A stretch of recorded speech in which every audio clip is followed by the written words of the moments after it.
It's time to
Duelists of the world, hello and welcome to the 2016 Yu-Gi-Oh! Trading Card Game North American World Championship Qualifier.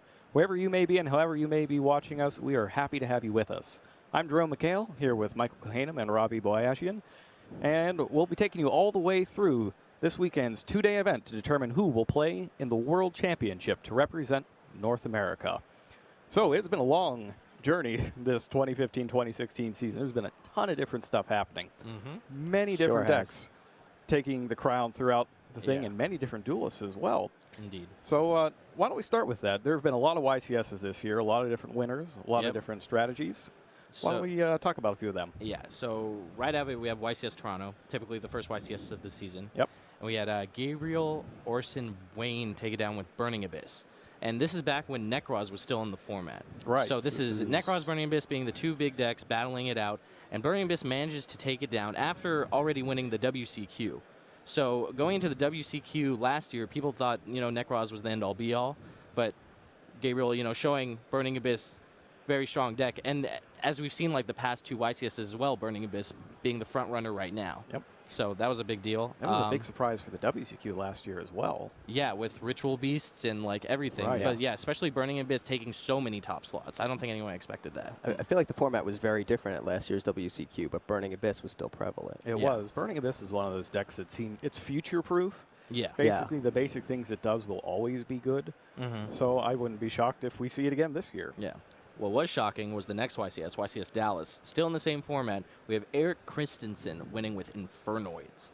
That was, okay, because that was right after High Speed Riders came out. That was Cyframe Lord Omega. Yeah. That was the big card. Yes, that was the huge From card of the that tournament. Also, Elder Entity Norden, a big one that had recently come out. As well. So Necro's got a big boost with like Instant Fusion. People were doing that with like Damage Juggler and all those cards, trying to just find more combos.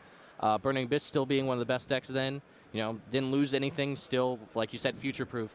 But Infernoid, no one expected it, completely out of left field. It has those games where this is when Reasoning is at 3, right? Right. Yes. So, yeah, so this is a previous Forbidden Limited list. You have games where if you Reasoning, you just hit 20 cards, your opponent can't win. So it was just one of those few decks that had, like, one card just almost auto-win scenarios, which is a big deal when you're playing a lot of rounds, because the more auto-wins you get, the easier time you're going to have in a long tournament. Yep. He really came out of nowhere with that win also, so I think a lot of players didn't know how to play against him, especially with Cyframe Lord Omega being a new card, and a lot of players having never confronted it up until that point. Yeah, we haven't really seen much of Infernoid since. We saw a little bit of like the Goyo Defender combo version or the Burning Abyss Infernoid deck. The Shooting Quasar one? Yeah. Yeah. But besides that, it's just been that one tournament we saw he spiked it with Infernoid, so that was super cool. That was really surprising to me as well, because I didn't think anybody would really play with Infernoid so much because of the whole, like, all the monsters, you can't actually normal summon them. Yeah. There's a lot of randomness in that deck, and generally people shy away from that when it comes to the big tournaments. A lot of people speculated that the limitation on Reasoning would basically be the end of the deck, but it's also surprising to see that Infernoids actually have survived in another form. Yeah, I mean, Dragon Ruler-esque cards, right? Cards that can special summon themselves back from the graveyard, basically turning your graveyard into your hand or an additional resource. Like, they're always going to be good. So we've got to do a lot more of that in the coming months, but we'll get there. Yeah. All right, so next up we have the release of Dimensions of Chaos. Right. And Jesse Samick taking it down, YCS San Jose with that one spaceship deck. This is really interesting to me as well, because Necroz was still around at full power there as well. And this was after, what's his name? Plushfire. Yep. This is right after Plushfire came out as well. Yeah, we saw a few like early versions of the Pendulum deck, like using Plushfire with Painful Decision and like Vector and stuff like that, but it wasn't really popular. It had a lot of Mass Chameleons in it. I think one made the top 32 or something, but it wasn't really a big deck. We saw Magispectors do a lot too, because that was a theme out of Dimensions of Chaos, right? That's right. Bambuku and Kieran still seeing play today. Yes. Probably seeing more play now than they were then. Yeah, but the top 4 was completely dominated by Dark Destroyer. Cards like Dark Destroyer, Farm Girl, just separating themselves from the field. They can do so much. A lot of fast damage, big resilience. Key things to make it like a successful deck. And the other thing was no extra deck. One of the things that Necroz had going for it was that it was gatekeeping people with Necroz of Unicorn to keep them out of their extra deck. Yep. And then after that, we have the release of Breakers of Shadows. So the Performal minutes rears its head at full power. We had Master Pendulum as well between that. So we had Skullcrobat Joker and all of the stuff, Pendulum Sorcerer, etc. So this was Atlanta, right? Yep, YCS Atlanta, Jose Lagunes taking it down with just full power, Perform Age Pendulum deck. By far the most dominant deck in the top 32. And then I think right after that, it got hit by the adjusted list, right? Yes. That was the first. Yep. Yeah. So then we have that happen. doesn't seem to matter too much. We go to YCS Las Vegas. Perform Pals win again. Adam Belorotsky, this time with it was a limitation on Luster Pendulum. What else happened with the adjusted list back then? It was Adjusted list, Luster Pendulum, Skull Crabat, and Monkey Board. Were the Perform Mages as well, right? Oh, yeah, the Perform Mages were both forbidden. Yes, so that was a big deal, but, proved everyone that Perform Pal still one of the better decks. Pendulums, obviously, giving you a ton of inevitability in the late game. Your monsters go away, they just come back. A ton of fast combos. But by then, it was also, they had moved away from the Cyber Dragon Infinity Ptolemaeus, because, that also got hit, Ptolemaeus.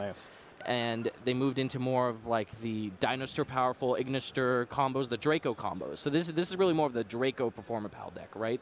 Like it was legal at YCS Atlanta, but come YCS Las Vegas, everyone's turning to the Dracos for their combos rather than the Perform Mages because they had been hit in Ptolemaeus. Vegas had a really dramatic finals as well. That was the Phantom Knight.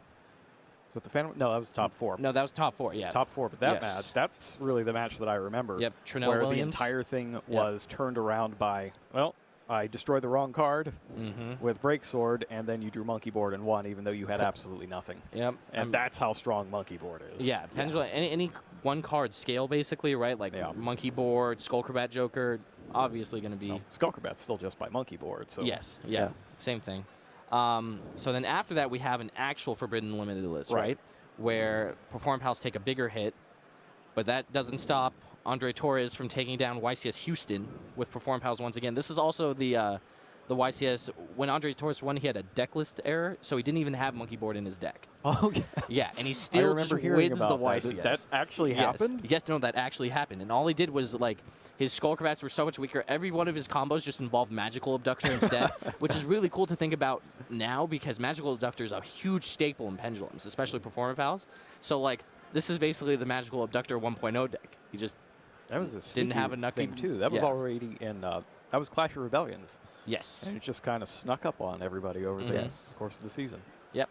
And then after that, we have not another YCS, but we have the UDS, right? And UDS being the breakout for the Phantom Knight deck, right? UDS was February? I believe so. February. The UDS, I'm talking about the UDS NLA. Oh, I guess, yeah. So Phantom Knights come out. Then we fast forward to the last YCS Providence, right? Burning Abyss Phantom Knights. The release of Beatrice as well. Huge for that deck. And now that looks like it's sort of like the #1 deck, as we saw Jake Finney take down YCS Origins with it as well. So Burning Abyss Phantom Knights, just we talked about how Burning Abyss was so good before last year, right? It's just been a deck since it's come out, always competitive. Phantom Knights synergizing super well. They're also level 3s. It gives you something to fill your graveyard with that you don't necessarily need to immediately trigger. You get Fog Blade, which is a great card. The fact that you can basically search Fog Blade, so you have those openings that are a ton of monsters, but you still find a trap card.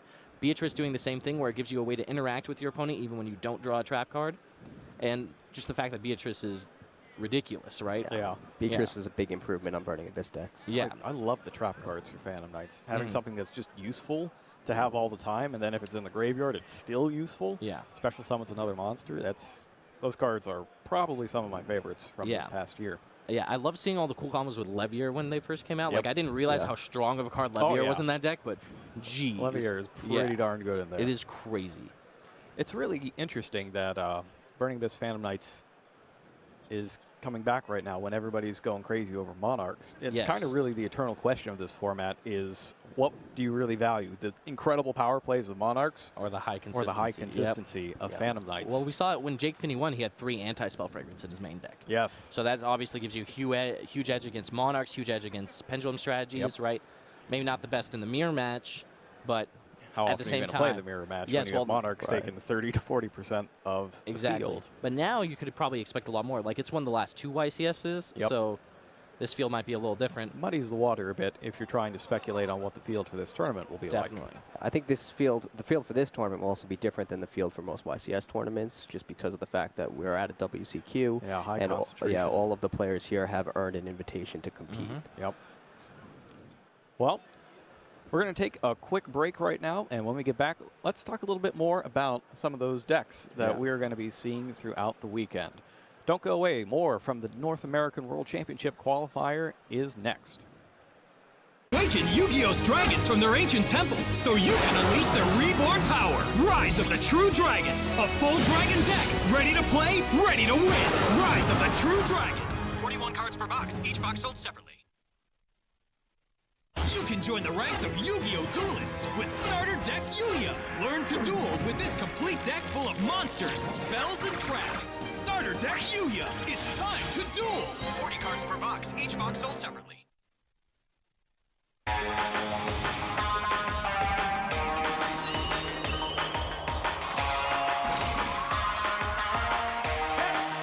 Can you feel the power?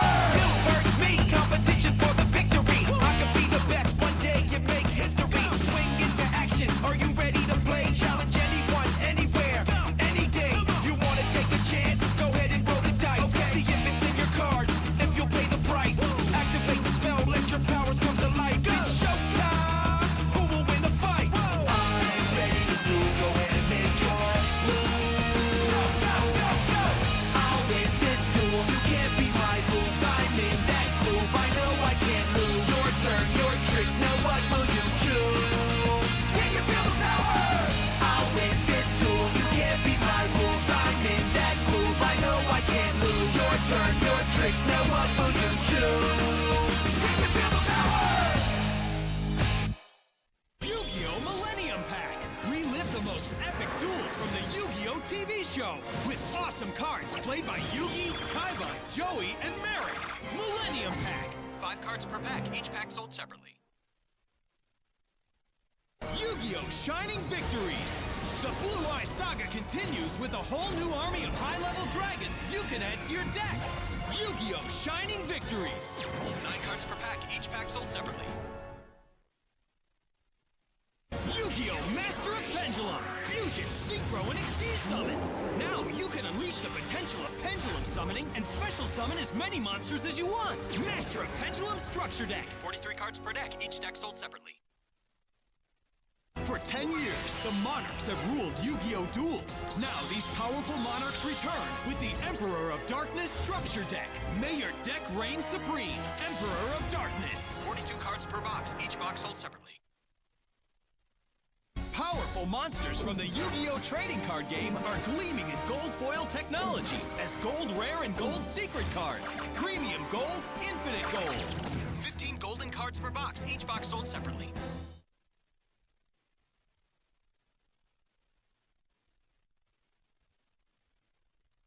WCQ.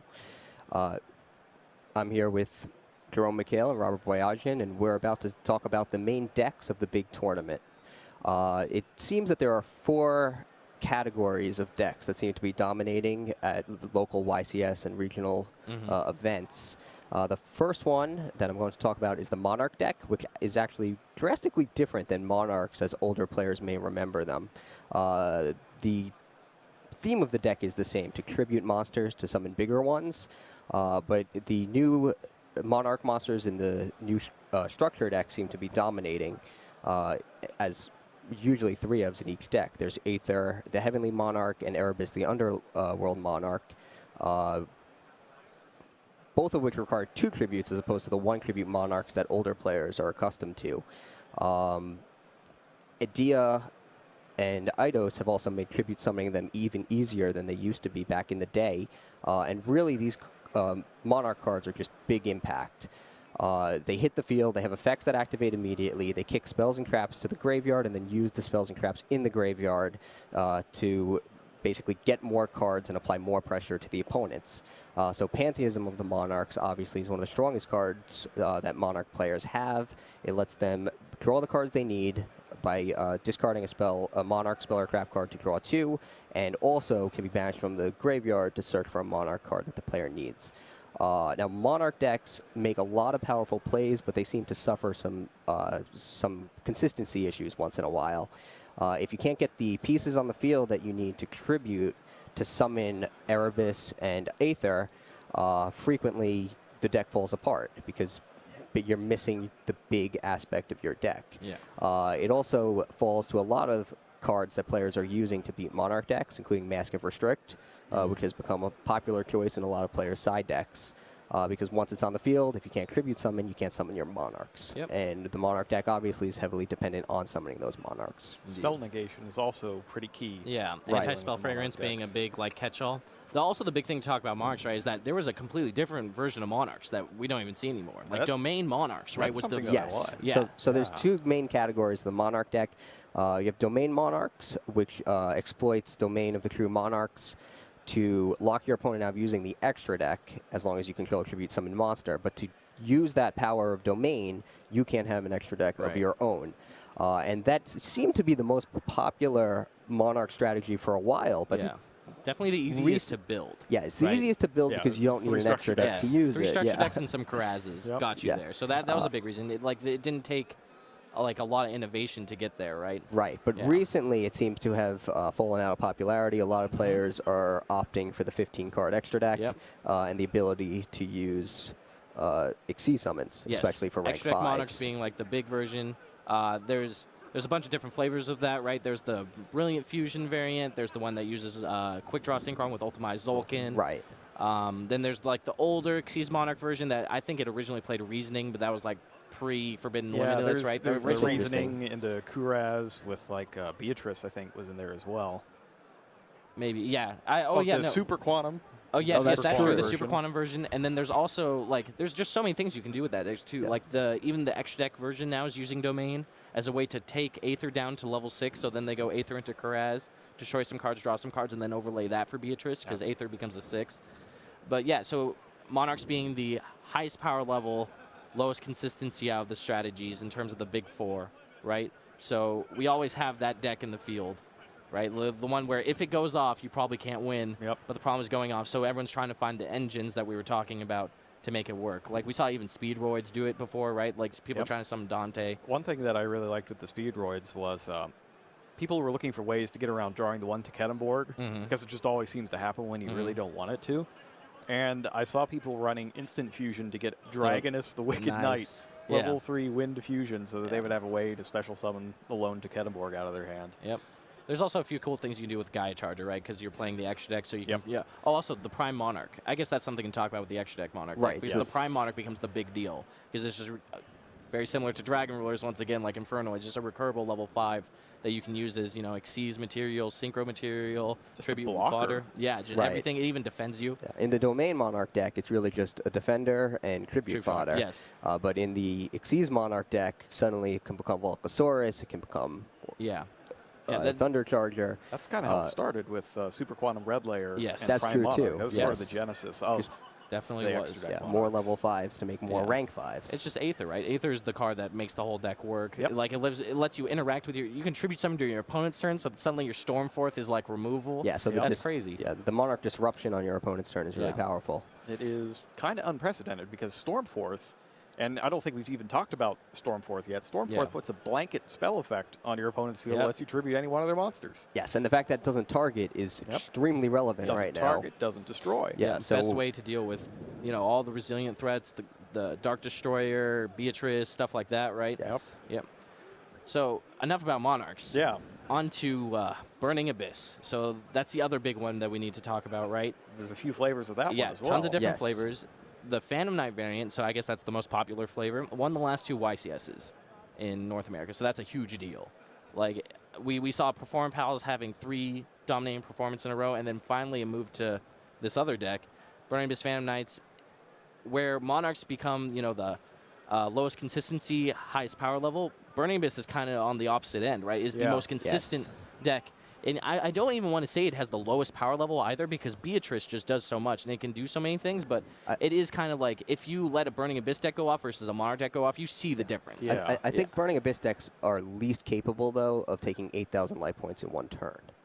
What do you mean by Of that? all the main decks in the tournament. Well, Monarch decks also Oh, can you mean struggle like with being that, able to but- OTK the Oh, opponent? just- Correct. Okay. So with a big pendulum summon, you're more likely to be able to deal that 8,000 damage. Sure.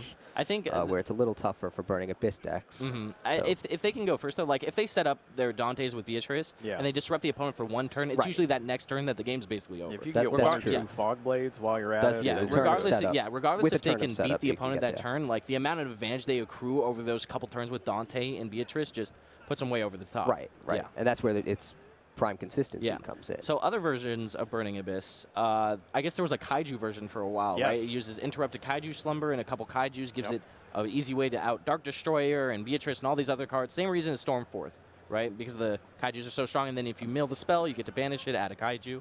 Kaijus are really interesting because they never really materialized as a deck on their own, but as a secondary engine in a lot of different decks, or even just in side decks, Yeah. they've been a big player these past Yes. months. Yes, definitely have. I think we've seen them in just about everything Yeah. Yeah. as ways to tribute Dark Destroyer, I have tribute actually seen them in Beatrice, everything. Yeah. Yeah. Other than that, is there... Oh, the last Burning Abyss variant I want to talk about, Burning Abyss Monarchs. So that kind of mashes up the first two. Yeah, so- And I think, I don't know, when I saw that deck at, let's see, who was it? Darren Stevenson made the top 16 of YCS Origins with it, the UK player. Yes. And when I, like, not watching him play, but when I was sitting there thinking about, like, wow, Burning Abyss has the most consistent openings. The problem with Monarchs is that they have, like, you know, a high power level ceiling, but not a lot of consistency. And then I saw him summon Dante, Beatrice, Dante. Then during his opponent's turn, tribute summon an Aether, and I was like, this deck is ridiculous. Like, how is this not the best deck? Because it just does all of the most powerful things. But, yeah, I mean, I think if people caught on to that deck, because it's only been one YCS, right, and that's the first time we've really seen it, I think that deck is a major contender because you just get, it's a Burning Abyss deck with just a ton more powerful cards. Yeah, it's a really, really smart you idea. You lose a little bit of consistency. I'm sure like things conflict, right? Like late game when you're trying to use the Prime Monarch with Burning Abyss cards, like that can't mesh up. But Yeah, or you're Burning Abyss cards after you already have Monarchs exactly, on the field. yeah. You can't use them. But I feel like it's one of those things where one naturally bleeds into the other, where you want to use all your Burning Abyss cards very fast to fill your grave, you know, set up Beatrice, because you can fill your grave with Erebus, all these other things. He used Dark Arm Dragon too. That was cool. You can get it back with Erebus and fix your grave with Barbar. 'cause it's 2800, 1000. But like you just use the Burning Abyss half to fill your grave and load yourself with resources, and the Monarch half just takes over the game because Erebus lets you discard any of the dead Monarch spells to add back things. Like, I don't know. I'm excited No, about that. it was a deck. very cool deck. Yeah, it was super cool. Well, we'll see if we see any of that this weekend. We're Yeah. going to take another quick break for now, but when we get back, we've got two more major competitors in the field that we want to talk about. So don't go away. We'll see you then.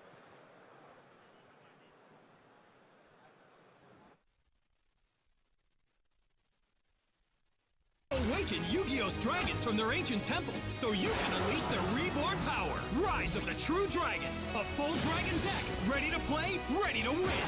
Rise of the True Dragons. 41 cards per box, each box sold separately. You can join the ranks of Yu-Gi-Oh! Duelists with Starter Deck Yu-Gi-Oh! Learn to duel with this complete deck full of monsters, spells, and traps. Starter Deck Yu-Gi-Oh! It's time to duel! 40 cards per box, each box sold separately.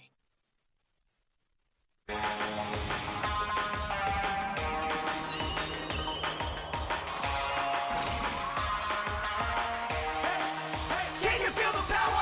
You versus me, competition for the victory. I could be the best one day and make history. Swing into action. Are you ready to play? Challenge anyone, anywhere, any day. You wanna take a chance? Go ahead and roll the dice. See if it's in your cards, if you'll pay the price. Activate the spell, let your powers come to life. It's showtime. Who will win the fight? I'm ready to do. Go ahead and make your move. Go. I'll win this duel. You can't beat my rules. I'm in that groove. I know I can't lose. Your turn, your tricks. Now what will you choose? Can you feel the power? I'll win this duel. You can't beat my rules. I'm in that groove. I know I can't lose. Your turn, your tricks. Now what will you choose? Can you feel the power? Yu-Gi-Oh! Millennium Pack. Relive the most epic duels from the Yu-Gi-Oh! TV show with awesome cards played by Yugi, Kaiba, Joey, and Merrick. Millennium Pack. 5 cards per pack, each pack sold separately. Yu-Gi-Oh! Shining Victories. The Blue Eye Saga continues with a whole new army of high-level dragons you can add to your deck. Yu-Gi-Oh! Shining Victories. 9 cards per pack, each pack sold separately. Yu-Gi-Oh! Master of Pendulum! Fusion, Synchro, and Exceed summons! Now you can unleash the potential of Pendulum summoning and special summon as many monsters as you want! Master of Pendulum Structure Deck! 43 cards per deck, each deck sold separately. For 10 years, the Monarchs have ruled Yu-Gi-Oh! Duels. Now these powerful Monarchs return with the Emperor of Darkness Structure Deck. May your deck reign supreme! Emperor of Darkness! 42 cards per box, each box sold separately. Powerful powerful monsters from the Yu-Gi-Oh! Trading card game are gleaming in gold foil technology as gold rare and gold secret cards. Premium gold, infinite gold. 15 golden cards per box, each box sold separately.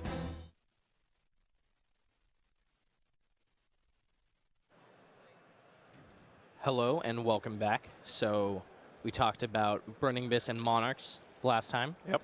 Now we're moving on to the other big two. First one, Pendulums. Yep. So pretty broad title, Yeah, but you can't even really call it just Performer Pals or just Magicians anymore because everything's kind of blending together. Yeah. There's a lot of different variants. Yeah, I mean, pendulums are going to have natural synergies with other pendulums, right? So Right. it makes sense that there's going to be like cross-archetype building and things like As that. long as you have scales, you can pendulum Yeah, summon. basically the more pendulum monsters you have, the better the mechanic as a whole gets. Definitely. And Right. that even opens up like another can of worms with high-level monsters, right? Because like the higher scales you get, the higher monsters you can summon. Yep. And the first pendulum deck I want to talk about isn't even the Perform Pal one. Let's talk about the Odd Eyes Magician variant. This is old school. This is Yes. starting with Dimension of Chaos, Master of Yep. Pendulum, and now it's back. Yep. So Mist Valley Apex Avian was the big go-to. Like, we just want to pendulum summon this monster. Yes. Because it's huge, it interacts with the opponent. As long as I get an 8 scale, I can do it, right? So originally that was Dragon Pulse and Dragon Vein? Yes. Yeah. So originally that was the way to do it. So you had Pendulum Call to increase consistency. Now we have Sky Iris. That card, the Sky Iris is kind of given like the second birth or like a rebirth or whatever to all the Pendulum decks, right? Because it lets you destroy your cards, which isn't a big deal because you're going to be Pendulum summoning them back anyway. Yep. And lets you find scales, which means any hand where you don't have one, you can fix it, search for the other. It also gives you access to Odd Eyes Fusion, right? Which is just a big comeback card, which means going seconds better. But this deck kind of centers around Pendulum summoning Mist Valley Apex Avian and Magispector Kieran.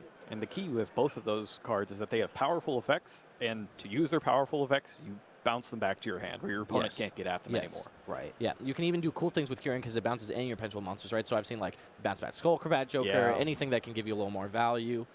And I mean, the deck's it's just super powerful, right? Like it has opening turns where it doesn't really combo. It just assembles Pendulum scales, and then it's how many Apex Avians and Kiirans did I draw? Because Magispector Unicorn Kieran is probably the best monster against Burning Abyss right now. Yep. It Yeah. can just Yes. kick everything back before Exactly. it can turn into Yep, Beatrice, can't and be it won't trigger the targeted effect either. either. So like, No it's just, Farfa. yeah, really hard to deal with, and that's kind of what gives this deck so much power in the current field. You just have such a good matchup against Burning Abyss, where most decks, Beatrice is a problem. You have to have your answers to Beatrice, Yep. but this deck is just a very easy one. And if they're including Magispector Bubuku, then that's just another way to find Kieran and Yeah, out you to can get Beatrice. a lot of searches Right. with Bunbuku. Yes. Bunbuku is one of those rare search cards that can even get more copies of itself. Yeah, It doesn't even care. super powerful. So you get lots of Kiirans, even though you can only use one per turn. Yeah. But you can also just get more Bunbukus, which could eventually get you things like Totem Bird if you're willing to play it. Indeed. For more negation. Yep. And then we have the other Pendulum deck, the Performer Pals, right? That's what we're calling it because that's just the most cards in it. So it's kind of just like another evolution off the last one that we were talking about when we were going over decks that won the YCS. So not much has changed other than more cards have come out.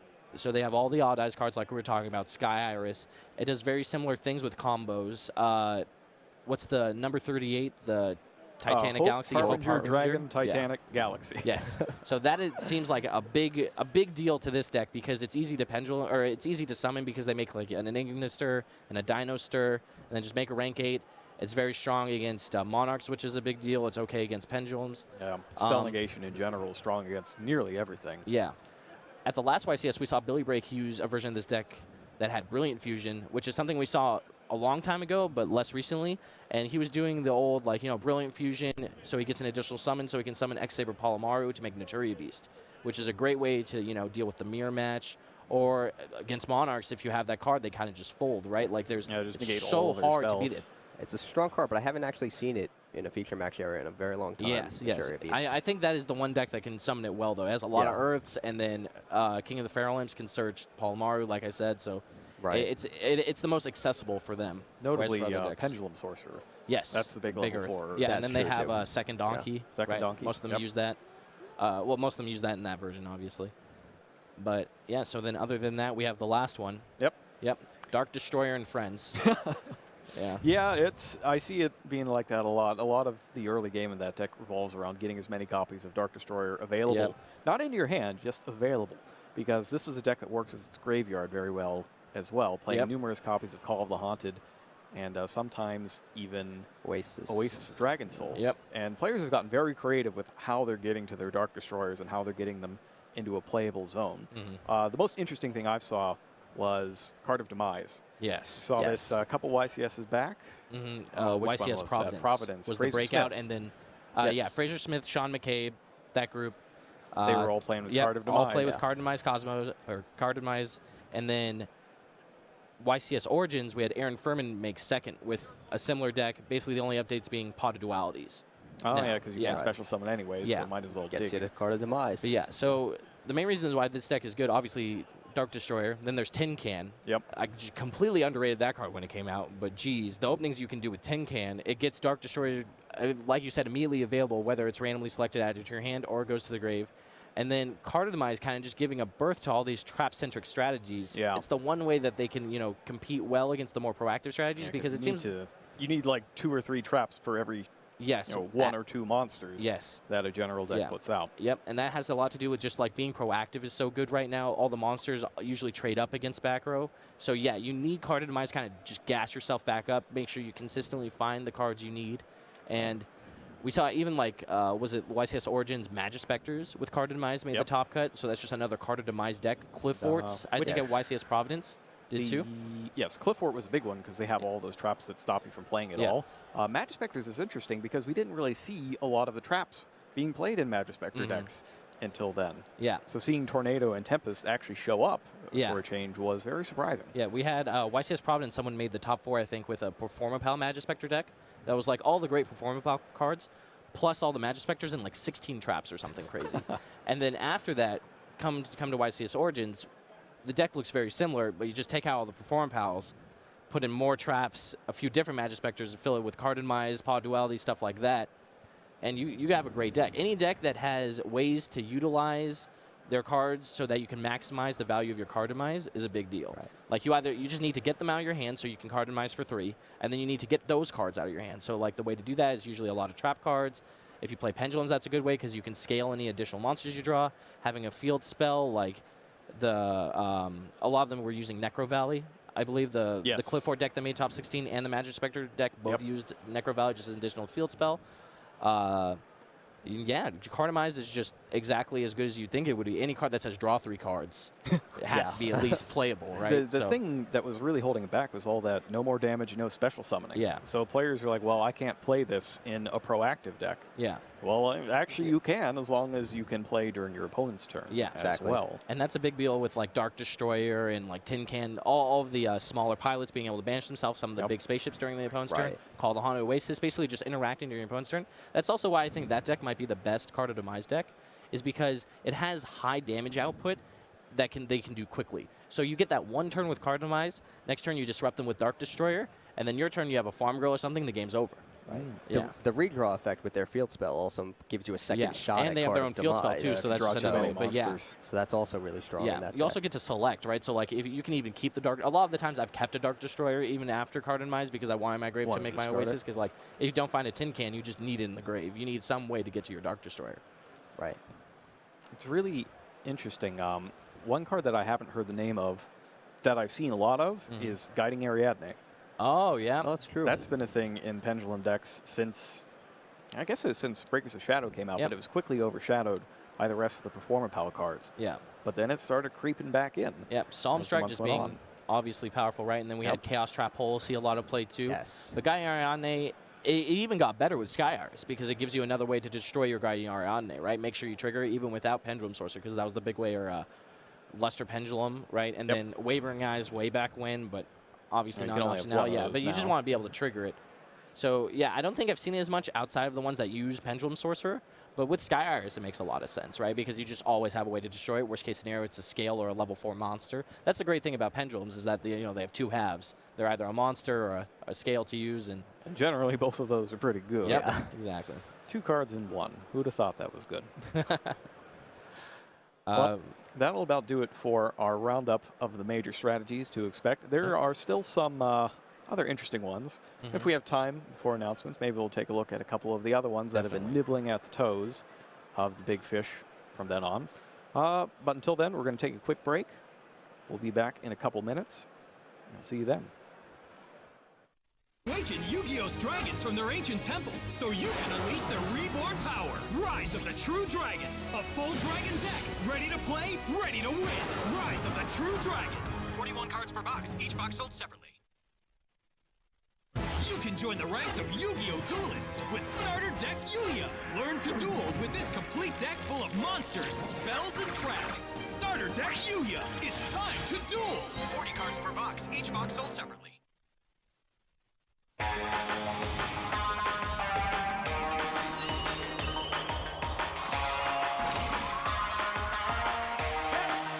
Can you feel the power?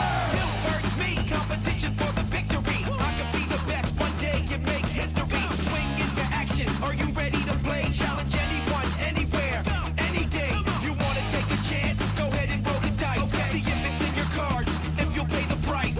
Activate the spell, let your powers come to life. It's showtime. Who will win the fight? I'm ready to do. Go ahead and make your move.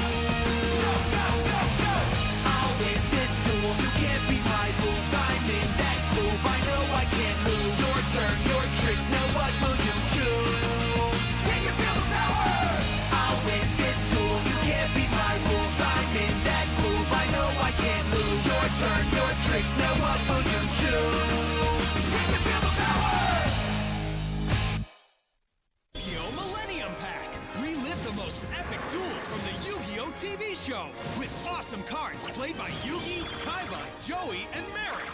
Millennium Pack. 5 cards per pack, each pack sold separately.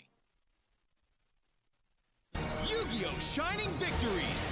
The Blue Eye Saga continues with a whole new army of high-level dragons you can add to your deck. Yu-Gi-Oh! Shining Victories. 9 cards per pack, each pack sold separately. Yu-Gi-Oh! Master of Pendulum! Fusion, Synchro, and Exceed summons! Now you can unleash the potential of Pendulum summoning and special summon as many monsters as you want! Master of Pendulum Structure Deck! 43 cards per deck, each deck sold separately. For 10 years, the Monarchs have ruled Yu-Gi-Oh! Duels. Now these powerful Monarchs return with the Emperor of Darkness Structure Deck. May your deck reign supreme! Emperor of Darkness! 42 cards per box, each box sold separately.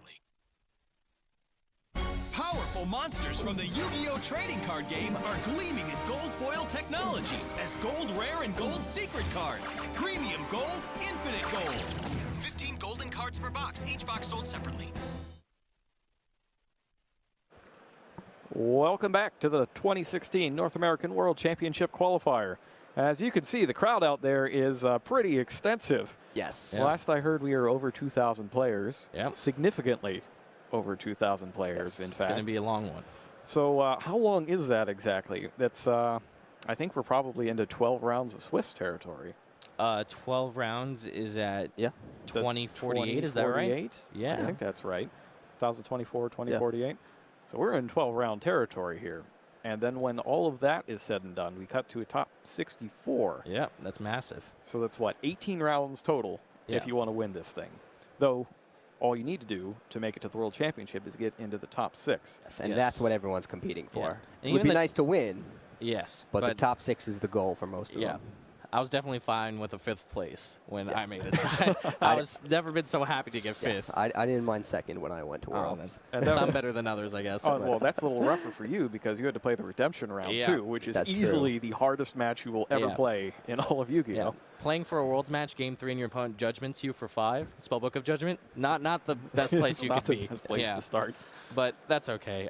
So we have a lot of players. That means that records going to top 64 don't even have to be that good. I remember X3s making it one year when they had close to this many rounds, but I think it might even be more. If we're like, it depends how high we are over the threshold, I guess. Yeah. Although I would say a 9-3 record is still pretty good. Yeah, a 9-3, I mean, In a 9-3 solid. 12-round Yeah, tournament, you may be allowed an extra loss to make it and still make it in top 64. Yeah. I guess the draws are it's- the only thing that, like, yeah. always gum that up. Especially recently. Yeah, I don't even know if the year where the X3s made, there was, like, draws in the rules at that time, so I'd have to look back and think, but... So let's say that you could get in with 3 losses. Okay. What strategies would that benefit the most? What could possibly take an extra loss here or there Yeah. in Swiss and then 6-0 the playoff rounds? Monarchs. So Monarchs, even though it's a longer tournament and people always stress like you want a very consistent deck for longer tournaments, because obviously you have the whole entire top 64, right? Yes. That's a ton of rounds to play to have to get through. But if you can squeak by, X2-1, X3 in a huge 12-round event, right? And then you only need to win so many to advance to the top 8, and then you can lose again in top 8 and then get your playoff. You need, 4 matches to make it into the top 8? Yeah. And then one of the next 2 yes. to make it to the World So, Championship. That's not even that bad. That's a 5-1 for day, or 5-1 just in top cut, and then 9-3, so that's 14-4?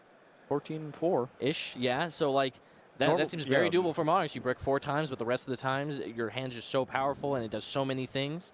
Right. So now that's true for the Swiss rounds, but I think for the top 64 cut as opposed to a top 32 cut, it actually hurts Monarchs because now if you lose once, you're out. Right, but you can lose in top 8 and it's fine because you still get True, to play for that the would fifth, give you sixth, and one that's what more. matters. You'd have to win top 64, top 32, and top 16 straight. If your deck fails you in any of those 3 rounds, it's rough. you're out. Yeah. So that's the flip side to the Monarch argument. But at the same time, so you get in with a low record and you have low seeding, you're going to play against a higher seeded player, right? So you have the assumption that they know what they're doing, their deck's good, it's consistent, and maybe you need that extra little power level. That's true difference, too. You know, you need the little boost. Yeah. Or they could be the Monarch player who has yet to brick, right? And then they're just going to they're dominating. Or it's their day. Or you might be the Monarch player in the higher seat. Yeah, exactly. So if it's just your day playing Monarchs, you've got it locked up. Yeah. That's all it takes. But I don't know. It's really exciting. I can't remember a time where I thought the field was as diverse as it is right now. It's been a while. It's been that way for WCQ. Yes, yeah. You normally get it down to maybe 1 or 2 that players have honed in on as the decks that they want to bring. Yeah, or the decks to beat, right? There's usually a deck to beat. Like last year it was Necros, right? Yes. And then, what was it, the year before that's 2014, so I guess that was the Hand Artifact Trap Tricks deck. I guess that year was a little diverse, It's interesting Like because the deck that I think everybody was playing to beat was the Lightsworn Dragon Ruler deck. Yeah, because that's the scariest deck. This is the scariest one, but that opened up the door for the Hat deck to sneak in. Yes. Because everybody was, we're all ready for these big, fast, crazy combo decks, not for the slow, grinded out, here's my Silent Honor Arc and Trap Tricks Mermail and hand stuff. Yeah, I mean, it's very similar to what we have going on now, right? Like, Monarchs are the big thing that's really scary. That's more of the Lightsworn Dragon Ruler decks. They're probably a little more consistent than those decks were, right? Yes. But then we have the Hat-esque deck with Burning Abyss, right? Slower, sort of grindy, not really, but it's just the most consistent, right? That's what matters. When everyone else is making their deck less consistent, if you can punish them when they, have an opening that, they stumble a little, that's a big deal. Also, the fact that Burning Abyss is on a whole different power level than Hand Artifact Trap Tricks will ever be, right? Because of Beatrice. I don't know. So if you had to pick a deck to take down the tournament, what would it be? In general, when I play in tournaments, just ever really, I try to go with whatever deck I think is going to be the most consistent throughout. Yep. I don't want to lose because I just drew a hand of cards that I can't do anything with. I have to make my opponent work for it somehow. Yeah. I don't mind if I lose as long as I force them to beat me and I don't beat myself. Yes. So I would lean more towards a Burning Abyss or Phantom Knight strategy. In fact, I really like the Burning Abyss Phantom Knights that have been so successful, prevalent for the past couple tournaments. My one reservation with that for this particular tournament is that since they won the last 2 ICSs, people might be preparing harder for them. Yeah, Ghost Reaper's Winter Cherries being the big reason to you could just lose a game to that card and you can't really do anything about it. There's no way to really interact with it other than, you don't play any monsters. And then you have to. If I were to try to play around that, I would probably do it by leaning more on the Phantom Knight side and trying to do the crazy combos of Leviaires and the like. Michael, do you have a choice? It's easy to say Burning Abyss because they won the last 2, but like you said, I think you're right. I think people are going to be teching really hard against Burning Abyss. They're already dedicating side deck spots to extra deck monsters for getting rid of Dante's. It's like half of everyone's extra deck is for Monarchs and the other half is for the Burning Abyss deck. It's not for summoning monsters anymore. So because of that, I think Performapels or a general pendulum strategy might actually have an edge. That's a good this choice, weekend. Yeah, that makes sense. Utopia the Lightning being, big reason why that deck's so strong. Not many other decks have. that. Not many other decks have access to Utopia the Lightning. Yes. So that solves, Dark Destroyer, solves the Beatrice. Obviously, you have to bait it a little, but it gets away, as long as you're turning off the other half of the triggers, right? They're not getting a Dante Pilgrim, all these other things. It's a big deal. And it's just a great dual ender. Just a 4,000 attacker over a monster, and if your opponent's life points are low enough, it'll finish the game like Dark Strike Fighter used to do back in the day. It's also interesting. There have been some combos going around with Interrupted Kaiju Slumber and rank 4s to give the opponent the 0 attack Ooh. kaiju, and then run it over for 4,000. I That's haven't cool. encountered that, but Yeah. that's very cool. The coolest combo I saw with Interrupted Kaiju Slumber was Botang made the top 8 of, I think, like a Toronto regional or something with Necros. The Necros one, Yes. yeah. And his That- combo was like Kaiju Slumber, Necros Atricial, and then he made the rank 9. Ender right? Blathner. Yep. Yep. And I was just like, man, Oh, he is man. a true That was a master. very I cool can't, deck. yeah, I can't remember do- when that deck list came in, and they came. I think it was. I think Frank came in. It was like Botang's at it again. Can always I count on was like, Bo. oh, this is great. Yeah. I get excited whenever we get new deck lists in. I like Mhm. to see what everybody's running. Yeah. It's interesting to watch the decks evolve. Like Monarchs in particular has been really interesting because Yeah. of how Yes. different the initial version of it was to what we have now. It's kind of crazy to think that the strategy came from, okay, no deck at all, and you can't use one either, to you just use whatever you want. I don't care. I'm Yeah. playing all these guys. Yeah. I mean, Domain is just such a build around card, right? You read Yep. it and it's just like, Yeah. this effect is You bonkers. know, it's like, I have to do this, right? Yeah. But then, like, you realize how powerful Aether is on loan. The Prime Monarch is, just recurable material for whatever you need. And you can play the deck. Like, it was cool. Domain was such a powerful deck because it was pretty consistent. Not the most, but it was consistent enough. And it was very proactive for being a deck that tried to make your opponent just not be able to play. Right? Yep. Like, you could just do things that were powerful. And that's not really most of those decks that try to floodgate the opponent out. Yeah, they're Just just like, don't- here's they- my 1800 Yeah, guy. and that's Please it. don't kill it. Yeah, the difference was that this deck had a floodgate plus a clock, right? Yeah. It ended the game. So I think that was really good. But I still just want to see the Burning Abyss Monarch deck. Yeah. That's what I really want to see. Do you know anyone who's playing it offhand? No. I had a friend who was, but then he opted last minute to, I think, Pendulums. But I don't know how popular it was. I just think that deck hedges up both weaknesses, too. We were talking about, like, cards that hate out the decks, Yes. right? Like Right. Burning Abyss or Monarchs. But, anti-spell fragrance, okay, what happens when I just special summon a bunch of Burning Abyss and then your anti-spell doesn't do much to my Monarch half? Yep. Or they have Massacre Restrict, same thing.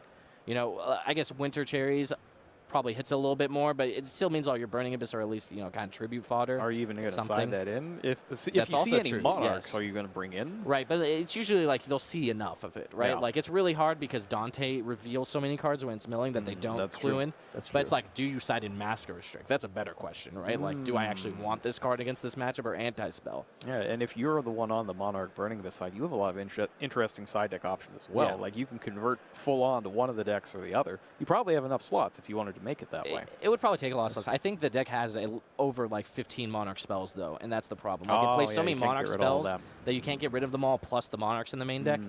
And then like there has to be a ton of Burning Abyss too. And like I don't really know what engine you'd want to side out for that because you're still committed to using an extra deck, right? Yeah. Because you can't like fix like that. So Yeah, but I don't know. the combination is good too because you can still side in silver bullets against certain decks. So you can still put in Mask of Restrict against a Monarch deck because you can still play the Burning Abyss Yeah. side and just crush them. You Yeah. can still put Anti-Spell Fragrance in because your Burning Abyss half is not affected by it. So if it's extremely strong against another deck, you're able to use it effectively and lean on it to win. Yep. So an interesting thing that I was thinking about when we were talking about how Monarchs benefits from the possibility of being able to take an extra loss, Yeah. I was thinking, well, what deck is hurt by the fact that you could take an extra loss? Mm-hmm. And if Monarchs are the deck that gets the biggest bonus from that, then I guess Dark Destroyer and friends would be the ones that take the biggest hit from it because they are more likely to have more possibilities of getting a Monarch matchup once they get into the top 64. Mhm. Have more chances to be tributed off by Monarch Yeah. Stormforth and just lose to something that is completely out of their I control. mean, yeah. The more consistent decks are obviously just going to be hurt by that, right? Because you usually sacrifice power level for consistency. Yes. And even though I went, we've had that, the undefeated curse, the first of Swift's curse, where you Yeah. go 9-0, 10-0, 11-0, then regardless just of what go out tournament it is. Yep, and immediately. you just lose in top 32. Like, that happens. There's not really a huge advantage to getting first in Swiss, second in Swiss, other than playing a low-seeded player Who just snuck in the in. first, second round. Yeah, But I mean, how much of an advantage is that if they sneak in with something crazy. something that's Yeah. something like the Super Quantum deck that we Yes, saw in Las exactly. Vegas Yeah. that sometimes you just can't do anything about? Yep. I mean, yeah, it's rough. I don't know. There's so many. I think Burning Abyss Phantom Knight has to be the safest choice, like you said. Yeah. That deck is just This so is- good at doing what it does. I value the Pendulum deck though too. Yeah, Mike was talking about that. I was thinking, ooh, now that I think of it, that might be the one that gets the least side deck hate against it. Well, yeah, in addition to being pretty consistent and extremely Yeah. powerful. it So hasn't maybe had that as, is it hasn't had as much success as I would have expected for the lately. strength of the deck. Yeah. So this could be its breakout tournament. I mean, where it top four the scores last some two advice. YCSs, right? Right, it Yeah, top so that's- forward, but it's also different flavors of pendulums. So that's and another thing. There's no like that's true, too. concrete list, and I think that's a big reason why we might not see the deck be as popular. Like there isn't like a fine-tuned this. Whereas Burning Abyss Phantom Knight, their decks are usually like 3 cards off from pretty each other. close, yeah. Yeah. And same thing with extra deck Monarchs. Usually it's just like you need to play all these cards, and you have 3 to 5 cards or whatever, like wiggle room. But yeah, the big reason to play Pendulum is just being Kieran, right? Like if you expect a lot of Burning Abyss Phantom Knights, being on a Kieran strategy does not seem bad. So Anything that's really reliant on extra deck guys that you got to keep around or do something specific with takes a big hit. yes. to Kieran. Yep. I can't. That card's really annoying. Yeah. Magispector Kieran is absurd. Like even back when we were first testing out the Magispectors, Kieran was just like, oh, this guy again, really? Yeah. Yep.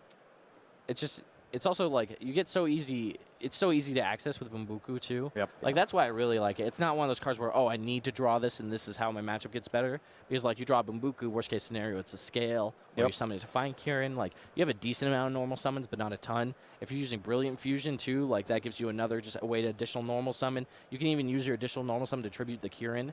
Like I've seen that happen once or twice. Not the most powerful way, but when you don't have scales that line up, you got to get it done somehow. Something I'm going to be really interested to take a look at after this is all said and done and we have all the deck lists back in the office is how many people are actually running Brilliant Fusion and in how many different decks. Yeah. Because across the last 2 months, I'm pretty sure I've seen it in just about everything. Yes. Everything short of Burning Abyss decks since there's no That- real light monsters. I mean, it's just such a powerful card, right? Like it essentially Foolish Burial is a light monster. Yep. Right? Then it lets you get the additional summon. The level 5 obviously matters. Like Seraphonite can be used as an Xyz material. In the Pendulum deck, Billy was using it for Durandal, I think. His comment was Durandal and the Turia Beast. And I was like, okay, yeah, I guess the Turia Beast isn't good enough. And it's a light too, so it's half a Pleiades. Yeah, if you exactly. need that. Yes. And so it's just such a big deal. Yeah. It's a good card. We'll see how much that figures in to the weekend. I just got player count confirmation, so we're at 1950. 1950. Not quite 2,000, but there's still registration going on. Okay. Yeah, so there's a good chance we'll hit over 2,000, but we haven't hit the 12-round threshold. 2048 yet? Yes. Then that is the key number to hit, right? Because anything below 2048 might be rough. An 11-round tournament with people so close to that threshold means a lot of bad tiebreakers and a lot of sad weekends. Okay. Yeah. Well, when we come back, we've got a couple more decks that could make a surprise appearance at this event. One of them is bolstered by the new Rise of the True Dragon structure deck, and the other's been hanging out since Breakers of Shadow. We'll be back in a couple minutes. Don't go away. Awaken Yu-Gi-Oh's dragons from their ancient temple so you can unleash their reborn power. Rise of the True Dragons, a full dragon deck. Ready to play, ready to win. Rise of the True Dragons. 41 cards per box, each box sold separately. You can join the ranks of Yu-Gi-Oh! Duelists with Starter Deck Yuya.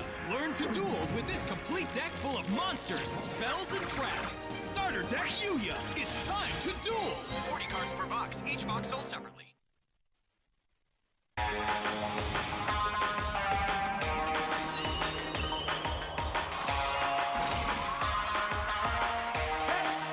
Can you feel the power? You versus me, competition for the victory. I could be the best one day, you make history. Swing into action, are you ready to play? Challenge anyone, anywhere, any day. You wanna take a chance? Go ahead and roll the dice. See if it's in your cards, if you'll pay the price. Activate the spell, let your powers come to life. It's showtime! Who will win the fight? I'm ready to do, go ahead and make your move. Go, go, go, go! I'll win this duel, you can't beat my rules. I'm in that groove, I know I can't lose. Your turn, your tricks, now what will you choose? Can you feel the power? I'll win this duel, you can't beat my rules. I'm in that groove, I know I can't lose. Your turn, your tricks, now what will you choose? Can you feel the power? Yu-Gi-Oh! Millennium Pack. Relive the most epic duels from the Yu-Gi-Oh! TV show with awesome cards played by Yugi, Kaiba, Joey, and Merrick. Millennium Pack. 5 cards per pack, each pack sold separately. Yu-Gi-Oh! Shining Victories! The Blue Eye Saga continues with a whole new army of high-level dragons you can add to your deck! Yu-Gi-Oh! Shining Victories! 9 cards per pack, each pack sold separately. Yu-Gi-Oh! Master of Pendulum! Fusion, Synchro, and Exceed summons! Now you can unleash the potential of Pendulum summoning and special summon as many monsters as you want! Master of Pendulum Structure Deck! 43 cards per deck, each deck sold separately. For 10 years, the Monarchs have ruled Yu-Gi-Oh! Duels. Now these powerful Monarchs return with the Emperor of Darkness Structure Deck. May your deck reign supreme! Emperor of Darkness! 42 cards per box, each box sold separately. Powerful monsters from the Yu-Gi-Oh! Trading card game are gleaming in gold foil technology as gold rare and gold secret cards. Premium gold, infinite gold. 15 golden cards per box, each box sold separately.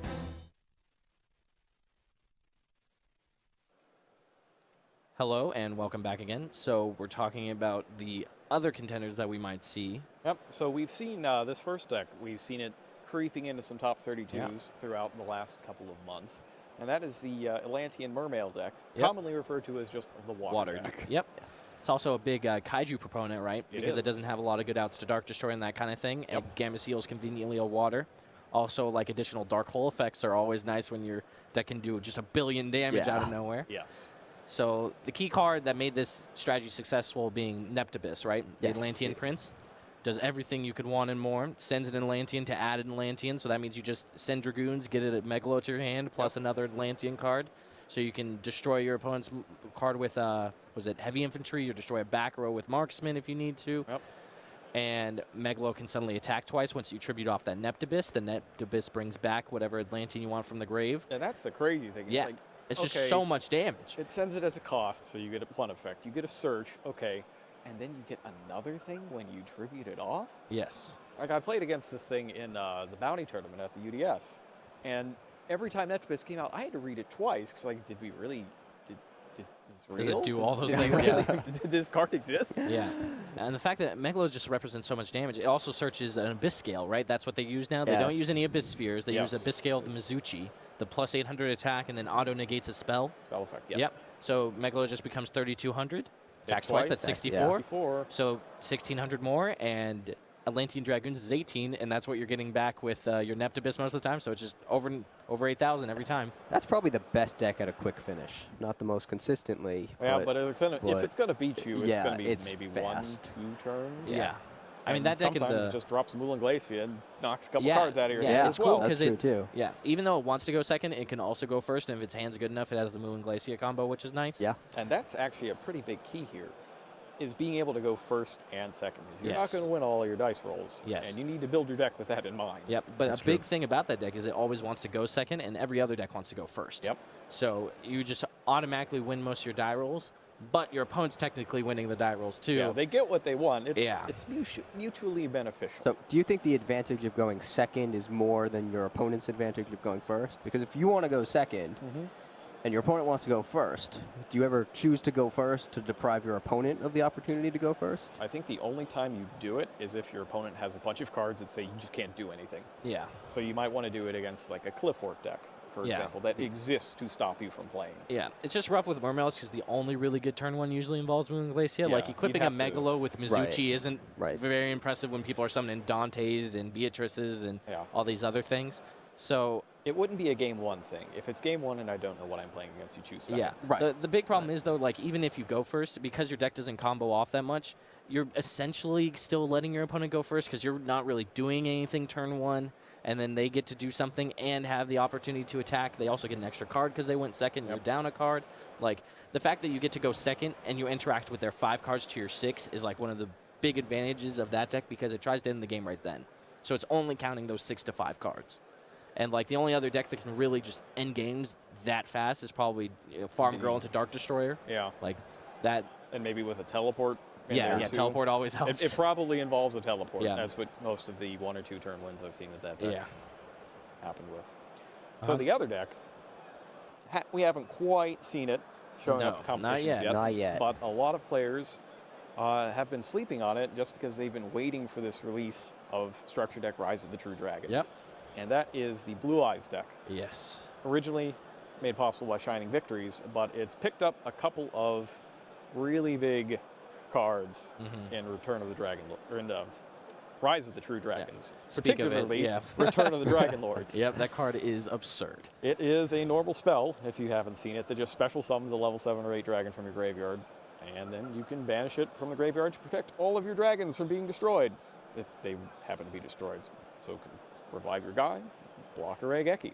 And there's no once per turns or anything on that card, so if you draw all of them, you can just play all of them. Yeah. And that could just be too many 3,000 attack point monsters for your opponent to deal with. Yes. And the other thing with the Blue Eyes deck that I really appreciate for it is that it strikes against two of the biggest strengths of the rest of the field. One is spell cards. Monarchs, Pendulums, basically everybody else except for Burning Abyss relies very heavily on their spell cards. And this is a deck that can both summon number 38, Hope Harbinger, Dragon Titanic Galaxy, which I just love saying. Yes. They can summon that very easily and as soon as the first turn, but it can also play combos with the many level 1 spellcaster tuners that it has. Yeah. And it can run into combos where you'll wind up with Crystal Wing Synchro Dragon, a spellcaster, and Secret Village of the Spellcasters. Yes. All at the same time. Yeah.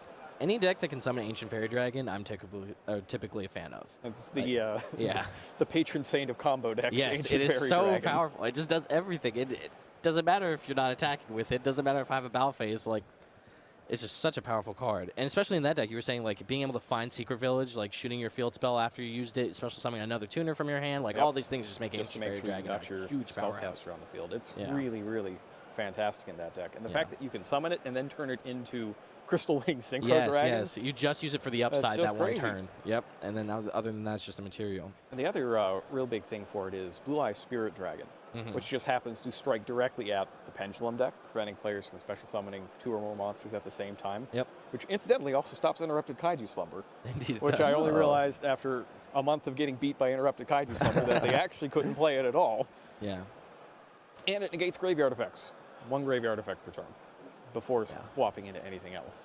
Yeah. So it just has a bunch of really good cards that are specifically primed to take on the rest of the top decks. Yep. And now that it has more power and resiliency in the form of Return of the Dragon Lords, this could be the day that it breaks out. Yep. I mean, it only gets more powerful too, right? Yeah, in just 2 weeks it gets more powerful. Yep. If you were taking a look at the various official Yu-Gi-Oh websites, specifically on Europe's, I believe they announced a little card called Blue Eyes Alternative White Dragon Yep. that I think some players may have heard of and may be excited for, but that's not for a couple weeks. Yeah. We don't have that. But it's just quite cool yet. that even if we don't see it this weekend, we know we'll see it eventually. Yeah, Blue Eyes no, White Dragon is it's going to coming. become a dominant strategy. It's coming. Yeah, we saw it for a while in like as the splash engine, I guess, in Dragon Rulers, right? Because they get to play a bunch of trade-ins Yes, and with cards of the, constants. stone. With White Stone.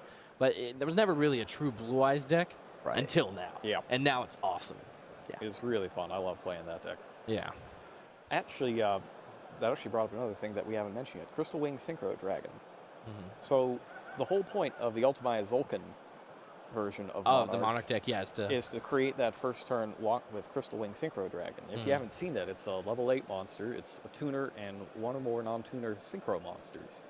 Which at first I kind of thought, okay, maybe people are going to pass on this card because they don't want to do the double synchro yeah. and they don't know the Ultimate Zolkin combos yet. And then they found out the Ultimate Zolkin combos, and now it's all over the place, particularly in Monarchs with Quick Draw Synchron and the Prime Monarch. Yep. And that card is just like negate any monster effect. Okay. Blow up the monster. Okay. Gain attack points whenever you attack something big. Okay. Yeah. It's just amazing. I remember my friend asking me, what happens if I set a card during my opponent's turn? Does that trigger my Zolkin? And I was like, how are you setting it? And then I realized he's playing Booby Trap E. Oh, yeah. And so he's trying to just double trigger a Zolkin. And I was like, that's crazy. Like, how does your deck even do that? That's actually, oh man, I can't remember if it topped YCS or if I just saw it in one of the deck lists that came back, but somebody was using Booby Trap E to recycle Dragon's Bind and Vanity's Emptiness. Ooh, that's super strong. In the Blue Eyes deck? So I can't remember if it was the Blue Eyes deck or just like a Pendulum deck of some sort. I remember seeing Booby Trap E around the time Beatrice first came out, because there was their way to No, like... that was the one. Okay, yeah, That's what I they was send thinking of. whatever trap they need to with Yeah. Beatrice, and then they just Booby Trap E it back. And then the downside of having discard a card, obviously not a real downside if you're playing Burning Abyss and getting That's more right. triggers. It wasn't Dragon's Bind, it was Anti-Spell Fragrance. Yes, and that was the Vanity's big one. Emptiness. Yep. That's what they were getting. Yep.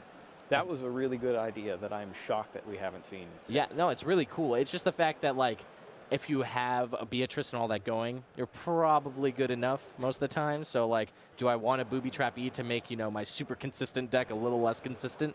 Maybe not, but it's definitely cool. I'll give it the points Yeah. for, sweet and awesome, but who knows if it's a top 6 in a WCQ worthy strategy. And that's what matters this weekend. And we are still registering players. Yep. It was, 1,900 at last count. We're probably getting close to, probably pushing the 2,000 mark. Yep, So should we'll be see if close. we actually make it to the 2048 mark. Yeah. I kind of want to see it, though. We haven't had a real, like, we've had big tournaments, Yeah, but but we the haven't had real big Yeah. 12-round. I think the last Tournaments. 12-round one was Long Beach. Is that right?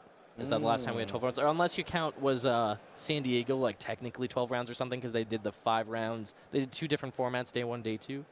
There was like 5 rounds of constructed in addition to like the 7 or 8 for, I think it might have been 7 day 1 of sealed. Yeah, I don't know. I don't know that I'd count that because it wouldn't be Yeah, just 12 from- rounds of the same. Yeah, no, I agree. But yeah, so the last big 12-round event we had was YCS Long Beach. Because we didn't quite make it for Nashville last year, did we? We got close No. to 2,000. I think we got close, but not not there. quite over the threshold. Yeah. Well, I'd like to see an extra round played in there. We want to get the best possible representatives. Yep, definitely. Absolutely. Yep, and that's all we're waiting on now. Just making sure registration goes all the way through. Any duels who wants to play can, as long as they have their invite. I heard actually, last LCQ winner was indeed Philly Luna. I think you guys heard that too. Our Yep. one 4-time winner. Yep, the only 4-time, I guess SJCs, right? Because he wasn't playing when there was YCSs, but they're all technically YCSs now. But Yes. the only 4-time champion wins in the last LCQ he possibly can to play in the 2016 NAWCQ. Which Do you know is how sick. many LCQs there were? I remember it was close to 100, like 92. Yeah, I remember talking to you, and 93. we were sitting at like an 89 or something, and Something the like day that. wasn't even over Yeah, yet. they so. got a few more before Yeah. they go. These are 16-player tournaments as well. Mhm. So 16 times 90-something is how many attempts at last chance qualification there were. Yeah. And if you can actually just see how many qualify in general for these things, it's just a huge Yeah. amount. A So lot it's- qualified, but a lot didn't. Yeah, and a lot of them showed up too, so Yeah. I'm pretty excited. We're going to have a really competitive tournament this weekend. Can't wait to find out Yes. who is going to Miami Indeed. or Orlando. Yeah, oh, it's Sorry, Orlando, not not Miami. That's Miami. right. I always think of taking my talents to South Beach, but it's not Yeah, that not one. quite, It's not that no. part of Florida. But for those who did not earn an invitation or those who get eliminated from the World Championship qualifier, there are lots of events going on here. Yep. And many of which are special things that are not typically available at a YCS, including the presence of 2 Yu-Gi-Oh! Voice actors. Oh, that's right. We have both the voice actors of Yusei, main character of Yu-Gi-Oh! 5Ds, and Yuya, the hero of New Yu-Gi-Oh! Arc 5. Yes. And we haven't, I don't think we've had Yuya for one of our No. live events yet. We also we haven't had never- Yusei in a long time, Haven't had right? Yusei Yeah. in quite a while. We haven't had him in a while. He was one of the first, though. He was. Yeah, I yeah, think definitely was. the first time he was actually at a YCS, or Shonen Jump as they called it, in New Jersey. I think it was actually Oh, the that last was the Oh, one. Edison? last one, the And- 75th. yeah, I think it was Yeah. Edison, and it just so happened he was there. Yep. And we got word that the voice actor for Yusei Fudo is here. And everyone was asking for an autograph, and I think that's when voice actors coming to YCSs was born. Yep. I think we have a giant Stardust Dragon that was signed by him. Oh, sitting yeah. by No, Dan's I've seen the desk in statue the before. office. I didn't know it was signed by him. That's crazy. Oh, not the statue. We have a giant card. Oh, of, that's even Stardust cooler. Dragon. Yeah. So, yes. It's very neat. And also another interesting thing, a lot of players might not know, Greg Abbey actually does know how to play the Yu-Gi-Oh! Trading card game, and He does indeed. play with it, or did. Last I saw him at the last event, he did play with his son. So when he reads a card's effect and a card's name, he knows what's going on. So It's always nice to see like families playing together. yes, Yeah. Like even when I Yes. was a kid, my dad played us all for a while until he stopped being able to read the cards. I don't know that he's ready for a comeback right now, though. Now that we have things like Beatrice. Yeah. I Lot can't even more read reading. Beatrice. My eyes are fantastic. we had Yeah. Thousand Eyes Restrict back then. That was really the tipping point. He's like, yeah, I'm not playing this Metamorphosis card. I can't read the thing that it turns into. Forget about that. Yeah. So other cool public events, we have 2017 regional qualifiers. I heard that was the Yes. most popular one. We had people lining up at 7:45 asking when the 2017 regional qualifiers are ready. I assume that's everyone who didn't make it Everybody through who the did not make LCQs. the LCQs. Yeah. Yes. Just now we have the Winamats we always do, right? A couple giant cards. I think our giant cards this time are Blue Eyes Twin Burst. Yeah, Blue Eyes Twin Burst, Card Demise, and there's Blue Eyes Spirit Dragon. Spirit Dragon. Yep. So those are all good ones. It's the Kaiba selection. Oh, Yes. that's awesome. Let's see, what else do we got? We got a lot of different mats have too available. There's an entire I Yeah. don't know if you've seen it, but there's an entire rack full of Yes. all the Yes, different mats. I like you that. can And they possibly brought back get. the prize case. Yes. That was always a big Five of those mats are from Generation Duels. Oh, Yeah. that's So okay, that's a new event. There's a lot to say about that one. Basically, you get to choose your format. There are 5 different Forbidden and Limited lists. You pick which one you would like to use and which one you'd like to play by. If you choose the traditional Yu-Gi-Oh! Forbidden and Limited list that allows you to use all of the old Forbidden cards, you use the pre-errata effects. Yeah, it's play your cards as written. Yeah, so there's a lot of cool things you can do in that format, but I think one of the coolest things about it is the prize you get for making it to the top 4 varies depending on which deck you chose to Yep. use, because you can, if you top 4 that event, you win a mat from the era of dueling that you're representing. The thing I really like about that is that it gives you this interesting risk-reward scenario. Yes. Yes. Whereby, I really like the GX mat, but then I have to not play Pot of Greed and all of this other stuff. Yeah, GX I think is the most difficult one to win. In terms Yeah, of it'd be just like very how hard to you get. look at them from in a vacuum, GX just doesn't have the same power level as the rest. But it doesn't mean you can't have a successful GX deck. Like Oh you could, yeah, well, it probably starts with 3 Stratos. Yeah. or it can start with 3 Dark Destroyer, no extra deck. That that's is also also a very true. easy way to get there. But the issue is that like because of the original format, you have Exchange of the Spirit running around Macura. You need to play cards like Anti-Spell Fragrance, Droll and Lockbird, and those aren't the best against the Zeal like Burning Abyss deck or the Zeal the Shockmaster Laval Chain deck. Or my favorite one is that there's a Synchro deck that uses Rescue Cat. Oh, the And- 5E's one. Yeah, Uniflora, I think, is the guy. It's some The Mythical Beast, the level 1 sooner. And then they just go off like that. And that deck, I think it uses like Psyframe Lord Omega and Trishula to just kind of ruin the opponent's hand. That deck's really fun to watch. Yeah, But so yeah. there's a lot of cool decks in that format, and it hasn't really been figured out, so No, I feel like we're definitely going hasn't. to see a lot Yeah, of we've gotten a lot of different questions wins. on that too, and a lot of requests for adjustments to the Forbidden and Yes. Limited list. So the Generation Duel, the Forbidden and Limited lists we have right now, they're just the initial ones. As we see what happens at the tournaments, this format's going to develop. So if people keep getting out there and supporting it, we can spend more time and effort into making it Yep. even cooler. So if you come to a YCS, be sure to play in the Generation Duels. We really want to see you there. Yep. So that is going to do it for us for right now. We're going to take a break, and then hopefully we're going to be getting close to game Yeah. time. I think this All break right. is a little longer than normal, right? Yep. Yep. All right. All Make right. sure to stay tuned. We will see you then.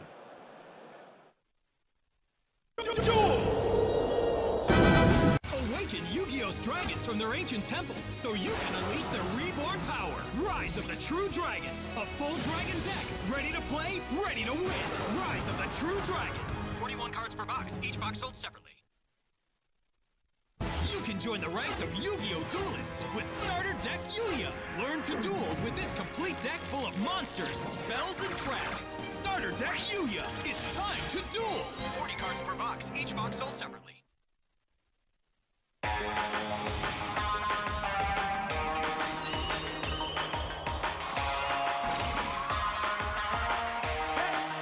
Can you feel the power? You versus me, competition for the victory. I can be the best one day and make history. Swing into action. Are you ready to play? Challenge anyone, anywhere, any day. You want to take a chance? Go ahead and roll the dice. See if it's in your cards. If you'll pay the price. Activate the spell. Let your powers come to life. It's showtime. Who will win the fight? I'm ready to do. Go ahead and make your move. Go, go, go, go. I'll win this duel. You can't beat my rules. I'm in that groove. I know I can't lose. Your turn, your tricks. Now what will you choose? Can you feel the power? I'll win this duel. You can't beat my rules. I'm in that groove. I know I can't lose. Your turn, your tricks. Now what will you choose? Can you feel the power?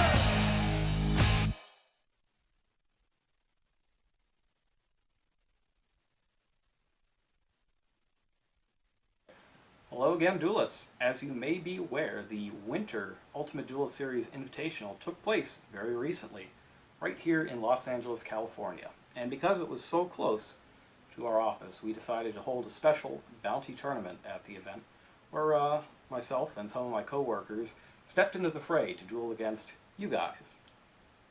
And the deck I chose for that event was Phantom Knights. You might find it a little odd that we did a video on Super Quantum a couple weeks back, but not one on Phantom Knights. And that's because I wanted to save the surprise for the event itself. But now that it's over, I've got 10 things that you should think about and know when you're building or playing a Phantom Knight deck. And the first one, and this is where a lot of people get tripped up right away, is that you really need to max out on your level 3 Phantom Knights. That's Ancient Cloak, Ragged Gloves, and Silent Boots. And you really ought to max out on all of the traps as well. And on top of that, I would also play 3 Phantom Knights of Breaksword, the Xyz monster, if you have access to all of them. I found that I play all 3 of these a lot more often than I don't, which is kind of surprising. But this deck spits out level 3 monsters like it's its job, mainly because that is its job. And in order for it to do that as efficiently and as often as possible, you need to max out on all of these. I know it's really tempting to maybe shave off a wing here or there, or a sword, or maybe one of these guys since they can't be special summoned without a card effect, but don't do it. It is very important to the math of the deck that you have all of these cards active, because one of your most ideal turn 1 plays is to Xyz summon Dante, Traveler with the Burning Abyss, to start sending cards from your deck to the graveyard. And if things are going particularly well, you might even be able to get Dante with Card Trooper, or Dante with Mathematician, or even summon Card Trooper and then use it as a material if you have something like a Soul Charge in your deck. You want to get as many cards into your graveyard as possible because it gives you the most chances to hit these traps and these monsters. A lot of your plays come from special summoning back monsters from your graveyard with the Phantom Knight trap cards, and that is why you want to put up a big defender that also happens to have the effect of Card Trooper on it. Dante is also a good first turn play if you're going second, as well as first, because he does rise all the way up to 2500 attack when you use his ability. So he's a great offensive and defensive weapon. Now, these are a lot of level 3 monsters and a lot of methods to summon them, but even with these 18 cards, you're not going to be able to summon enough level 3 monsters to do what you need to do as often as you need to do it. Fortunately, there are a lot of fantastic level 3 monsters in all of Yu-Gi-Oh! Oh, Scott Foolish and Reinforcement of the Army there, those are great, because they can count as any of these. But there are a ton of other great level 3 monsters. I'll show you what I used. I used the Speedroids, Speedroid Terratop, along with the Kenenborg and Triide dice. You can special summon Terratop if you have no monsters on the field, which makes it a really great play, both early in the game and late in the game. And when it's summoned, you get to search for another Speedroid. Kenenborg is usually the first one you'll search because you can special summon it if you have a wind monster, and that gives you 2 level 3 monsters without using your normal summon. Triide dice is important because you want to incorporate synchro monsters into the deck if at all possible, and actually that's thing 4 on my list of things that you should know about Phantom Knights, that you should not skip out on synchros. I'll get back to that in a second because I also used Emergency Teleport, which you're seeing more and more these days in Monarch decks, actually, along with Super Quantum Blue Layer. Monarchs use this as a tribute material. I use it for Xyz material because even when you detach it from an Xyz monster, you still get to shuffle it back into the deck. So I only need 1 copy of this, and it's almost like having 4 copies, 3 of which you can special summon by Emergency Teleport. And I've also used 1 copy of Ghost Ogre and Snow Rabbit. Being able to special summon a tuner directly from your deck is incredibly good. And even if you draw this monster, you can use it for its quick effect to destroy a card that's just activated its own effect. So all of these are pretty great. I'm happy every time I start with Terratop in my opening hand. I would highly recommend both of these. Now, as for synchro monsters, I played a few. Played 3 of them in my extra deck. The most important one is Trishula, Dragon of the Ice Barrier. Summon this, and you get to banish a card from your opponent's hand, field, and graveyard. which is absolutely devastating against everything. And that is part of why it's so important to have tuner monsters. It's really easy to get 2 or 3 level 3 monsters on the field, and if one of them's a tuner, it could be Trishula. Even if you can't get 3 monsters on the field, there are some pretty good options at level 6 as well. I kind of took a trip to the future to bring back Stardust Charge Warrior for the Bounty Tournament. Stardust Charge Warrior, you'll actually see it in Premium Gold 3 for the first time. It's a level 6 Wind Warrior Synchro. Generic, you can make it with a tuner and any non-tuners, and when you Synchro Summon it, you get to draw a card. Pretty good. But it can also attack all of your opponent's special summon monsters once each, which is absolutely devastating against a Pendulum-based deck. Nearly all of their monsters are special summoned, and what's normally a boon for them, being able to put a giant wall in the way from you, in the way of your monsters every single turn, so that they can draw the cards they need to actually win, doesn't work so well when you've got Stardust Charge Warrior attacking all of them. If you can pop this up with your Phantom Knight traps, it can even just attack all the way down the line of Kozmo monsters, or just beat up everything that a Burning Abyss player can throw on the field in a single turn. So Stardust Charge Warrior is extremely cool, and definitely check it out when Premium Gold launches in March. And I also played HTS Psyhemoth. Psyhemoth never really saw a lot of play back when it first came out in Judgment of the Light, but I liked it as an easy 2-material option that lets me get rid of a Kozmo ship like Dark Destroyer or Dark Eclipser that I can't target. It does banish it, which makes it a little easier for the Kozmo player to get it back, but sometimes you just need it out of the way. So for example, if your opponent has 2 Kozmo Dark Destroyers out, if you can crash into one of them with HTS Psyhemoth and then steal away the other one with number F0, you can get in direct attacks that way. And that happens a lot more than you think it would. Thing number 5 goes back to these traps. And one of the important things to remember with them is that because they are traps and they don't have an except during the turn this card was sent to the graveyard clause on their revival effects, that means you can use those revival effects at any time. You can use it during your own battle phase to field extra attackers and possibly win a game that your opponent thought that you couldn't win that turn. But most importantly, you can use them during your opponent's turn. Many times, I will use the effects to special summon during my opponent's end phase, because not only does that wreak havoc with them if they have max C, they can choose to use max C during their own end phase, knowing that they can't play the cards that turn, or they can let me get multiple free special summons on their turn, and then can only use max C on my turn preemptively before I start Xyz summoning. But the most important thing is that you can only use each of these revival effects once per turn, so if you have multiples in the graveyard, which is very possible between sending cards to the graveyard with Dante, Card Trooper, etc., and just playing the trap cards as normal, you can use the duplicates at the end of your opponent's turn, and that leaves you your full complement of special summon effects to use during your own turn. And my next point, again with the traps, is Fogblade.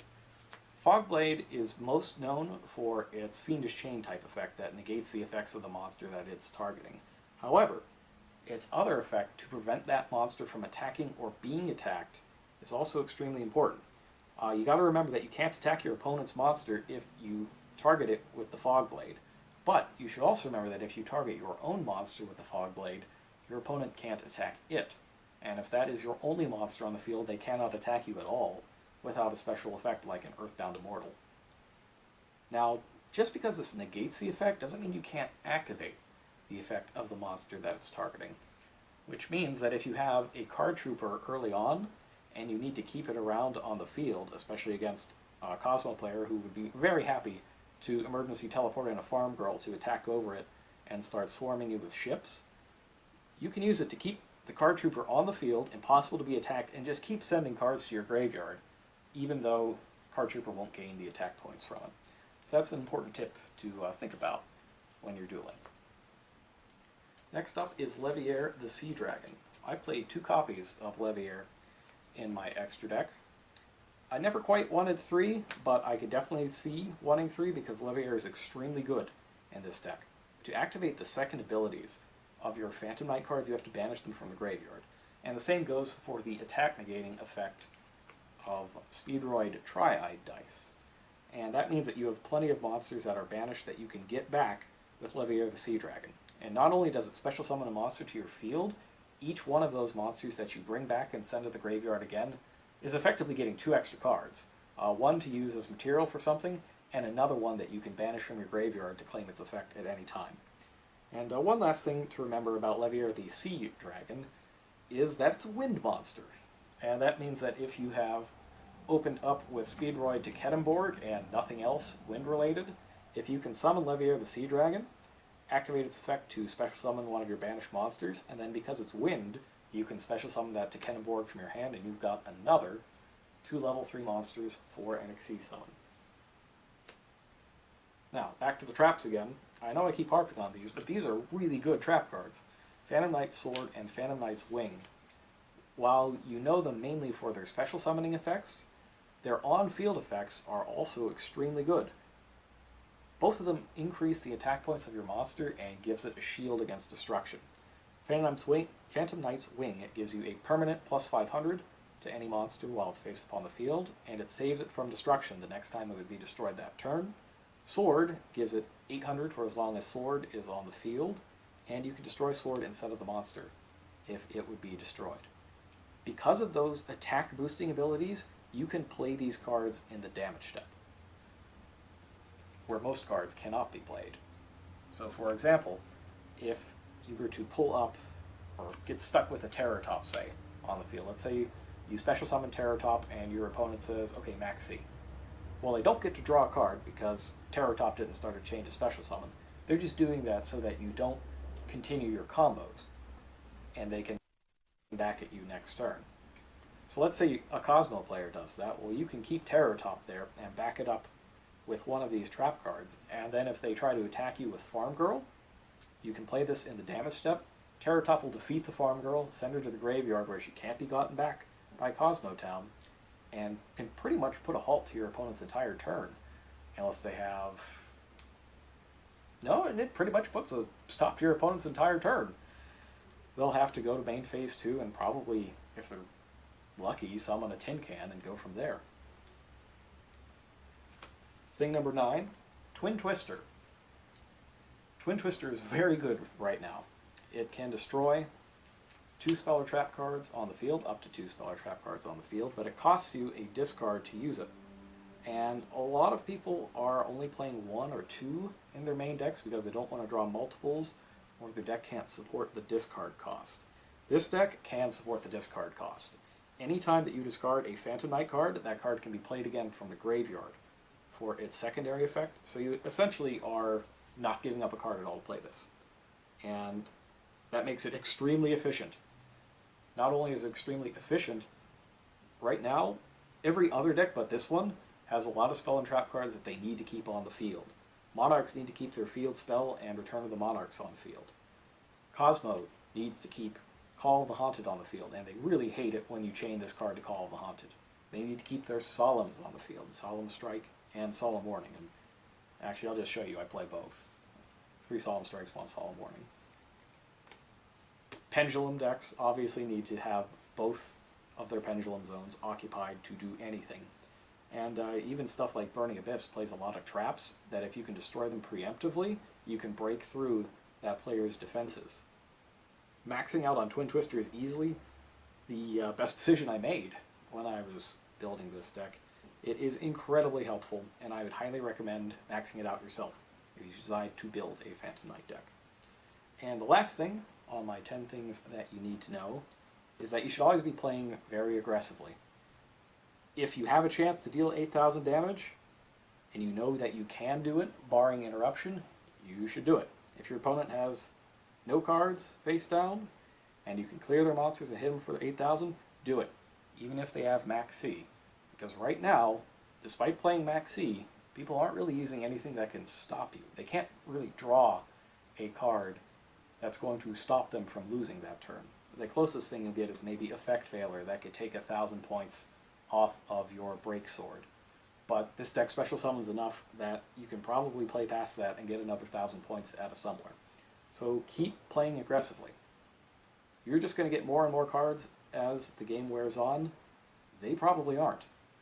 so don't let off the gas. And I didn't play it in the bounty tournament, because I figured one new card from the future was enough. But we talked earlier about how important it has to have all of these level 3 monsters. And right now there are only 18 Phantom Knight cards you can play that give you a level 3 monster. Well, in Premium Gold 3 there is one more that can do it.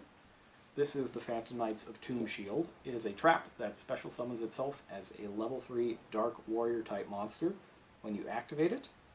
And it also has a breakthrough skill-like effect that you can use when it's in the graveyard.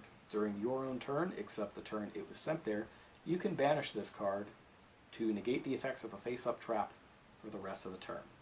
Not only is that useful to negate things like anti-spell fragrance for a turn, so you can play your spell cards, like your emergency teleports, it also can be chained to normal traps, things like Fire Lake of the Burning Abyss, or Bottomless Trap Hole, Time Space Trap Hole, that sort of thing, to negate them temporarily as well. That's a trick that you normally associate with cards like Hot Red Dragon Archfiend Abyss, or Contrast Hero Chaos.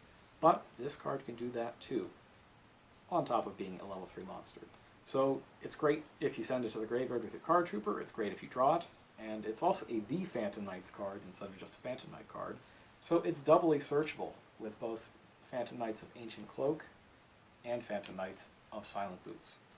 So keep a lookout for that when Premium Gold 3 arrives in March. That'll do it for now. I hope everybody who was disappointed that we didn't have a Phantom Knight video before is now satisfied. I hope you all enjoyed this deck a lot. I know I did. I had a great time playing it. And keep dueling and have fun. You can follow us on Facebook at official Yu-Gi-Oh! TCG or on Twitter at Yu-Gi-Oh! _TCG. And of course, you're watching this video on our YouTube channel at official Yu-Gi-Oh! TCG. See you next time. Awaken Yu-Gi-Oh's dragons from their ancient temple so you can unleash their reborn power. Rise of the True Dragons, a full dragon deck, ready to play, ready to win. Rise of the True Dragons. 41 cards per box, each box sold separately. You can join the ranks of Yu-Gi-Oh! Duelists with Starter Deck Yu-Gi-Oh! Learn to duel with this complete deck full of monsters, spells, and traps. Starter Deck Yu-Gi-Oh! It's time to duel! 40 cards per box, each box sold separately. Welcome back to the 2016 North American World Championship Qualifier. We're still not quite at game time yet. You would not believe how many people are here. We don't even know how many people are here yet, but they're still coming. They are still coming in and registering and signing up, and I'm just incredibly pumped. I can't wait to get this thing started. But last thing, I think, is to talk a little bit about the last thing that is legal for this event. So Structure Deck Rise of the True Dragons came out yesterday, and it's got a bunch of new cards in it, particularly to help out Dragon decks. Blue Eyes, but you can also make your own deck out of the cards just in here. And one of the cards that makes that possible is the new Archbrave Dragon. You can see it right there. So Archbrave Dragon is, if you special summon it, it just banishes all your opponent's face-up spell and trap cards, and then gets huge. Yep, great against the Dark Destroyer field spell, great against opposing pendulums. Or Return of the Monarchs, or Domain of the Monarchs, all that sort of thing. I really like what it does against pendulums. Yes. Getting them banished instead of into the extra deck is pretty huge against that. That's actually part of why we saw Unwavering Bonds become a side deck pick a couple months back. But that's not even all that Archbrave Dragon does. If it is sent to the graveyard in any way, doesn't care from where or how, during the next standby phase, it can special summon a different level 7 or 8 Dragon-type monster from your graveyard. So that turns your cards like Foolish Burial into delayed action Monster Reborns, which is pretty darn good. Yeah. It's also during either player's standby phase, right? It's the standby phase. Yeah, so if I Foolish it on my turn, I summon on your turn. Yes. Or if it goes to the graveyard on your turn because you blew it up, well, then it summons on my turn. Yeah. And that's really good with things like Dragon Spirit of White, which has an effect that banishes a spell or trap card whenever it is summoned. So even if they have face-down cards that set something at the end of the turn, if they took out Archbrave, well, they're going to lose whatever they set. Yeah. But of course, if you're just going to build a deck out of the structure decks, then the card that you're most likely going to be special summoning with this is the new upgraded version of Felgrand. Yeah, super strong card. And that is the Divine Dragon Lord Felgrand. Here he is. So the original Dragon Lords, their strategy was based around sending the dragons to the graveyard and then reviving them. And that's kind of been the thing for dragons since the very beginning, is instead of tribute summoning, it's the opposite of the Monarch deck. The Monarch deck is all tribute summoning. Dragon decks are all do everything but tribute summon. Yes. Started with Blue Eyes and Flute, sending things to the graveyard, bringing back Call of the Haunted Monster Reborn. And that eventually became a strategy itself, which was the original Felgrand structure deck. Yeah. So now we're back with a new one, and this is Divine Dragon Lord Felgrand. If he's special summoned from the graveyard, you can target one of your opponent's monsters, either that they control or in the graveyard, doesn't matter where, banish it, and then he gets huge. He gets an extra 100 points times that monster's level or rank. But if it destroys an opponent's monster by battle, instead, you get to special summon another level 7 or 8 dragon from your graveyard, except another copy of this guy. So what that gets you is you have this kind of miniature loop with Archbrave Dragon and Divine Dragon Lord Felgrand. Yeah. It's kind of like the old, kind of like the Fire Kings, if you think about it that way. It's the delayed action, special summoning, and then you special summon another thing to get more banishing. Yeah. And it's great that it doesn't destroy anything. Yeah. It's all banishing. It feels a lot like Light Pulsar to me, almost in some Yes, ways. Yeah, Dark like Flare. Red Eyes Darkness Smell Dragon, bringing back Light Pulsar. You Yep. know, Light Pulsar goes down, gets back to Lightness Darkness. Yeah, exactly. Darkness Smell Dragon. That Yeah. is exactly what it's like. Dragon's Glide, that was actually another popular deck when it first came Yep. out. No, that was very popular. Yeah. That was another 3 structure deck, tournament deck. Mhm. Yeah, much like the Monarch one we have now, where it did not take much other than 3 structure decks for that deck to be super competitive. Throw in a Red Eyes Metal and you're set. Yeah. Nice Darkness Metal. So one of the other problems that Dragon decks have always had is getting to their dragons. Yeah. The problem with playing too many of these giant dragons is that you can draw a lot of them and Yeah. not be able to play anything at all. Or you're stuck relying on drawing one of spell cards, like in the old days, it was Foolish Burial and Future Fusion.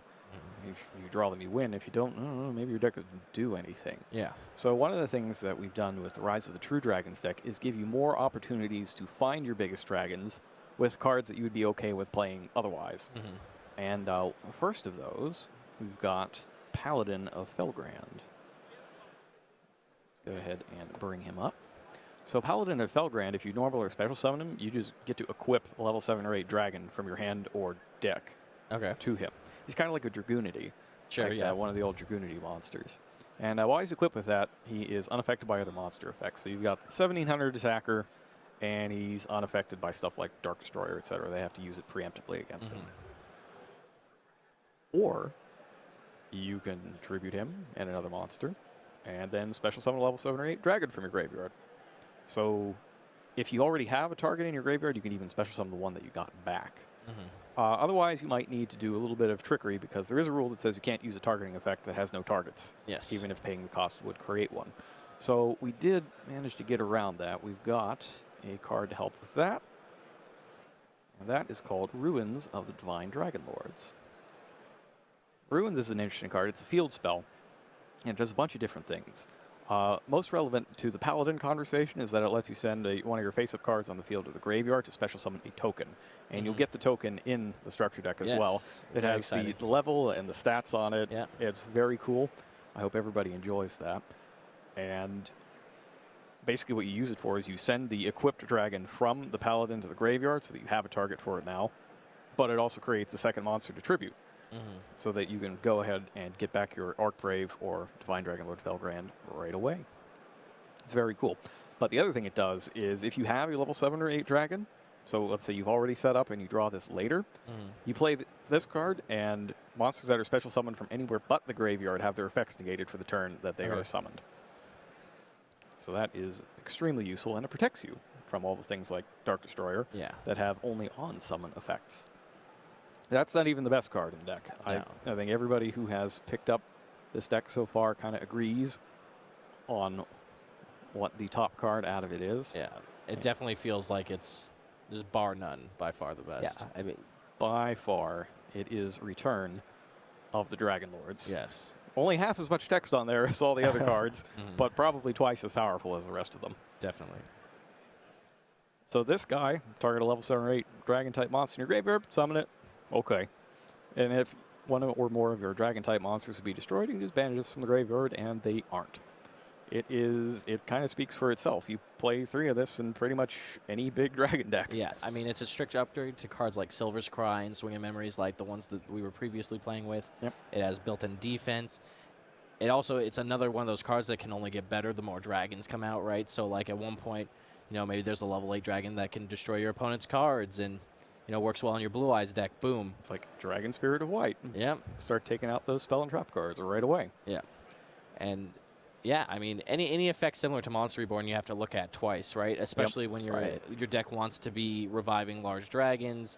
Like we said, it has a backside. Like, the built-in protection just makes it okay. Like, if this card wasn't already better than Silver's Cry or Swing, now it definitely is. It's definitely better than Swing. Yeah. Silver's Cry, at least you can have a debate about, since Yeah, it's a it's quick quick play. play, but the whole once per turn thing, Yeah, you the still once per got turn definitely Yeah, hurts. well, Silver's Cry also only gets back normal monsters, right? And this gets back anything. It's true. So that's a big deal. A lot of the stuff that you get back pretends to be a normal monster Yes. anyway. So one of the, actually the deck that I'm playing this in right now that I really, really enjoy is a Red Dragon Archfiend deck. Yeah, I saw you Of comboing all off with it things. yesterday. Yeah. It seems super fun. The best part about it is that because that deck needs to use its monsters as synchro materials, Yeah. having a relatively cheap way to get that monster back so you can use it as a monster is really, really Sweet. handy. And not having to negate a Regeki or interrupt a Kaiju Slumber, because you can just banish it to protect those monsters and save your Red Dragon Archfiend Abyss for something more important is extremely nice. So I think that's just about it. Oh, nope, we've got one more. Let me go ahead and bring up my Dragon Knight.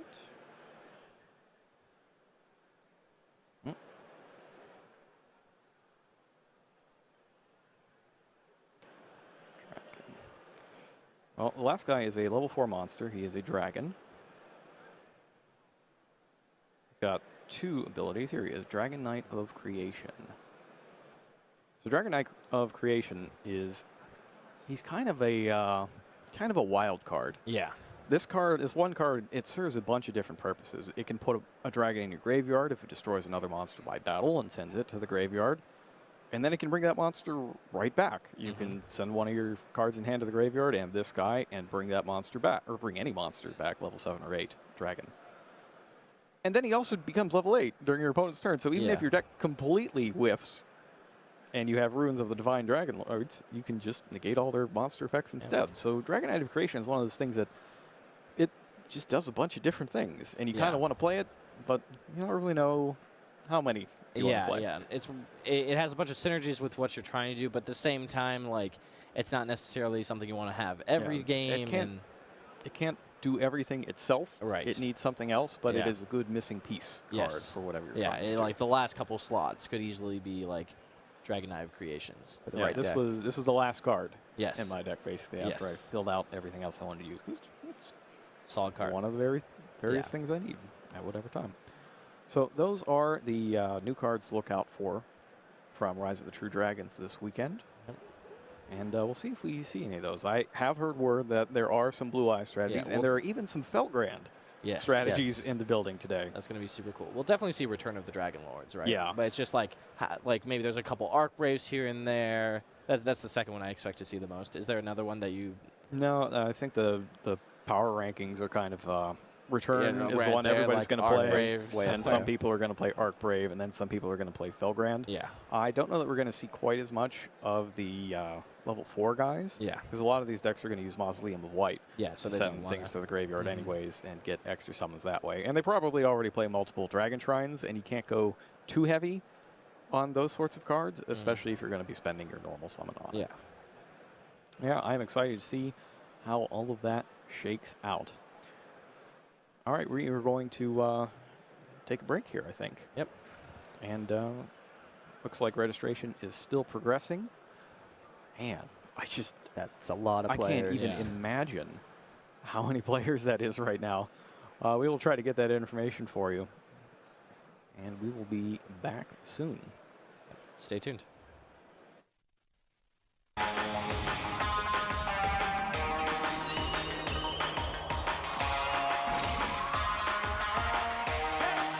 Can you feel the power? Two birds mean competition for the victory.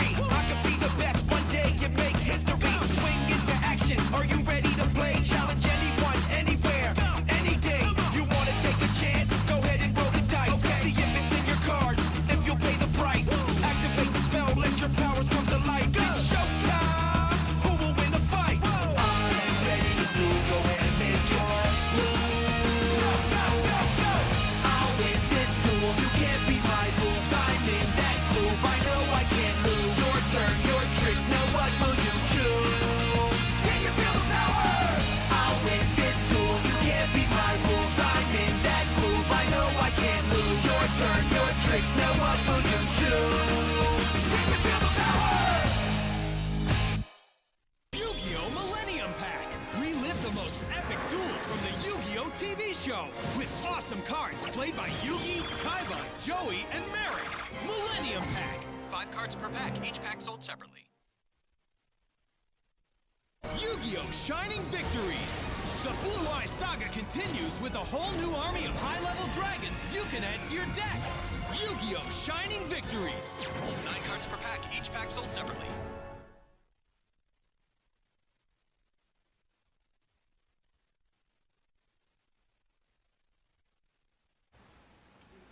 If you're watching this video, you probably already know this, but giant robots are cool. And you know what's even cooler than giant robots? Giant robots that combine into even bigger giant robots. And we've got plenty of those in Wing Raiders, which is available now. The Super Quantum theme is made up of pilots,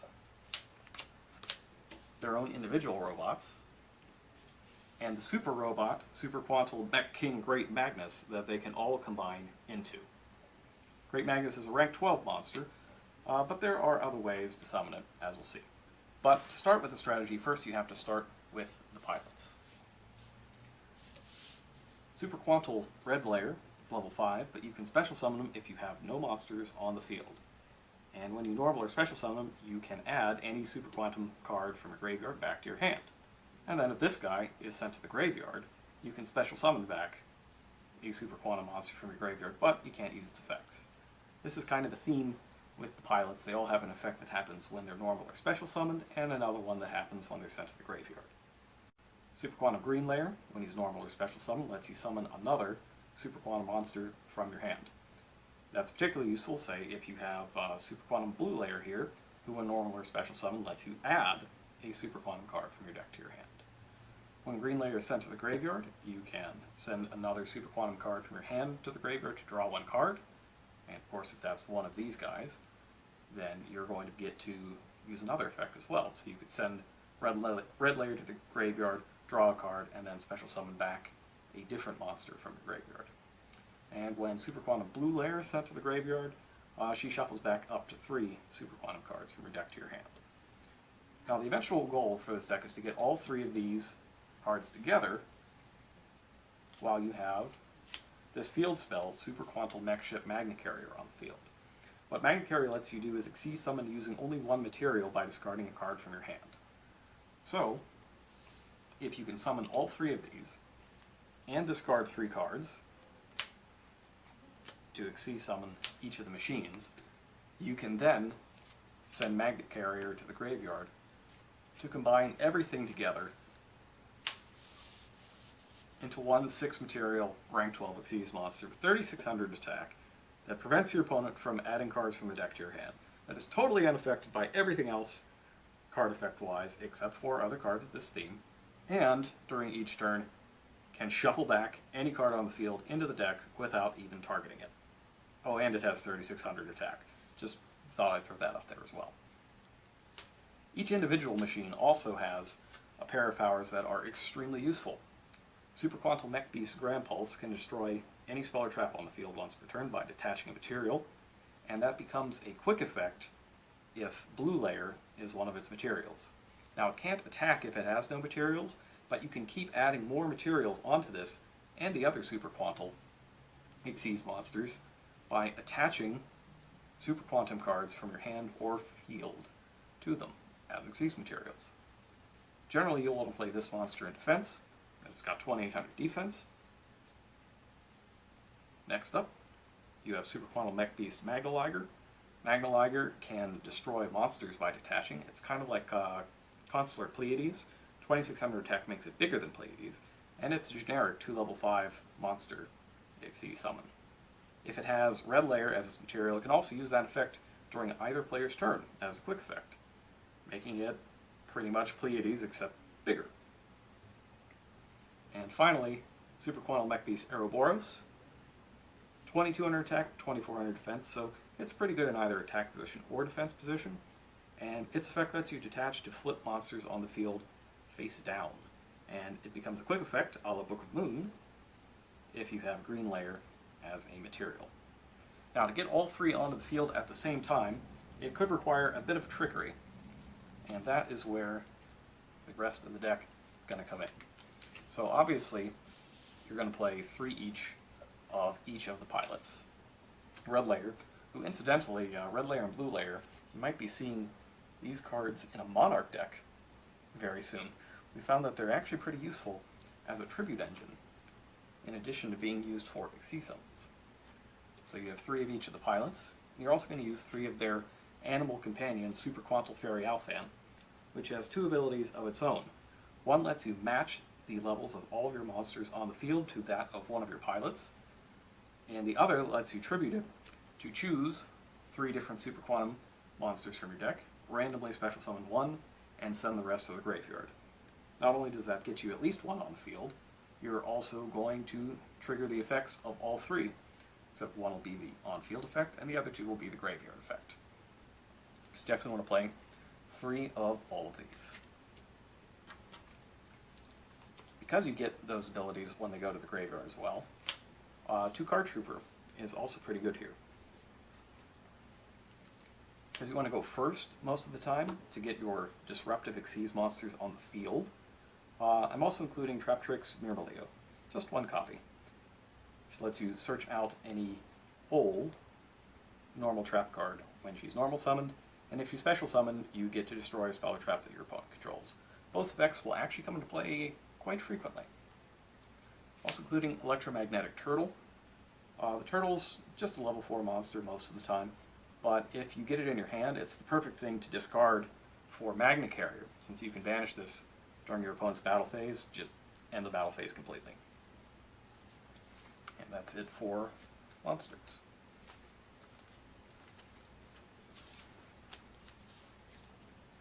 Next up, spells.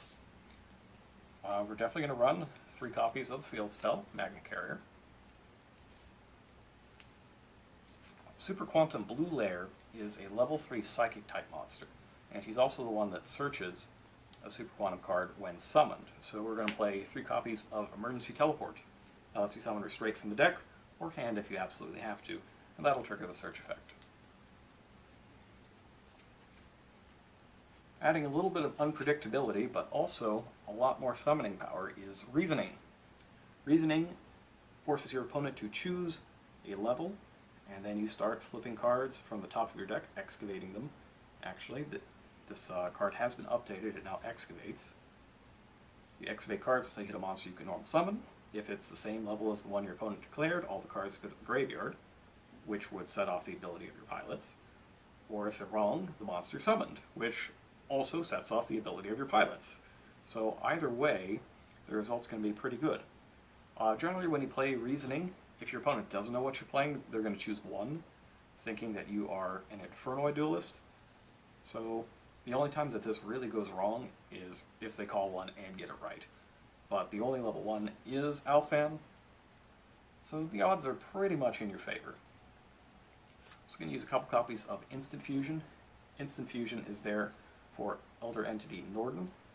Specifically, you're going to use it to bring back Green Layer and use them to summon Ouroboros. 1-for-1 makes it easier to summon Alphan, which is important because getting that special summon and 2 other effects all at the same time is incredibly good, especially on your first turn. This is another deck where Soul Charge does a lot of work. Because of Alphan, you often wind up with 1 pilot on the field and 2 in the graveyard. And if that's the case and you have Soul Charge, well, you're getting all those pilots back and getting their effects. And if you have Magna Carrier, you're going to summon Great Magnus that turn. Foolish Burial sends things straight to the graveyard to set off their effects. And continuing on in the traps, we've got more cards that are going to special summon from the graveyard. 3 Call of the Haunted. Some hold cards to use with Mermail, and also Traptrix Ecclesia, which is in the extra deck. Bottomless and 2 copies of Time Space.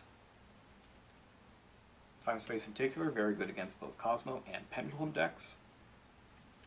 2 copies of Solemn Strike, 1 Solemn Warning, and 1 Super Quantal Mech Sword Magna Slayer. Magna Slayer is the only, one of the few non-defensive trap cards here, I guess along with Call of the Haunteds. Magna Slayer, when you flip it, it equips itself to one of your Super Quantal Xyz monsters. That monster gains attack points equal to its rank times 100. And then during the battle phase, you can send this card to the graveyard to let that monster attack 3 times. So I'll just let you imagine a 4800 attack Great Magnus attacking once, and then having this sent to the graveyard to have it attack 2 more times for 3600 each. That is a lot of damage, and it's a very easy card to search out of your deck. So it's not out of the realm of possibility to have this happen. It's a little more likely that you'll have it on Magnaliger, though, which will go up to a respectable 3600, while making it so that your opponent can't field a monster. So we play 1 Great Magnus, probably only going to need to summon it once. In all of our playing here at Konami, Great Magnus has only been defeated once after it was summoned, and that was by an Evil Swarm Thanatos with 3650 attack points after enough Phantom Knight buffs were put on it. 2 Ouroboros. Oh, and did I mention that it doesn't matter if it's defeated because it just splits back up into the 3 machines? Because it does. Great Magnus is really great, actually. 2 each of the smaller machines. 2 copies of Norden, 1 for each instant fusion. And then also at rank 3 we have both Dante and the Phantom Knights of Break Sword. At rank 4 we also have Diamond Direwolf and Traptrix Ecclesia. At rank 5 we also have Volcasaurus, which seems like it might be a little redundant with Magnaliger, but don't forget that Volcasaurus does damage equal to the attack points of the monster that it destroys. But it can't attack directly afterwards, so you'll want to upgrade it to Gaia Dragon the Thunder Charger, which can. There's your extra deck. There's a lot of places that you could tweak this. I know that some people like to play only 1 copy of the smaller machines, or at least only 1 copy of Ouroboros. I think that's justifiable, but the only one that I think I'd remain pat on is Magnaliger. Magnaliger is incredibly powerful with the ability to destroy monsters during either player's turn. I don't see myself going less than 2 on that. That about does it. If you think that this is the kind of deck that you want to play, definitely check out Wing Raiders. All of the Super Quantum cards are in there. If you want to see more, subscribe to us on YouTube, Official Yu-Gi-Oh! TCG. Follow us on Facebook, also Official Yu-Gi-Oh! TCG. Or on Twitter at Yu-Gi-Oh!_TCG. We also have a strategy site at Yu-Gi-Oh! -card.com. Have fun, guys.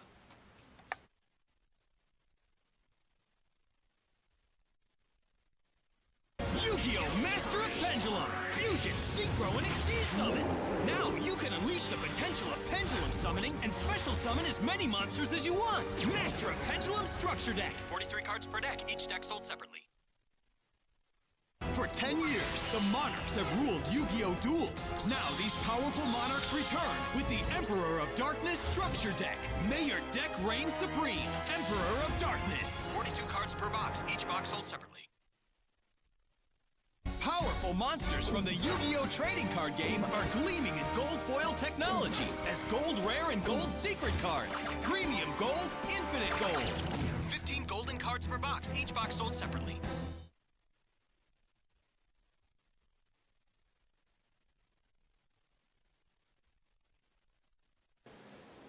Shining Victories is the last booster set of the 2015-2016 dueling season, but it is by no means the least. Actually, to tell you the truth, Shining Victories is my favorite of the 4 main boosters that we put out this season, and I'll show you why. It's because this guy, Blue Eyes White Dragon, the original and the best. For the first time since the saga of Blue Eyes White Dragon Structure Deck came out back in 2013, you can now make a competitive, but also really fun to play, Blue Eyes White Dragon deck. And I'd be happy to show you what I came up with. So, normally everything in these decks I show you is totally negotiable. You can make any changes you want. In this case, I think you should play 3 Blue Eyes. Not only do you need all 3 of them for the deck to function properly, I'm also of the opinion that you haven't really lived until you've summoned all 3 Blue Eyes White Dragons at the same time. It is an absolute blast, and you can do it with regularity with this deck. I also played 2 of the new Dragon Spirit of White. This is a new variant on Blue Eyes White Dragon. It's always treated as a Blue Eyes card, but it has main character monster stats, 2500 attack, 2000 defense. Always treated as a Blue Eyes, and it's also a normal monster while it's in your hand or graveyard. That's going to come into play a lot later, as we'll have many effects that work with normal monsters, particularly normal monsters in your hand or graveyard.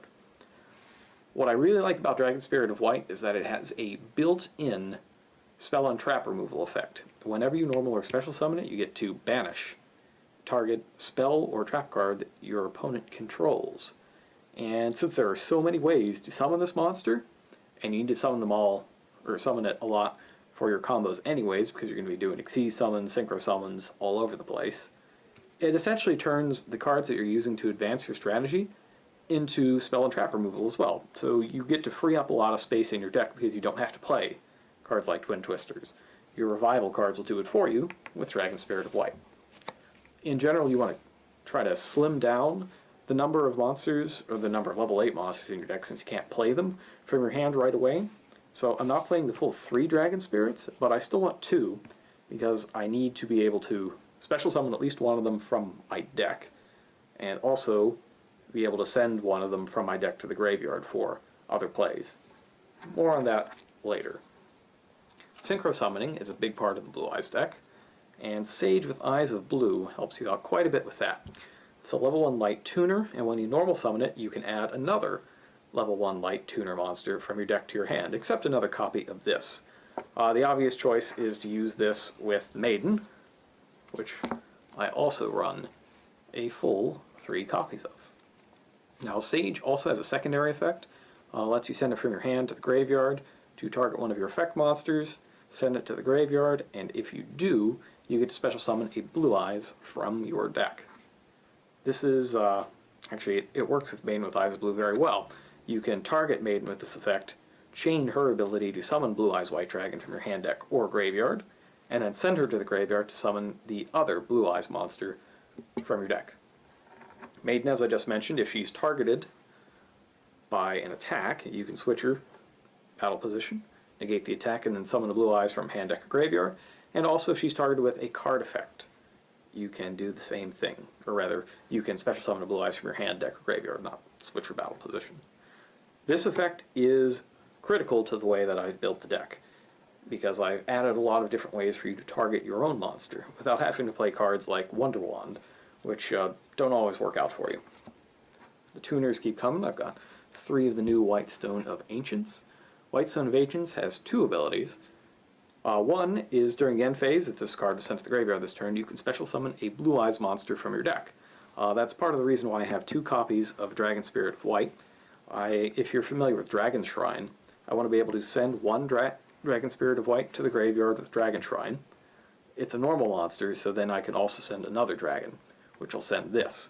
And then this in the graveyard during the end phase can special summon the other Dragon Spirit. So that's another reason why I need 2. The other great thing about this is that you can banish it from your graveyard to add a Blue Eyes from your graveyard to your hand.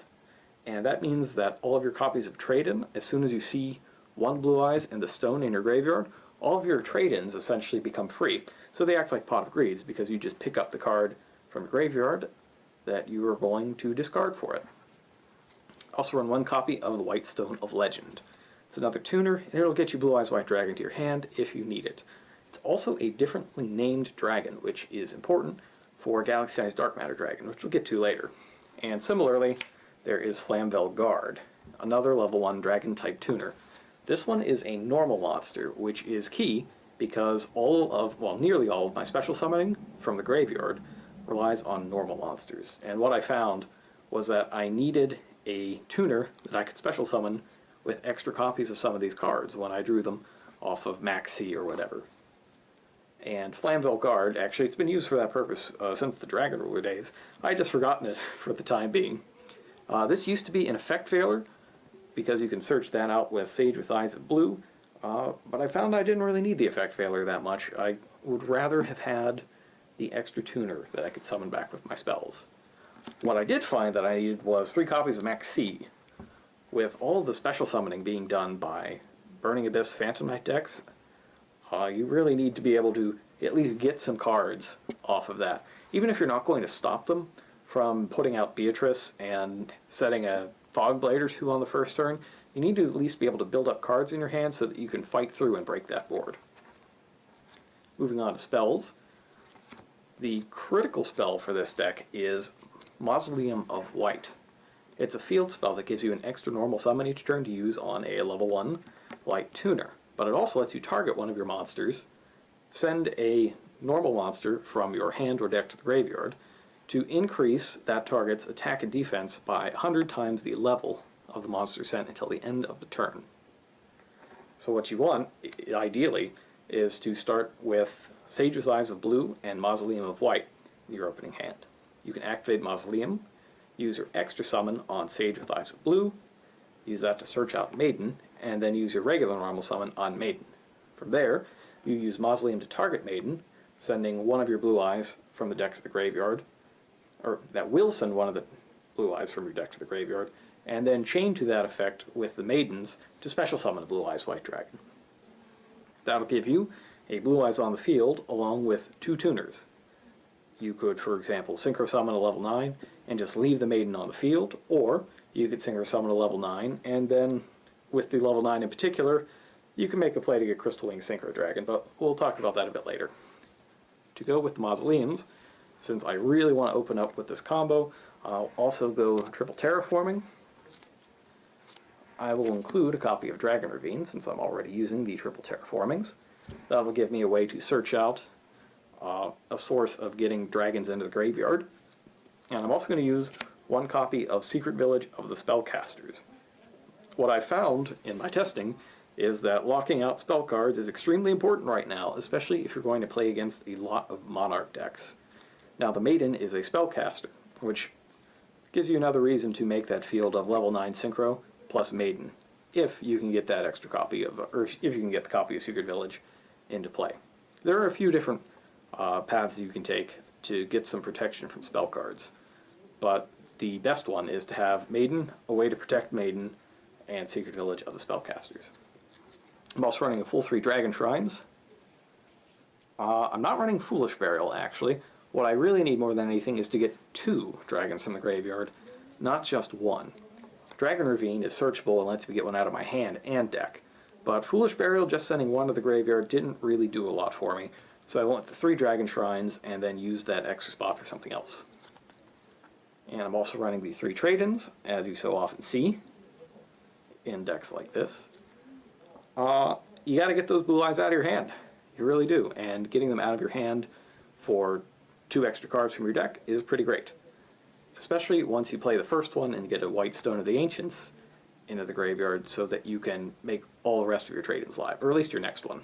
You'll need a second stone if you want to make the 3rd trade-in live as well. And that just leaves all of the revival cards. Obviously I'm going to play Soul Charge. If you draw Soul Charge, you are probably going to win. I also play 3 Swing of Memories. That special summons a normal monster from your graveyard, but it's destroyed during the end phase. That's part of why I want Flamvel Guard in the deck, because it's a normal monster that's a dragon and also a tuner. So it works with my Dragon Shrine. I could send, say, a Blue Eyes and Flamvel Guard to the graveyard. I could send Guard and Stone. Just having this as an option on Dragon Shrine and for Swing of Memories, etc., is extremely useful. And I've also got Silver's Cry. That is quick play, target a Dragon type normal in your graveyard, special summon it. You can only use 1 of these per turn, but as a quick play you can use 1 on your turn and 1 on your opponent's turn. And in combination with Dragon Spirit of White, which, if you recall, is a normal monster in the graveyard, it essentially turns Silver's Cry into a mystical space typhoon that banishes your opponent's spell or trap. Now, moving on to the extra deck. I alluded to this earlier, but there is a particular level 9 Synchro that I think you will want 3 of. Clean this up just a little bit. I'm talking about Blue Eyes Spirit Dragon. Get all that out of the way. Blue Eyes Spirit Dragon. Okay. I run 3 of these. It's a Synchro that you summon by combining 1 tuner with 1 or more non-tuner Blue Eyes monsters. Keep in mind that Dragon Spirit of White is always considered a Blue Eyes monster, so it is a valid non-tuner material for this. Blue Eyes Spirit Dragon does basically everything you could possibly want. 2500 attack, 3000 defense, much like Azur Eye's Silver Dragon from the structure deck. Neither player can special summon 2 or more monsters while this card is on the field. Rather, summon 2 or more monsters at the same time. That means that Pendulum Summoning loses its fangs completely while Blue Eyes Spirit Dragon is on the field, because they can only Pendulum Summon 1 monster at a time. That defeats the entire purpose of being able to drop 5 monsters at the same time, in particular from your extra deck. But it also strikes against all of the graveyard reliant strategies lately. During either player's turn, you can use this card's effect to negate the activation of an effect of a card in the graveyard. That is super good against Burning Abyss and Phantom Knights in particular, but it also has some uses against Atlanteans as well. You just have to be careful that they don't order their chain link so that you can't do anything about it. And if you take a close look at the text, it is when the effect of a card in the graveyard is activated. So you could even use this against the Prime Monarch or Pantheism of the Monarchs, giving it further utility in that matchup as well.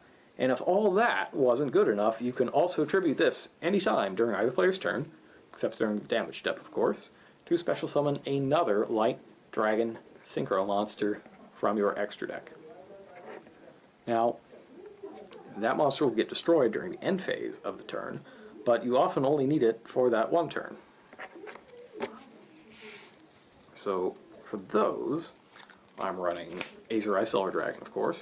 You can Synchro Summon this regularly, though you have to keep in mind you can't use Dragon Spirit of White on this one, because it's only a Blue Eyes monster on the field, it's not a normal monster. So you need to use regular Blue Eyes White Dragon for this. But it can revive a Spirit Dragon from your graveyard during your standby phase. Also, until the end of the next turn after this card is special summoned, not just Synchro summoned, Dragon-type monsters you control, the ones you control when this is summoned, can't be targeted or destroyed by card effects. And that'll include Azur Eyes itself. So if you summon it off of Blue Eye Spirit Dragon, you get to keep it. Also using Stardust Spark Dragon. Stardust Spark Dragon is a great way to keep your Maiden around, especially if you have her alongside Secret Village of the Spellcasters. So in that scenario I told you about earlier, where you have Sage, Maiden, Blue Eyes, and then the field spell, Secret Village of the Spellcasters, you can Synchro Summon Blue Eye Spirit Dragon, swap it out for Stardust Spark Dragon, have Spark Dragon protect itself for the first turn it's out, so that it doesn't get destroyed during the end phase, and then during your opponent's turn you'll be able to target the Maiden with this effect to keep her from being destroyed once, which also lets you summon another Blue Eyes because you targeted Maiden with a card effect. I'm also running a few level 7 Light Dragon Synchros. Michael the Archlight's Horn is one of them. Let's pay 1,000, banish a card on your opponent's side of the field. I'm playing Ancient Fairy Dragon, which will let you swap field spells out. So being able to swap your Mausoleum for Secret Village or Dragon Ravine as you need it, and gain back some life points at the same time is very useful. And I'm also playing Black Rose Moonlight Dragon, which can bounce away cards like, say, Kozmo Wicked Witch, which usually gets special summoned off a long chain of spaceships that they're going to use to try to block you out until your next turn.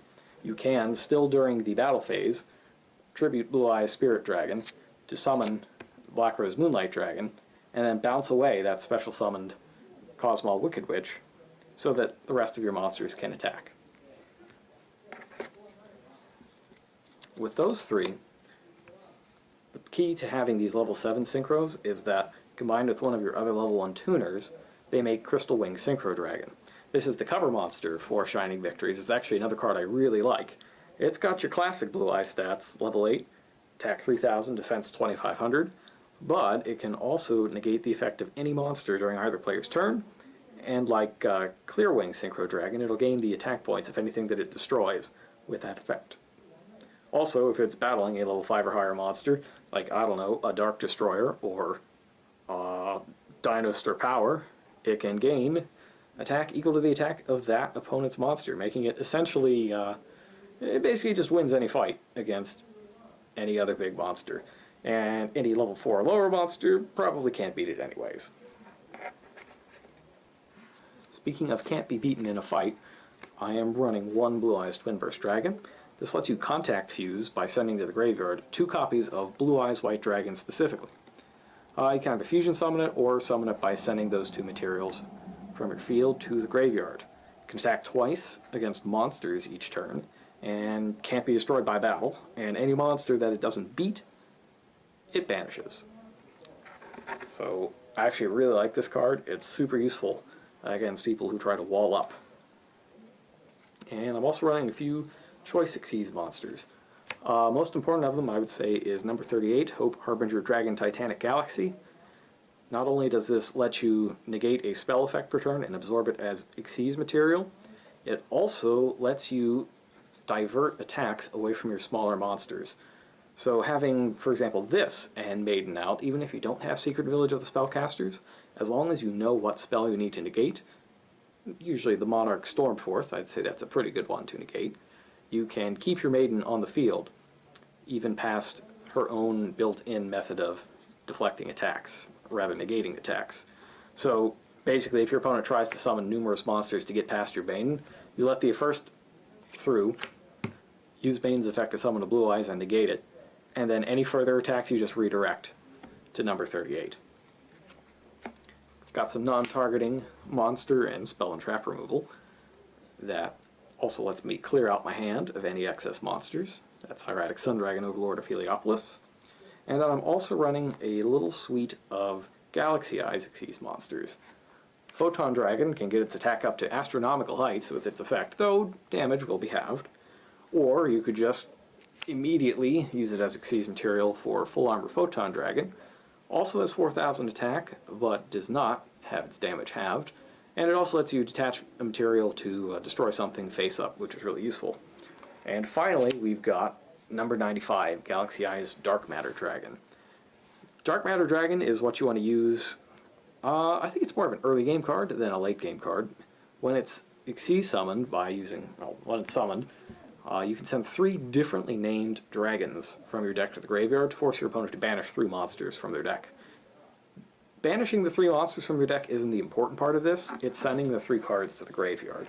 And that's another reason why I like having Flamvel Guard in the deck, because with Guard, Whitestone of Legend, and Whitestone of Ancients, it's possible to send 3 tuners to the graveyard and leave the Blue Eyes in your deck so that you can keep using the effect of Mausoleum of White and the Whitestone of Ancients. As for other modifications that you could make, if you really felt the need, you could put Effect Veiler in your main deck, since you can search that out with Sage with Eyes of Blue.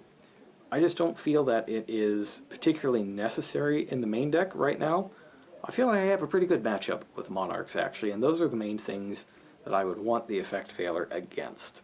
It doesn't super help against things like Terror Top or most of the Kozmos, because they can just blink them out of existence to summon another ship. You could put in the 3rd Dragon Spirit of White if you wanted to. I wouldn't think that that's a mistake. That's probably a good idea if you find yourself running out of Blue Eyes in your deck to summon. If you need more special summoning, Beacon of White is a pretty good one. It's really easy to load up Blue Eyes into your graveyard, and being able to summon back a 3,000 attack monster and let it attack 5, 6, 7 times, however many times, 1 for every Blue Eyes monster in your graveyard, is a pretty good deal. And this card it's free, there's no cost to play it, you just have to have 3 or more in your graveyard at the time, and then just let one go crazy. 1 for 1 lets you special summon a level 1 monster from your hand or deck. I wound up taking it out because I didn't feel like I could support the cost of this, of sending 1 monster from your hand to the graveyard, but if you want to run a more monster-heavy deck, then you absolutely could, and it would make it even easier to get your combo. If you don't think you're drawing enough cards, or you think you're drawing too many stones, you could always include cards of consonance. Don't forget that the Sage can also grab one of the stones from your deck if you need to, so you essentially have an extra 3 Dragon-type tuners to discard for cards of consonance. It also works on that Flamvel Guard if you're playing it. In the extra deck, there's all sorts of interesting stuff you can do. I wouldn't be surprised if you wanted to put another copy of Azur Eye's Silver Dragon into your extra deck. In fact, I might do it myself, since Interrupted Kaiju Slumber keeps seeing more and more and more play in the office. There's nothing you could do about a regular Kaiju summon, but if you suspect your opponent is playing Slumber, having the second copy of Azur Eyes in your deck would let you basically make an insurance play on the first turn. You would summon out your Spirit Dragon, and then immediately on your opponent's turn swap it out for Azur Eyes, so that you'd be protected from that particular spell card. And you'd still have another Azur Eyes in your extra deck to use normally later on if you need it. A fun combo that I toyed around with but didn't make this final deck was Ghost Trick Dullahan. If you have a case where you have 2 Blue Eyes and 2 Tuners, you don't necessarily need to Synchro Summon twice. You could always Fusion Summon Blue Eyes Twin Burst Dragon and Xyz Summon Ghost Trick Dullahan. Ghost Trick Dullahan lets you detach an Xyz material, target one face-up monster on the field, have its attack until the end phase. That means that you can use it on your own Blue Eyes Twin Burst Dragon, which cannot be destroyed by battle, and any monster that doesn't actually destroy in battle gets banished instead. So by using Dullahan on your own Blue Eyes Twin Burst Dragon, you can probably banish 2 monsters a turn with its own effect. I thought that was cool, but it didn't come up quite often enough to make this deck list. Maybe it'll make yours. There's always Divine Dragonite Felgrand. I was playing this guy until I put the Flamvel Guard into my deck. It was basically the last slot on my extra deck was between these 2 cards, and when I didn't have Flamvel Guard, I didn't really want to put a Blue Eyes in my graveyard through Galaxy Eyes Dark Matter's effect, so I ran Felgrand instead, which gave me another way to negate things like Erebus. But once I put the Guard in, and that gave me 3 Tuners to send, that's when I switched to Galaxy. But Felgrand's really quite good. And the last one is Phantom Fortress Interblattner. Sometimes you wind up with 2 level 9s on the field, and you want to Xyz summon something that has a little more offense power. Interblattner lets you banish cards from all over the place, 1 per turn. You can banish a card that your opponent controls, or from their hand at random, or from their graveyard, or the top card of your opponent's deck. And none of these effects target, you can use 1 of them each turn. And actually, a fun thing to do sometimes is you could also use Cloud Castle, that level 9 synchro from, I want to say, Duelist Alliance. That lets you special summon a level 9 monster from your graveyard when it's synchro summoned. So you could use that to pull back one of your Fallen Spirit Dragons, or more likely Tributed Spirit Dragons, and then immediately Xyz summon this. I wanted to focus a little more on just summoning all of my Blue Eyes all the time with this deck. So Phantom Fortress, Interblattner, and Cloud Castle unfortunately didn't make it for me, but you might like them. So that'll just about do it. This deck it's really, really fun to play. You can do so many amazing things with it. I really enjoy these new Blue Eyes cards, and I hope you at home will too. Remember, these new ones are all from Shining Victories. It is available now. And you know what else is available now is more videos on our official YouTube channel, youtube.com/official Yu-Gi-Oh! TCG. That's where we are right now. You can also follow us on Twitter at Yu-Gi-Oh!_TCG. Our official Twitch channel is twitch.tv/official Yu-Gi-Oh! Channel. Keep an eye on that in the near future. And you can also follow us on Facebook at official Yu-Gi-Oh! TCG. I'll see you next time.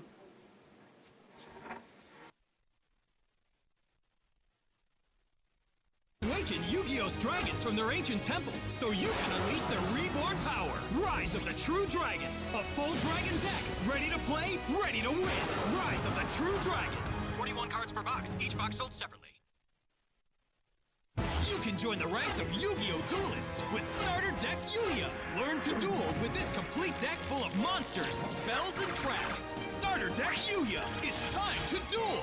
40 cards per box, each box sold separately.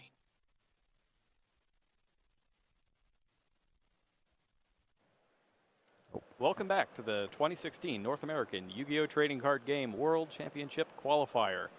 I'm Jerome McHale here with Michael Kohanam, and things are getting very close to being underway. Yes. So, I managed to track down What is presumably a final number, not counting any late registrants, because there's generally some of those, even when the tournament is this far. Yeah. But the last number I heard was 2,239 players, which I believe makes it the biggest WCQ ever. It's definitely bigger than last year's. Sounds like it. In Nationals. And that also means that there will be 12 rounds of Swiss. Yep. That did get over the 2,048 hump, so 12 rounds of Swiss and then 6 rounds of playoffs. But you only have to win the first 4.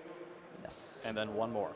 Doesn't have to be the first one after that, as Robbie showed us when he qualified for Las Vegas. But that is just the most stressful round in existence. Yeah. You don't want to wind up there. But by the end of the weekend, North America will have 6 representatives to compete at the Yu-Gi-Oh! World Championship in Orlando, Florida. And a North American champion. And a North American champion as well. That is a coveted title. So this year's World Championship, that is going to be in Orlando, Florida in August. I have never been to Florida in August. I assume it's just blazing hot the entire time. Probably will be pretty hot. All right, so I don't know how that wardrobe is going to work for you there. Everything's air conditioned indoors. Depends on if the AC holds out, so that'll be exciting. So we have so we're fetching our first match right now. Right now we're doing announcements. Head judge is going to deliver his announcements, and then we'll have some special words from our guests. Yes. It's Yuya and Yusei are here, protagonists of Yu-Gi-Oh! Arc 5 and Yu-Gi-Oh! 5Ds. They'll be making announcements throughout the weekend, introducing everyone to the top duelists towards the end of the weekend, and they will have a special live duel tomorrow in the morning probably before the top 32 starts. We're going to do it when everybody's resleeving for top 16. Top 16. I believe that's probably it. Okay, so it'll be at some point early morning. We'll keep you posted as to what time we anticipate that will begin tomorrow. But that's always exciting. It is pretty exciting. Have you been watching Yu-Gi-Oh! Arc 5 at all? I've seen a few episodes of the dub on Saturday morning. This was actually one of the tougher ones to decide who would win. There's a lot of mixed opinions about whether Yusei or Yuya is the better duelist. And there's also the matter of general card power as well, because Yusei just has his synchro monsters and synchrons and that sort of thing. Right. And Yuya, if you've been keeping up, has been gaining some interesting skills so far, but he begins by learning pendulum summoning. Right. In the climax of the first episode of the series. Yes. Actually, one of the episodes that I really liked was the next one. Everybody shows up to his school to try to learn how the pendulum summoning works, and it just doesn't work. Only he could do it. But not in that episode. Slightly embarrassing. It's pretty good, though. There's a lot of comedy moments, I think, in Arc 5. Since at its heart, it's basically about having fun and putting on the best show that you can. I think when all of your card names are hilarious puns, it sort of lends itself to that. Which is one thing I really like about Yuya. I really love the card names. I love the puns. I feel like a lot of people would disagree. I'm sure of it, but I was also a big fan of Yuma's Go Go Go's, Do Do Do's, and Gaga Ga's. Oh, the sound effect ones. The onomatopoeia monsters. Yep. Onomatopoeia is probably one of my all-time favorite card names. So with the voice actors being here this weekend, I think that's a special treat for everyone who is present. They'll be doing autographs, so this is actually the first opportunity to get Yuya's voice actor to sign your cards. And we haven't seen Yusei in quite some time. Yeah. So I'm sure that everybody's already sold out of Stardust Dragons and anything remotely similar to it over at the vending stations. But I didn't get a chance to see if the same happened with Odd Eyes and Performal Pals and that sort of thing. I wouldn't be shocked if it did. I wouldn't be shocked if people were taking all the cards out of their pendulum decks. That's the good news for a lot of the players here. A lot of them already have a lot of the pendulum monsters, and they're just getting those signed. Not too many things to have to keep track of. Though, it's going to be a little difficult if you're still in contention in the tournament to get that stuff signed. That is true. It's especially 1 if you're hour. playing it. It's 1 hour a day, right? That they're doing autographs. I think each 1 day. hour each person each day. Yeah. So unless you can get some replacements and hand them off to your buddy who didn't quite make it in LCQs. Or win really quickly. Signed. See, that's what I prefer. I prefer just winning real fast. Get that downtime, maybe get some food, because this is not a sprint. This is a marathon. Yes. 12 rounds of Swiss and then 6 more if you make the cut. I don't think I've ever played in a tournament that long, even WCQ's past.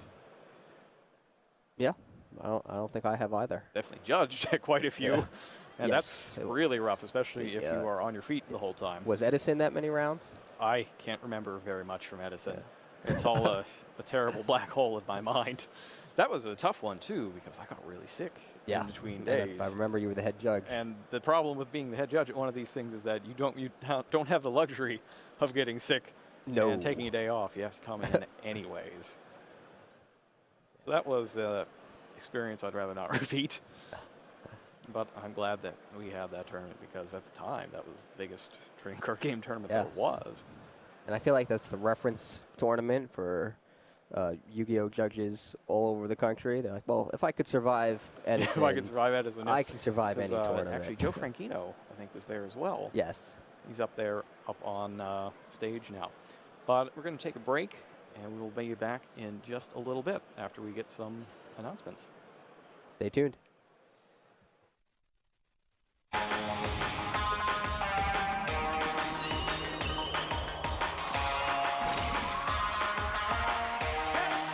Can you feel the power? Pittsburgh's me, competition for the victory. I could be the best one day and make history. Swing into action. Are you ready to play? Challenge anyone, anywhere, any day. You want to take a chance? Go ahead and roll the dice. See if it's in your cards, if you'll pay the price. Activate the spell, let your powers come to life. It's showtime. Who will win the fight? I'm ready to do. Go ahead and make your move. Go.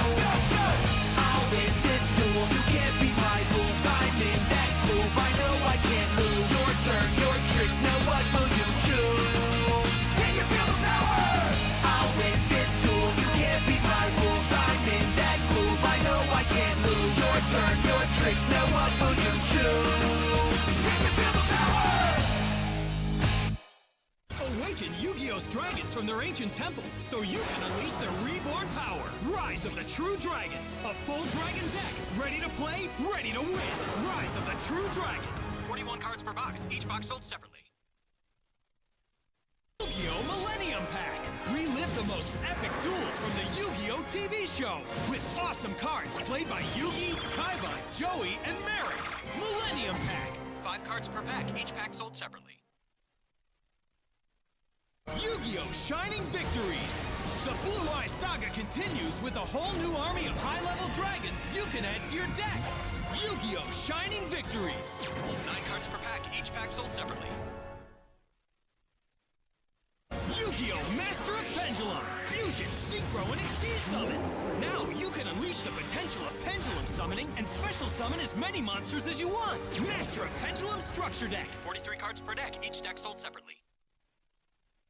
For 10 years, the Monarchs have ruled Yu-Gi-Oh! Duels. Now these powerful Monarchs return with the Emperor of Darkness Structure Deck.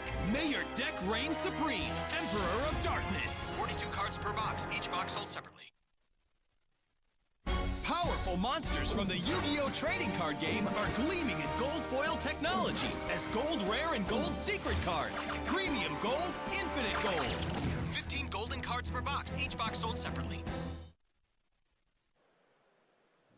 Welcome back to the 2016 North American World Championship Qualifier. We are inching ever closer to finding out who will win their first round in the quest to become North American champion and represent North America at the World Championship. As you can see here, we've got a fantastic prize display out on the floor, and it includes the coveted Ultimate Duelist Series Championship belt, which is, I've put this thing on in the office. I'm pretty sure there's a picture of it that's been photoshopped into who knows how much nonsense by now, but oh man, that thing is really cool. Yeah, It's really it's heavy too. Yeah.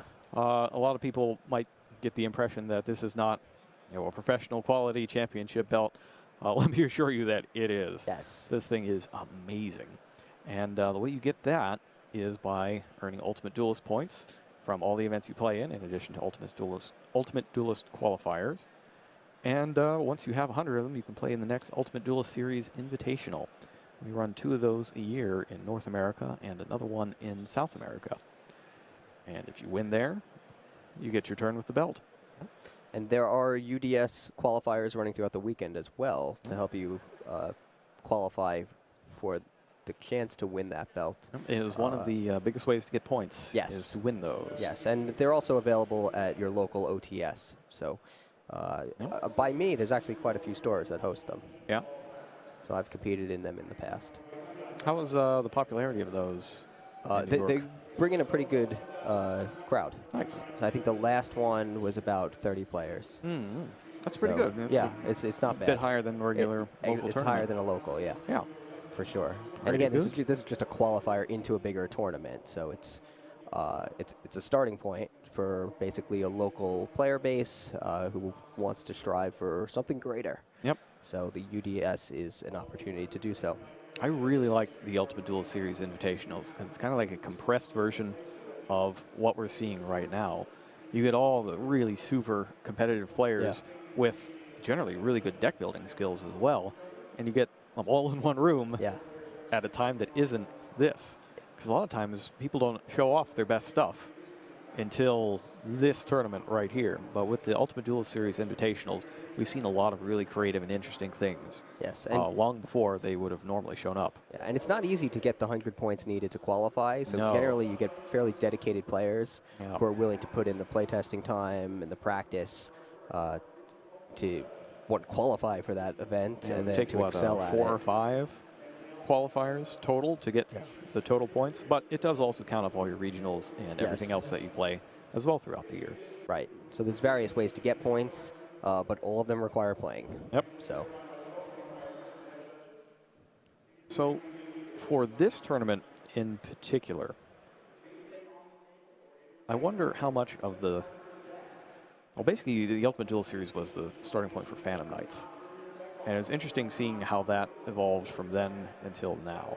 Because between then and now, Beatrice came out, and it modified into a more hybrid strategy with Yes. Burning Abyss. And now it's all over the place. It's kind of a... So when it first started with Beatrice, you didn't get as much of the traps. And now we're getting to the point where the traps are starting to come back, to protect Beatrice from all the other stuff. So it was really nice to see that not only was the Ultimate Duel Series fun, it also played an important role in changing the deck layout as we went along. Yeah. And any major tournament with a big following will typically have some sort of impact on the way the game develops and the types of cards and decks that players use moving forward. So the UDS is a good tournament to watch to see what does break out. And like you said, it had its impact. So Don't know if we have the next Invitational scheduled yet. Well, I'll have to check that at some point. Today, though, we are focused on the almost, that was what, 2,239? I'm pretty sure that was the number I said sounds earlier. about right. Man, that's a lot of people. It's a lot of... Can you imagine beating over 2,000 players to get first place? I can't. Not easy. I think the biggest Shonen Jump Championships, they were Shonen Jump Championships back then. I think the biggest one of those I played in was 600 or 700 players. It was a Philadelphia event. And back in the old day, those used to be run all one day. Yes, I remember that. So that was... I think we may have played at that event. Is it that one? It was a Philadelphia one. Yeah. Might have been the second one. Yeah. Okay. Yeah, it was Yeah. 2 separate ones. And we also played at a Baltimore We did. event, that random Baltimore event. Yeah. It's funny how that all works out. Yeah, we go way back. All right. So, So let's give you a little preview of what we are going to get into once this tournament starts. So, the last thing we did a while back was talk about the new cards in Rise of the True Dragons. And it turns out there were more people playing with these cards and playing with more of them than I expected, really. And in our first feature match, we were going to get a Blue Eyes deck that uses all sorts of good tricks. You got Dragon Lord Felgrand. Then you got a bunch of the different tuners from Shining Victories, including things that you don't normally see, like Master or Maiden with Eyes of Blue. I mean, I play Maiden, but I know most people right now do not. It's just Sage, some Effect Veilers, and some Stones, and that's it. But we're going to see Master. I'm excited for that. We got Divine Dragon Lord Felgrand. I'm excited for that. We got Arcbrave. Yeah, we even got Arcbrave. But on top of all that, the card that I'm really excited about and that I'm really hoping actually hits the table here is the Claw of Hermos. That's a card I don't think I've ever seen in a feature I've match. never seen it. I've never seen it played casually, let alone at the biggest tournament of the year. So I'm really excited. If you're unfamiliar with that, that was Joey's legendary dragon from the Waking the Dragon storyline, and it converted monsters into equip spells that other monsters could pick up. So in this case, the one he's going to use it for is Red Eye's Black Dragon Sword, which just makes one of your monsters completely huge for all of the dragons in your graveyard. And this deck does excel at putting dragons into the graveyard.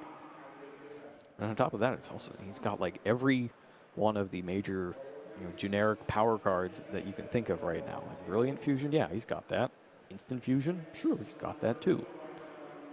And then on top of that, you got your Twin Twisters, and it's just like I think he's managed to find a deck that just plays as many of the best cards in the format as he can, which is generally a pretty smart thing. Like if you can come up with a strategy that lets you play the most number of great cards in the format, Plus go with Blue that. Eyes. Plus Blue Eyes. So Yeah, so that's a really cool deck. But the only thing I really feel like I'm missing from this is Terror Top. That's like the one generic super good card that goes in a lot of decks that I'm not seeing here. But his opponent will not be easy Yeah. for round one. His opponent's going to draw a lot of cards. Yes. A lot of cards. His opponent is a YCS veteran, Fraser Smith. And he's using a spaceship deck with Dark Destroyer. But we can get a little bit more into that later, as right now we have some special announcements from the voices of Yusei and Yuya. We good?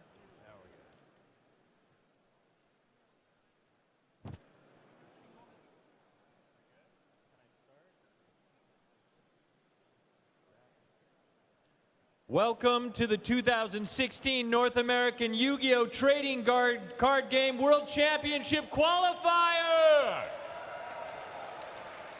My name is Yusei Fudo. I traveled here from Domino City at turbo speed. In fact, my motorcycle is parked right out front. Please do not steal it. I hope your travels were as smooth as mine. As we all know, it's not the trip that matters. It's the main event. Ladies and gentlemen, my name is Yuya Sakaki, and I'm here to make sure you're all entertained this weekend. Of course they'll all be entertained, Yuya. We have 2,239 duelists here today, ready to battle out for a shot at becoming the North American champion. And 55 duelists vying for the North American Dragon Duel Champion title. In the main event, we're going to have 9 exciting Swiss rounds today, followed by 3 more Swiss rounds tomorrow and a top 64 cut. That means there will be plenty of dueling excitement. In the Dragon Duel World Championship Qualifier, we're going to have 6 Swiss rounds today, followed by a cut to the top 16. This is your chance to become a dueling legend. The top 6 duelists in the main event and the top 3 duelists in the Dragon Duel will receive an invitation to compete in the 2016 Yu-Gi-Oh! Trading Card Game World Championship in Orlando, Florida on August 20th and 21st. The world's best duelists will gather in Orlando to compete for the honor of becoming the 2016 Yu-Gi-Oh! World Champion and Dragon Duel World Champion. Although the competition will be tough this weekend, don't forget that we're all here to have fun. Make sure you display good sportsmanship so that this weekend can be enjoyable for everyone. No one's going to go home empty-handed. All duelists participating in the World Championship Qualifier this weekend receive an exclusive WCQ game mat, exclusive WCQ sleeves, and 5 Ultimate Duelist Series points that they can use to help them become the ultimate duelists. Plus, even if you're eliminated from the main tournament, there are plenty of activities for you to participate in throughout the weekend. public events, including the 2017 regional qualifiers, starter deck tournaments, structure deck tournaments, Ultimate Duelist Series qualifiers, Win-A-Mat tournaments, Attack of the Giant card tournaments, school tournament series, and the new generation duel tournaments will be taking place throughout the weekend. You can earn exclusive prizes in each of these tournaments. Anyone looking to give dueling a break can join Yuya and me for autograph signings throughout the weekend. You saying I might even put on a little show for you later. But for now, I can tell you're all eagerly waiting to draw your first opening hands of the tournament. So, let's rev it up! It's time to swing into action. You may begin your round. You have 40 minutes.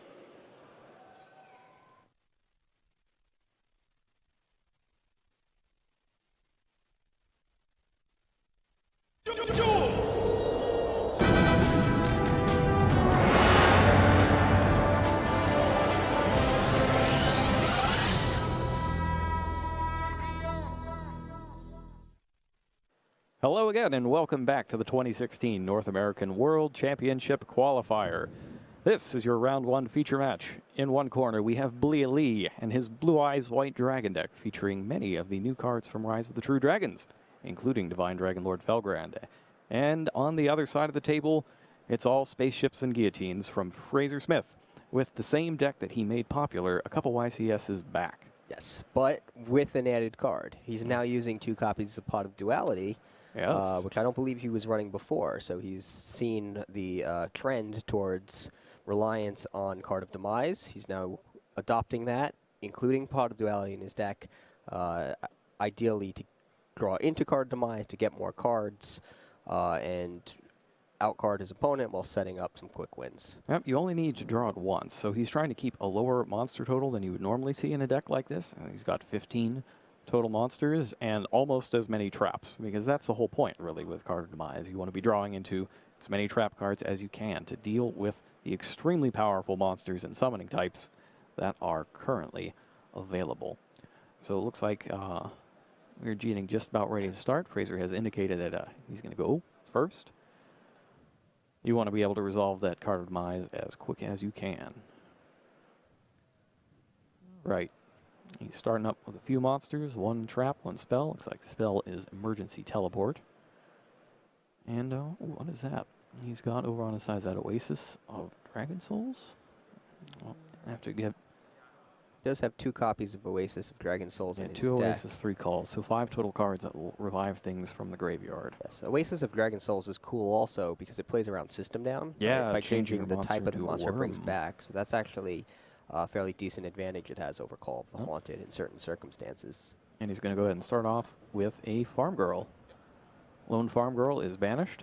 Special summon Dark Destroyer. Dark Destroyer destroys itself and is then banished to summon another monster from the deck. Searching through. Looks like he is taking a look at a Straw Man there.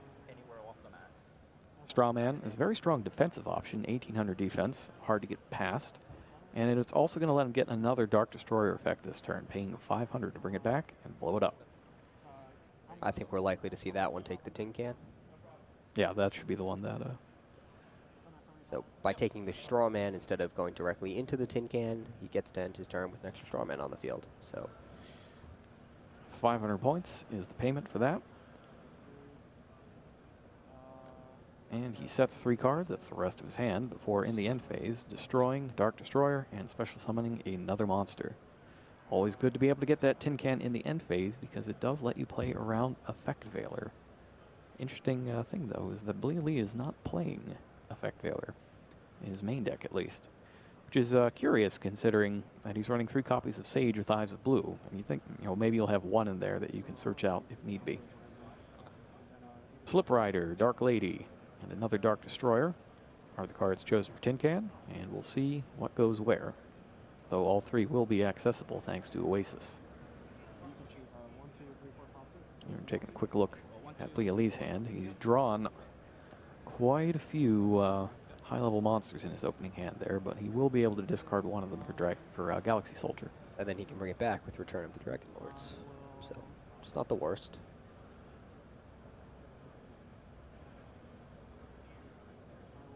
3 cards face down. He's thinking about using the tin can during the same end phase, and he does. To special summon Kozmo Dark Lady. All right, that'll do it for Smith. Lee is up, and he has picked up 1 for 1. That's going to get another one of those monsters out of his hand, and special summon a tuner from the deck, so it's a good pickup.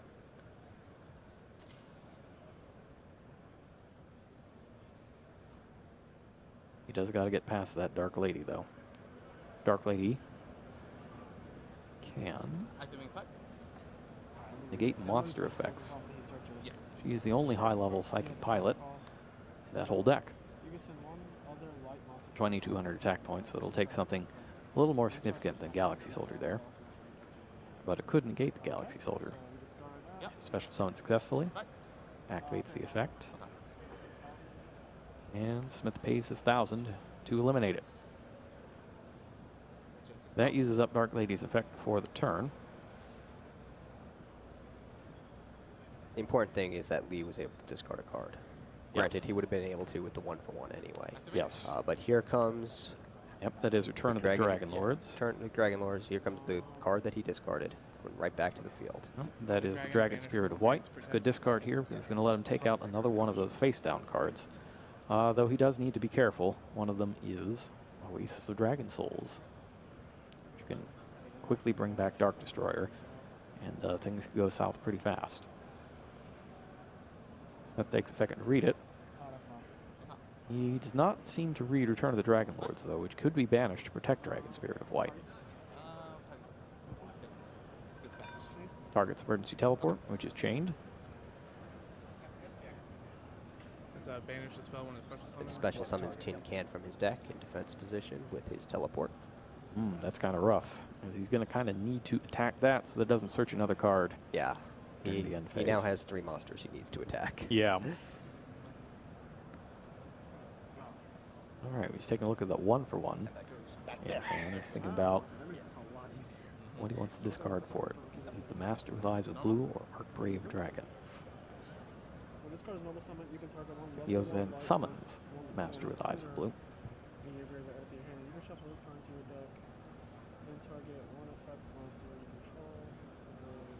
Master with Eyes of Blue special summons tuners back from the grave, or rather adds tuners from the graveyard back to the hand, which he does not have any of right now. But the really interesting about it is that it can kind of give you a, shuffles itself back into the deck over and over again to revive Blue Eyes monsters. So you only really need to play 1. It also has attack points, which is enough to defeat the Tin Can. True, and it itself is a tuner as well. Yep. So going on to the battle phase, Dragon Spirit of White takes on the Dark Lady. Smith is figuring out when he wants to spring the Destroyer. Possibly should have attacked with Master into Tin Can first. Fraser takes a look at the Return of the Dragon Lords and sees that the Spirit can be made immune to this effect. Oh, interesting. He does not. He uses it right there. Dark Lady is still the attack target. And it is defeated. That leaves the Master free to take on Tin Can. Yes. There's nothing Fraser can do to stop that attack. So Tin Can is destroyed. And now he's going to perform a Synchro Summon. Synchro summons for Blue Eyes Spirit Dragon. Blue Eyes Spirit Dragon, we talked about that a little bit earlier. It is a level 9 Synchro monster. You need 1 tuner and a Blue Eyes non-tuner. Can negate graveyard effects. Although in this case, it's just going to eat Solemn Strike and go to the graveyard itself. Activate 1-for-1? Yep. Plays 1-for-1 next, discarding the Archbrave Dragon. That is a strong play. Because it's going to revive a dragon during Fraser's standby phase. So he searches for Maiden with Eyes of Blue. That'll at least stave off some attacks. We're targeting effects. Yes, and targeting effects, unless Smith wants to confront a Blue Eyes. And he's taking a look at his graveyard right now. He's going to target his Maiden with the Master. So the way this works Change it all is, backwards. You gotta do the maiden first. well, first we got to make sure that we resolve this properly. So the chain is built. Master's effect is Chain Link 1. Maiden's effect is Chain Link 2. So he special summons Blue Eyes White Dragon, then special summons It's gonna go back to the deck. the Dragon Spirit of White from his graveyard, since it is always treated as a Blue Eyes card. That's a cool interaction between Master with Eyes of Blue and Maiden with Eyes of Blue. Yep, all of those monsters have effects to the effect of, target something to do something else. So Sage, you discard it to target one of your monsters summoned from deck. And Protector has a similar thing as well. It summons from hand. So now Lee combines his 2 Blue Eyes monsters. He's taking a look at his Galaxy Eyes monsters there. He goes with Tachyon Dragon in defense. And now he's going to upgrade that to Galaxy Eyes Full Armor Photon Dragon. 4,000 attack, rank 8 monster. You can also Xyz summon it with either 3 level 8 monsters or by using 1 Galaxy Eyes Xyz monster you control as Xyz material. And it takes on all the materials from the monster that it was used with. Activates the effect, detaches to destroy Strawman. That's pretty good. And now he's going to upgrade that as well in the Galaxy Eyes Dark Matter Dragon. It's number 91, 95. Bring it up on the screen. It's one of the 90s. It's up there. And when it's summoned, you can send three different dragons from your graveyard. Force your opponent to send 3 monsters from their deck to the graveyard. Banished from the deck, actually. Oh, they're banished from the deck? Yeah. I'm getting my wires crossed with the Vampire Lord. So he sends the White Stone of Ancients. Ooh, Divine Dragon Lord Felgrand. And Blue Eyes White Dragon. So then you banish 3. I'm very impressed by Lee's playing here. I did not see his opening hand turning into this. Yeah, this is... he clearly is experienced with this deck. He knows what he's doing. And I think he's actually in great shape here. He is in pretty good shape because Smith has no cards in hand. Yeah, he just and he's doesn't- not getting any more, and he doesn't have a straw man anymore. Exactly. And now Lee's graveyard is loaded up with effects he can use. He just added 3. Yep. And the interesting thing with the Dark Matter Dragon is that it can detach to attack twice. Yes. Which helps you to get damage through ships a lot of the time. Yeah. If one of them is left in attack position. So now, yeah, I mean, banishing 3 from Smith's deck could help Smith If he he draws gets the field if he spell gets card or. Talon, yeah. But for the time being, since he has no hand, he's gonna need a good draw here. Well, the other thing is that this it actually improves Smith's draws and his chances to draw the cards he needs, because he can take 3 monsters that he absolutely will lose That's if true, he too. draws and get them out of his deck. That is true. All right, so in the end phase, we've got Dragon Spirit of White coming from the deck, thanks to the White Stone of Ancients, and then he's going to banish Oasis of Dragon Souls. No, every time it gets something. Yep. Does that help Smith? Because now he can. He can get a tin can. He can use its effect. Yep. Yeah, I'm not certain that was quite what we wanted to see there Yeah, I from don't know about Leah's that. side. Leah's side. So as you can see, when Oasis leaves the field, the monster is destroyed. Now Smith is using his Tin Can's effect, which again thins the deck of cards that if he drew he would lose. Yep. And lets him add a card that might be helpful to his hand. And you can see he's going to try to go and get Town. Yep. Which again benefits from the effect of number 95, which allowed him to banish cards from this deck. The question is, what's going to be the 1 and 3 card that he is not going to want to see? Without, Yes. yeah, without That's something to bring true. cards back from the graveyard, and he gets Mojo. Yeah. So there's no real super bad choice there, because he's going to get another card during his own end phase. Would you say Town is probably the best? Yeah. Ooh, he got the Mojo. Yeah, Town's probably the best. He's going to get another Yeah. shot at it during his own end phase. Yes, that is true. So Mojo's the best from Lee's standpoint. Yes. Probably pretty the sure that. Okay, and then we get Divine Dragon Lord Felgrand. That comes back. And now he's going to get to actually get rid of that tin can. Okay. Tin can. Probably don't know. Or, that's Archbrave Dragon's effect because it was sent to the graveyard. He gets to special summon a level 7 or 8 dragon from his graveyard. Pick Divine Dragon Lord Felgrand. And when it's special summoned, it can target a monster on the field or in either player or in the opponent's graveyard, banish it, and then get bigger based on the number of stars it had. It's only going to go up to 2,900 in this case, though. Generally, you want it to get up to above 3,000. Not quite going to make it.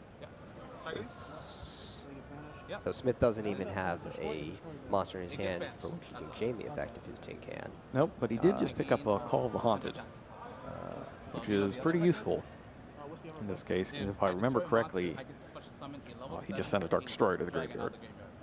Yes, that he did. So Call the Haunted's not the worst draw there. Yeah, so Call and Kozmo is not bad at all. But he is on the defensive here, especially with only 3,700 life points left.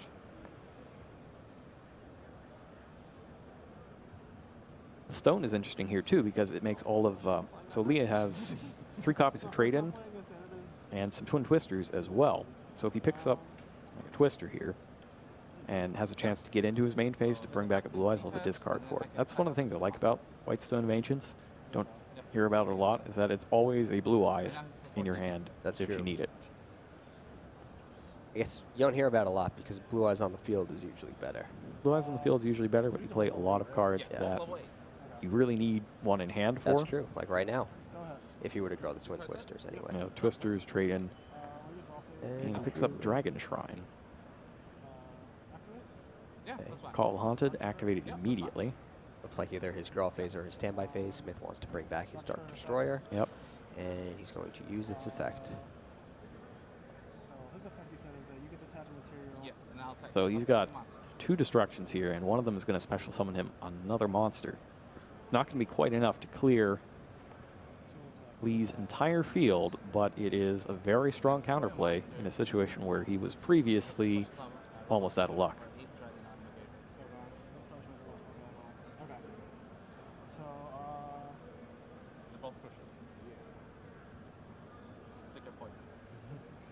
And he's thinking about what he's going to target. Looks like he's considering the Felgrand there. He needs to be concerned that the Felgrand will destroy a monster in battle. Yeah, the Its important effect. thing is that which one he banishes. Activates Dragon Shrine. He seemed pretty happy about that.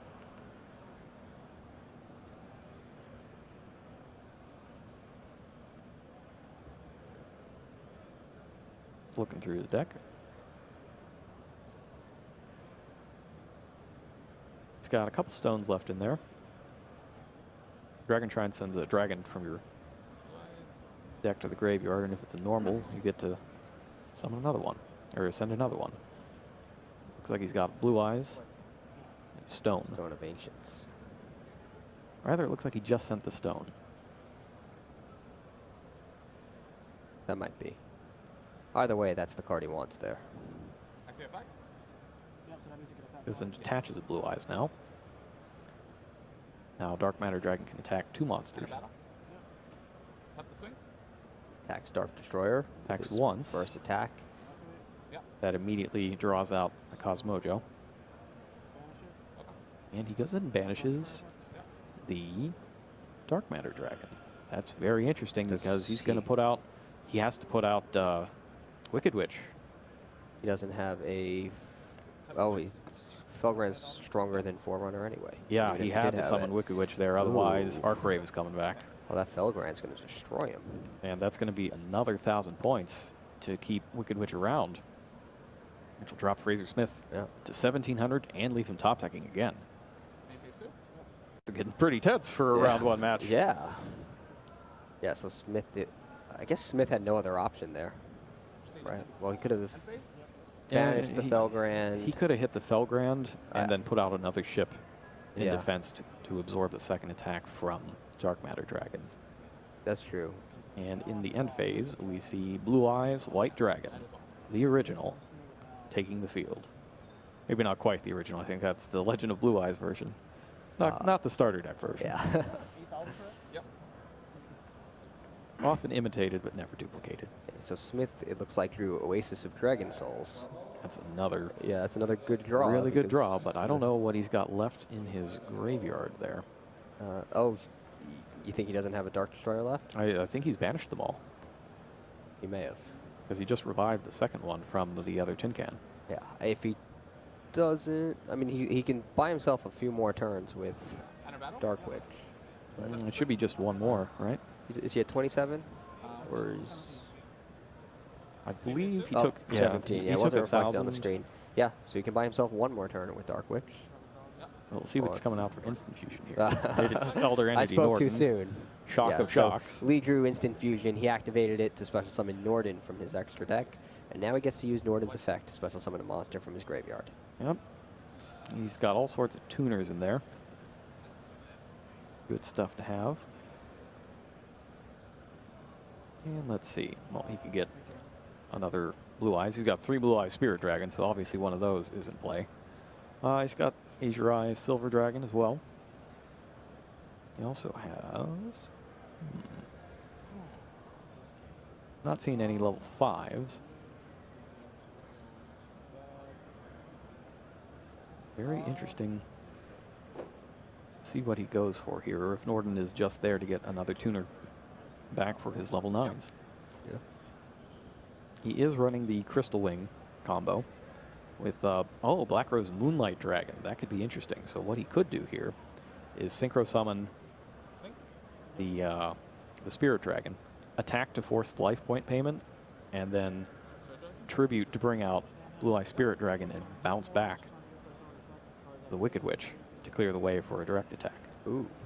Well, he went for the Spirit Dragon. Looks like he put it in defense.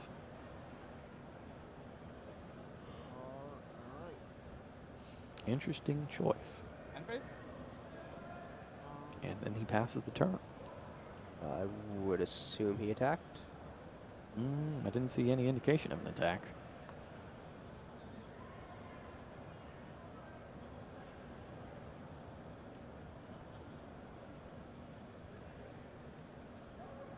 So Fraser is thinking about whether or not to flip his Oasis here. What will happen is if they actually go to the end phase, then Lee has first choice to activate one of his effects. And he's not. Lee is back to Smith, and Leah has gotten extremely cautious all of a sudden. That's one thing you can't really do when you've got a Kozmo deck on the ropes like this. Especially when you're so far ahead, you need to capitalize on that. Yeah, because all those life points could just go away in an instant. Yeah, and he knew Smith was basically just going on top decks turn after turn after turn. So odds are when there aren't that many cards left in your opponent's deck that can actually help them, he's not drawing something that will. So Checking his banished cards right now, of which there are many. yes, Smith's still in a very tough position here. Flips Oasis. Target? I will target Strawman. And I guess he's going to get back Strawman's fine. about Strawman. Summon. So there's Strawman. And now here's where those life points that he saved last turn will come into play. Got to pay 5 for that. Yeah, 20. Checking the attack points of Velgrand.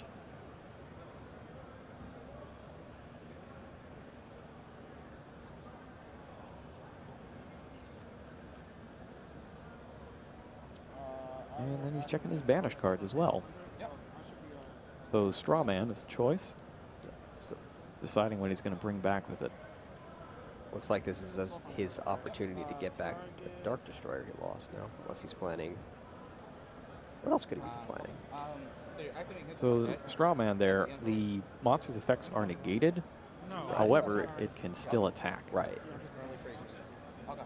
So he's going to go ahead and get back the Dark Destroyer and I guess at least try to get Felgrand off the field. Though he's not going to be able to resolve his Dark Destroyer's effect in the end phase. It'll get negated by Spirit Dragon. Even so, I think this is a step forward for Smith. Yep. Takes out Felgrand So that's your first damage. Besides, Actually, no, besides it's- the it's institution. Yeah. for 100. Yep. Alright. Set. One.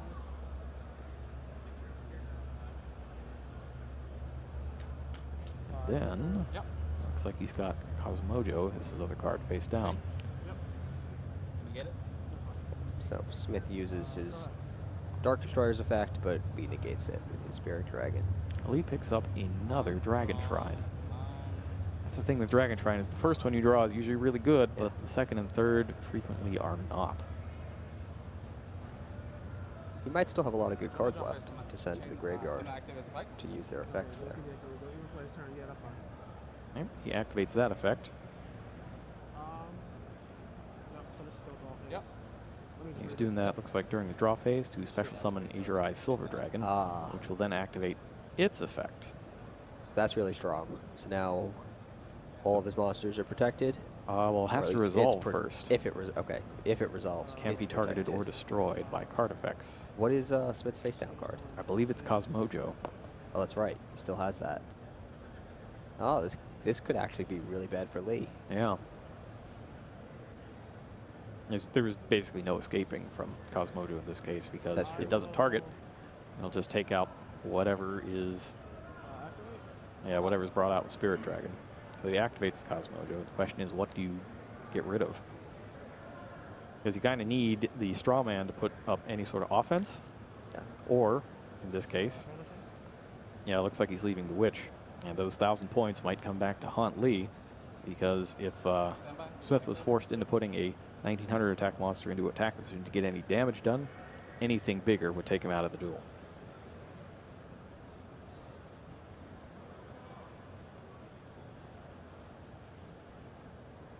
Activate. Dragon Shrine. So Lee activates Dragon Shrine. This is where you really want another copy of Weiss. Arcbrave Dragon, but he's only got one. Probably good. Does he still have a Blue Eyes in his deck for Whitestone of Ancients to special summon? Because right now, I think a 3,000 attacker is all he needs to win. Yep, looks like he sent the White Stone of Legend. Whitestone of Oh, and no Blue Eyes in his deck, so he just passes his turn. This could get a little rough. He could. He does still have a lot of life points. He's still at 7,000, so with the right top deck, he can still win. Does Farm Girl just end the game, though? The Dark Destroyers are all gone. Soul charge. Maybe. Oh, boy. Oh, Soul Charge. And Crazy Smith has had just about enough of that nonsense. Talking about top decks that can win Lee the game. Yeah. That's pretty much as good as they get, especially when you're at 7,000 life points. Nope. We will never find out what he was actually going to bring back with it. Yeah, But who I'm sure that knows? none of the possibilities particularly piqued Fraser Smith's interest, at least not enough to watch it happen. Yeah. So Yeah, we are moving on to game 2, and Blia Lee takes the first game. Yeah. With an impressive showing with his Blue Eyes deck. Yeah, I was very impressed by Arcbrave and Felgrand in particular. That Felgrand caused a lot of problems. It did. And forced out a lot of life point payment from Kozmo Wicked Witch. Yeah, I really like Arcbrave. I wouldn't be shocked if future versions of this deck don't really use Felgrand that much, though he is quite good. But Arcbrave, turning all your Dragon Shrines, etc., into free special summons is pretty good. It's hard to pass that up.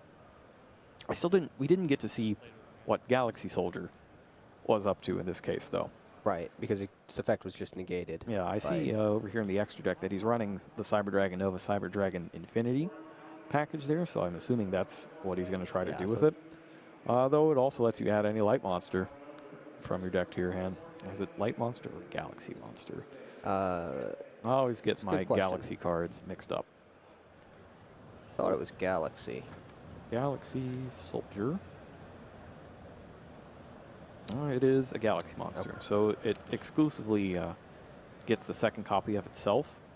However, while its searching effect is only once per turn, the special summoning effect is not. So he could get one card out of his hand for one Galaxy Soldier, search out the second one, and get another card out of his hand that way. So that's an interesting way to deal with the often clumpy hands that you can get with a deck that's full of level 7 and 8 monsters. Right. Now, going into the second duel, I think Lee has he has an edge over his odds of winning the first duel, because now he gets to side deck against Smith, who probably doesn't really either know what to put in against Lee or have much to put in against Yeah, Lee. I don't know that anything that Smith has here is super helpful. Yeah, Smith has 3 copies of Mask of Restrict, Mm-hmm. 3 Twin Twisters, 3 Ghost Reaper and Winter Cherries, 2 Maxi, Oh, there you 2 go. Anti-Spell Fragrance, a Dark Hole, and a Raigeki. So if you take a look at Smith's extra deck, what he's done here is, because his deck doesn't really use one so much, he has packed it with all of the really good extra deck cards from everybody else's deck. And that includes Blue Eye Spirit Dragon. Wow. So he could put in the Ghost Reapers and just take that card out of the game Wow. entirely. I didn't realize he had that in his extra deck. Yeah, I was taking a look down. I was like, I'm pretty sure that he can't play most of these cards. Oh, wait, it's the good cards everybody else has. Yeah. Yeah, I actually built, you know, Dan, right? Everybody knows Dan who goes to these events. He's always here to help oversee them. I built him a Lunalite deck since he was really excited about that. But other than his 5 fusion monsters, he doesn't really use a whole lot of other stuff. So, okay, I'm just going to have you main deck 3 Ghost Reapers, and here's the 10 best cards that everybody else in the office is playing. Have fun. So now, other than the Ghost Reaper and Winter Cherries to get rid of the Blue Eye Spirit Dragon, do you put anything else in? Maybe Dark Hole and Raigeki? I'd also go Max C. Oh, Max, Max yeah, C this is is a pretty really special good summon heavy deck. against this strategy. Yeah, so that seems good as well. So yeah, he does actually have a lot of cards to put in because of the fact that he has the Blue Eye Spirit Dragon. Yeah, it's is that a just common general, thing? Is that I think it's going to be common for this tournament, especially in this particular deck, since you don't have any personal extra deck cards. interesting? Yeah, I don't think I've seen Blue Eye Spirit in an extra deck before for the purpose of using Ghost Reaper and Winter Cherries to get rid of it. I'm pretty sure the only reason it's here is because the structure deck came out yesterday. Yeah, so yeah. All right, so we are back for game 2. Pot of Duality's up first, revealing Mojo, Card of Demise, and Dark Destroyer. And the look on Lee's face seems to indicate that he's not like what he's seeing. Yeah, he knows what's about to happen. Smith adds Card of Demise to his hand and looks at his hand full of trap cards. He's got Call of the Hunt, Solemn Strike, a Slip Rider, and a Straw Man. He can get all of that out of his hand before our Card of Demise. Though he won't get the maximum value out of that Straw Man. Well, he can't special summon because he duality. Oh, that's right. Okay, So- well, he can get 2 cards. Yeah, but that's enough. 2 cards. Drawing 2 cards with Card of Demise is still good. Solemn Call. And then discarding the Slip Rider is Yeah, good. discarding the so- Slip Rider. Question is he going to go for that, or is he going to try to get the maximum value out of it That could be used by later. slip riding during the opponent's turn? That would work as well. He could also just hold everything. He could do that, but I feel like that doesn't really lead to anything. Yeah, just has to be judicial with the use of the strike. Normal summons. Okay, so Yeah, he's going to go for it. running into Card of Demise. Picks up a monster and a trap. That's a tin can. And a Mojo. Okay, it's not a bad draw off of it, especially because he's going to get those cards back via Call of the Haunted. Yeah, could have been better though. He basically trades in his Card of Demise for 1 additional card, the Kozmo, and then discards his hand. So He also creates, I mean, the call wasn't That's useful true. at the That's- moment, so he's making the rest of his hand live. that is true. So it's definitely getting his deck online where it needs to be. Trade in up first over on Lee's side, and I see that he's got the Claw of Hermos in his hand. Yes. I can't wait to see if that figures into this duel. Speaking of getting your deck online, Lee activates Trade In, so he accelerates his deck immediately, getting a Blue Eyes in his graveyard to draw 2 cards. And now he's going to take a quick look at Norden, I think. Oh no, he's looking at Seraphonite. He's drawn Brilliant Fusion. Now we'll see if what exactly his deck is up to. Oh, but he drew Gem Knight Garnet. Oh, The yeah, I one. assume he runs 1. The 1 Gem Knight Garnet. So the Brilliant Fusion is not so useful. Wow, that's brutal. He'll attack the Straw Man anyways. You can get some damage in that way. Solemn can't stop a normal summon, normal monster. It's everything that Solemn Strike can't do anything about. Now, does Lee have any way to get that Garnet back into his deck? I don't think so. Highly doubtful. I think he's just hoping that this doesn't happen.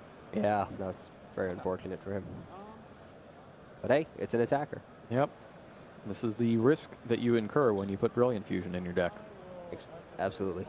3 copies of Brilliant Fusion with 1 monster that you need there. Call of the Haunted is activated. Max C is chained. So maybe he can draw something good. Smith's shaking his head like, I didn't really want to do this, but...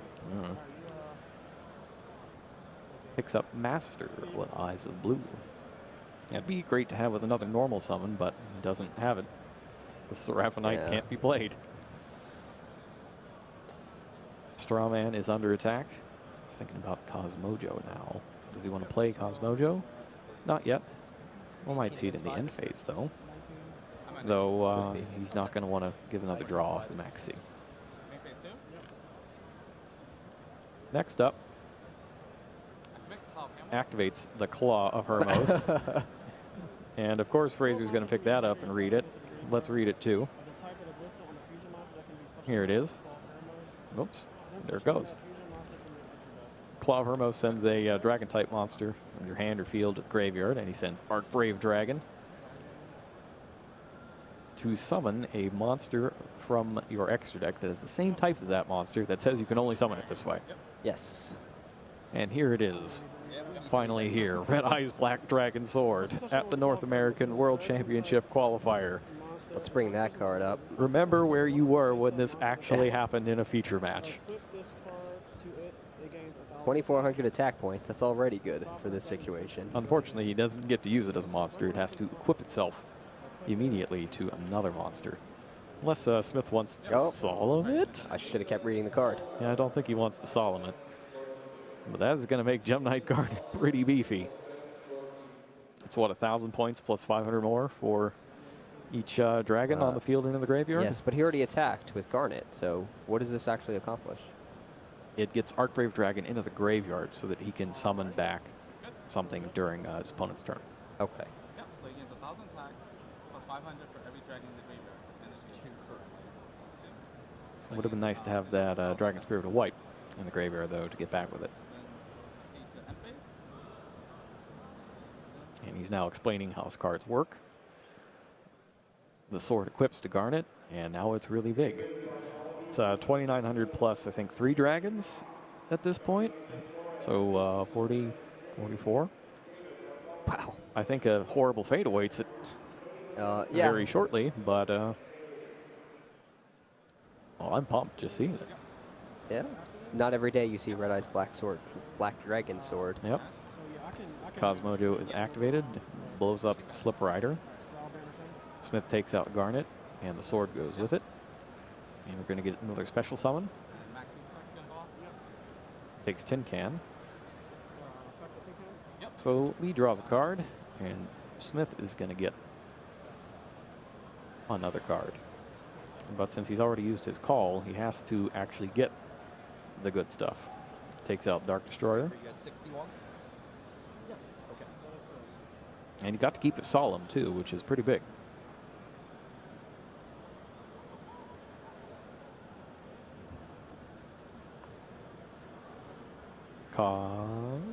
Yes, the town. And the farm girl.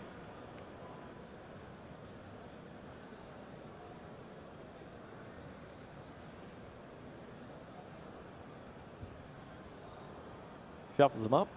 And we will have one of these selected randomly to be added to Smith's hand.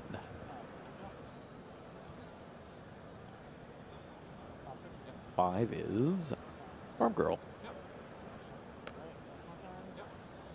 Farm Girl could cause a lot of pain. Activates Archbrave Dragon's effect. We'll see if Smith decides to negate that. He may want to do it just to make sure that there's nothing in the way of Farm Girl.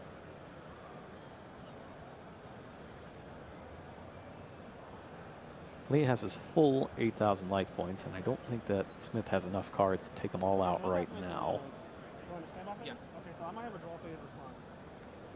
I think this is gone. Smith has picked up a Dark Lady. Interesting. So I might have a draw phase response before you. And Call Yes is in the graveyard because Slip Rider was destroyed. Okay.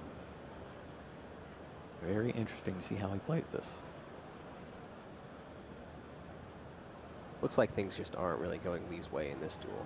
No, getting the demise on turn 1 is pretty rough. Yeah. And drawing his only Brilliant Fusion target did not help.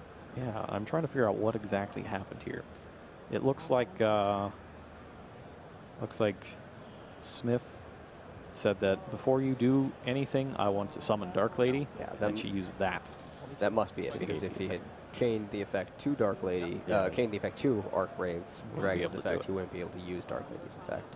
So it must have been in his draw phase or something. And that's not good 15 for and Lee. 22s, 37. You can get 3,000 more. Yeah. You might want to get another Farm Girl, though, just to get the extra search. You could summon Destroyer, destroy have it destroy itself, itself, summon Farm Girl, Girl, and get 15. another Destroyer to disrupt him. That seems like it might be the best play here, right? Yeah, because if you go into your opponent's turn with Lady, Strike, and a Dark Destroyer in hand, Yeah. you're probably good. With Farm Girls on the field Right. to banish to summon the Dark Destroyer. Or the Dark Lady also could be banished. Summons Destroyer, checks the life points, sees that it's not enough, and destroys Okay. it to get another Farm Girl. That one attacks as well.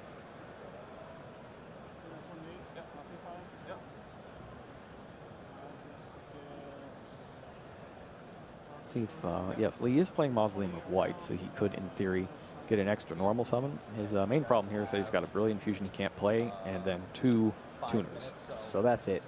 Lee concedes. Yeah, Lee The figures claw- that he doesn't have anything that can particularly deal with that. Yes, the Claw of Hermos was not enough. Nope. That was cool. Didn't do much, though. Kind of disappointed. in No, it. it got the Archbrave out of his It hand. did get the Archbrave into the graveyard. Smith did end up negating its effect with Dark Lady. And Yeah, he just had a whole lot of effect. Yeah, there, 'cause yeah. I believe he drew the Lady for the turn. Is that the card he drew for the turn? he might have. I'm not sure what was in Or did he Smith's get hand that at off that of point. the tin can? Yeah, so I'm not sure about that. Not sure which was which, but being able to summon Dark Lady in the draw phase before there was a chance to activate Archbrave's effect was crucial for him in that one. Yes, for sure. Now Lee gets the side deck again if he so chooses. Yeah, I like. I think I kind of like Denko Seka on this one. Yeah. Especially because you're playing against a heavy back row deck Yeah. with Card of Demise. Neko Seka seems good here. Kwaki, Meru, Drago. Yep. Drago's pretty good, although you have to make sure that you play it after you play all your own guys. Yeah, you don't want to block yourself from summoning your own Blue Eyes. He actually has Malevolent Catastrophe might be an interesting one. It's another card Yeah, that'd that's useful against back row heavy decks, and this one attacks constantly. It must attack, Yeah, so you can't really wait it out. that would be a cool one here. There are 0 trap cards in Lee's deck, so that card would Yeah. not backfire. In his So main that's deck. cool. His main deck, yes. Is that, And is that Mask of anti-magic Restoration. arrows? Yeah, he does have anti-magic arrows. Interesting. So you could that's use the that card to that prevents. suppress. Yeah. Okay. It's like similar to Cold Wave. Yep. You have to play it at the start of your battle phase. So yeah, he has a lot of back row hate in his deck, which makes sense because he has so many strong monsters that he can then use. Yeah, basically that's what the Blue Eyes deck Yeah. loses to, is if they draw too many Solemns and you Exactly. can't get through them all in one turn. Yeah, so Lee wants to make sure that it's not the back rows that get in the way of his Blue Eyes White Dragons. All right, it looks like we are getting just about ready for game 3. Looks like Lee's picked up an all-monster hand here. And we can see that Fraser Smith, he did in fact side in the Regeki. And Lee turns his head from side to side, thinking, wow, I actually just drew every dragon. He also drew Maiden with Eyes of Blue, and he's chosen to go first. But that's it. All right, so he's seeing if Maiden with Eyes of Blue can hold Smith off. Yeah, Maiden Go is not really what you're looking for here. Just summon a 0 attack monster and hope that they can't get rid of it without Oh, and targeting Smith's or got attacking. Ghost Reaper and Winter Cherries, which could just be absolutely vicious.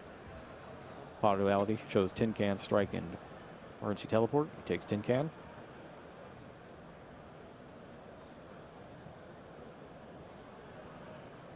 Condition for Ghost Reaper and Winter Cherries is that Your opponent needs to have more monsters than you do, which Perfect. is true right now. So he could just toss that immediately and wipe Blue Eyes Spirit Dragon out of the game. I can't see Smith's hand though. Does he have a clear answer to Maiden with Eyes of Blue? Yeah, Regeki and Oh, Dark Hole. yeah, you're right. Regeki- And yeah, I Dark forgot Hole, Regeki don't was forget. his hand.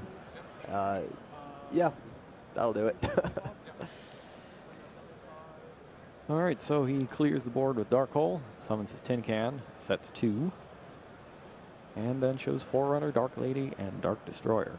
The summon Maiden and Prey strategy did not pan out. Yeah, you kind of need a little something to go with that. Yeah. Dark Lady is the monster he gets. Which is not so good for Lee, who has monsters. Nothing but. Ah, but he's picked up a Trade-in. That could help. That certainly will. Trade-in discards a Dragon Spirit of White.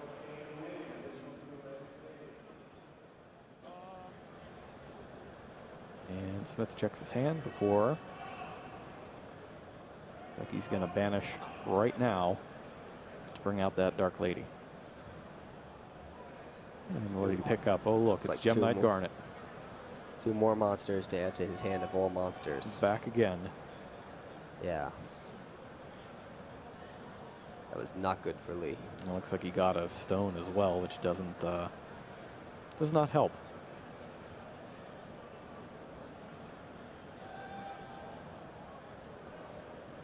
Oh, actually, he's got a Battle Fader too. That's monster face down. That's something you don't want to see a Blue Eyes deck doing. Nope. Your Blue Eyes deck, anyway. Things have gone wrong Yeah. if you're setting monsters. He's got Regeki, Oasis of Dragon Souls. Oasis could wrap this thing up in a second. This is Regeki. Master is destroyed. Yep. And Dark Lady attacks. Now you want the Maiden, now that you have something in the graveyard that can target her. Yeah. Call of the Haunted, activated next. Here is Forerunner. That's just going to get in there for damage and drop Lee Trying down to Battle 3,000. Fader. He tries to Battle Fader, but Dark Lady will negate the Battle Fader. Yep, that'll at least help him So- to get his stone through. Oh, that's true. Wait, does he have a stone in Did he set there? his stone? What did he set?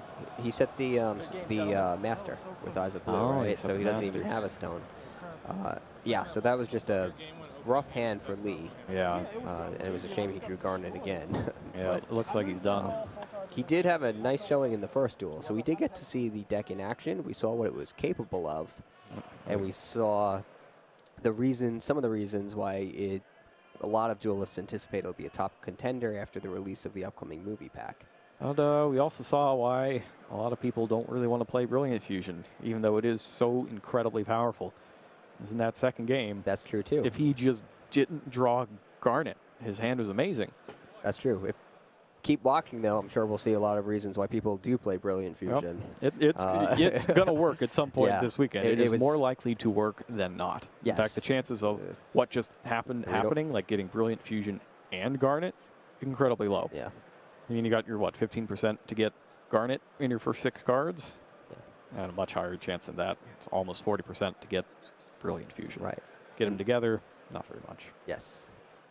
But we saw it anyway, so it's We an did. unfortunate break for Blia Lee, and he's going to be starting things off with an 0-1 record. However, he's 1-0 in our hearts because he did play the Claw of Hermos He did. successfully in a feature match at the World Championship qualifier. And We'll have more dueling action for you throughout the day. We've got 9 full rounds today, so don't go away. And we have a very special preview from the Dark Illusion, which we will show after round 3. So don't go away. we'll be back.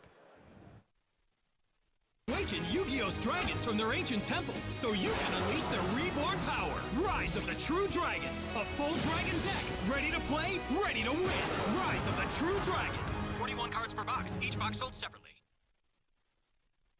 You can join the ranks of Yu-Gi-Oh! Duelists with Starter Deck Yuya. Learn to duel with this complete deck full of monsters, spells, and traps. Starter Deck Yuya. It's time to duel. 40 cards per box, each box sold separately. As a Phoenix Wing Wind Blast, Welcome back to our round 6 feature match, which happens to be the second to last for today. Yeah. Because you just confirmed with the scorekeeper, we are going to play 7 rounds today instead of 8. Yep, 7 rounds. That means no casual round 8 today. I know. Kind of broke my heart, to be honest. Yeah, it's a shame. Yeah, but in this round we got 2 guys that are truly, in the most literal sense of the word, flying under the radar because we can't find the necklace. Yeah. Neither of them. Which is interesting because for some reason we do know what one of the 2 guys is playing, and that is Lucien Hauer. He's playing Phantom Knights. Yeah. Finally, we get some Phantom Knights in the feature match. Yeah. Yes. His opponent for this round is Tunkai Ölmes from Austria. Let's take a quick look at the past matches of Lucien Hauer from Germany, so you guys can see how he made it thus far. His name is Gray in round 4, so he did actually lose round 4. There we go. Round 1 he won against Kozmo. Round 2 he won against Wiedbach Nguyen, against Mermail or Atlantean.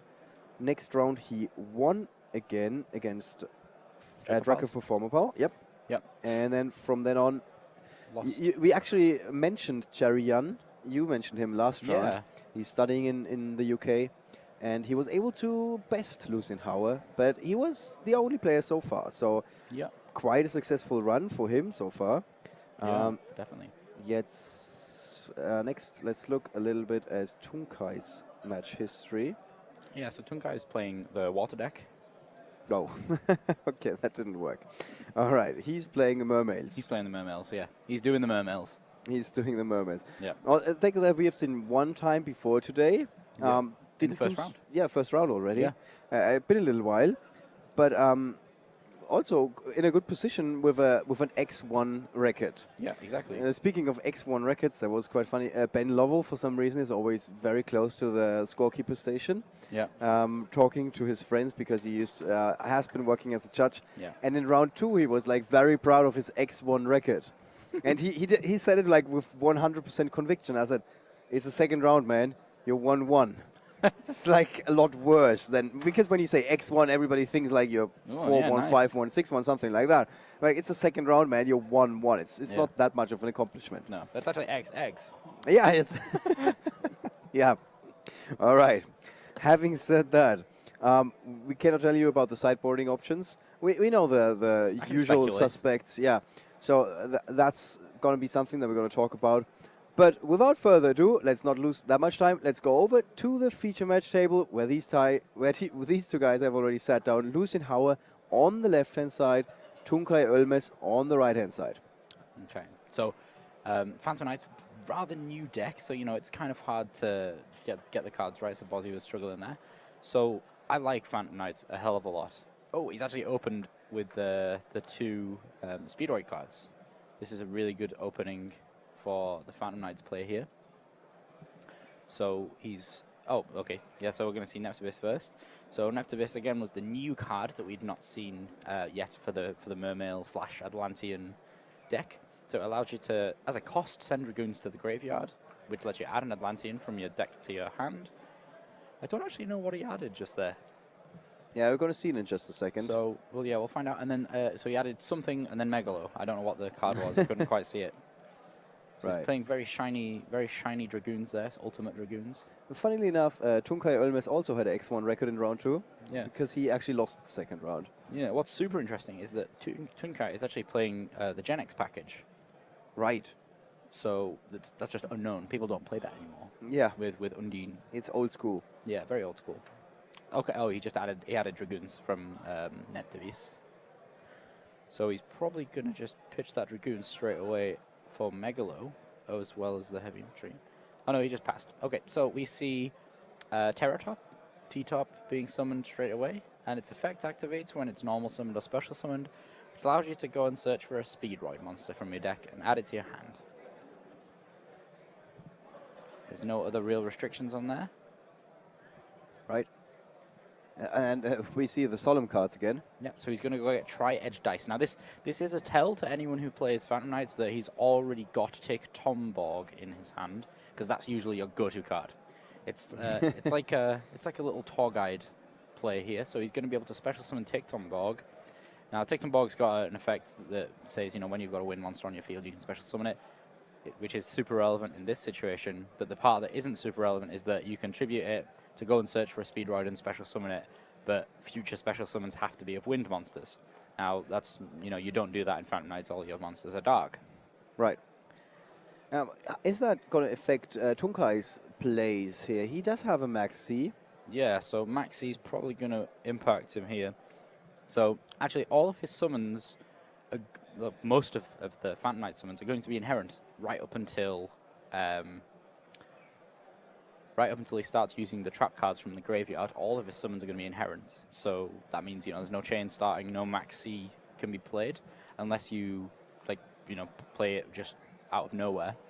So he might play Max C here just because he's thinking, well, obviously these two cards aren't very strong. Yeah, there we go. Right. So these two cards aren't very strong. He's going to... There's going to be something else coming. Overlay into a nice Dante. Okay, so he's going to normal summon the cube, and then he's going to go into Trishula. So he's going to play the Megazord here. Yeah, we really need some sound effects here. I want to have like a little board with buttons, and when I press one, something comes up. Plays the Megazord. I even think it's dual terminal, so I think he should just win the world if it is. And everyone knows what Trishula does. Yes. You get to banish a card from your opponent's graveyard, field, and from hand as well. And this was all from like 2 cards. Yeah, which is pretty good. 6. Wow. Oof. That's rough. Oof. Yeah, that's a good hit. And sniping like a champion. Tunkai actually, if we look at his hand, Tunkai's hand, he drew another controller from the Max C. Ooh, that's rough. Yeah, that's really rough. I wish I had his deck list right now so I could see if he was playing the full 3. I doubt he is. He's probably only playing 2. But unless Tunkai gets a big Mermail monster right now so that he can start ditching some of these Atlanteans, yeah, he's in a pretty bad position. Yeah. Right. Let's take a look at the back row of Lucian. These are the cards that were in his hand just a second ago. Yeah. So these all of these traps are face down now. These are the big Phantom Knight cards. Yep, they're on the field now. So Phantom Knight's Wing, Phantom Knight's Fogblade, and Solemn Strike as well. All really massive trap cards. I don't want to go too much into details. I'm not going to have time to talk about all of them. But basically, all of the Phantom Knight trap cards give an effect where, when they're in the graveyard, you can banish them to target a Phantom Knight in your graveyard, and they get special summoned. It's a little bit like the zombie archetype in this one regard. Yeah, and then there's 2 of the Phantom Knight's trap cards which protect monsters, and then there's one which protects it but also negates its effect. So generally, you'll use it on your opponent's monsters. Right. It's like a searchable Phoenix Chain. So Fogblade can target a monster, and it's like the Fiendish Chain. It can't attack. It also can't be attacked, so it's got a little bit of drawback. And Wing just gives the monster 500 attack points and makes it like not destroyed for the first time. Yeah. Every turn. Well, not every turn. The turn it's played. Yeah. So we see Blue Quantum here. Now, generally people only play the Blue Quantum in Phantom Knights. They don't play any others. They just play the blue guy. Right. Just a quick shifting gears here. How well equipped is the Phantom Knight archetype, in your opinion, to tackle this metagame that we have this weekend? I think it's really good. You've got a lot of effect monster hate. Like you can have a searchable Fiendish Chain basically, and the key part is kind of being able to protect your monsters whenever it's necessary. So yeah, during the damage step, he's going to boost that when he sees. Because the monster flips before the end of the damage step, so you get to boost it there. So he just gives it a boost by 500. Yeah, that's gonna be enough. Yeah, that just gets over that Gen X controller because it's not enough. Blue layers on 1200, whereas Gen X controllers on 1400. And there comes Trishula. Yeah, straight to the face. Yeah, doing the dirty work all himself. Yeah. Yeah, Trishula. Straight in there with its 3 heads. Wow, and like the air is getting thinner for Tunkai Ölmes here. Yeah. By the second. He really needs a good draw. Oh, wow. Okay, this is the opposite of that. Reckless Greed. 2 more chances. Time for Destiny draw. So his draws were Controller, Undine. Yeah. Wow. Not a That's not ideal. good job shuffling as a marksman. Marksman, and what's the other card? Chalice. Okay, Chalice. so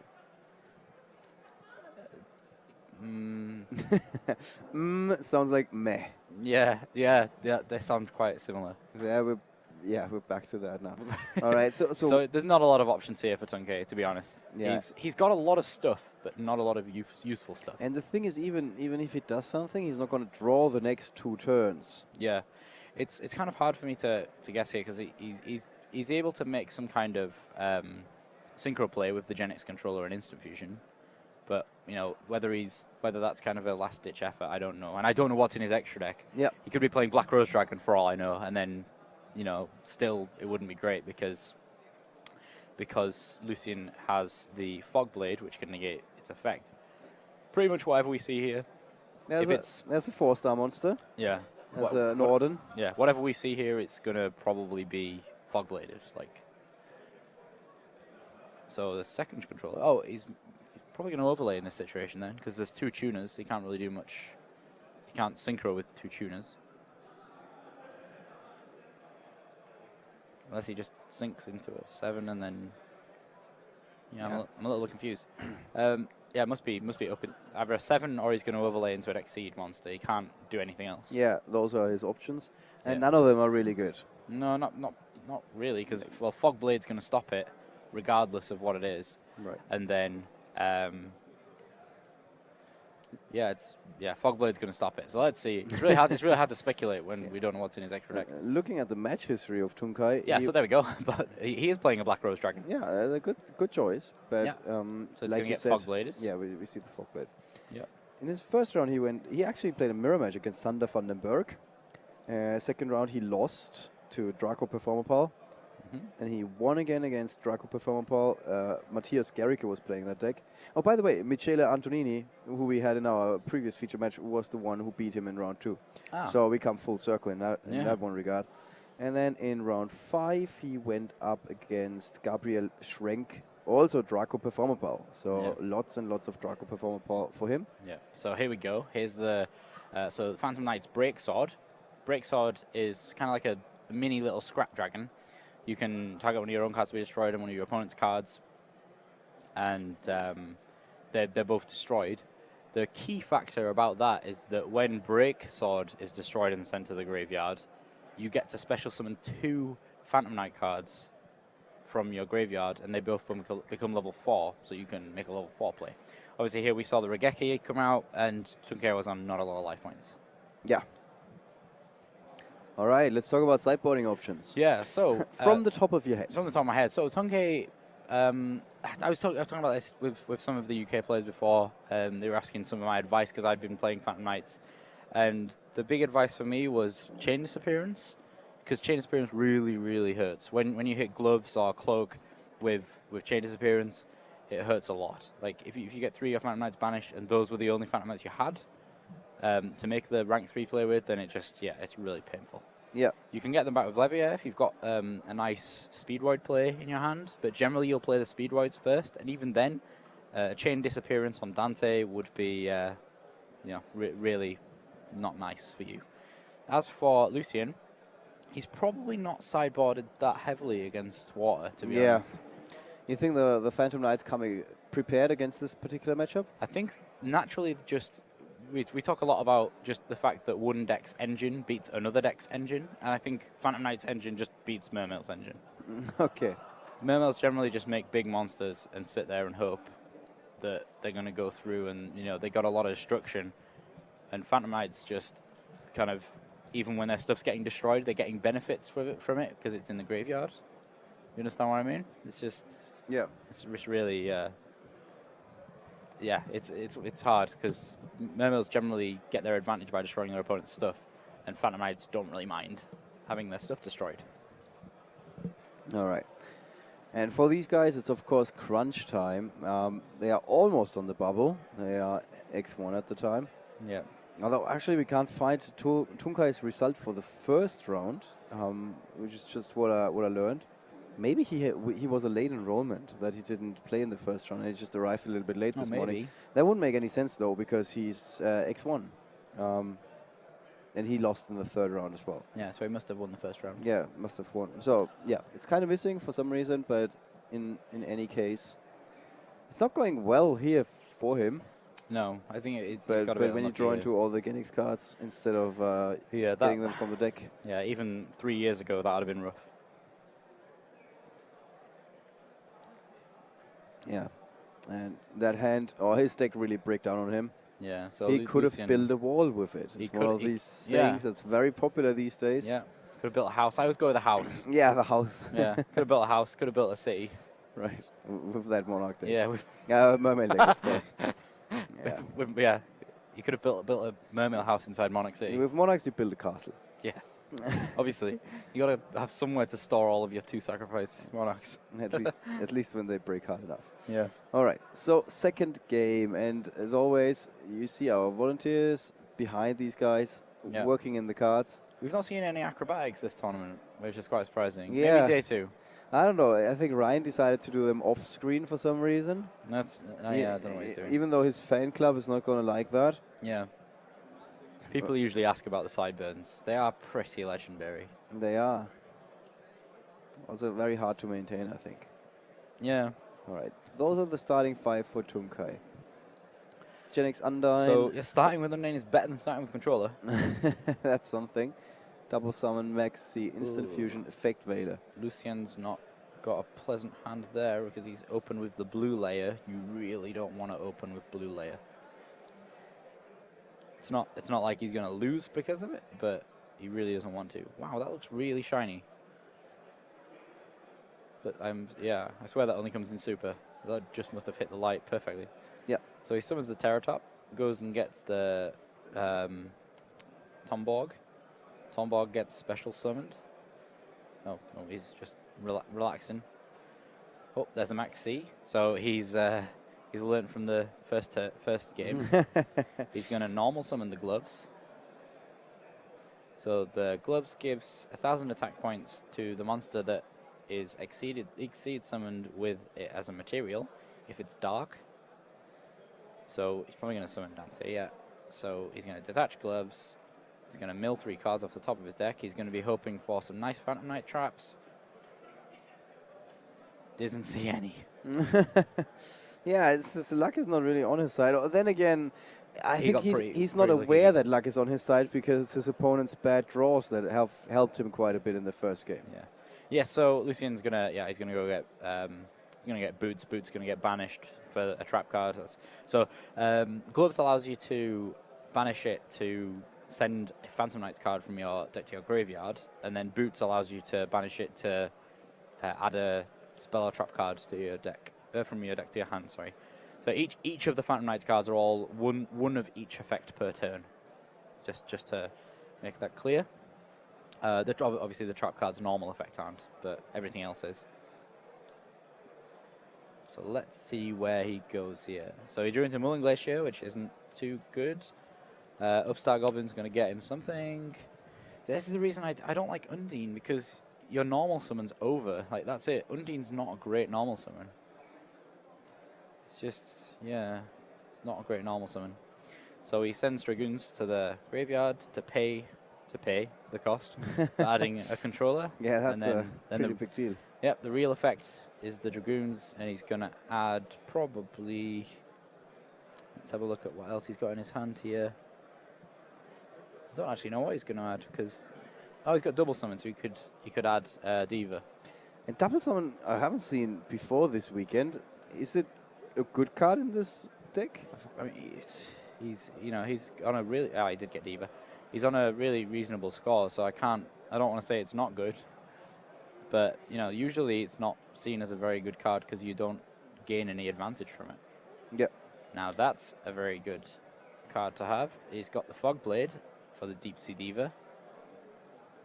And then he plays Upstart Goblin. Obviously that was played to perfection, the Upstart Goblin. He was keeping hold of it until he'd done all his searching for the turn. Which is what you should do when you're playing an Upstart Goblin, unless you need something else for your combo. Which he didn't. And he drew another Gen X Undine. So it's not going really well for him. Like, No. after this tournament, he should really reconsider running the Gen X engine, yeah. engine, yeah. I think it's like with the double summons, it seems pretty nice if he's playing like three of the Undines. But like, yeah, it just seems strange. He can go into a level 5 Synchro Monster here. my mind's just broken. I can't remember if DeLorean's 5 or 6. I think it's 6 actually.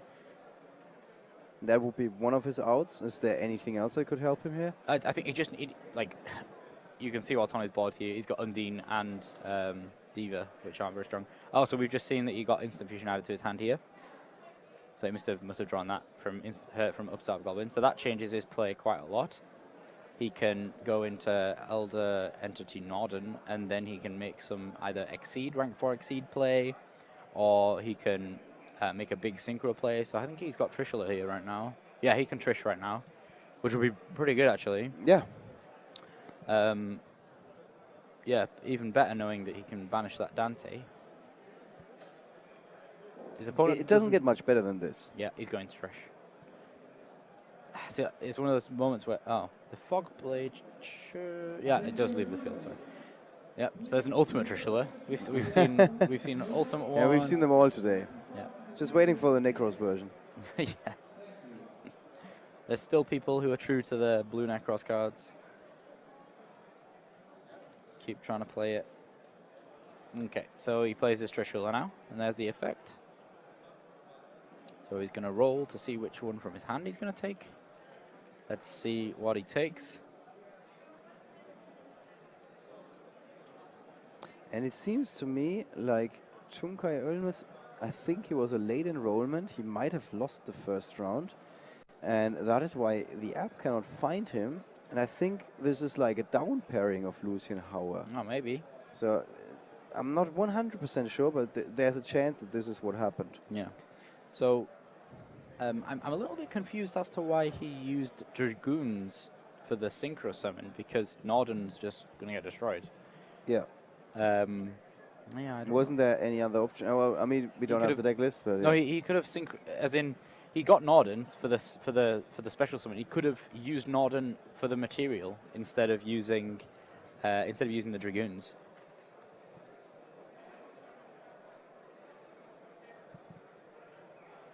Yeah. So he could have done that instead, which would have been better, I think.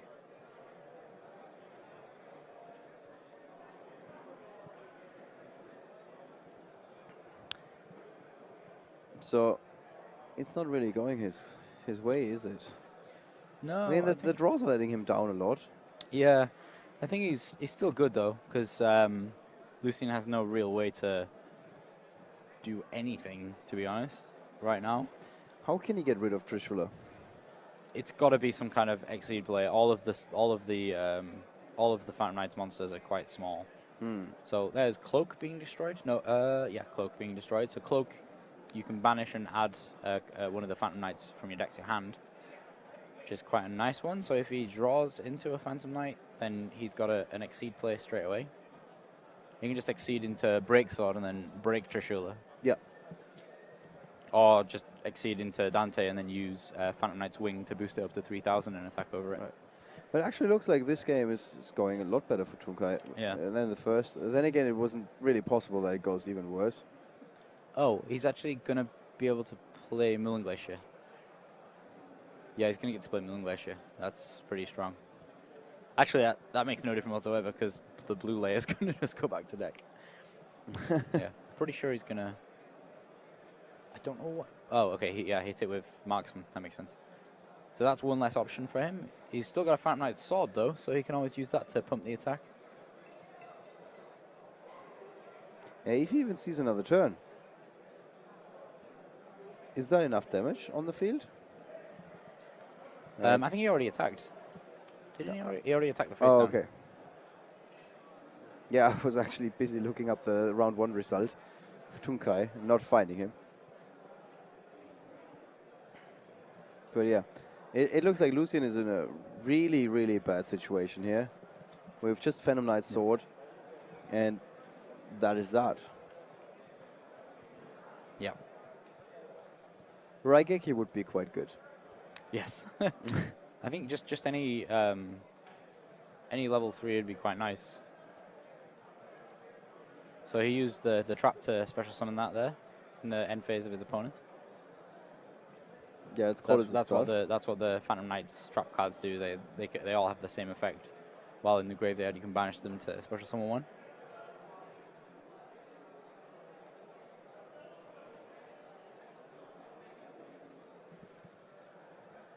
Yeah, so, oh, he happens to draw a Mathematician.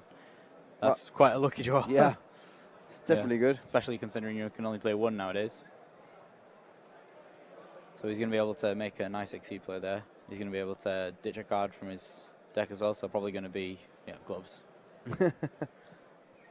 So he's going to have to go into Break Sword here and start destroying some stuff. Now, he's got the Phantom Knight sword set, so he could go into Break Sword, attack over Trishula, and then pump the Break Sword during. Oh, okay, he's going to go into Levier. Yeah, that works too, so he can do that play instead. But that's going to get Effect Veiled, which is very unfortunate. Yeah, he's wishing that he'd have just played Break Sword right now. I think it was super greedy to play Levier right now. Like, super, super greedy. Yeah. He could have just played the safer option of having a big body on board. He had a 2/8 body on board. Actually, one of the things that came up in the chat where people are pointing out this is very different than what we see in the US. And normally US players are known for being more aggressive, as far as I'm aware. Yeah. Today it's not quite like that. Yeah. Today we've seen quite a few greedy plays. Yeah. It's kind of strange. The way that I describe the OCG players as well is that they don't really play to not lose. We usually play to not lose. Yep, rather than playing to win. Playing to win, yeah. The OCG players play to win a lot. Whereas in this situation, he looked like he was trying to play super aggressive and it just didn't pay off for him. Right. So he's going to use the effect of gloves to send, I can't see which one, to the graveyard. It's been a little while since I've seen a Levier. Yeah, it's really useful in this deck. It's, again, nice to see the older cards coming back. Yeah. So I think he just searched one of the trap cards. I don't know which one. We'll soon find out. Probably Fogblade. So-called no, you got Wing. MST. Yeah. So, yeah, he's pretty screwed here now, to be honest. I think he's just trying to get rid of. I don't know why. I don't know why Lucian didn't just take the hit on the fact that he, had his Levier got veiled, and then just hold off until he could play his sword, and then get some Phantom Knights in the graveyard and use the traps to return them to the field. Because he had a way of putting 2 traps in the graveyard next turn. Right. But still, I don't think that's enough. There are the attacks from Tumkai Olmes. Yeah, so 27 and then Jinx control. I think it's 12 or 14. I can't remember which one. But here we go. So end phase again. 14. Yeah, 14 by 12. So we see him summon Cloak now. Only 1,200 remaining. Okay, so there's that blue quantum he's been saving in his hand for the whole time. Let's see if he goes for Break Sword this time. Nope, he's going to try Levier again. Okay. But it's going to pay off this time. Yeah, well, at least that's something. Yeah, so he's going to be able to detach Cloak and special summon back one of his monsters from the Banish Zone. Probably Gloves. Yeah. And then he's going to use that to go get Boots from his deck. So he's banished Cloak to go get Boots, and then Boots allows you to special summon it if you have a Phantom Knights card on the field. And then if you have a Phantom Knights monster on the field, then he's going to be able to overlay the 2 into Break Sword, and then Gloves' effect is going to trigger, putting it up to 3,000. Rather than 2,000, which obviously makes it strong enough to attack over pretty much everything on the field. Yeah. Or he might go for another level 3 Dark, but he's surely going to have to go for a Dark here. Yes, Break Sword. So he's going to have a Break Sword here and reevaluate his play. Nope, definitely Break Sword. Break Sword hit over Moonling Glacier or Trish, either one. Or he's going to just break him straight away. So break and then. So the Break Sword's effect, it summons back the 2 Phantom Knights. Right. From the graveyard, and then he can overlay into a Dark Monster.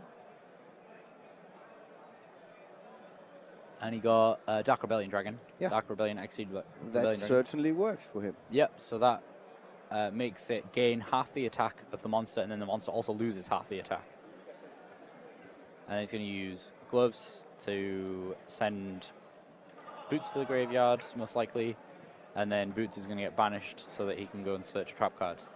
Oh, But he's just going to send a trap card so he can special summon. talk about a comeback. Like, that is really strong for Lucian. Yeah, he must have not had boots because Yeah.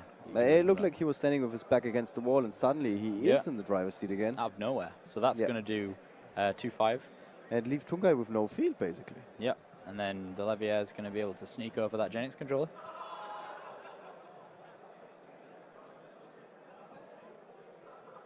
Yeah, and Tunkai now left with just the cards in his hand. Yeah. One additional copy of Genix controller and Atlantean Dragoons. Yeah, so he's going to use the sword to get back the break sword. And attack, so that's another 2,000 damage. Maybe main phase 2 is going to go into F0. Yeah, but even without it, this No, looks down edge. pretty strong. Yeah. Like, it's one of those fields where you really like, what is the opponent going to do? And there's not much. There Oh, are he couldn't F0 because he'd played break swords effect. But yeah. Upstart Goblin. Yeah. Well, it's a start. Another Destiny draw, and what is it? We don't know. We don't know just yet.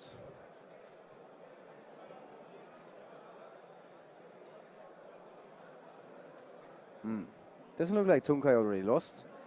Otherwise, he would have extended the hand already. Still thinking. Yeah, I think he's still just thinking. Yes, there we go. Something is happening. He did draw into an Imperial Iron Wall.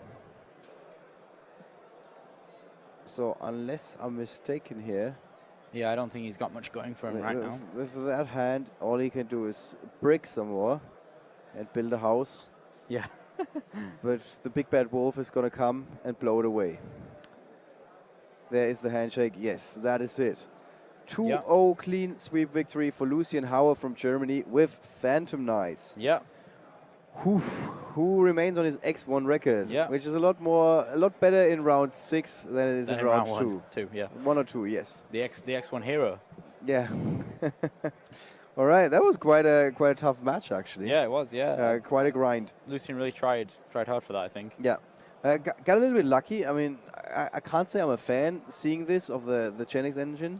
No, it really looked like it was giving up more than it was helping you. Yeah, I don't, I'm willing to say some cards are not good in certain decks, and I don't really like being super aggressive about saying stuff is bad, but like certainly, yeah, that was a really bad choice. Wasn't it? Yeah, he's X1, X2 in a YCS, and I'm not. Right. But yeah. still, that was a bad choice. In terms of what you've seen from the Phantom Knights deck, was there anything that caught your interest, where you're like, this is an interesting choice, or this is an unconventional choice? I think his deck was pretty standard. It's hard, Down to the again, I can't see the decks, but yeah, it was pretty standard. There's not much to say about it. He played it exactly as it was meant to be played. I think there was one point where I thought, it might be better for him to invest a bit in the next turn, but I think he played a bit more either risky, or you could see it more risky as in, trying to protect himself a bit more, or, investing, trying to protect himself.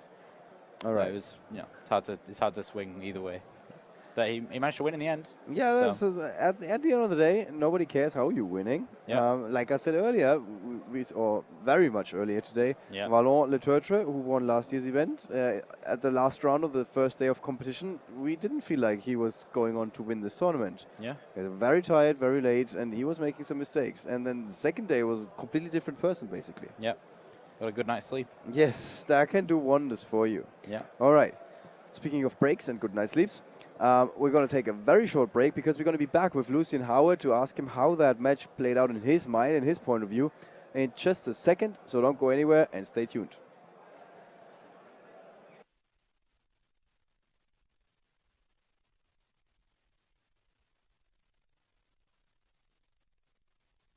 Yu-Gi-Oh! Millennium Pack!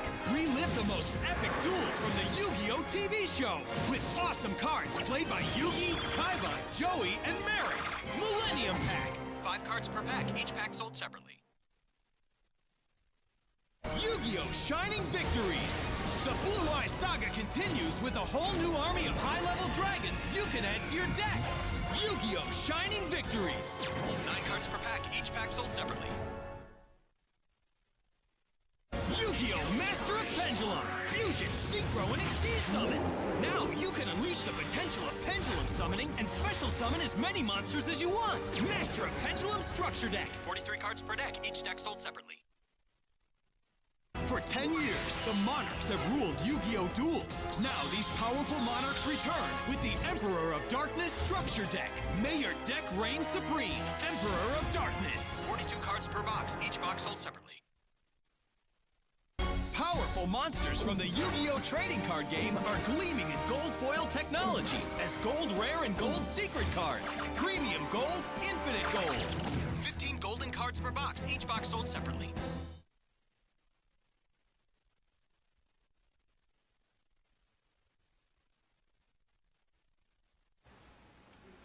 If you're watching this video, you probably already know this, but giant robots are cool.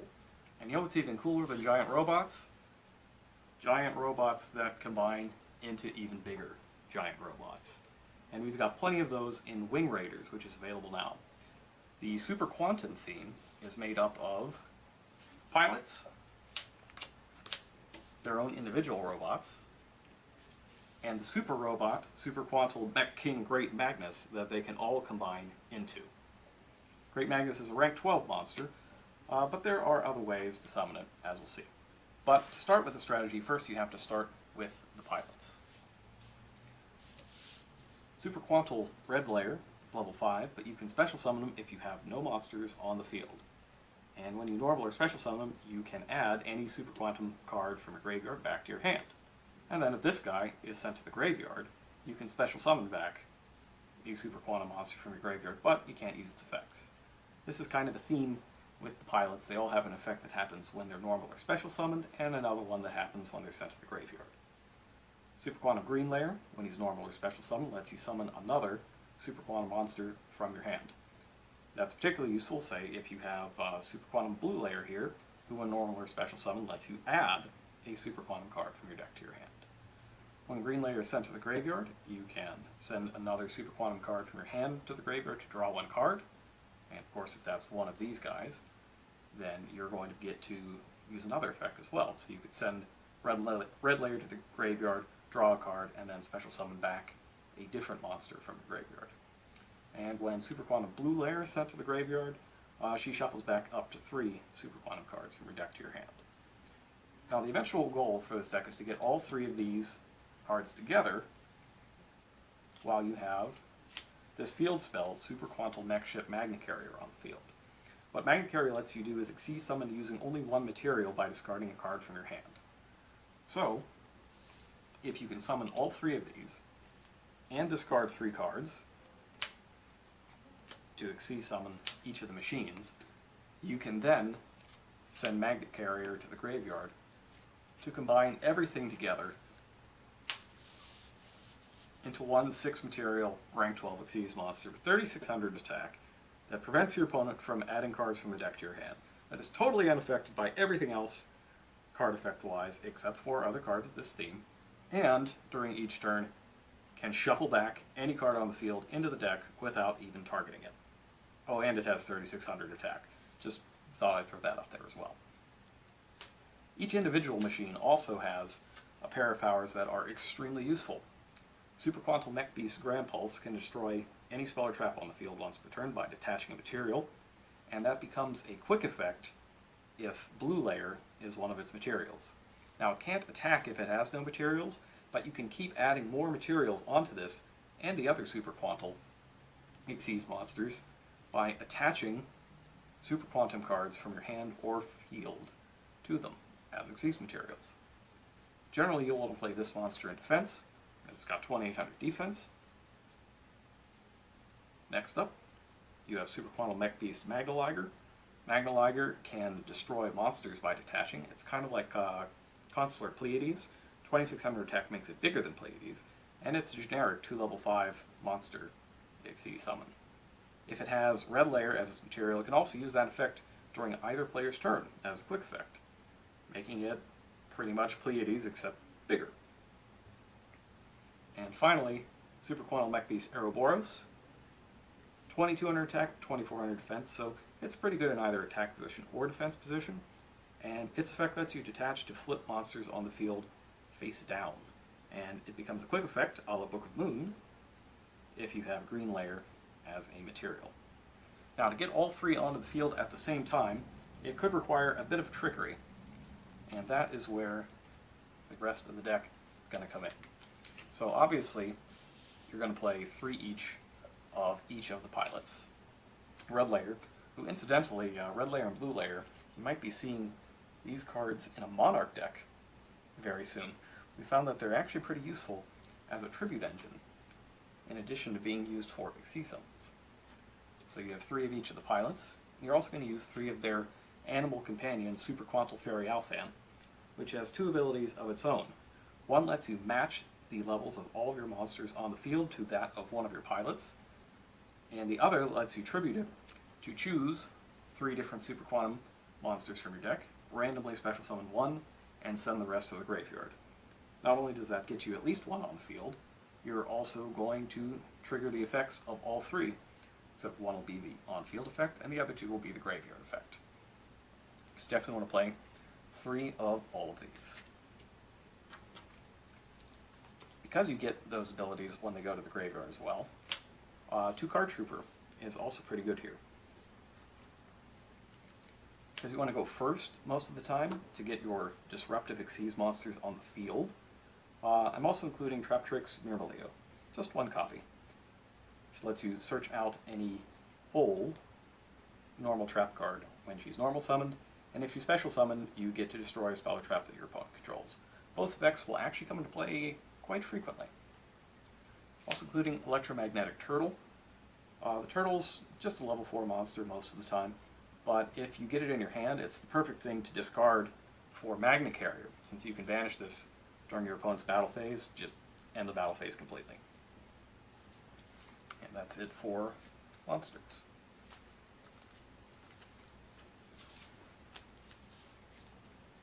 Next up, spells. We're definitely going to run 3 copies of the field spell, Magna Carrier. Super Quantum Blue Layer is a level 3 Psychic type monster, and she's also the one that searches a Super Quantum card when summoned. So we're going to play 3 copies of Emergency Teleport. That lets you summon her straight from the deck, or hand if you absolutely have to, and that'll trigger the search effect. Adding a little bit of unpredictability, but also a lot more summoning power, is Reasoning. Reasoning forces your opponent to choose a level, and then you start flipping cards from the top of your deck, excavating them. Actually, this card has been updated, it now excavates. You excavate cards until you hit a monster you can normal summon. If it's the same level as the one your opponent declared, all the cards go to the graveyard, which would set off the ability of your pilots. Or if they're wrong, the monster summoned, which also sets off the ability of your pilots. So either way, the result's going to be pretty good. Generally, when you play Reasoning, if your opponent doesn't know what you're playing, they're going to choose 1, thinking that you are an Infernoid duelist. So the only time that this really goes wrong is if they call 1 and get it right. But the only level 1 is Alphan, so the odds are pretty much in your favor. So I'm going to use a couple copies of Instant Fusion. Instant Fusion is there for Elder Entity Norden.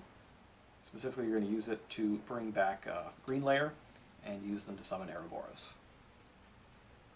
1-for-1 makes it easier to summon Alphan, which is important because getting that special summon and 2 other effects all at the same time is incredibly good, especially on your first turn. This is another deck where Soul Charge does a lot of work. Because of Alphan, you often wind up with 1 pilot on the field and 2 in the graveyard. And if that's the case and you have Soul Charge, well, you're getting all those pilots back and getting their effects. And if you have Magna Carrier, you're going to summon Great Magnus that turn. Foolish Burial sends things straight to the graveyard to set off their effects. And continuing on in the traps, we've got more cards that are going to special summon from the graveyard. 3 Call of the Haunted. Some hole cards to use with Mermail, and also Traptrix Ecclesia, which is in the extra deck. Bottomless and 2 copies of Time Space. Time Space in particular, very good against both Kozmo and Pendulum decks. 2 copies of Solemn Strike, 1 Solemn Warning, and 1 Super Quantal Mech Sword Magnus Slayer. Magnus Slayer is the only, one of the few non-defensive trap cards here, I guess along with Call of the Haunteds. Magnus Slayer, when you flip it, it equips itself to one of your Super Quantal Xyz monsters. That monster gains attack points equal to its rank times 100, and then during the battle phase, you can send this card to the graveyard to let that monster attack 3 times. So I'll just let you imagine a 4800 attack Great Magnus attacking once, and then having this sent to the graveyard to have it attack 2 more times for 3600 each. That is a lot of damage, and it's a very easy card to search out of your deck. So it's not out of the realm of possibility to have this happen. It's a little more likely that you'll have it on Magna Liger, though, which will go up to a respectable 3600, while making it so that your opponent can't field a monster. So we play 1 Great Magnus, probably only going to need to summon it once. In all of our playing here at Konami, Great Magnus has only been defeated once after it was summoned, and that was by an Evil Swarm Thanatos with 3650 attack points after enough Phantom Knight buffs were put on it. 2 Ouroboros. Oh, and did I mention that it doesn't matter if it's defeated because it just splits back up into the 3 machines? Because it does. Great Magnus is really great, actually. 2 each of the smaller machines. 2 copies of Norden, 1 for each instant fusion. And then also at rank 3 we have both Dante and the Phantom Knights of Break Sword.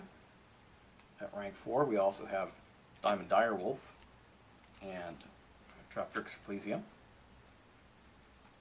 At rank 5 we also have Volcasaurus, which seems like it might be a little redundant with Magna Liger, but don't forget that Volcasaurus does damage equal to the attack points of the monster that it destroys. But it can't attack directly afterwards, so you'll want to upgrade it to Gaia Dragon the Thunder Charger, which can. There's your extra deck. There's a lot of places that you could tweak this.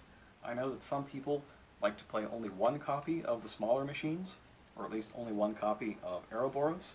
I think that's justifiable, but the only one that I think I'd remain pat on is Magna Liger. Magna Liger is incredibly powerful with the ability to destroy monsters during either player's turn. I don't see myself going less than 2 on that. That about does it. If you think that this is the kind of deck that you want to play, definitely check out Wing Raiders. All of the Super Quantum cards are in there. If you want to see more, subscribe to us on YouTube, Official Yu-Gi-Oh! TCG. Follow us on Facebook, also Official Yu-Gi-Oh! TCG. Or on Twitter at Yu-Gi-Oh!_TCG. We also have a strategy site at Yu-Gi-Oh! -card.com. Have fun, guys.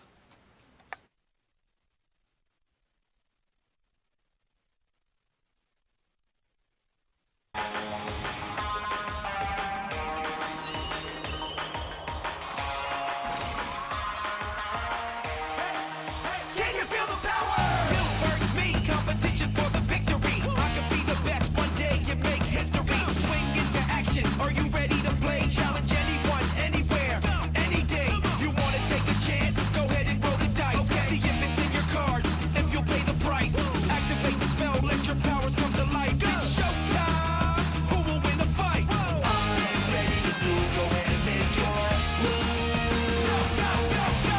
I'll win this duel, you can't beat my rules. I'm in that groove, I know I can't lose. Your turn, your tricks, now what will you choose? Can you feel the power?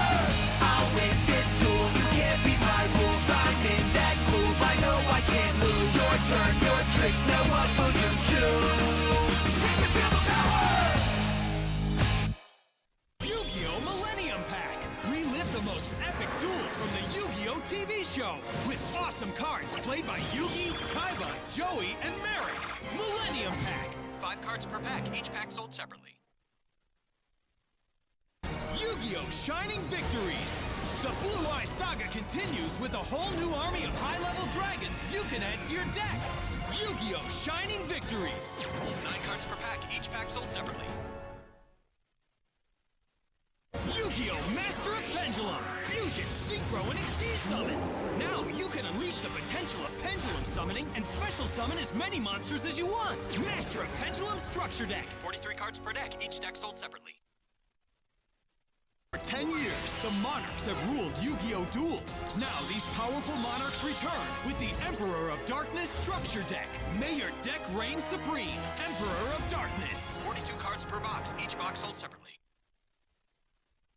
Powerful monsters from the Yu-Gi-Oh! Trading card game are gleaming in gold foil technology as gold rare and gold secret cards. Premium gold, infinite gold. 15 golden cards per box, each box sold separately.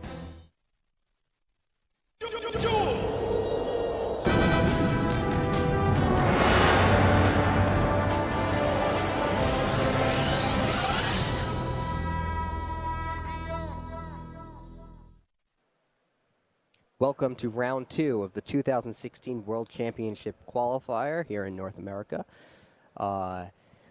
This round, we have 2 of our undefeated duelists. Both of them are currently 1-0. Philly Luna, who won the last LCQ of the weekend to earn his spot in this weekend's tournament, dueling against Louis Orem, who is currently 1-0 with his counter fairy deck, which is an interesting strategy that a lot of duelists thought would catch on after the release of Guiding Ariadne, but doesn't seem to have. It doesn't seem that it's actually done so. Yeah, I'm a little surprised to see it here at this point, though they do have Card of Demise, and I have heard that it was doing pretty well in Europe. Either the I think it was the UK National Championship. Right, they had some counter fairy. Right, so Luna's deck is a Phantom Knight Burning Abyss deck. It's a more typical deck, similar to the ones that have won the recent YCS tournaments. Basically thrives on using Dante's Effect to send Burning Abyss and Phantom Knight cards to the graveyard, generates advantage that way, and overwhelms the opponent, while as Orem's deck is packed with trap cards. He has 17 trap cards in his deck. Most of them are counter trap cards that he can search for with Guiding Ariadne, including 3 Ultimate Providence, 3 Solemn Strike, a Solemn Warning, 2 Chaos Trap Hole, 2 Curse Seal of the Forbidden Spell, and perhaps most interestingly, 3 copies of Drastic Drop-Off, which, if he's ahead, he can search for and use to keep his opponent behind. Man, last time I saw Drastic Drop-Off was when I used it in 2008. Yes, I remember when that card came out, a lot of players thought, oh, this is the best card ever. Drop-Off was so good. I think it was limited, or it might have even been forbidden at one point. Drop-Off, I think, was limited. Time Seal got forbidden. Yeah, so, so Drop-Off was a well-received card that a lot of players liked. And then they made Drastic Drop-Off, which was essentially the same thing, but more versatile, and that could actually stop more effects, and an opponent's quick play spell card that they drew couldn't be chained to it. So it was a popular card when it came out in terms of the way the duelists perceived it, but it never actually saw a ton of play. But by combining with Bountiful Artemis, you can actually draw a card when you activate it. So looks like the duel is underway, and Philly Luna summons Tour Guide from the Underworld and uses its effect to summon Graf, Malebranche of the Burning Abyss from his deck, which obviously is a great start for him. Binds the 2 and get, no, look, it's Dante. No shock. Over on Orem's side, we see he's actually got a really fantastic hand if he had gone first. Yeah. He's got Artemis, Card of Demise, Chaos Trap, Drastic Drop-Off, and Solemn Warning, all of which would have made Luna's life miserable. But he catches a break here. Vanity's Emptiness, Twin Twisters, and the Phantom Knight's Fogblade gets sent to the graveyard with Dante's Effect. Obviously, the Fogblade is good to send there, but the other 2 not so much. Blur's up next, draws 2 cards. Looks like he's got a Malebranche that he's going to need to banish here. Oh, drops for a second. Is that Silent Boots? Looks like a Silent Boots. Anywhere off the So Luna is banishing Silent Boots. Yeah, looks like he's probably going to use his reinforcement of the army to get another one if he ever needs it. He's discarding Skarm to upgrade his Dante into Beatrice, Lady of the Eternal. This would have been amazing. Yeah, this for would be Orem entirely if he had gone preventable first. for Oren. So that's the problem with using a reactive deck like Orms, you get all these counter traps, but they won't do much once your opponent already has done what he wants. The big problem here is that everybody wants to go first. Yeah. But most of the other decks at least have a concept of how to win if you're going second. Counter fairies really don't.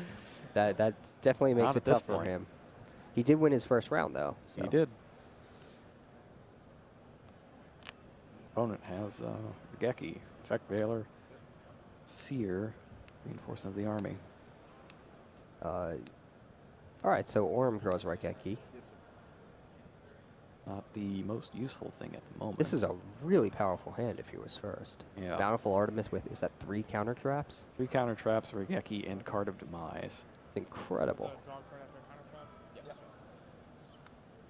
1, 2, 3, 4.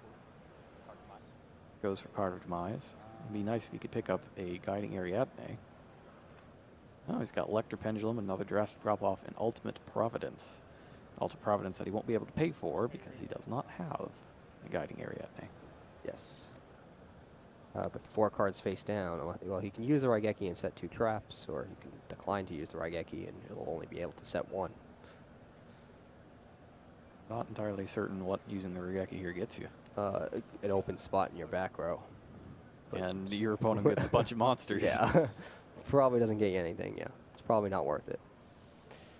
But he's considering it for sure. Yeah, he goes ahead and flips it. He chooses to use it. Luna activates Beatrice. Attaching Dante to send.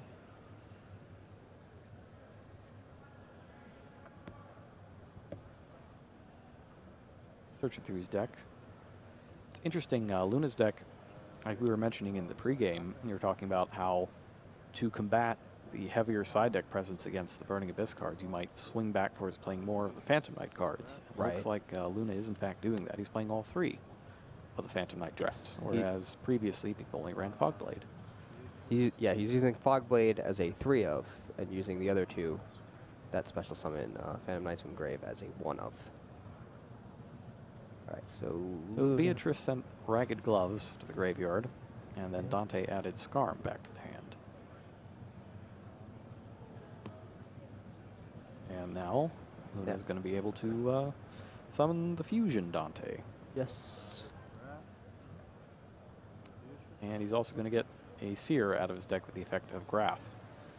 So instead of getting rid of all the monsters, Raigeki actually multiplied them. Yeah, so what's Orm's answer to the Dante Pilgrim of the Burning Abyss? Activate Dante, it would technically be after the Not a whole lot. resolves, not in the middle of the currently resolving chain. I don't know that he has anything. Quaking Mirror Force is in his deck as a 3 of. He doesn't have it in his hand. Doesn't affect the play, but for future reference, in case it ever comes up. I guess he has to Moon Mirror Shield over it. You could do that too. So all right, Not the only thing I can got think some of. answers, and he's got a lot of counter traps that let him draw cards. Well, he's going to have to keep Artemis on the field, though, and Luna has a Raigeki of his own. True, but at a minimum, he'll be able to use Drastic Drop-Off. He does have a pair of Drastic Yes, Drop-Offs, and so he might draw into a spell card. Yeah, so he can Drastic Drop-Off the draw phase, and then he can Drastic Drop-Off on the Reinforcement of the Army, potentially. So that's 2 cards drawn, 2 cards lost. 11 spells total, 2 already drawn. Uh-oh, I don't know what card he drew. Yeah, so the judge knows what card it is because he saw what was in your hand before, but... So here's the thing.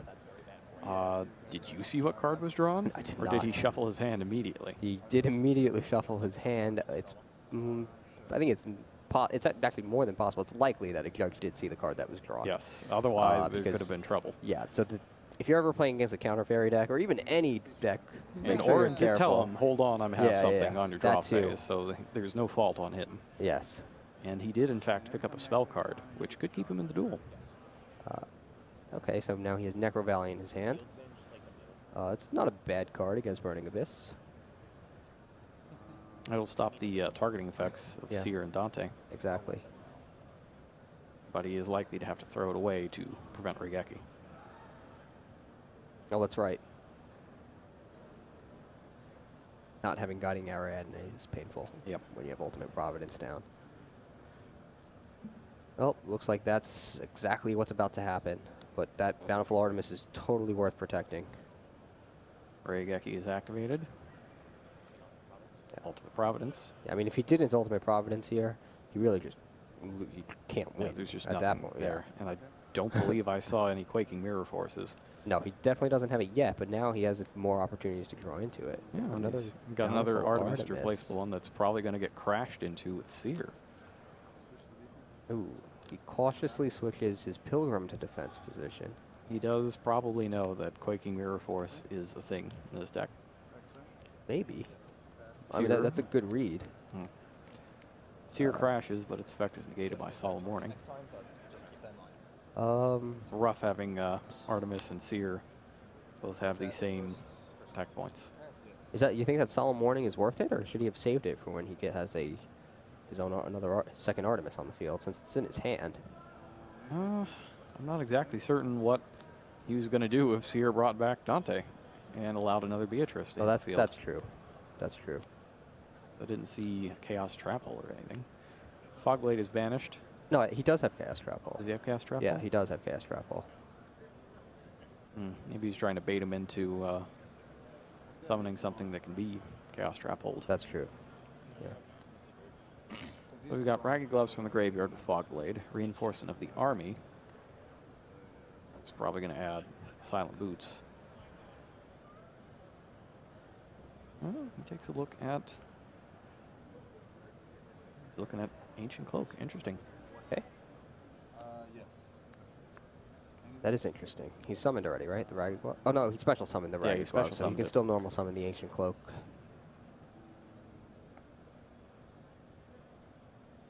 And now Luna is taking another look at his Dante.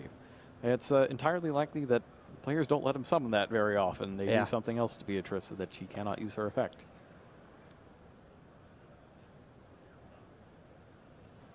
Ragged Gloves and Ancient Cloak are combined to Xyz summon.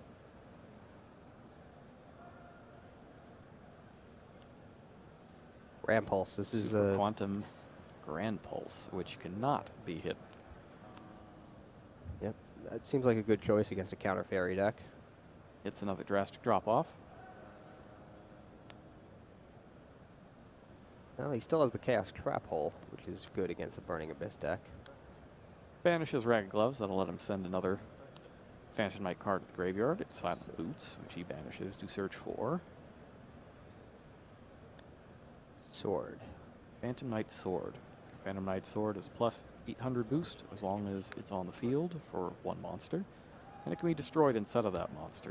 I think at this point, Philly Luna has run away with the game. Yeah, there's basically nothing. Orm is way behind, and his deck basically relies on being ahead and maintaining that lead with counter trap cards. And now he has Ariadne to go with Electric Pendulum, and he can Pendulum summon his Artemis.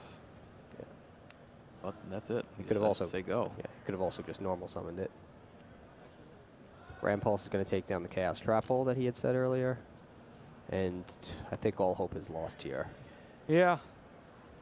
It's never a good sign when your Raigeki causes one monster to multiply into two. Yeah. Yeah. Maybe had he not used Raigeki, it might have slowed the game down enough for him to come out ahead. I don't know about that. It's when you think about Beatrice and the whole having complete access to your whole deck thing that she does. Did he have any counter traps that would stop that? Not really. He had a couple of drastic drop-offs. Yeah. Solemn, yeah, no Solemns actually. He had Ultimate Providence. So Seer is detached, Dante is back, Beatrice is back, the whole crew is back. Yeah. So and life is not good if you're Battle for Artemis. It's over. I think this was really lost when Orm went second with a handful of trap cards that would have stopped Luna's opening play. Yeah, that's a case of losing the dice roll will actually just make you lose the game. So it's an unfortunately ironic loss for Orm. I don't know what he does if he's going second. I don't know. Yeah, if your opponent has even a decent opening, I think Quaking Mirror Force is basically his answer, and that's why he uses 3 of it. Now, if he had Quaking Mirror Force there, I think he actually would have been in pretty good shape. I feel like you need a little more than just Quaking Mirror Force. Like you might have to go to Drowning Mirror Force as well at that point, just to have enough ways to defend yourself.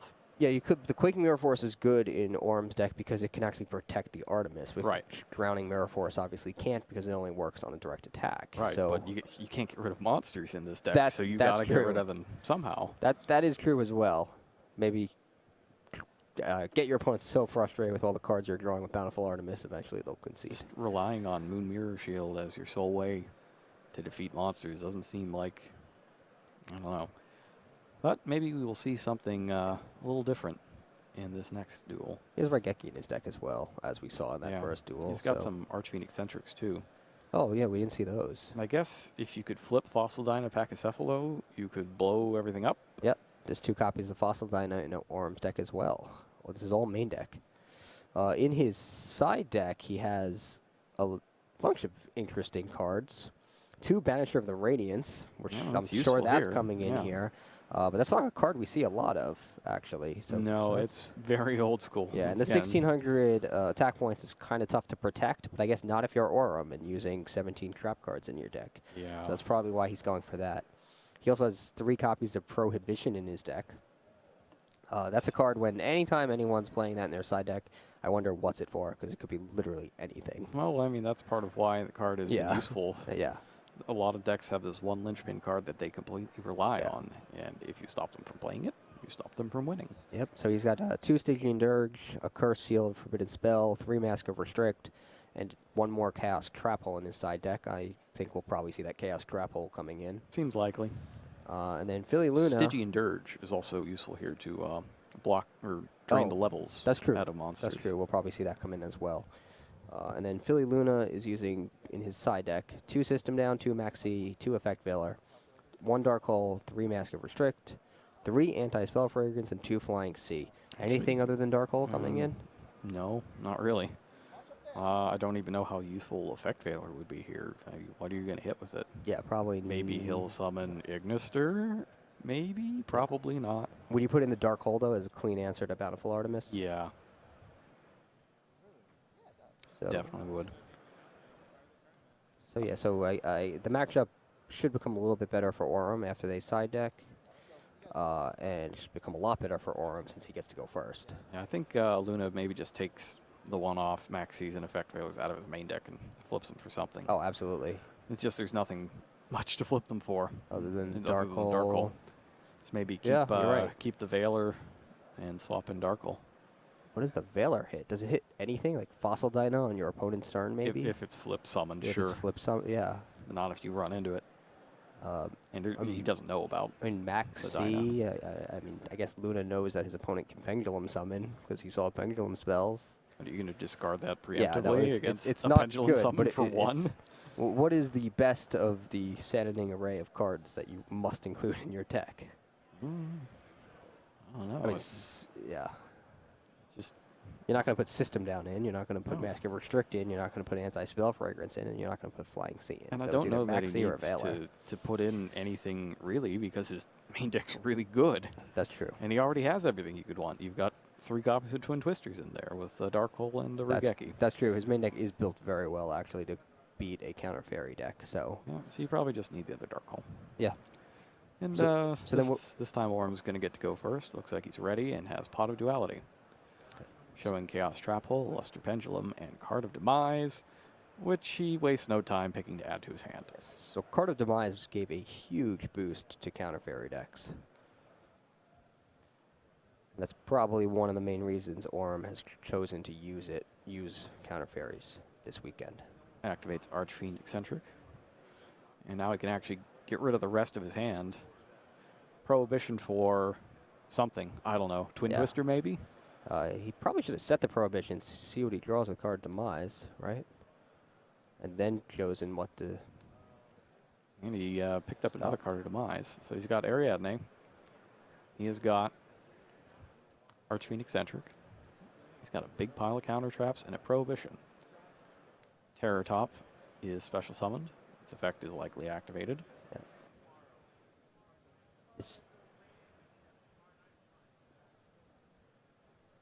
And Aurum thinks about that. Solemn Strike negates its effect. And it's for free. Guiding Ariadne. Guiding Ariadne, which he quickly reminds Luna of. And Luna takes a look at Guiding Ariadne. I know Luna's been out of the game a while. That's probably why it took him to an LCQ to qualify for this tournament. Do we know when he got back in? I saw him in Ohio. I saw him, so I know he was at least playing then. All right, so we got a Barber. And it's joined by Sear.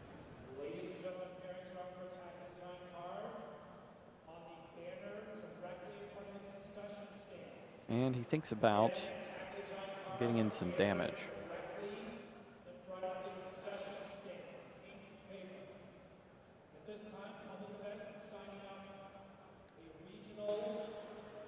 Combines his 2 level 3 monsters to Exceed Summon. Now he doesn't have any more Burning Abyss monsters in his hand, so he cannot get Beatrice here. So he does in fact have Anti-Spell Fragrance, Phantom Knight Fogblade, and a Silent Boots. Okay, so I've received confirmation from the Feature Max Judge, Joe Franchino, that the card name with Prohibition is Twin Twisters. Not unexpected, as we see a Twin Twister go to the graveyard for the effect of Dante. And it looked like it was the Barbar attached there. Dante attacks. He's powered up to 2,500. And Orm takes the hit. Life points aren't quite as big of an issue here when you're not paying for any of your costly Solemn cards, thanks to Guiding Ariadne. So interestingly enough, it looks like Luna actually sided in Anti-Spell Fragrance. Probably because he saw Pendulum Scales. So that's actually not bad, and it's actually probably a lot better than the Max C and Effect Villa we were discussing earlier. So I actually really like that decision. Archfiend Eccentric takes out a Phantom Knight Fogblade, and then Card of Demise is flipped face up. And in response to that, Anti-Spell Fragrance is flipped. So he goes ahead and hits it with Ultimate Providence, probably just to have somewhere to put his cards. Wow. Like the 2 more Ultimate Providences he just picked up. And I do believe that the Banisher will prevent Dante from doing his thing. Absolutely. It is a cost to send. And even if it didn't, he would be able to Ultimate Providence it. Also true.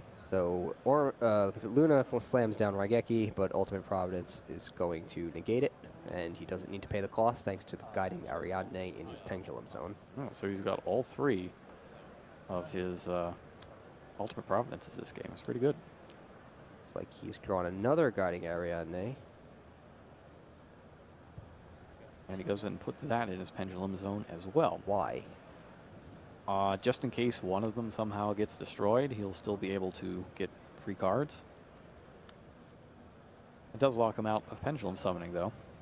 All right, so Luna summons the Phantom Knights of Ancient Cloak, and then special summons Silent Boots from his hand. He combines both of them to perform an Exceed Summon.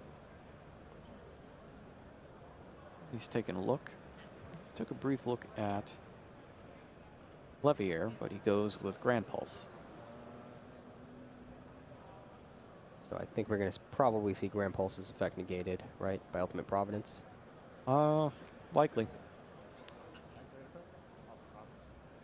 Yes. There it goes. So that Banisher... Yeah, Banisher so he has can to take all of those cards out. They're he all needs to gone. remember to banish his Ultimate Providence as well. Yep, and are you kidding me? That's wow, 3 cards of third Demise card of Demise in 1 turn. Your Stygian Dirge. That is just... another Prohibition and Pod Duality. I'm pretty sure that's... Wow, where is his Bountiful Artemis? Well, I mean, it's not even that he needs at this point. He needs the Moon Mirror Shield because he can't beat a Dante. He does need something that destroys a Dante. He could actually Fossil Dyna. He can set Fossil Dyna and use it to destroy Dante, Yeah, right? I guess that's what it's got to be. But here's Moon Mirror Shield. It's there to make sure that you will get enough attack points to beat anything. But after you've drawn 9 cards with Card of Demise, in addition to all of your other cards, he's gone through what? 16, 17 cards?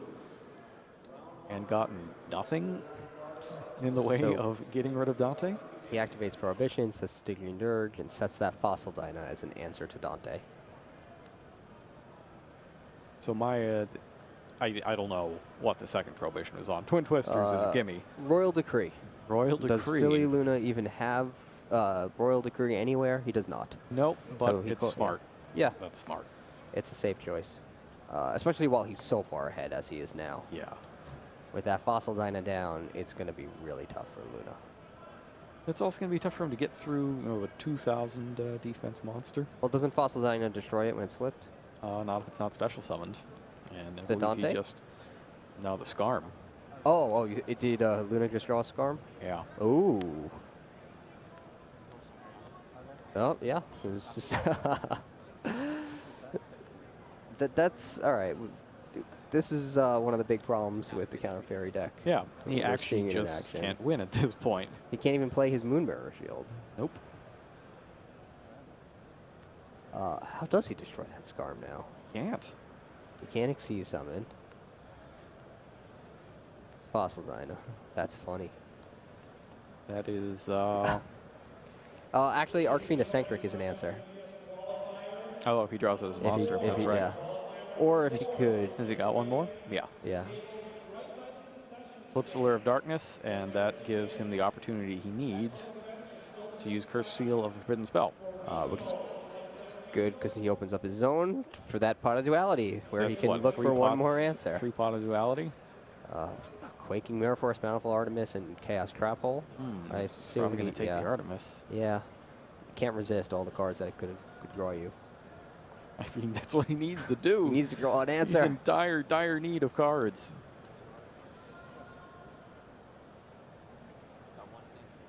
It's amazing how many more cards he has than Luna. And he's got, 9, 10, 11 cards to Luna's 3, and he needs more. Yeah. Can't get past the Scarm. Upstart Goblin Upstart he can't Goblin, which he activate because cannot he has play. 5 back rows. Passes. And Luna just keeps picking up monsters. Yep. There's Archfiend Eccentric. Okay, so Finally here. there's the answer to Scarm. I assume he's going to... It tributes as a cost, right? It does, in fact, tribute. So he's going to tribute it, get rid of that Scarm, and I think now it's probably over. Actually, Luna's at 8,000, so if he draws Yeah, if he another draws Scarm another and sets Scarm. it, we're in the same Or even situation. all he has to do is flip. He's got a Phantom Knights of Ancient Cloak, right? So all he really has to do is flip that thing to defense with its own effect to bump it up to 18, which is once again bigger than everything that is on Orm's side of the field. Is that a permanent boost to 18? It's through your opponent's turn, so All you right, so just that keep would be a doing 1. it. Okay. So It's a normal summon for Terror Terror. Top because Okay. Fossil Dyna's in play. He's going for it. Attacks into Fossil Dyna, but gets hit by the Mirror Quaking Mirror Force. Force. That'll flip it face down, and it's got to stay there. It cannot be manually changed. And at that point, Luna says, "All right, Okay, actually, you got this one." Way too many cards. Eventually. and he couldn't survive another turn. So, 3 Ultimate Providence, 3 cards of Demise, and 3 Pot of Dualities later. Louis Orem, won. eventually he gets there. He gets there. That is the most cards I think I've ever seen somebody draw who needs a specific out without getting anything close I to think it. that's a Moon Mirror Shield in his side deck. Did I he think take he it sided out? it out. Oh, no. Right? It's a lot harder to Oh, draw a actually- card that you don't have in your deck. Is that his side deck? No, it can't be. Oh, no, it is. He took out a Bountiful Artemis? He's got his Mystical Space Typhoons in there. Well, I mean, now he has to configure his deck for going second, which I don't even know what you do with that. Yeah, so now all your he's stuff's preemptive. Yeah, now he's in a, like we discussed earlier, going second with counter fairies is not where you want to be. I mean, I think you have to put the Moon Mirror Shield back, since that's your way to get past a monster that's already taken hold of the field. Seems likely. Yeah, it seems better going second than it is going first. Swaps his Necro Valley for another counter trap. I think this is just going to be a really uphill climb for Orem. Oh, yeah, for sure.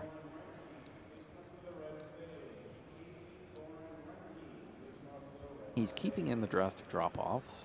Oh, no, he took them out. That was a side deck. That makes sense. Drastic drop-off seems really weak It against is- Burning Abyss it is because if you not good drop against this off deck. basically any of the cards, its effect will activate. Yeah, unless If it it's has in. to combo with Banisher, it doesn't do anything. Yeah. outside of this matchup, though, Drastic Drop-Off seems really powerful because Yes. it just trades for an opponent's card. Plus, if you have Bountiful Artemis, it draws you a card. I actually really like the Banishers. I'm a little surprised they aren't main deck since they're just so good against everything. The Monarchs need to be able to send their cards to the graveyard in order to get all the value out of them. And Pendulums go to the extra deck, or rather they don't go to the extra deck if Banisher's on the field, because the replacement effect overrides the basic rule of the game. Maybe he just doesn't use enough attack stoppers to really protect it as his main deck card. It's true. The interesting thing with the Banisher is that you can't even protect it with Honest if you were going to play that, because you can't pay the cost. Yes. I remember that question used to come up all the time. It's that one, and where does Honest activate? That too. Answer, if you don't know, is in your hand. Yes. So which it would is not be why- negated by a light So imprisonment. if you debunk it, it doesn't get banished. If you debunk it, it doesn't get banished because it's a different card than the one that was in your hand. Because it activates. Is it because it activates in the hand, but then it's in the graveyard by the time it's a debunk different is? Yeah, by the time debunk is resolving, right? So yeah, It's a different card. but it's still honest. It's Honest. It's just not that one. Yeah. The one that was in the hand.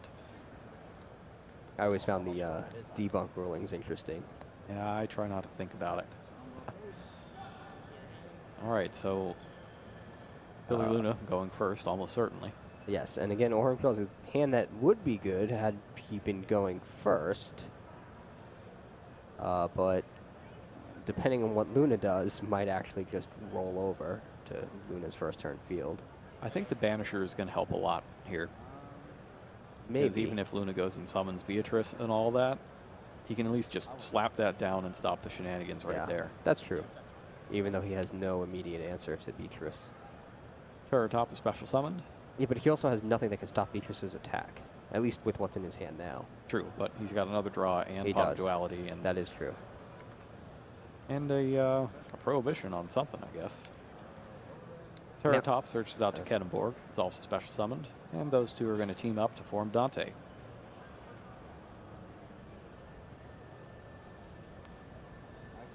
Dante detaches. Sends 3 to the graveyard. Fogblade, pretty good. Scarm, also good. Seer, also good, but not necessarily what he wants to activate right now. Yeah, because if he brings back the Scarm, he doesn't get to use Scarm in the end phase. But he can bring it back, make another Dante, and then use Scarm in the end phase. Yeah, that's what he's thinking about. It's like, should I actually bring this back? Yeah, why not? It also uses up Seer for the turn, which he also has a copy of in his hand. Okay, so but he can keep that attached to the second Dante that he makes. Yep. When he detaches Scarm instead, so he can preserve that effect for a future turn. He's also got to think about what he's going to discard to make Beatrice. That's true too. And he has to manage his hand for Twin Twister. Yeah. Although the Phantom Knights of Ancient Cloak is probably what will get pitched to that. Yes. So now Prohibition names the card on resolution. Is that correct? Prohibition. Let's see. When you activate this card, declare a card name. On active. So you can then chain Twin Twisters to it? Yeah, it also Even doesn't affect things that are already on the field. So Oh, that's true. Luna's Twin Twisters will already be doesn't help. set. You're right. Discard the Scarm. Summons Beatrice. That sends the other Scarm to the graveyard. It's mixing it up with Psyblocker. And then in the end phase, Tour Guide. Tour Guide, incredibly popular. Also the new Tour Guide green version known as Speedroid Terror Top. Yeah. Special Wind Edition. Ooh. Oh, Card of Demise added to Orm's hand. Card of Demise. So he starts off with Prohibition. We'll have to find out what that is on. It may be a Burning Abyss monster. Calling Twin Twister doesn't help if that's what the face It's already on the card field. is, which it is. Pot of Duality shows Archfiend Eccentric, Raigeki, and Quaking Mirror Force. That's a very interesting choice. So I have confirmation that Orm did name Twin Twisters. So That it's could essentially a be- blank. Be a Good very purpose, unpleasant yeah. surprise for him in the near Yes. future. Picks up Regeki. That seems pretty good with his Banisher of the Radiance in hand. Yes, it does. Really good. Let's take a quick look at Beatrice, though, to find out. This Beatrice is just so good, I wouldn't be shocked if she doesn't care where she goes when destroyed. Okay, there's no way that anybody can read that, so. This card is destroyed and sent to your graveyard. So yes, the Banisher will stop the menace of Beatrice. Yep. All right, so things are looking up all of a sudden for Aura. Yeah. So now if you're Philly Luna, do you hedge there and use Beatrice's effect right away in case your opponent has the Banisher?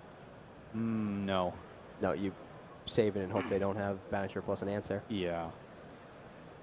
And it looks like he's picked up 2 Pendulum Scales. That is an unfortunate draw, especially because neither of them is Guiding Ariadne. Yeah, that's true.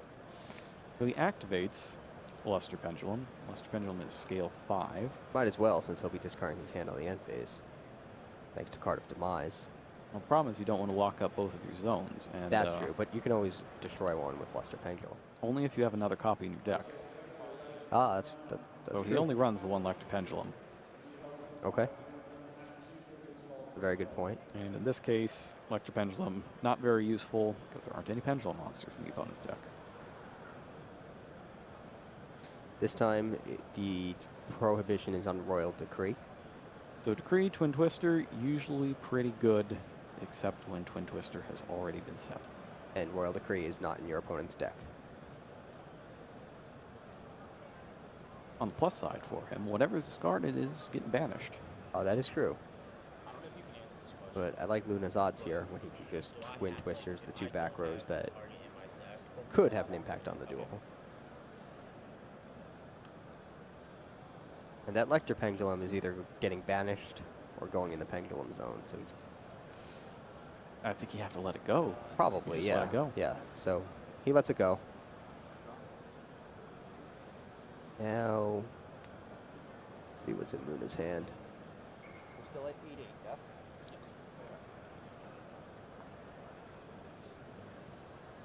Got Luna has Seared. Yes. Oh, the Fogblade could help here. Seared, Torguide, Fogblade, and Ancient Cloak. Yeah, so Luna's in great shape. Torguide is normal summoned. Oh, he's summoning Torguide. He's not going to Twin Twisters first? You know, I don't know if he knows that he can. I think he doesn't. I think he thinks... The other thing is maybe he's just going to try to get rid of the Banisher first so that his discard will go to the graveyard. That seems pretty greedy when you're this far ahead. He has the opportunity now to destroy the back rows with Twin Twisters and leave his opponent with nothing. Just 2 prohibitions. Naming cards that he doesn't have. It's true. Could be a case of rust if that's the case. But, I mean, the guy's won 4 championships, so I don't think he's going to be that rusty. And Prohibition was probably a card that was even more popular at the time that he Prohibition for played every Wave. day and played all the time and won his championships. Right. But it looks like... And that is a... he's got a Chaos Trap hole. Yeah, so he just gave his opponent an opportunity to activate it. It gives him a chance to summon Grand Pulse again. He could do that, that's true.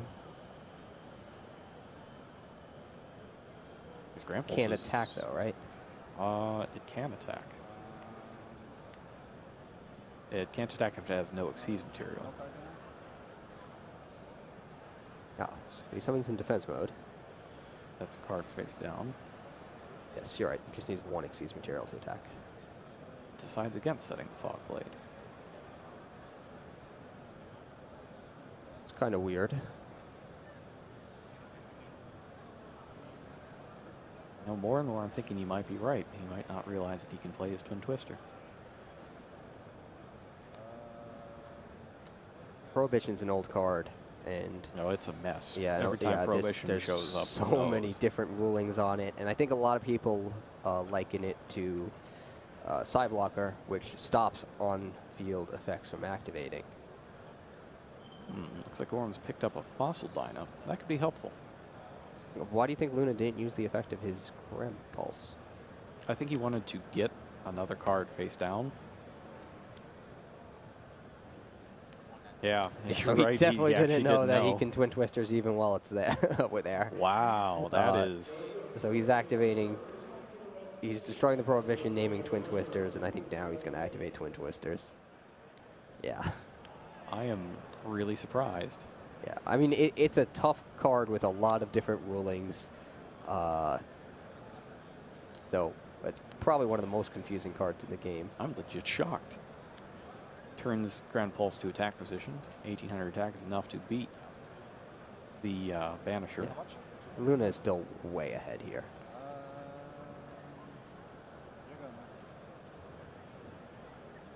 And it looks like Orm's up, and he's picked up another Pot of Duality. Let's see if he it's gets a card of demise. Shock of shocks. Waste no time taking it to draw 3 more cards from his deck. I can't believe he wants to draw 3 more cards. What a surprise!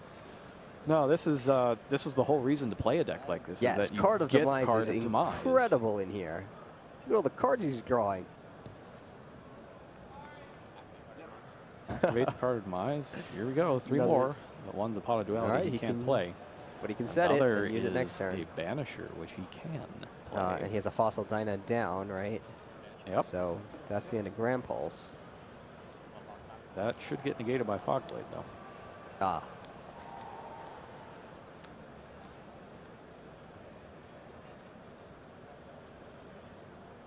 So just set his other 2 cards. There's really nothing more to do. Yeah, you can't right? actually keep the pot in hand to throw away for Ultimate Providence. You can discard it No. all.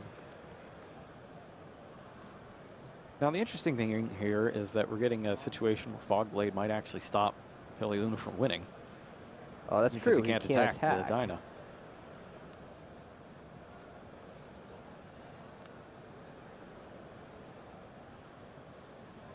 Checks out his graveyard.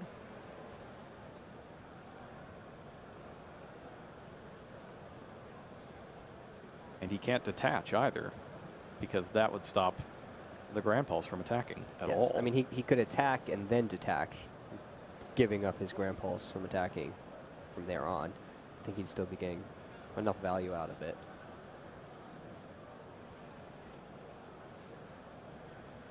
Luna's picked up Anti-Spell Fragrance. Okay. Yeah, so he attacks Banisher with the Radiance to get it off the field, which is really important here.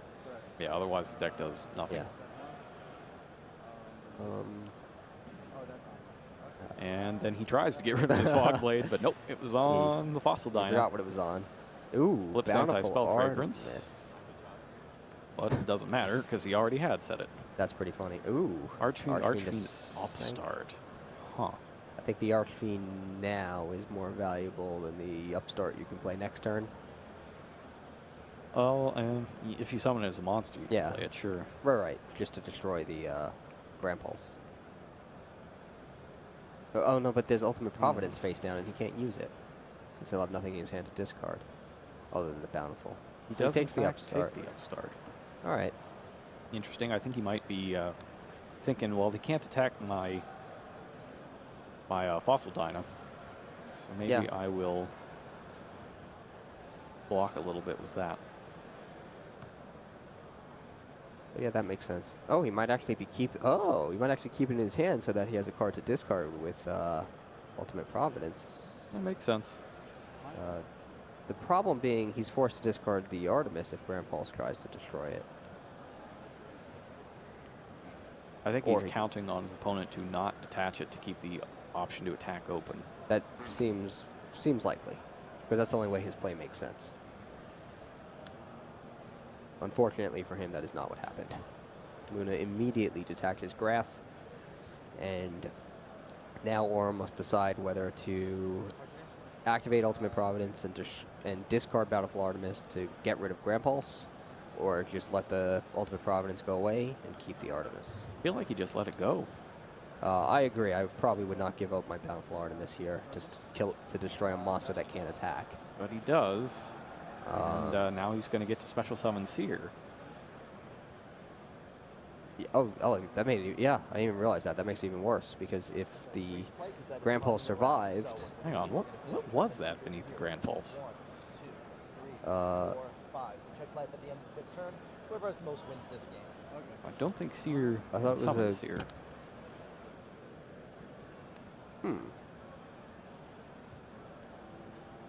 Did he take that from his graveyard? Looked like it came from his graveyard, but may have been the one in his hand. So Seer cannot special summon Seer, so it couldn't have been a Seer. In any case, he summons another Burning Abyss. And he can't have special summoned from his hand twice because he controls spells and trap cards. But he winds up with Phantom Knights of Breaksword and takes out both the Fossil Dyna and the Fog Blade that was negating it. And he loads himself up with You're still in main phase 1. a Skarm graveyard. Yeah. So 56 degree. Breaksword attacks, and we did see an indication that time had been called in the round, which makes Upstart Goblin not so good, especially if it wasn't set. Yeah. So not only can you not play it, even if you did, it would increase the life point differential. Careful now. Yeah. And now, actually, now that I think of it, the anti-spell fragrance makes sense because the deck's based on Card of Demise. Yep. That's true. That is true. And slowing that down by 1 turn is really good. And also, like we discussed, I think Effect Veiler and Max C are just so poor in this matchup that anti-spell fragrance is just better. So even if it's not the best card in Philly Luna's deck, it's an improvement over the cards he could be using. Orem checks the graveyard. He's picked up Archfiend Eccentric to go with his Upstart Goblin. So he sets the Upstart Goblin. Normal summons the Archfiend. And then checks to see if there are, in fact, 2, but there aren't. All right. So that's a lucky break for him. But Luna has so many cards in his hand, and he's up on life points, and they're in overtime. Luna might actually win the duel Beforehand? Yeah, before the turn's end. So he normal summons Barber, attacks, special summons back his Breaksword, which will blow up Barber and let it trigger its effect to inflict burn damage. So 3 monsters banished.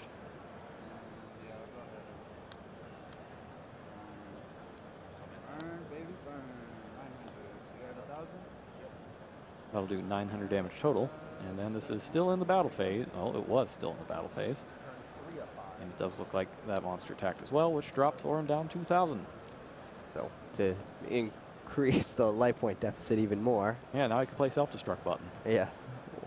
Orem activates Upstart Goblin to draw a card. Sets Ultimate Providence, sets Fossil Dyna. I guess he's hoping the Fossil Dyna will keep him alive. It might, but he doesn't have any turns left. Yeah, so it's ultimately irrelevant. Does he have 1 more after this?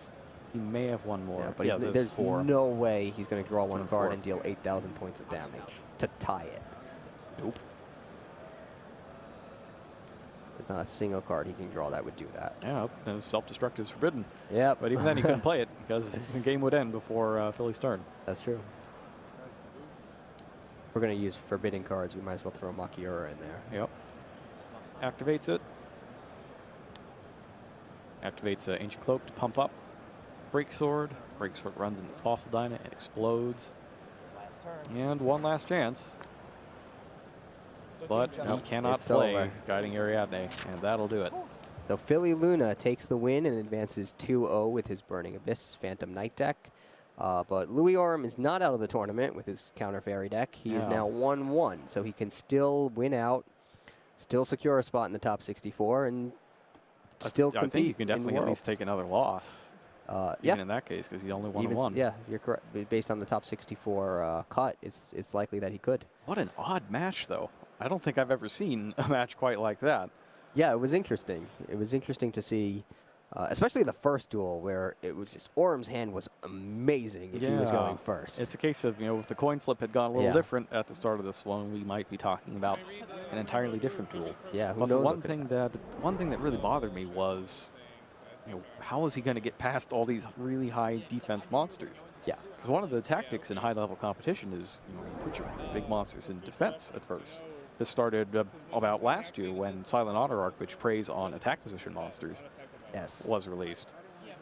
and it's continued on ever since. So I'm not entirely certain what the reasoning behind taking out the Moon Mirror Shield between games was, but he at least got that second game. Right, And he got to do a lot of card drawing. I think part of the reasoning was probably since he was going first that duel and Moon Mirror Shield is better going second, he probably thought I can leave it out this time, draw more cards that stop my opponent's plays, because what happened in the first duel won't happen again.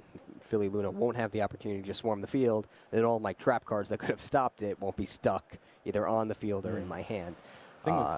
So that might have been part of the reasoning. But then when he was desperate for it, he didn't get it, obviously, because it wasn't there. But at the same time, he was so far ahead in the second duel, his win might have been inevitable, and he might have understood that. So he might have thought, eventually I'll draw something, even if I don't have the Moon Mirror Shield. And that's what happened. So he did eventually win that second duel. Well, that was certainly an interesting match. Yes. Very entertaining day so far. We got to see some of the Arcbrave Dragon combos in our first round. That was really cool. We saw a lot of card drawing with Card of Demise and a counter fairy deck in the second round. So who knows what's going to be coming up next in round 3. You'll find out soon enough. Just stick with us. Stay tuned. See you then.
Can you feel the power? You versus me, competition for the victory. I could be the best one day and make history. Swing into action. Are you ready to play? Challenge anyone, anywhere, any day. You want to take a chance? Go ahead and roll the dice. See if it's in your cards. If you'll pay the price. Activate the spell. Let your powers come to life. It's showtime. Who will win the fight? I'm ready to do. Go ahead and make your move. I'll win this duel. You can't beat my rules. I'm in that groove. I know I can't lose. Your turn, your tricks. Now what will you choose? Can you feel the power?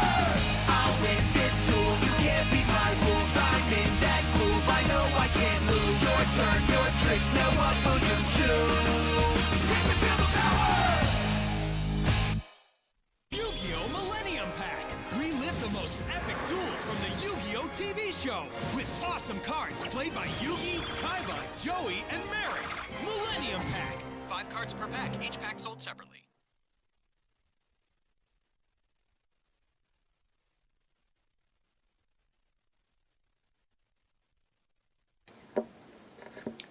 Cyber Dragon Infinity from Breakers of Shadow is one of the strongest Xyz monsters around, but the challenge that duelists are finding is, how do I summon this monster? Its stated materials are 3 level 6 light machine type monsters, and let me tell you, those are extremely difficult to come by. In fact, in terms of main deck monsters, there are only 3 of them, which is Consular Antares, UFO-Roid, and Cyber Barrier Dragon. I don't think I've ever seen more than one of those in a single duel, and I think the most number I've seen together is 2 copies of UFO-Roid. The rest of the level 6 light machine monsters are all extra deck monsters, things like Powered Insectron and the XY, YZ, and XZ Dragon/Tank cannons that Kaiba used back in the original series. So, with all of that out, the method of summoning Cyber Dragon Infinity will be by using its own secondary effect, which is to use Cyber Dragon Nova from the Cyber Dragon Revolution structure deck as its materials. It's a lot easier to get 2 level 5 machine type monsters on the field than it is 3 level 6 light machine type monsters. So this is the avenue that we're going to attack to try to summon Cyber Dragon Infinity. Now it's actually pretty easy to do. Anybody can play something like Cyber Dragon, for example, a level 5 light machine, and then follow it up with Instant Fusion, which is a card that's seen to play in a lot of decks, namely to summon Elder Entity Norden. But you can also use it for the level 5 machine Panzer Dragon. It was originally in Duelist Alliance. Panzer Dragon, level 5 light machine, and if your play gets disrupted in some way, and Panzer Dragon winds up getting destroyed at the end of the turn, you still get some value out of it, because Panzer Dragon destroys a card on the field when it's destroyed. Some decks have an easier time summoning level 5 light machines than others. For example, Kozmo is very good at it, thanks to Kozmo Sliprider. It's also very good at getting multiple copies of Kozmo Sliprider by Kozmo Tin Can, or just by reusing them over and over with Kozmo Town. 2 Slipriders can make Cyber Dragon Nova, and thus Infinity, and of course, since they are light machines, you can also use them to make Consort Pleiades, and really any other rank 5 Xyz monster you would want. The deck that most people associate with Cyber Dragon Infinity, though, is the Performal Pendulum deck. And it's been experimenting with a lot of new and exciting ways to summon Cyber Dragon Infinity. Personally, I've actually played Slip Rider in that deck before. I've used a full complement of Slip Riders, sometimes with one Wicked Witch, sometimes with a Good Witch, just to have that little mini engine in there. It's not the most consistent way to summon Cyber Dragon Infinity, but it is a lot of fun, especially when your opponent is not expecting to see any Kozmo cards when they're playing against a Pendulum deck. Sticking with the Performal Pendulum deck, which is still the most popular deck to play Infinity in, one other way that people have been experimenting with it is with Galaxy Soldier. Galaxy Soldier is originally from World Superstars. It can be special summoned by sending a light monster from your hand to the graveyard, and it can add another copy of itself or any other Galaxy card from your deck to your hand, Galaxy monster, from your deck to your hand when it is summoned. One of the easier ways to summon Galaxy Soldier is if you're playing the more heavy Draco Slayer build of the Performal deck that uses multiple copies of Master Pendulum, the Draco Slayer, the light normal monster. By doing that, even if you draw too many copies of it, you can ditch one of them, summon Galaxy Soldier, get another, and then do your Pendulum summon, and eventually get that Draco Slayer back from your graveyard, with the effect of one of your extra deck monsters. One other way, and actually Matt from Europe, who you might recognize from the European event coverage from time to time, he tipped me off on another card from World Superstars that you can use to get Cyber Dragon Infinity, and that is Chronomaly Neverdisk. When you normal summon Neverdisk, you get to add another Chronomaly card from your deck to your hand, except another copy of this guy. So the card you want to get is Chronomaly Golden Jet from Return of the Duelist. This monster lets you increase the level of all your Chronomaly monsters that you currently control by 1. So you would normal summon Neverdisk, and then do your Pendulum summon, and use Golden Jet as one of the cards that you're Pendulum summoning. They start off as level 4 light machines. With the ability of Golden Jet, they become level 5 light machines, and again, you can get Pleiades or Cyber Dragon Nova, or basically any rank 5 that you want. I know a lot of people are pretty happy about Neverdisk because it's very reminiscent of Performal Skullcrobat Joker. It's the level 4, 1800 attack, when on normal summon you get a search type monster. So a lot of people are kind of gravitating towards that. One of the newer developments, one that I was particularly pleased to see because I like the theme so much, is that people are fusing their Performal deck with Dinomists. Dinomist, Brachion, and Rex are the two in particular that see a significant amount of play. Brachion is popular because it's another card that you can special summon from your hand, even if you haven't set up cards in your Pendulum zones yet. If you don't have a copy of this card already in a monster zone, if your opponent has the highest attack monster on the field, you can just special summon this from your hand. It's extremely useful, especially if all you need to do is summon something and then tribute it off for something else, for example, to get yourself out of the Domain of the True Monarchs lock. And when you would tribute this for another card, then it just goes to the extra deck and you can Pendulum Summon it right back, along with another level 5 like Dynamist Rex. If you have both of these guys, you can even use some of Dynamist Rex's own abilities to get multiple attacks per turn or shuffle other cards from the hand or field back into the deck. Both are very useful, and when you're done with them, you can just stack them on top of each other for Cyber Dragon Nova, and then use it for Cyber Dragon Infinity. And the last method to summon it is actually something that I was considering back for the Ultimate Duelist series, but didn't quite feel a need to do because I didn't expect anybody else to have a Phantom Knight deck, and I didn't really expect anybody to be playing Burning Abyss at the time, though when Premium Gold comes out, there might be a few more people doing that. The side deck card in question is Xyz Universe. It pops up a lot every time a deck that Xyz summons a lot comes up in competition. Lets you target 2 face-up Xyz monsters on the field, send them both to the graveyard to summon an Xyz monster that has a rank that is equal to the combined rank of those monsters, or one less, and then Xyz Universe becomes the material on it. So for example, if you were playing a Phantom Knight mirror match, you could catch 2 of your opponent's rank 3 Xyz monsters, for example a Leviair and a Breaksword, or a Leviair and a Dante, and turn them into your own Cyber Dragon Infinity straight away with just 1 card. So take away your opponent's 2 Xyz monsters, get a free Cyber Dragon Infinity. It's not a bad deal. And that's really not even all. For example, the Raid Raptors, the Rank Up Magic Soul Shave Force from Wing Raiders, can take a Raid Raptor Force Strix and turn it into Cyber Dragon Infinity. There's actually just a ton of different ways to play this card. That, combined with its overwhelming power, continues to make it a favorite of duelists, and you've got another chance to get it for yourself, thanks to Breakers of Shadow Special Edition, which you can get right now, actually. For more, follow us on Facebook, official Yu-Gi-Oh! TCG, and Twitter, Yu-Gi-Oh! _TCG, and you're watching this video on the official Yu-Gi-Oh! TCG channel. See you next time.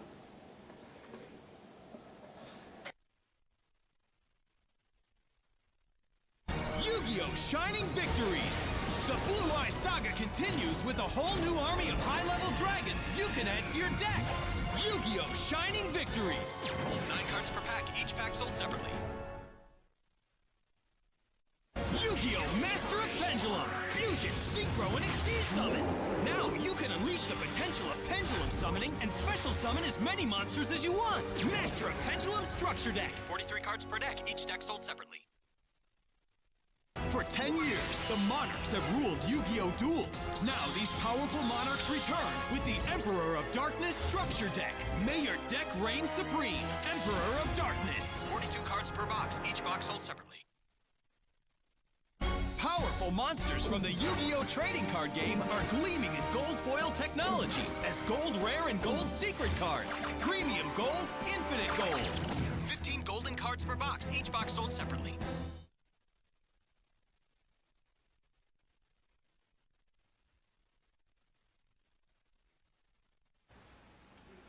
If you're watching this video, you probably already know this, but giant robots are cool. And you know what's even cooler than giant robots? Giant robots that combine into even bigger giant robots. And we've got plenty of those in Wing Raiders, which is available now. The Super Quantum theme is made up of pilots, their own individual robots, and the super robot, Super Quantal Mech King Great Magnus, that they can all combine into. Great Magnus is a rank 12 monster, but there are other ways to summon it, as we'll see. But to start with the strategy, first you have to start with the pilots. Super Quantal Red Layer, level 5, but you can special summon them if you have no monsters on the field. And when you normal or special summon them, you can add any Super Quantum card from your graveyard back to your hand. And then if this guy is sent to the graveyard, you can special summon back a Super Quantum monster from your graveyard, but you can't use its effects. This is kind of the theme with the pilots. They all have an effect that happens when they're normal or special summoned, and another one that happens when they're sent to the graveyard. Super Quantum Green Layer, when he's normal or special summoned, lets you summon another Super Quantum monster from your hand. That's particularly useful, say, if you have Super Quantum Blue Layer here, who when normal or special summon lets you add a Super Quantum card from your deck to your hand. When Green Layer is sent to the graveyard, you can send another Super Quantum card from your hand to the graveyard to draw one card. And of course, if that's one of these guys, then you're going to get to use another effect as well. So you could send Red Layer to the graveyard, draw a card, and then special summon back a different monster from the graveyard. And when Super Quantum Blue Layer is sent to the graveyard, she shuffles back up to 3 Super Quantum cards from your deck to your hand.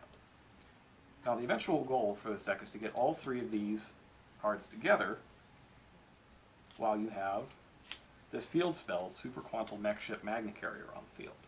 What Magna Carrier lets you do is Xyz summon using only one material by discarding a card from your hand. So, if you can summon all 3 of these and discard 3 cards to Xyz summon each of the machines, you can then send Magna Carrier to the graveyard to combine everything together into one 6-material rank 12 Xyz monster with 3600 attack that prevents your opponent from adding cards from the deck to your hand. That is totally unaffected by everything else card effect wise except for other cards of this theme, and during each turn can shuffle back any card on the field into the deck without even targeting it. Oh, and it has 3600 attack. Just thought I'd throw that up there as well. Each individual machine also has a pair of powers that are extremely useful. Super Quantum Mech Beast Grand Pulse can destroy any spell or trap on the field once per turn by detaching a material, and that becomes a quick effect if Blue Layer is one of its materials. Now it can't attack if it has no materials, but you can keep adding more materials onto this and the other Super Quantum Xyz monsters by attaching Super Quantum cards from your hand or field to them as Xyz materials. Generally you'll want to play this monster in defense. It's got 2800 defense. Next up, you have Super Quantum Mech Beast Magna Liger. Magna Liger can destroy monsters by detaching. It's kind of like Consular Pleiades. 2600 attack makes it bigger than Pleiades, and it's a generic 2-level 5 monster Xyz summon. If it has Red Layer as its material, it can also use that effect during either player's turn as a quick effect, making it pretty much Pleiades except bigger. And finally, Super Quantum Mech Beast Ouroboros. 2200 attack, 2400 defense, so it's pretty good in either attack position or defense position, and its effect lets you detach to flip monsters on the field face down, and it becomes a quick effect a la Book of Moon if you have Green Layer as a material. Now to get all 3 onto the field at the same time, it could require a bit of trickery, and that is where the rest of the deck is going to come in. So obviously, you're going to play 3 each of the pilots.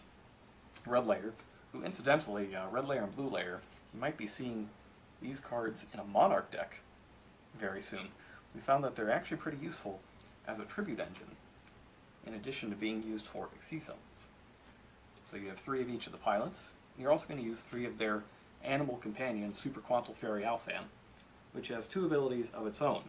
One lets you match the levels of all of your monsters on the field to that of one of your pilots, and the other lets you tribute it to choose 3 different Super Quantum monsters from your deck, randomly special summon 1, and send the rest to the graveyard. Not only does that get you at least 1 on the field, you're also going to trigger the effects of all 3, except one will be the on-field effect, and the other 2 will be the graveyard effect. So definitely want to play 3 of all of these. Because you get those abilities when they go to the graveyard as well, 2-card Trooper is also pretty good here. Because you want to go first most of the time to get your disruptive Xyz monsters on the field. I'm also including Traptrix Mermail, just 1 copy, which lets you search out any whole normal trap card when she's normal summoned, and if you special summon, you get to destroy a spell or trap that your opponent controls. Both effects will actually come into play quite frequently.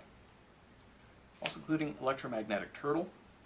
The Turtle's just a level 4 monster most of the time, but if you get it in your hand, it's the perfect thing to discard for Magna Carrier, since you can banish this during your opponent's battle phase, just end the battle phase completely. And that's it for monsters.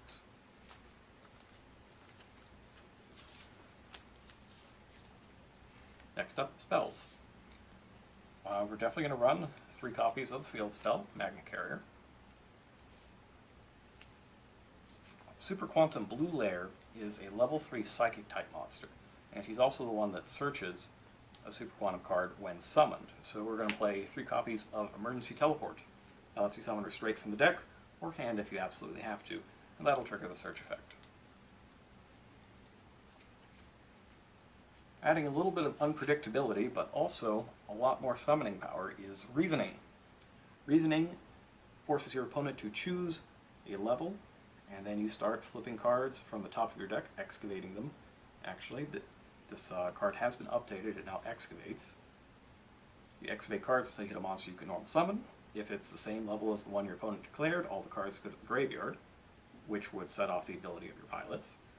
Or if they're wrong, the monster summoned, which also sets off the ability of your pilots.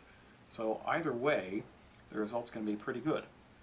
Generally, when you play Reasoning, if your opponent doesn't know what you're playing, they're going to choose 1, thinking that you are an Infernoid duelist. So the only time that this really goes wrong is if they call 1 and get it right. But the only level 1 is Alphan, so the odds are pretty much in your favor. So we're going to use a couple copies of Instant Fusion. Instant Fusion is there for Elder Entity Norden. Specifically, you're going to use it to bring back Green Layer and use them to summon Ouroboros. 1-for-1 makes it easier to summon Alphan, which is important because getting that special summon and 2 other effects all at the same time is incredibly good, especially on your first turn. This is another deck where Soul Charge does a lot of work. Because of Alphan, you often wind up with 1 pilot on the field and 2 in the graveyard. And if that's the case and you have Soul Charge, well, you're getting all those pilots back and getting their effects. And if you have Magna Carrier, you're going to summon Great Magnus that turn. Foolish Burial sends things straight to the graveyard to set off their effects. And continuing on in the traps, we've got more cards that are going to special summon from the graveyard. 3 Call of the Haunted. Some hole cards to use with Mermail, and also Trap Tricks Ecclesia, which is in the extra deck. Bottomless and 2 copies of Time Space. Time Space in particular, very good against both Kozmo and Pendulum decks. 2 copies of Solemn Strike, 1 Solemn Warning, and 1 Super Quantum Mech Sword Magna Slayer. Magna Slayer is the only, one of the few non-defensive trap cards here, I guess along with Call of the Haunteds. Magna Slayer, when you flip it, it equips itself to one of your Super Quantal Xyz monsters. That monster gains attack points equal to its rank times 100. And then during the battle phase, you can send this card to the graveyard to let that monster attack 3 times. So I'll just let you imagine a 4800 attack Great Magnus attacking once, and then having this sent to the graveyard to have it attack 2 more times for 3600 each. That is a lot of damage, and it's a very easy card to search out of your deck. So it's not out of the realm of possibility to have this happen. It's a little more likely that you'll have it on Magna Liger, though, which will go up to a respectable 3600, while making it so that your opponent can't field a monster. So we play 1 Great Magnus, probably only going to need to summon it once. In all of our playing here at Konami, Great Magnus has only been defeated once after it was summoned, and that was by an Evil Swarm Thanatos with 3650 attack points after enough Phantom Knight buffs were put on it. 2 Ouroboros. Oh, and did I mention that it doesn't matter if it's defeated because it just splits back up into the 3 machines? Because it does. Great Magnus is really great, actually. 2 each of the smaller machines. 2 copies of Norden, 1 for each Instant Fusion. And then also at rank 3 we have both Dante and the Phantom Knights of Break Sword. At rank 4 we also have Diamond Direwolf and Trap Tricks Ecclesia.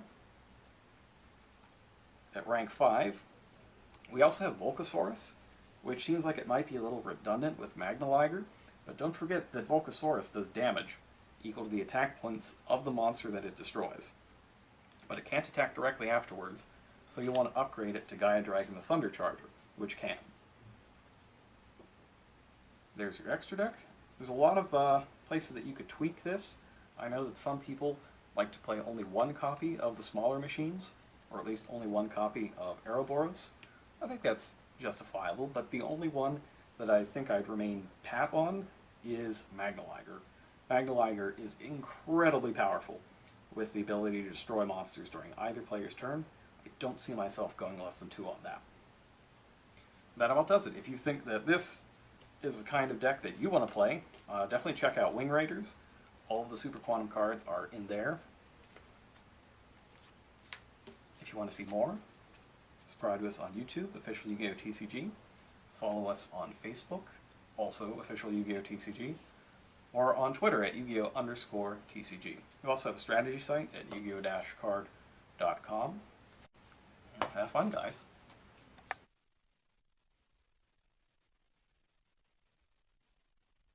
Awaken Yu-Gi-Oh's dragons from their ancient temple so you can unleash their reborn power. Rise of the True Dragons, a full dragon deck, ready to play, ready to win. Rise of the True Dragons. 41 cards per box, each box sold separately.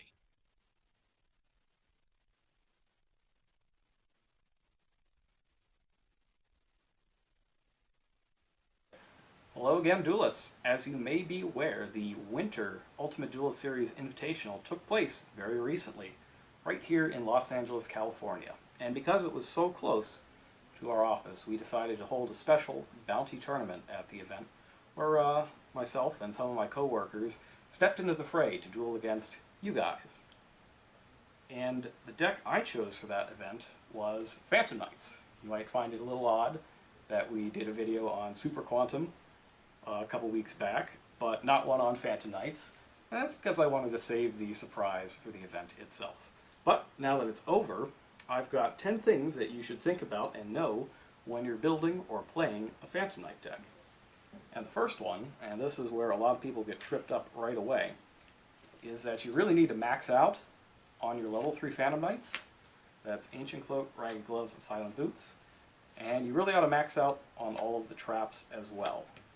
And on top of that, I would also play 3 Phantom Knights of Breaksword, the Xyz monster, if you have access to all of them. I found that I play all 3 of these a lot more often than I don't, which is kind of surprising.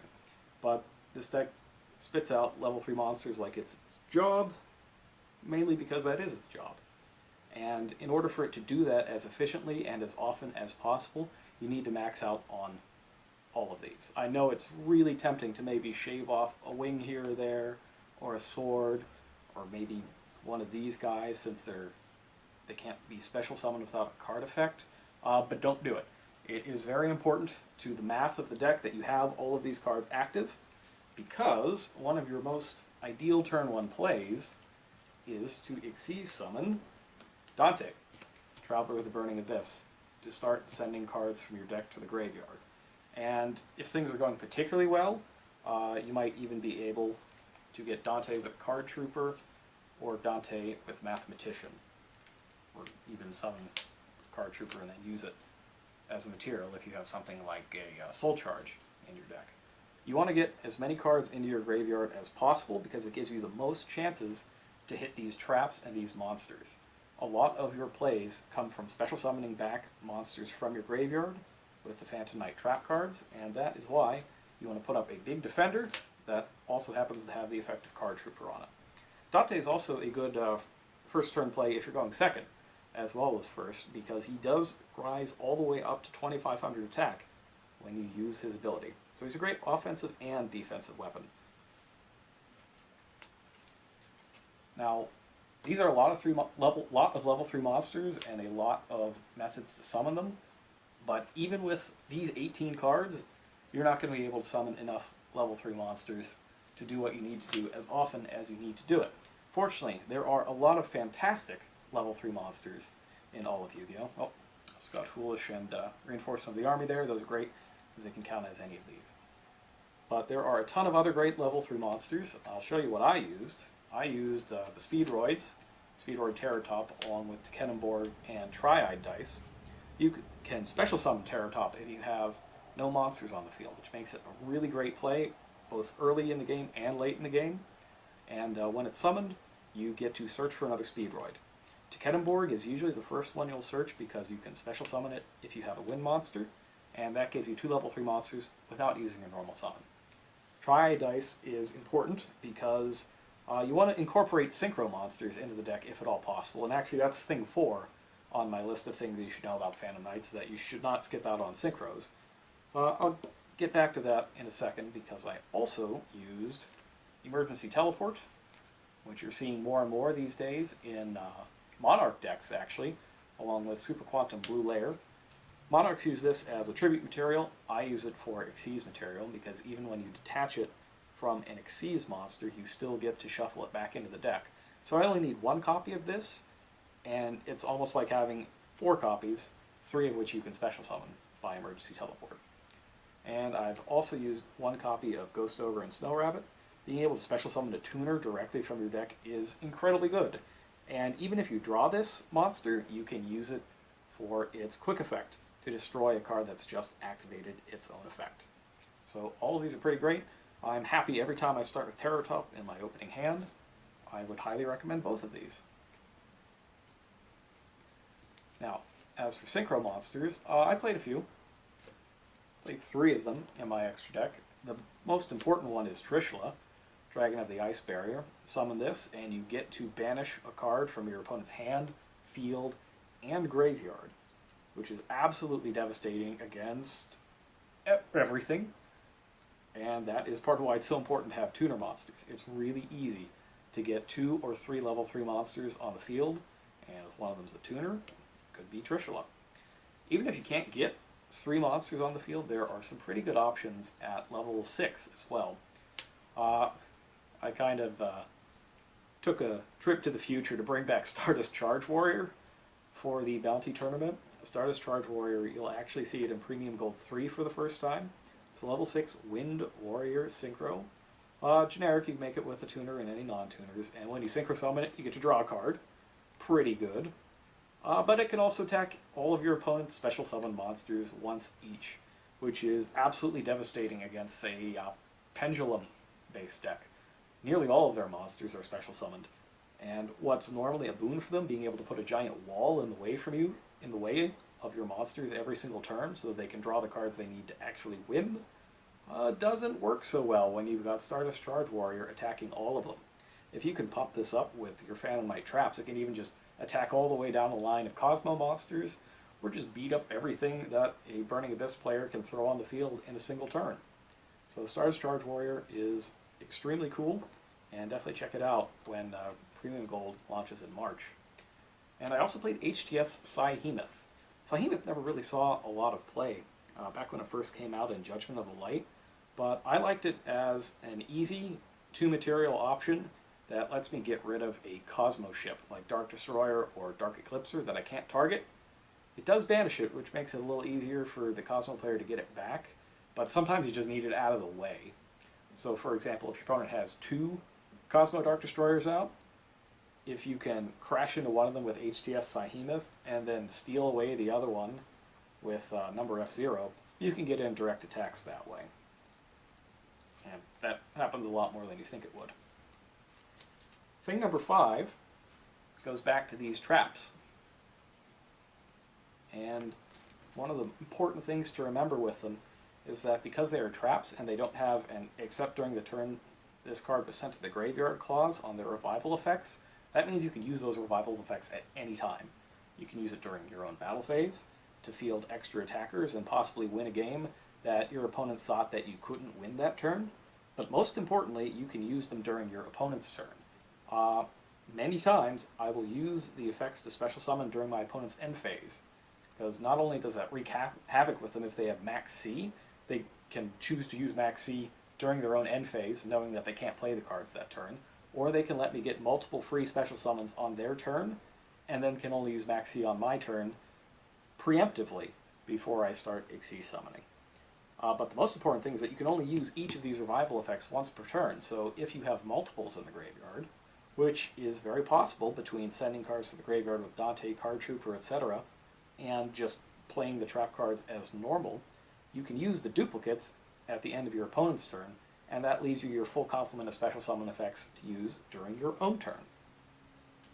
And my next point, again with the traps, is Fogblade.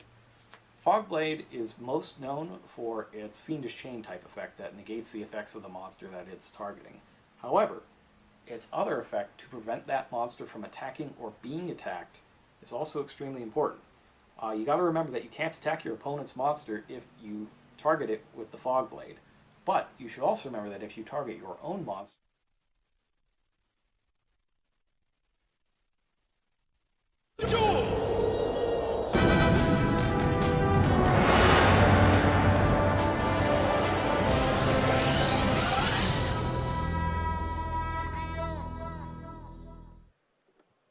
Welcome back to the 2016 North American World Championship Qualifier. In this, our round 3 feature match, we have Dave Trepanier versus Kevin Beers, and this is a very interesting matchup. Dave Trepanier is bringing a deck that I've actually never seen anybody play. It is a Lightsworn Phantom Knight deck that's focused around Lumina Lightsworn Summoner and Minerva. Yes. No, not that Minerva, not the one you're thinking of.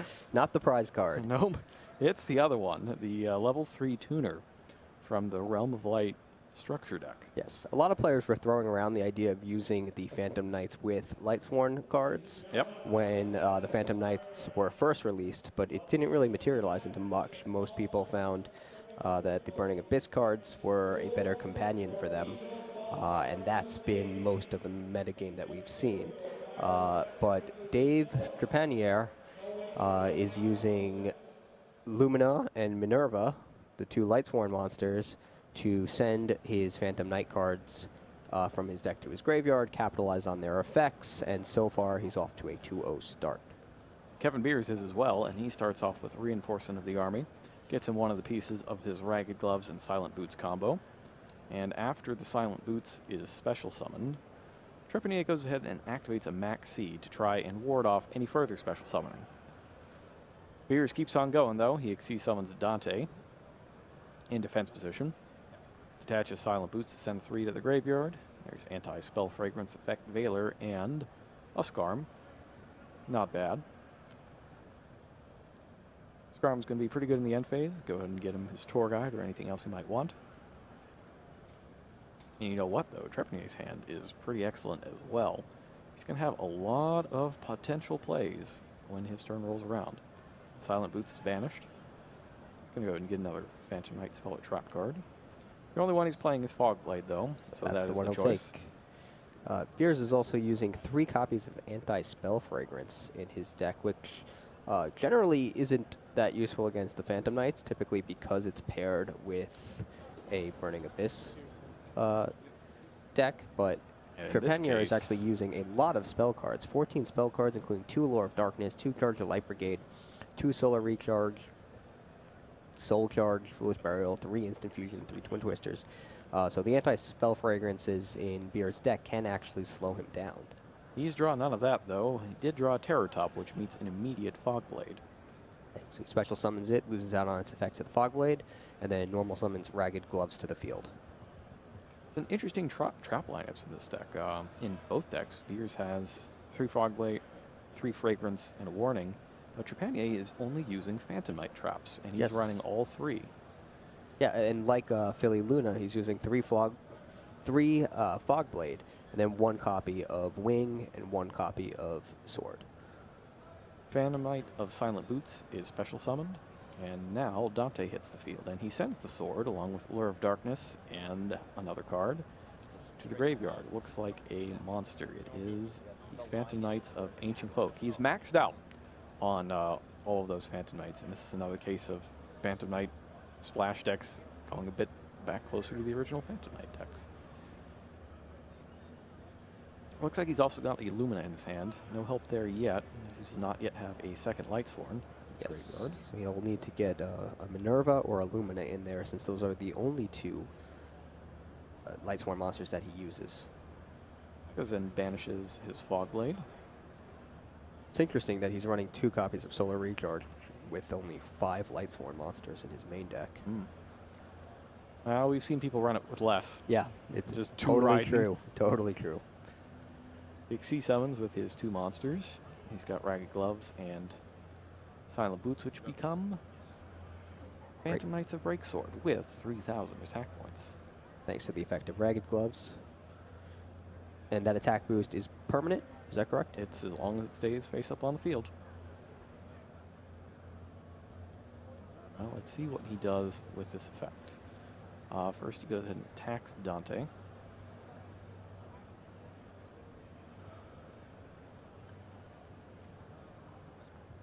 Dante takes the hit, and there's only one thing to bring back, Scarm.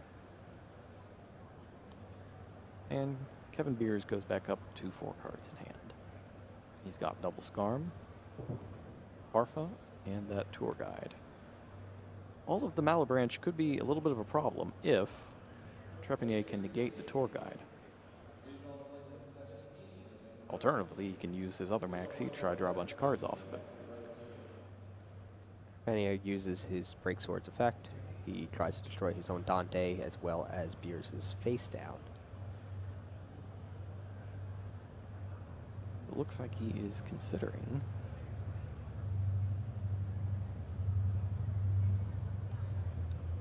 flips the Fog Blade, and now in that case, that actually makes the attack boost go away. It does. Because it's an internal effect of Breaksword due to Ragged Gloves. He'll drop back down to 2,000. Okay, so its effect is negated, nothing is destroyed. It looks like Trepanier is using his Silent Boots effect to search for Fog Blade, add it to his hand by banishing the Silent Boots from his graveyard, and now he's banishing Ancient Cloaks from his graveyard to add Silent Boots from his deck to his hand. So he's getting... Yeah, he's getting good value out of these cards, even though they're getting negated. Yeah, he's getting great value out of his Phantom Knights. So a good start for Trepanier. Yeah. It's a shame we haven't seen his Lightsworn engine kick in yet. Well, he's got the Lumina. He just needs to get something else in there. And Dante may get another shot at it. That's true. The Fog Blade is set. And Beers is back up. He's got a handful of 4 Burning Abyss, or 3 Burning Abyss monsters that he can't special summon, and a Tour Guide, which is likely to eat a Fog Blade.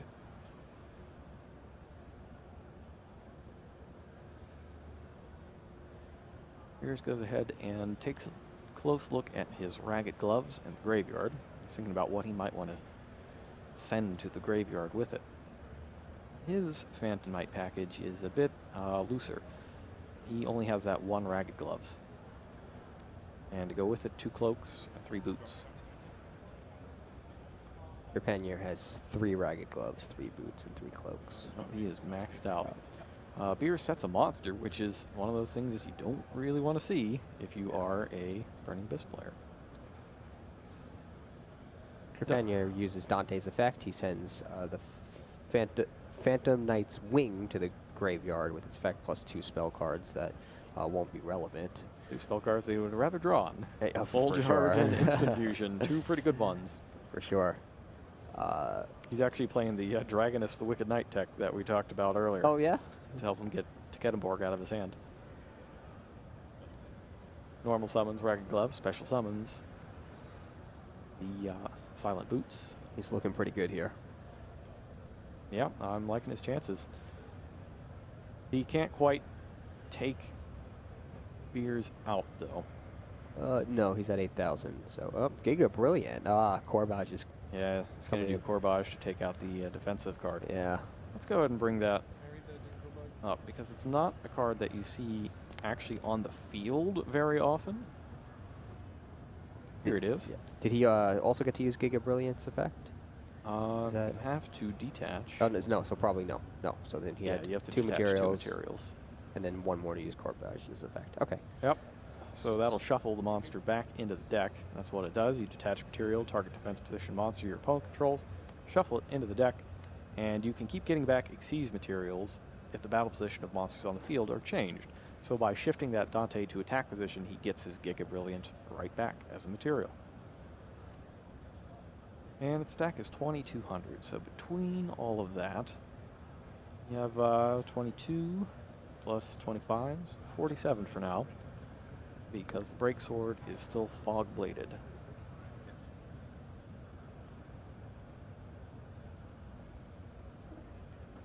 Corbage is nice to have basically to press on players that have drawn a less than stellar hand or who you have put into a very defensive position. Yes, at YCS Origins in Ohio, I think we saw Corbage doing a lot of work against Beatrice.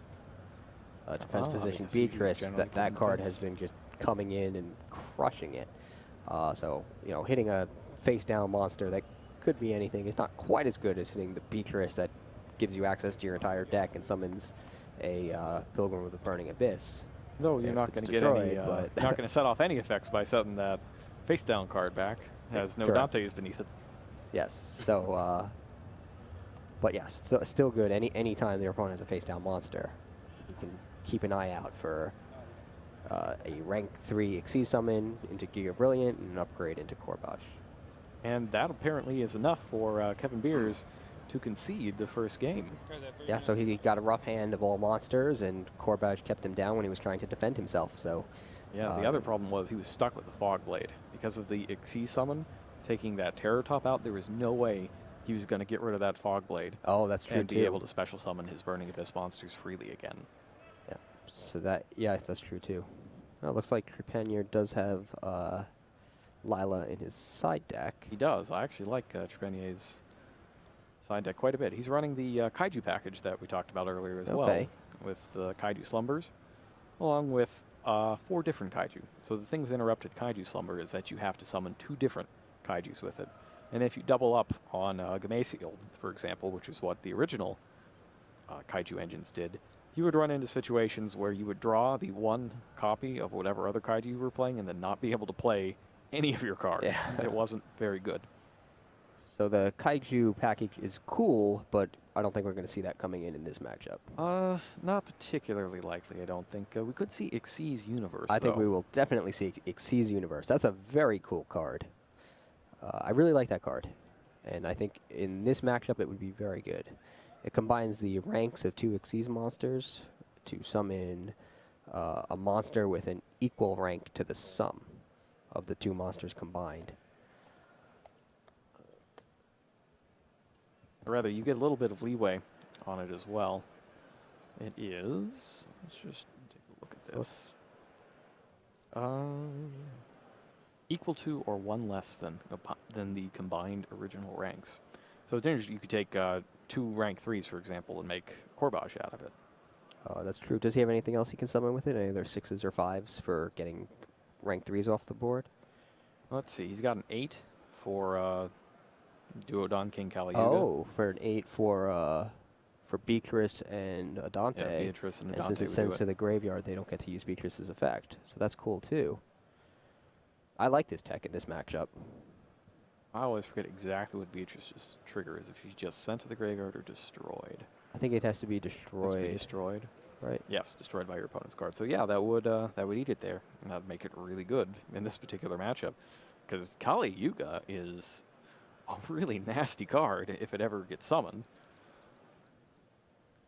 Is that actually the only thing he can summon? That in Corbage? Yeah, a lot of people will put Cyber Dragon Infinity in their deck for this particular instance, but he did not. Okay. But I think just resolving Xyz Universe to get rid of 2 of your opponent's monsters, or even getting rid of 1 of your own and 1 of your opponents to summon something stronger. Yeah, and Kali is 3,500 attack yeah, points. it's such a huge momentum shift. And, you know, we can also just wipe the field of spell and trap cards. Which is good in this matchup. If you think that's a useful thing, which it is in a lot of matchups. All right. So we look like we are just about ready to get this second duel on the road.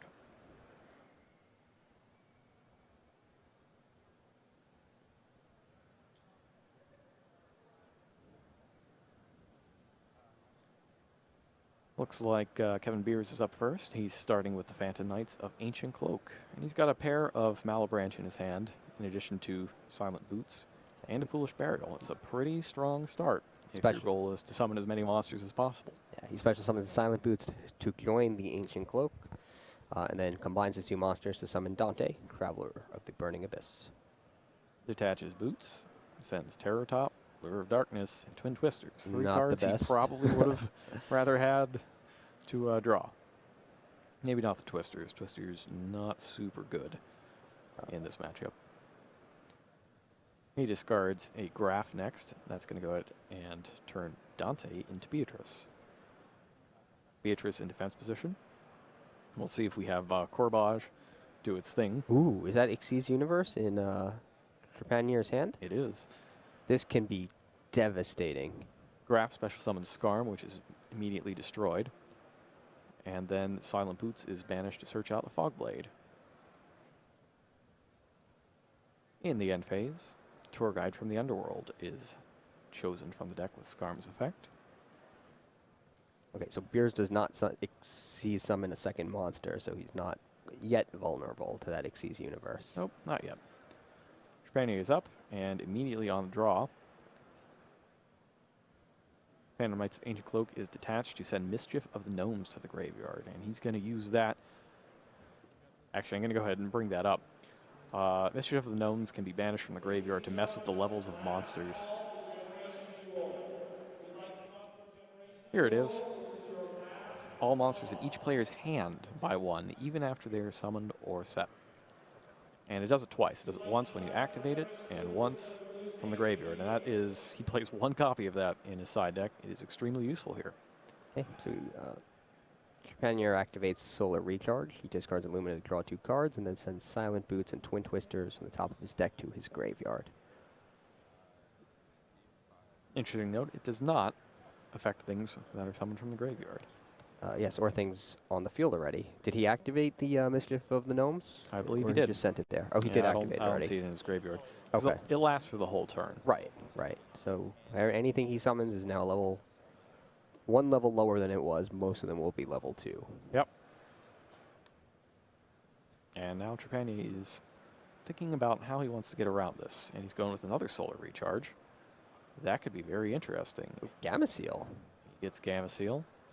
He sends a charge, which is not super useful to him anymore, so that is pretty good. Actually, you get the third Lumina. Oh, so now he has a lot of answers to that Beatrice. He can hold out for a powerful Xyz Universe, or he can just get rid of Beatrice right here, which is probably the right play with Gamma-Seal. Gamma-Seal will also stop any further Burning Displays while it's Yes. on the field. That is also true. Banishes Silent Boots. He's already got a Fogblade in hand. Let's see if he gets another one or diversifies his traps. Goes for another one, get double the effect negation. Makes sense to me, because he knows his opponent has a Tour Guide from the Underworld in hand. That's true. And then he banishes Ragged Gloves. Gloves sends Cloak. Cloak is banished. He's now used all 3 monsters. Now he has to another get Gloves. This is an incredible first turn for Trepanier, and in part, it's thanks to the Lightsworn engine. Yep.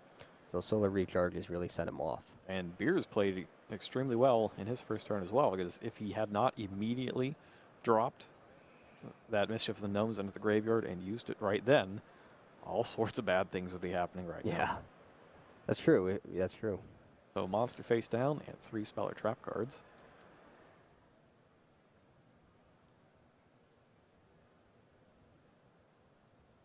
Is he going to decline to summon Gamma-Seal? Looks like it. Yeah, it looks like he is. He's holding out for the awesome Xyz Universe. And his opponent reminds him, oh, you used Oh, yeah. Beatrice on my turn, not yours.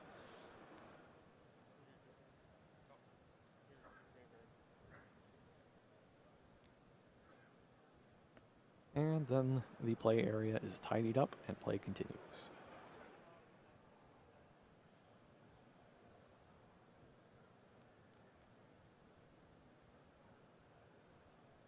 Kevin Beers goes ahead and now uses his Beatrice effect, detaching Dante.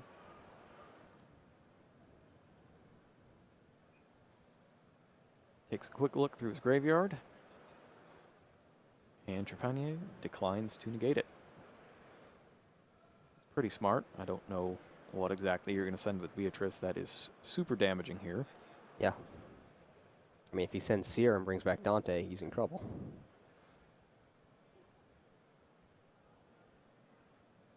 So I think he's waiting for Beers to actually make a play that is so damaging that he can just run away with the duel. Anything he would consider threatening, and it looks like he sided in all of his Ghost Reapers and Winter Cherries as well, which is really good in the mirror match for anything that plays Dante. Absolutely. It doesn't look like he drew any, though. Is it really a mirror match? Is decks that play Dante like one deck? Yeah, I think they're different I don't enough. think it is. They're different enough that it would not be. All right, So he sends a Fog Blade. And then Foolishes the Phantom Knights of Ragged Gloves. Still got all of those Malabranch in his hand, along with the tour guide. A lot of effects to activate in the graveyard. So he banishes Ancient Cloaks. Now he gets it to add the Phantom Knight card to his hand. He takes the Phantom Knight of Silent Boots. And he should be able to revive something with that Fog Blade. Basically, he's trying to play around the Fog Blades that he knows are there. Yes. So he's going to special summon Ragged Gloves. And Maxi is chained. And now Trapani is going to just start drawing cards. Yeah.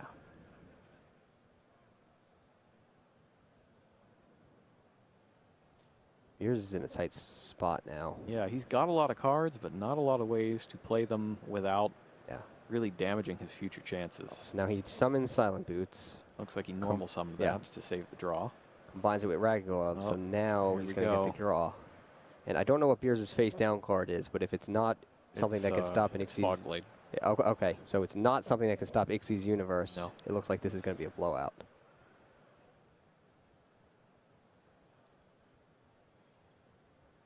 Goes for a Dante. Gets a draw. And now Trepanier is deciding when he wants to flip the universe. The answer is right now. Yes.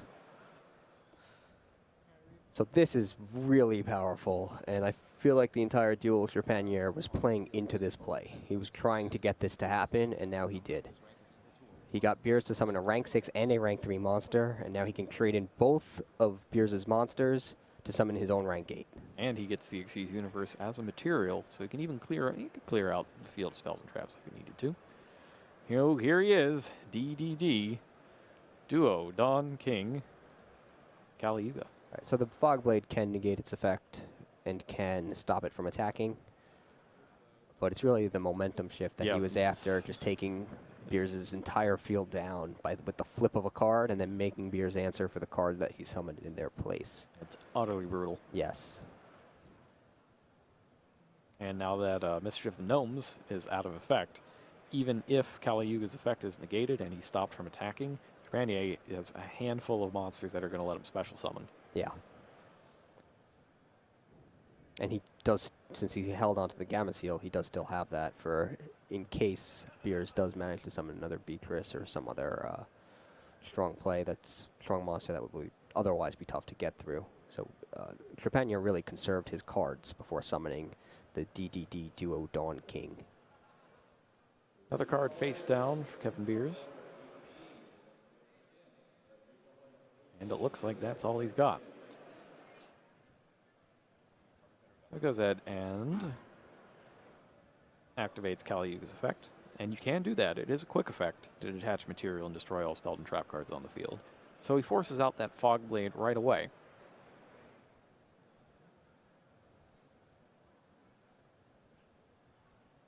And then he gets to draw, and he picks up what appears to be Minerva.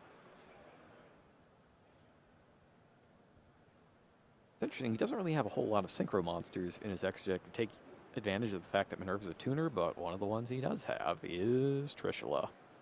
Oh, that's really strong. Yeah. That, for me, when I was building my Phantom Knight deck, that was the whole reason I was going with tuners in the first place. Yeah, I want to play Trishula. Trishula is a good reason to play tuners. Doesn't look like he's summoning it this turn, though. Nope, he's going with Levier. Okay, so its effect was negated by Fog Blade. Beers is definitely behind, but he's not out yet. Nope. It did hurt that he was forced to give up so many cards to the Max C, though. Yeah, the Max, yeah. Just to lose them all to Kali Yuga. Banishes Ragged Gloves.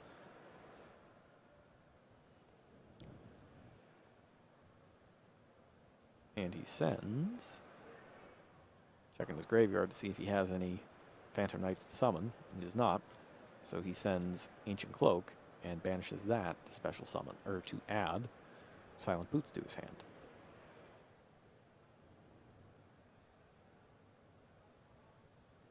Picks that up.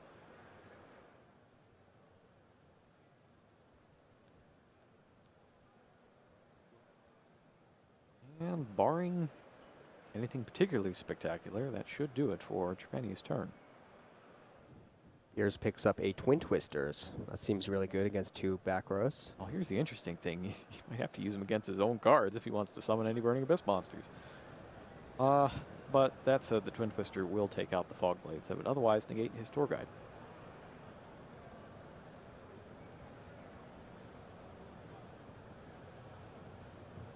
Just a question of whether to play it first or bait out Fogblade.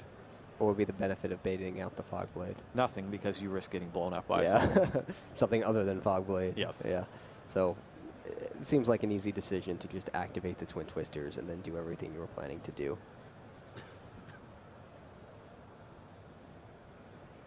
He just really doesn't want to see another Max C. That would be brutal. That would probably be about it. Does Trepanier have a Maxi? He does not. All right, so Beers is okay, it looks like. So he's going to discard Graph. So after destroying the 2 cards, both of which appear to be Fog Blades. That's 4 Fog Blades on the field at the same time. Beers now gets to special summon a Burning Abyss monster from his deck with Graph's effect. Special summon Seer, Malebranche of the Burning Abyss. This is where holding back on that Gameciel could really come in handy. Yeah.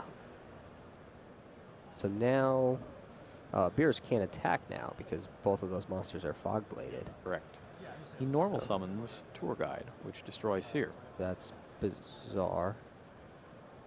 He's going to use Seer to bring back Dante. Okay, it's not bizarre. That makes sense. And then get another Burning Abyss with its effect negated. This has been a really good game so far. It has been. Both players still at 8,000 life points, just maneuvering around. Yeah. Trying to defeat each other's monsters through guile and cunning instead of battle. Exactly. Sometimes it's not about the life points, it's about the position. If you can secure a strong position in the duel, you can close it out later. And you can worry about closing it out once you have the cards you need to do so. So even though it's 8,000, I wouldn't call this an equally matched game state. No, we've got a lot of dueling left in this one. Yeah. He takes a Skarm. Oh, that's a Farfa. Is that a Farfa? I think that's a Farfa. I still can't tell Skarm and Farfa apart. You know, I did special training for this, and I still can't tell them apart from this distance. I think that's a Farfa. I could be wrong. But he'll combine. We'll find out very soon. Hey, He's now we got combining his Leviair monsters tricks on the other side. Yeah. Detaches the nameless Burning Abyss. And he can special summon actually from either player's banished cards. And it is a Farfa, you are correct. So he banishes Leviair. All right. And then he goes into his graveyard and banishes Ragged Gloves. Send a card to the graveyard.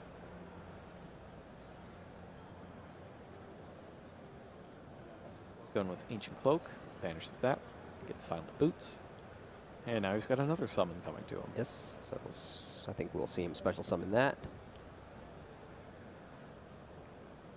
I think another Ixie's Universe would be awesome here. He's only got 2. Yeah. And we saw the other one still in the deck. This is a setup, though, where he could play the other one, though, because he has Corbage. Yep. So Beers is going to combine his 2 monsters. I got some sweet WCQ sleeves there. Those are the new ones. Yeah, those are nice sleeves. And now Beers is thinking very long about what he wants to summon. He goes with Break Sword and activates it, targeting. Does not activate it yet. Now first he discards, that one's Skarm, okay. Yes. That one's Skarm, discards it to summon Beatrice. But okay. So Now he goes ahead and destroys Caliuga and Breaksword itself. He uses Breaksword's effect to special summon 2 Phantom Knights from his graveyard. You can see he and almost did it out of order. Yes. Because you can't summon anything but dark monsters for the rest of the turn if you do that. So now he'll combine the level 4 Silent Boots with the level 4 Ancient Cloak. And he is going to Xyz summon, is that Dark Rebellion Xyz Dragon? Dark Rebellion Xyz Dragon. All right. And I actually think he's going to win. He's got 63 on the table now, right? And he gets 2,000 off. Oh, no, 68 on the table. Dark Rebellion is 2,500? Yeah. Actually, no, because he can block with his own Fog Blade. That's true. He does have Fog Blades in the graveyard. All right, so he he's probably not quite can't close going it to out. win. But it's going to be a lot of damage. Yeah. 18, 25, and 27. It's 27? 27? Actually, 26. I think Beatrice is 25, right? 25 over 28? That could also be correct. And it looks like it's over, actually. Beers just banished Really? the Fog Blade from his graveyard to special summon the Phantom Knights of Breaksword and attack directly with it. And it is looks like 25. Trepanier was not able to wall up with a Fog Blade in his graveyard. I guess he didn't have one. He had 2. They just got Twin Twistered. Did he not have a Phantom Knight to special summon? That's Possibly. possible. So yes. So Beers comes out ahead. Yeah, which is even interesting after- because I would have thought Trepanier was definitely ahead. Turns out pretty that much the up until one that last turn. Yeah. The one turn of Mischief of the Gnomes was enough to completely destroy Trepanier's strategy. Yeah, the one turn Just the one setback turn he had to was wait. what he needed. Because that hand otherwise was fantastic. Yeah.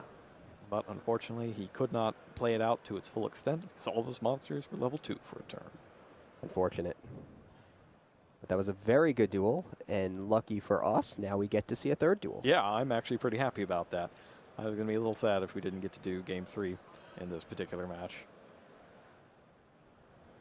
So, for the last one, I like having the Kaiju in there. That was pretty good. And Xyz Universe, oh man. Yeah, that If card that was comes up really good again, in this matchup. I think it's even better when you're going first in this case because as soon as yeah. your opponent starts doing anything shady, it's just gone. Yeah. Although now Beers knows that he has it, so he can play around it. Right, but that also might lead him to play scared. That's true, too. When Trepanier doesn't have it, if Beers starts holding back, that can actually really mess him up. All right. Looks like we are ready to go with Solar Recharge. Starting off, discarding Lumina. This is what we came to see. First turn Solar Recharge, discards Lumina, draws 2, and then sends Instant Fusion and another Lumina to the graveyard. And it looks like he picked up Silent Boots and Ragged Gloves, which is just about as good as it's going to get. Yeah. And he's got a Max C in hand as well. It can really secure his play. He normal summons a Ragged Glove, special summons Silent Boots. And no Ghost Reaper from Beers. We did see that he sided them all in, and that would have been totally devastating if he had That it. would have been. So, but instead, Trepanier is going to Xyz summon Dante in defense mode, and he will detach Silent Boots from it to send the top 3 cards of his deck to his graveyard. That's an Allure of Darkness. That was an unfortunate 3. Yeah. Nothing beneficial to him. But now the Silent Boots is in there since he detached it, so he's going to banish it from his graveyard and add most likely a Fog Blade from his deck to his hand. He will. So he now has Phantom Knight's Wing, Fog Blade. Looks like a Max C. And I think that is an Allure of Darkness over on his side as well. Looks like it. Just hasn't had anything worth banishing to it yet. So he's actually going to set it. That's smart, I think. Yeah, it's not doing anything here. Maybe it'll get hit with the Twin Twisters instead of a more useful card. All right, Beers is up. 6 cards.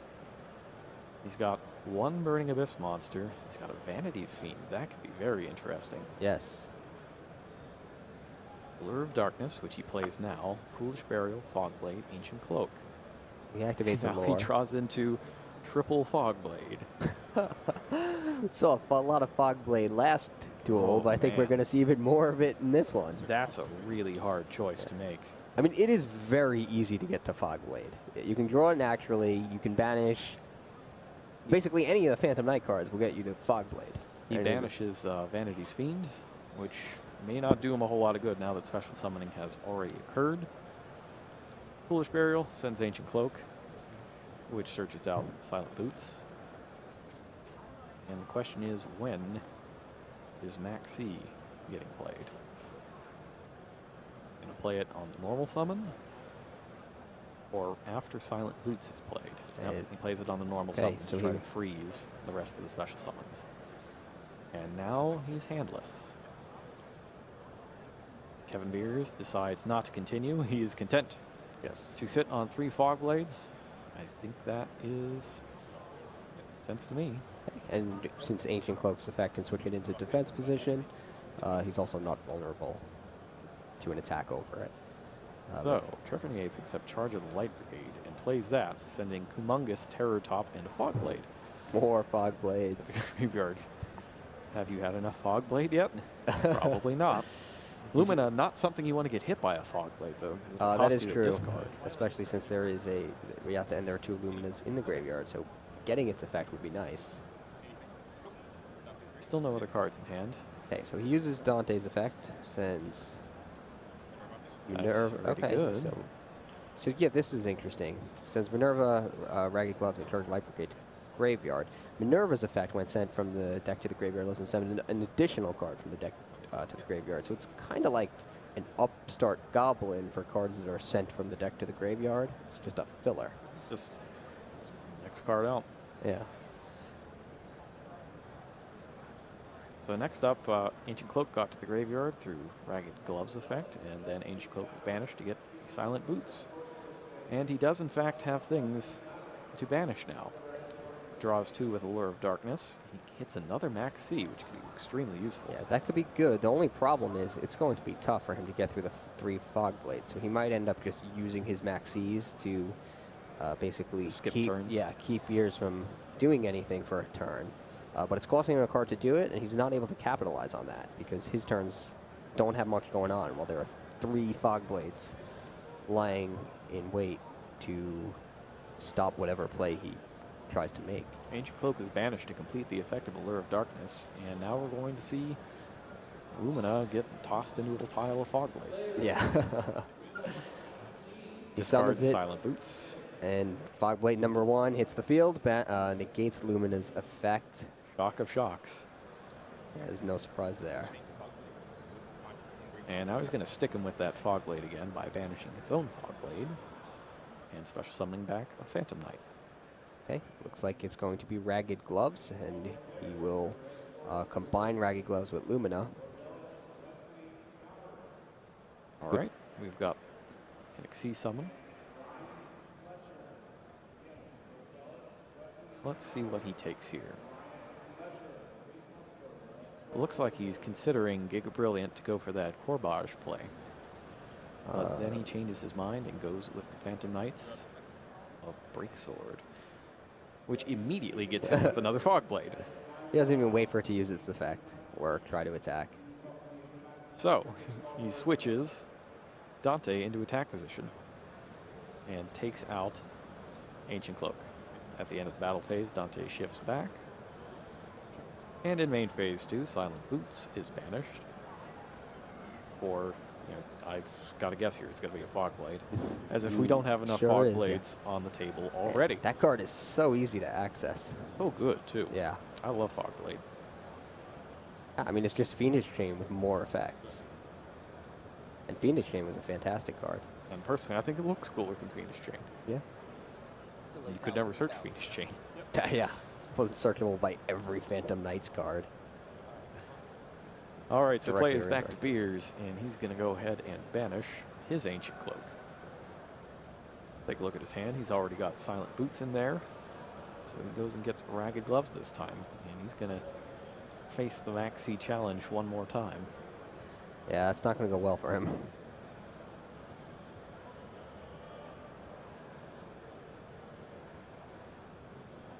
Quick check at the graveyard. One of those graveyards is way bigger than the other, which is frequently an indication of who is winning the positional battle. Yes. In a match between 2 decks like this. And it's the Lightsworn player here, so. Right, so he summons Ragged Gloves. And we'll see if Trepanier uses the Maxi again here or waits for the Silent Boots this time. He knows Beers has the Silent Boots. Yep. So it's... since he did it before, he'll probably do it again. Would you agree? I'm not certain. He's thinking about it, and he's thinking about, he goes ahead and does it. Okay. But I think he was thinking about whether or not he could catch more cards on the field to sweep out of the way if he let the boots come down. But then that makes sense. He likely decided that what he can't deal with right now is Beatrice, so he probably wants to discourage him from even trying. Yeah, that makes sense. Yeah, at this point, for Beers to summon Beatrice, he would have to let Trepanier draw 3 cards at a minimum. Right. And he opts not to do it. So it looks like Trepanier picked up his 3rd Solar Recharge. Is that what that is? He only plays 2, He so only it plays can't 2. be that. Well, he's picked up something shiny and spell card-like. Goes ahead and detaches to activate Break Sword's effect anyways, even though it'll be negated. Banishes Ragged Gloves from his graveyard, and he sends... Can we fog blade? He's probably going to get Ancient Cloak. Yes, and Ancient then Cloak banish that from for his a deck to his monster graveyard. to get Ragged Gloves. Oh, perhaps he drew Twin Twister. That would be exciting. Yeah. That could be a Twin Twisters. What is that? Is it a solar? It looks like a solar recharge. Yeah, it looks like a Solar Recharge to me. Unless he's only used 1. Oh, we might be thinking of last game when he played the one and sent the other. Yeah, I think he only used 1 this game. Yeah, both So. charges are in the graveyard. Normal summons, Ragged Boots. Ragged Gloves. Ragged Gloves. I'm getting my clothing mixed up at this point. Switches Dante into attack position. Sure, why not? Attack with the tiny Dante. There's the 3rd Fog Blade. I so. don't even know which one that's on. Me. Oh, and he sets the Solar Recharge. That's interesting. Interesting. I don't really know what he hopes to accomplish with that. Well, I don't know that his opponent knows that he doesn't have much in the way of Solomons. Yeah, so maybe he's just trying to bluff it at this point. He could just bluff Xyz's Universe, and we'll see if that's his true. opponent plays scared into it. Seems unlikely though, because there's really no way for Beers to do anything without Xyz summoning. So if that's his plan, it's probably not going to work. Goes reinforcement of the army. That's Silent Boots from his deck to his hand. Now he's got double boots to go with Seer and Farfa. Please play, guys, because that is now time of the round. So you're going to finish your turn. Then it See, goes so 1, those 2, Maxis, 3, 4, 5. they stop Beers from making plays for a turn, but since Trepanier wasn't able to capitalize on it, I think he actually fell behind as a result of drawing those Maxis and trying to use them. Might not matter. If you saw that counting hand waving around, that means that we are now in the overtime. So you're going to finish this turn and play 5 more. They are both at 8,000. Dante is summoned here, and I think is everything. No, 2 out of 3 things are fog bladed.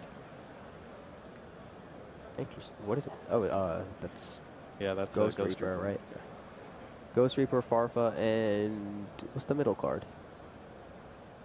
Not entirely certain. It's a Burning Abyss monster. Looks a little like a Barbar. If it's a Barbar, that's That would be amazing in huge. overtime. Absolutely huge. Might not be though.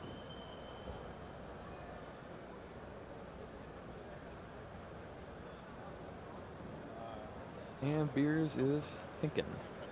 No effective Farfa and the Barbar. He does, in fact, it is a Barber, and he banishes 1.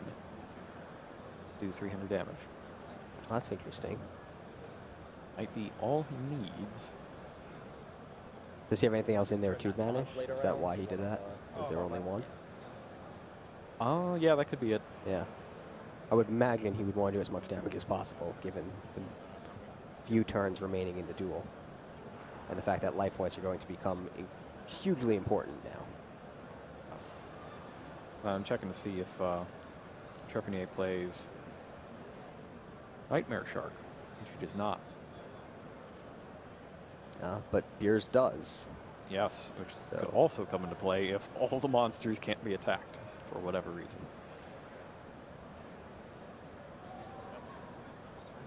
So 300 points the difference right now in overtime, in round 3, in game 3.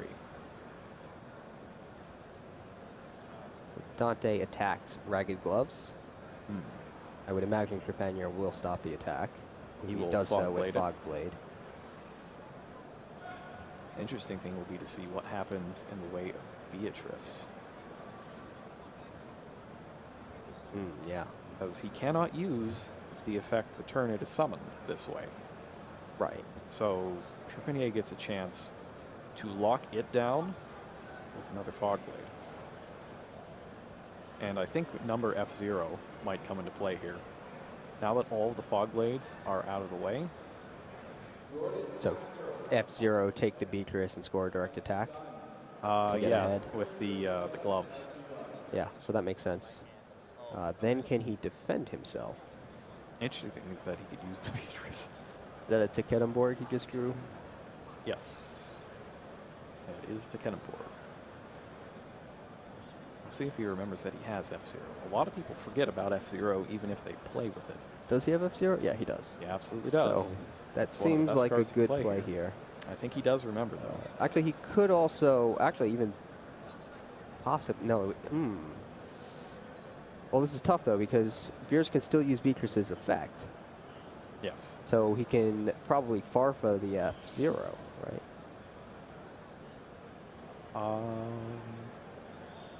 Does F0 have any inherent protection from that? It does not. I forgot that Beatrice does not have the, the Fog Blade on it. Dante was. Dante got Fog Bladed. So Yeah. that guy, or Beatrice is in defense, which means we could get the Corbage here. That's an interesting dual threat of Corbage and F0. But again, if he goes for Corbage, then Beers can use his Beatrice's effect to send Farfa to the graveyard, right? Yep, And but then he has the backup of the F0. Yeah. But then it can't deal any damage, can it? Unless he can summon more monsters from his graveyard. Oh, Trepanier has a Fog Blade for the Beatrice. Oh, is that what you were saying before? Yes. Okay. That's why I was surprised Yeah, that so he didn't use it on the first turn when Yeah, it couldn't be. Yeah, I would assume. used at Yeah, all. I would assume if he had it, he would have used it on Beers' turn, Yeah. so that he couldn't change its effect. As it stands, though, it looks like things are turning back Trepanier's way. Yeah. Although I guess it really doesn't matter because he can use the Fog Blade, chain the Fog Blade to Beatrice's effect. So yes, he can do all of those things we were talking about before. Yeah, all sorts He of can summon Corbage, he can summon F0. Just do whatever, everything's possible. Yeah, and everything's good. So these are all good plays for him.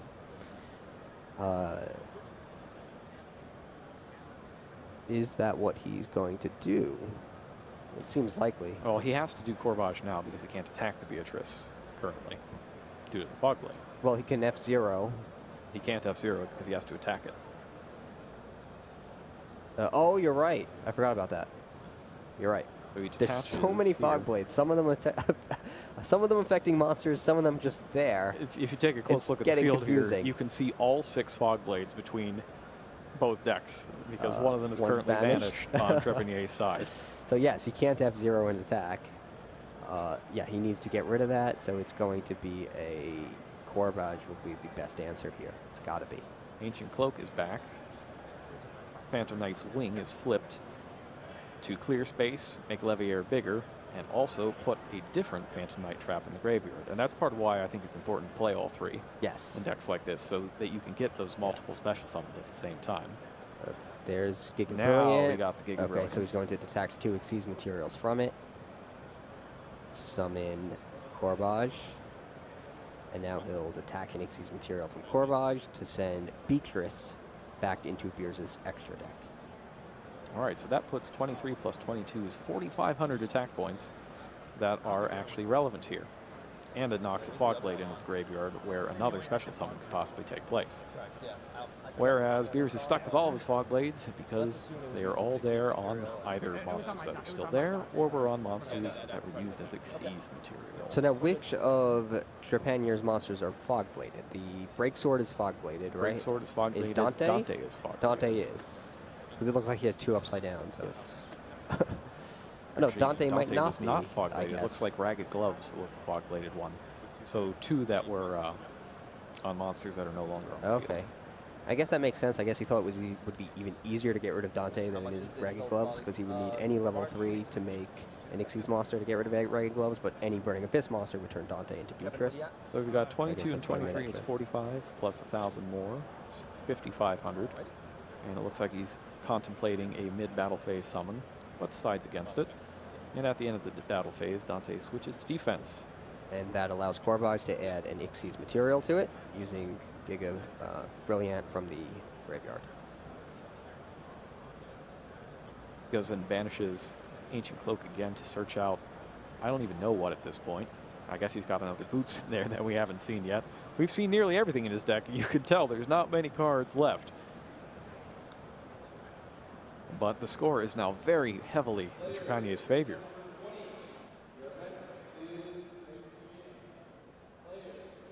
And it looks to me like Beers is going to have one more turn to turn this around, or else he's just going to lose before the turns even run out. Main phase 2, we see number F0 hit the field in defense position. And now I don't think you can attack and put a monster in attack position to block or a monster in defense position to block, because F0 is going to steal one of them and Corbage is going to shuffle the other back. Yeah, so now he's in a tight spot. Picks up Twin Twisters.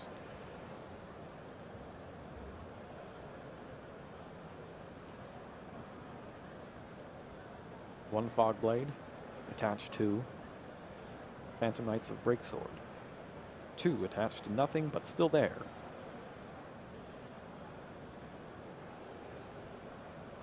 That face down card is Solar Recharge, right? Yep, that's the bluff recharge. Yeah. So Twin Twisters is actually no real help here, but he has to play it anyway. Activates Twin Twisters, discarding Seer. Destroys the face down and then thinks about whether or not he wants to take out one of his own cards. I think that might be pretty wise, because it would get you the ability to special summon that Ragged Gloves. Yes, definitely destroying your own Fog Blade that's not doing anything is better than destroying your opponent's Fog Blade that isn't doing anything. Because you could, by sending your own to the graveyard, you can turn it into a special summon. By sending your opponents to the graveyard, he can turn it into a special summon. So, I don't know exactly what he's contemplating here. Destroys one of his own Fog Blades. That was one that's not attached to anything. And takes out the Solar Recharge as well, which wasn't doing a whole lot. Now he uses his discarded Sears effect to special summon Dante from the graveyard in defense mode. He banishes the Fog Blade he just destroyed to special summon Ragged Gloves to the field. That'll let him special summon the Boots. Yep. And then he combines Ragged Gloves with Silent Boots to Xyz summon. So does he have Corbage in here? Yes, he does. So he could, in theory, take out that F0 right now. He could. Does that get him anywhere? Doesn't get him into any damage, right? No, he'd have to follow it up with, he has to follow it up with Beatrice, right? He can discard a Barbar. So Beatrice gets some more damage in. He's going for the Giga Brilliant, upgrading it to Corbage by giving up its Xyz materials, and then detaching Giga Brilliant to send F0 back to the extra deck. So he does that play that you suggested. Oh, so he does have a Burning Abyss monster in his hand. That It looks was like a Barbar. Barbar. So he can actually upgrade into Beatrice. That could get him some damage in, because he can Farfa the Breaksword out of the way. How will he Farfa? Does he not have... Oh no, he can't Farfa it out of the way. Not yet, because he can't use it this turn. Can't use Beatrice's effect yet. Although he can destroy... Yeah, he can get a Corbage is only little bit. 2,400, right? A little bit of damage. It's 22. It's 22, so he can deal 300 damage in battle with that, and he still gets one more turn. One more turn. I think. So that actually, having one more turn might be what he needs to close it out, because then on his next turn he can Farfa. Attacks Corbage. It's defeated. It's not a whole lot of cards left in Trepannier's extra deck either. Yeah. Neither of these decks have many cards left. So it really depends what Trepanier has in his graveyard that he can wall up with. That will determine whether or not Beers can finish it on his next turn. And he draws a Terror Top. Not useful here. So, actually, no, it is kind of useful because he's got Silent Boots in his hand, does he not? I think he does. And he has a Phantom Knight on the field, so he Yes. could summon both and go for another rank 3. That's true. And basically anything, since this is his, I believe this is his last turn that he needs to survive, right? If he can keep the lead through his opponent's next turn, he'll win in overtime. Yep.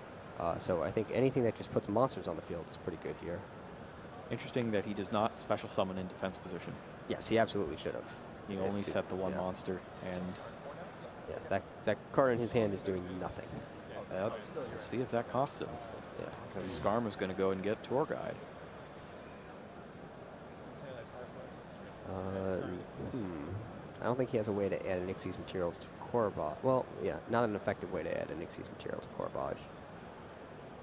Right? Shuffle that face down card back in.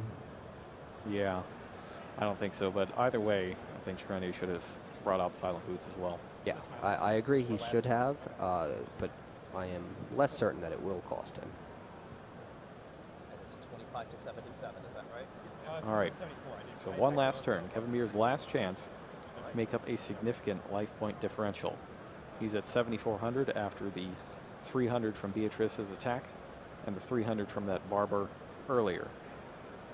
He needs to make up 4,900. Yeah, to tie it, or 5,000 to come ahead. 4,900, and there is a break sword that can't be attacked and a face-down monster in the way. Okay, so he summons Tour Guide from the underworld and activates its effect.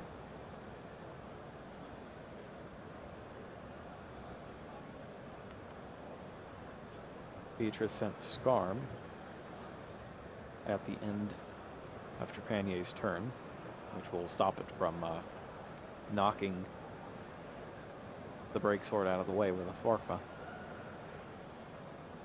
How many Phantom Knights of break sword Beers have? No, he's got 2.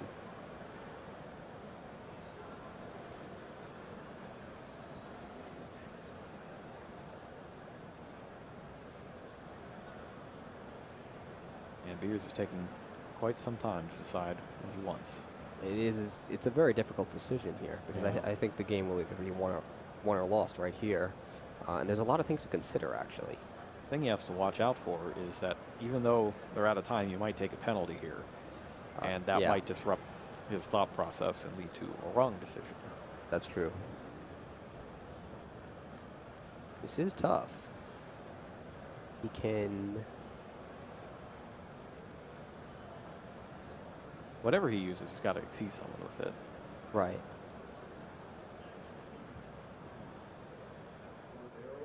I think the play is break sword, blow up your break sword. I don't believe Trepanier has enough Phantom Knights left in his graveyard to block with that. So he doesn't have 2 matching level ones. So you're saying make break sword. So Beers can make break sword, use its effect to destroy itself and to destroy what? It's self and break swords. Since you can't both attack break it. swords. I think that makes sense. Then he can summon 2 level 4s, right? Then what? Now, if he could steal attack points with Dark Rebellion, that would might help him do damage. Because right now I think he's just short. So he goes Leviair. Okay. Leviair detaches Seer. Special summon Ancient Cloak in defense position. That brings back Dante. Does he have another Burning Abyss in his hand?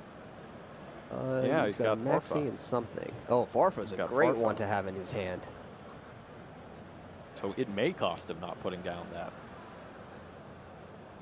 the Silent Boots.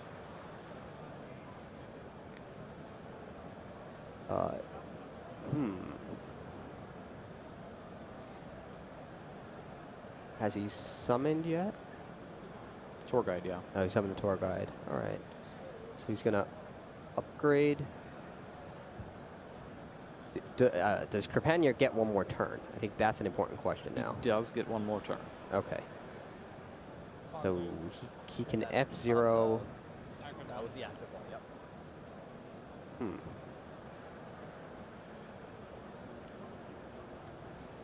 There's another Beatrice.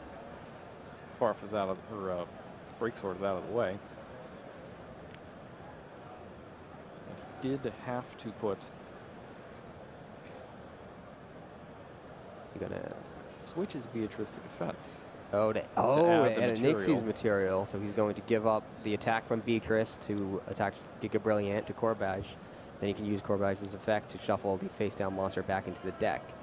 Now he has more than enough attack points to get Trepanier below his own life points. That's going to be 65, I want to say. Ooh, is he making F0?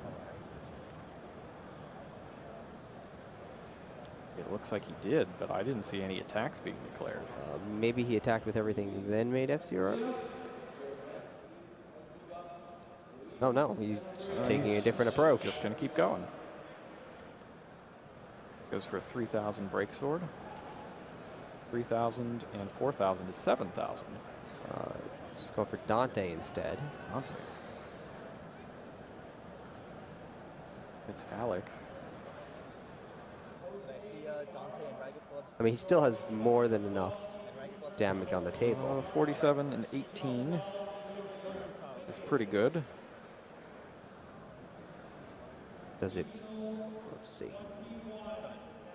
47 and 18 is 65. It'll put Tranny down to So he's more than enough. 900. Yeah, he's got more than enough to get Trepanier below the 2,500 he's currently at, but not enough to finish it off. Finish him off. I don't. But he can block. He's got a Fog Blade in the graveyard. Oh, does he? Yeah. Oh, then.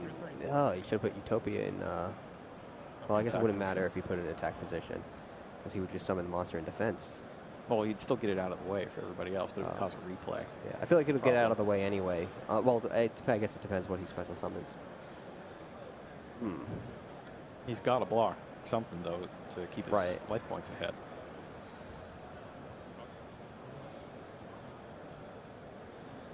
Yeah, so Dante will attack and destroy it. Ragged Gloves. It's destroyed and banished. So he's not dealing enough damage, is he?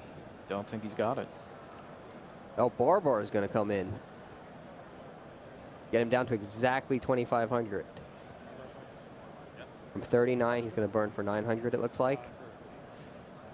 And now it's tied up. 7,400 minus 22 and 18. I think he's lower. Oh, is he? I think he took the lead. 900? Okay. 25. Okay.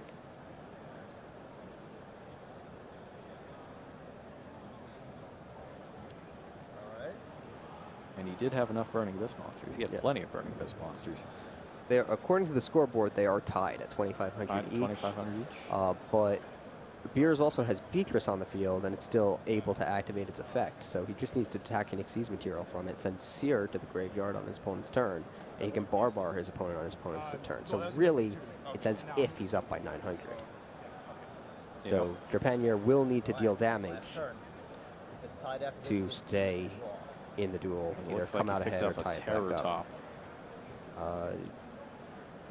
Is Kedenborg gone? It's gone, but it's still a special summon. Okay, so that could be something. Special and normal. And now what rank 3 Kevin will Beers save him? has a choice. He has to Beatrice. He can either Beatrice right now to get the Barber and try to take the lead, or he could Beatrice for a Farfa and to just take tie out it a up. material and go for the draw. Unless he's got a third Barber, which he He's doesn't. going for the Farfa. Farfa temporarily banishes Phantom Knights of Silent Boots.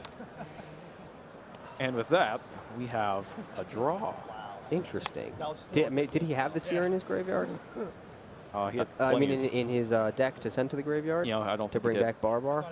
I don't know that he did. Okay, if he didn't, that would explain that play. Otherwise, I don't think there's anything Trepanier could have done to actually deal more than 900 points of damage to Veers. I think he needed to put that Silent Boots down on the previous turn to block one extra attack. Yes, I think that probably would have won it, right?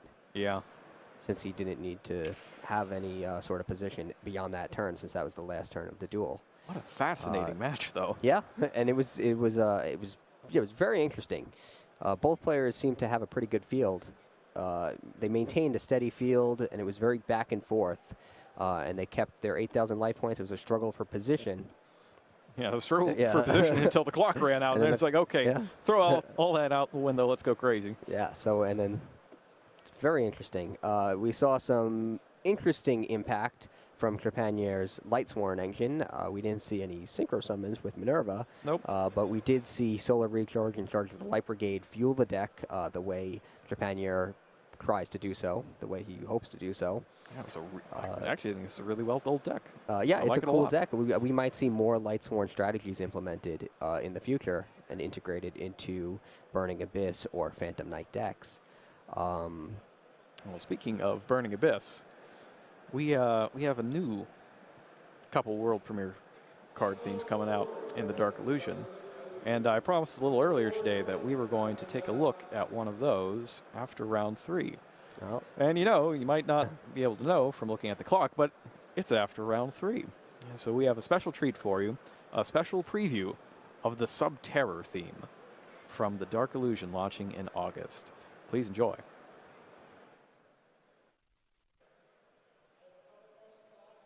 Hello again, duelists. Welcome back to the North American World Championship Qualifier. I hope you're all enjoying the dueling action so far. I'm Jerome, he's Robbie, and unfortunately for a lot of the duelists here, this WCQ is going to be the end of their 2015-2016 dueling season. Everybody but the 6 people going to the championship. Indeed. But the new dueling season is just around the corner, and that's going to start off with the release of the Dark Illusion in just a few weeks. So there's been speculation for some time now about what the new world premiere cards in this are going to be. You already know that there's a thing called Spiral, and there's a thing called Subterror. Yep.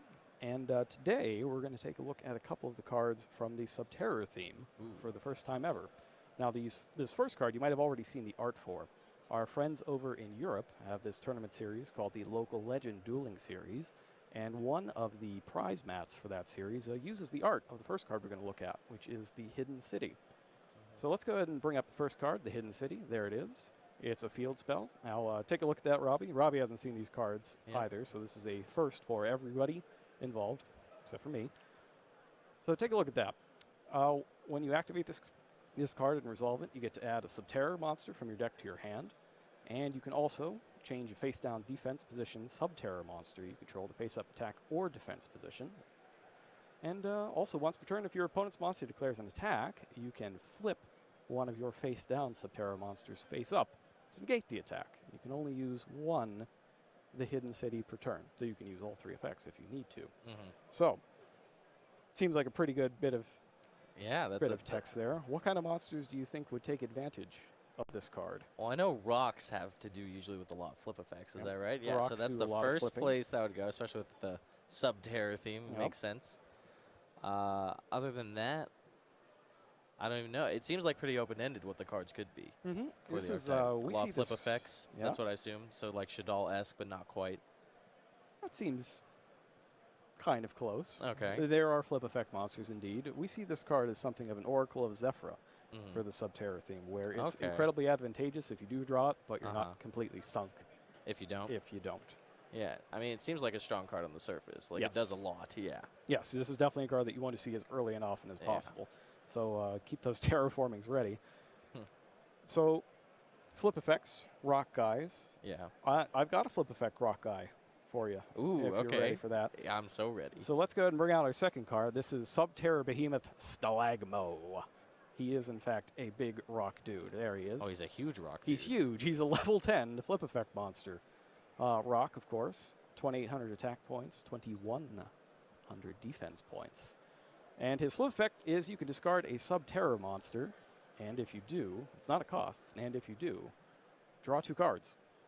Anytime there's drawing cards involved, I'm usually pretty stoked. Yep. So eager to find out what the rest of it does. So flip effect that is Destiny Draw-esque. Mm-hmm. You can only use that effect once per turn, though, so don't get too crazy with your flip-flopping shenanigans. Though, it's once during each player's turn. So if you flip it during your opponent's turn, such as with the effect of the Hidden City that lets you negate attacks, you can Destiny Draw again.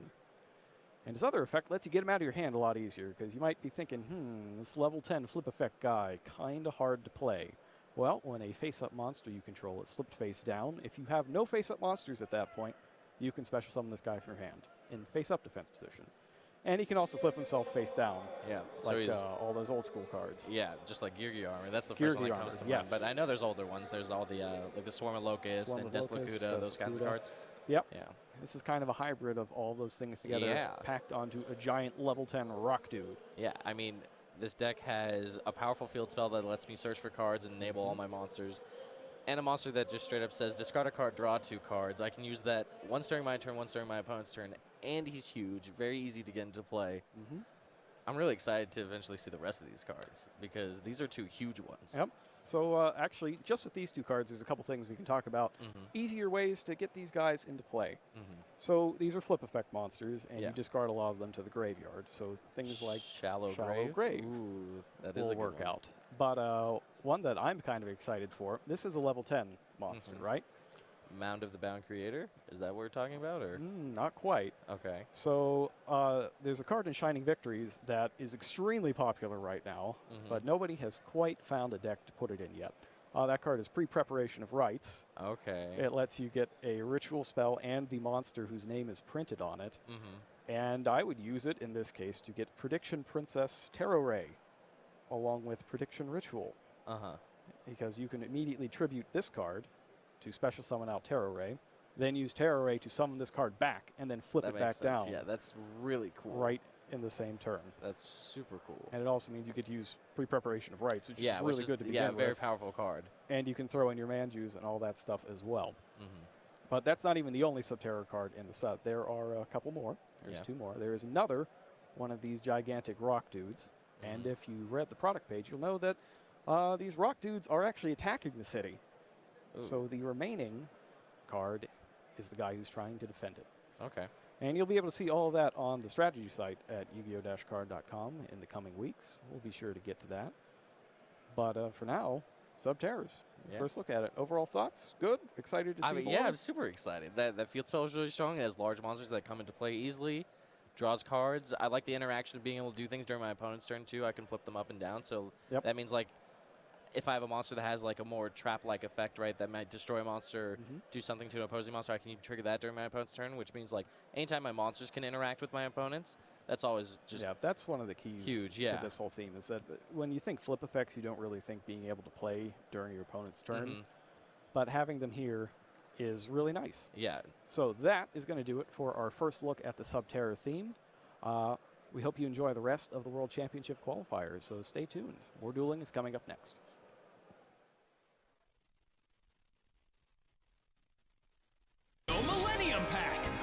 The most epic duels from the Yu-Gi-Oh! TV show with awesome cards played by Yugi, Kaiba, Joey, and Merrick. Millennium Pack. 5 cards per pack, each pack sold separately. Yu-Gi-Oh! Shining Victories. The Blue Eye Saga continues with a whole new army of high-level dragons you can add to your deck. Yu-Gi-Oh! Shining Victories. 9 cards per pack, each pack sold separately. Yu-Gi-Oh! Master of Pendulum! Fusion, Synchro, and Exceed summons! Now you can unleash the potential of Pendulum summoning and special summon as many monsters as you want! Master of Pendulum Structure Deck! 43 cards per deck, each deck sold separately.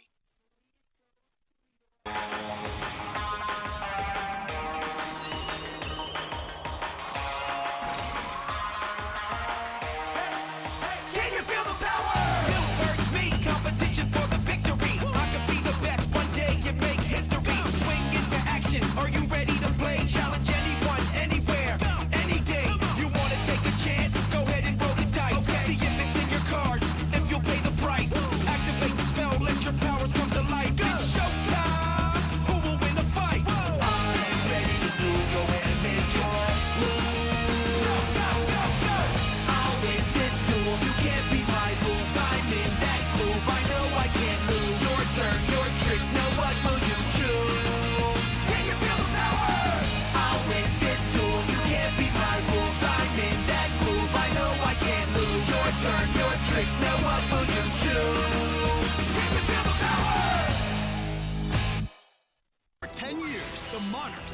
Yu-Gi-Oh! Duels. Now these powerful Monarchs return with the Emperor of Darkness Structure Deck. May your deck reign supreme. Emperor of Darkness. 42 cards per box, each box sold separately.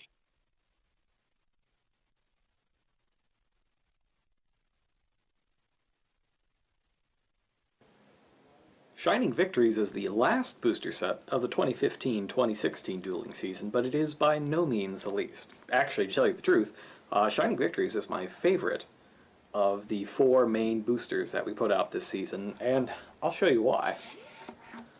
It's because this guy, Blue Eyes White Dragon, the original and the best. For the first time since the saga of Blue Eyes White Dragon Structure Deck came out back in 2013, you can now make a competitive, but also really fun to play, Blue Eyes White Dragon deck. And I'd be happy to show you what I came up with. So, normally everything in these decks I show you is totally negotiable. You can make any changes you want. In this case, I think you should play 3 Blue Eyes. Not only do you need all 3 of them for the deck to function properly, I'm also of the opinion that you haven't really lived until you've summoned all 3 Blue Eyes White Dragons at the same time. It is an absolute blast, and you can do it with regularity with this deck. I also played 2 of the new Dragon Spirit of White. This is a new variant on Blue Eyes White Dragon. It's always treated as a Blue Eyes card, but it has main character monster stats, 2500 attack, 2000 defense. Always treated as a Blue Eyes, and it's also a normal monster while it's in your hand or graveyard. That's going to come into play a lot later, as we'll have many effects that work with normal monsters, particularly normal monsters in your hand or graveyard. What I really like about Dragon Spirit of White is that it has a built-in spell and trap removal effect. Whenever you normal or special summon it, you get to banish target spell or trap card that your opponent controls. And since there are so many ways to summon this monster, and you need to summon them all, or summon it a lot for your combos anyways, because you're going to be doing Xyz summons, synchro summons all over the place, it essentially turns the cards that you're using to advance your strategy into spell and trap removal as well. So you get to free up a lot of space in your deck because you don't have to play cards like Twin Twisters. Your revival cards will do it for you with Dragon Spirit of White. In general, you want to try to slim down the number of monsters, or the number of level 8 monsters in your deck, since you can't play them from your hand right away. So I'm not playing the full 3 Dragon Spirits, but I still want 2, because I need to be able to special summon at least one of them from my deck, and also be able to send one of them from my deck to the graveyard for other plays. More on that later. Synchro summoning is a big part of the Blue Eyes deck, and Sage with Eyes of Blue helps you out quite a bit with that. It's a level 1 light tuner, and when you normal summon it, you can add another level 1 light tuner monster from your deck to your hand, except another copy of this.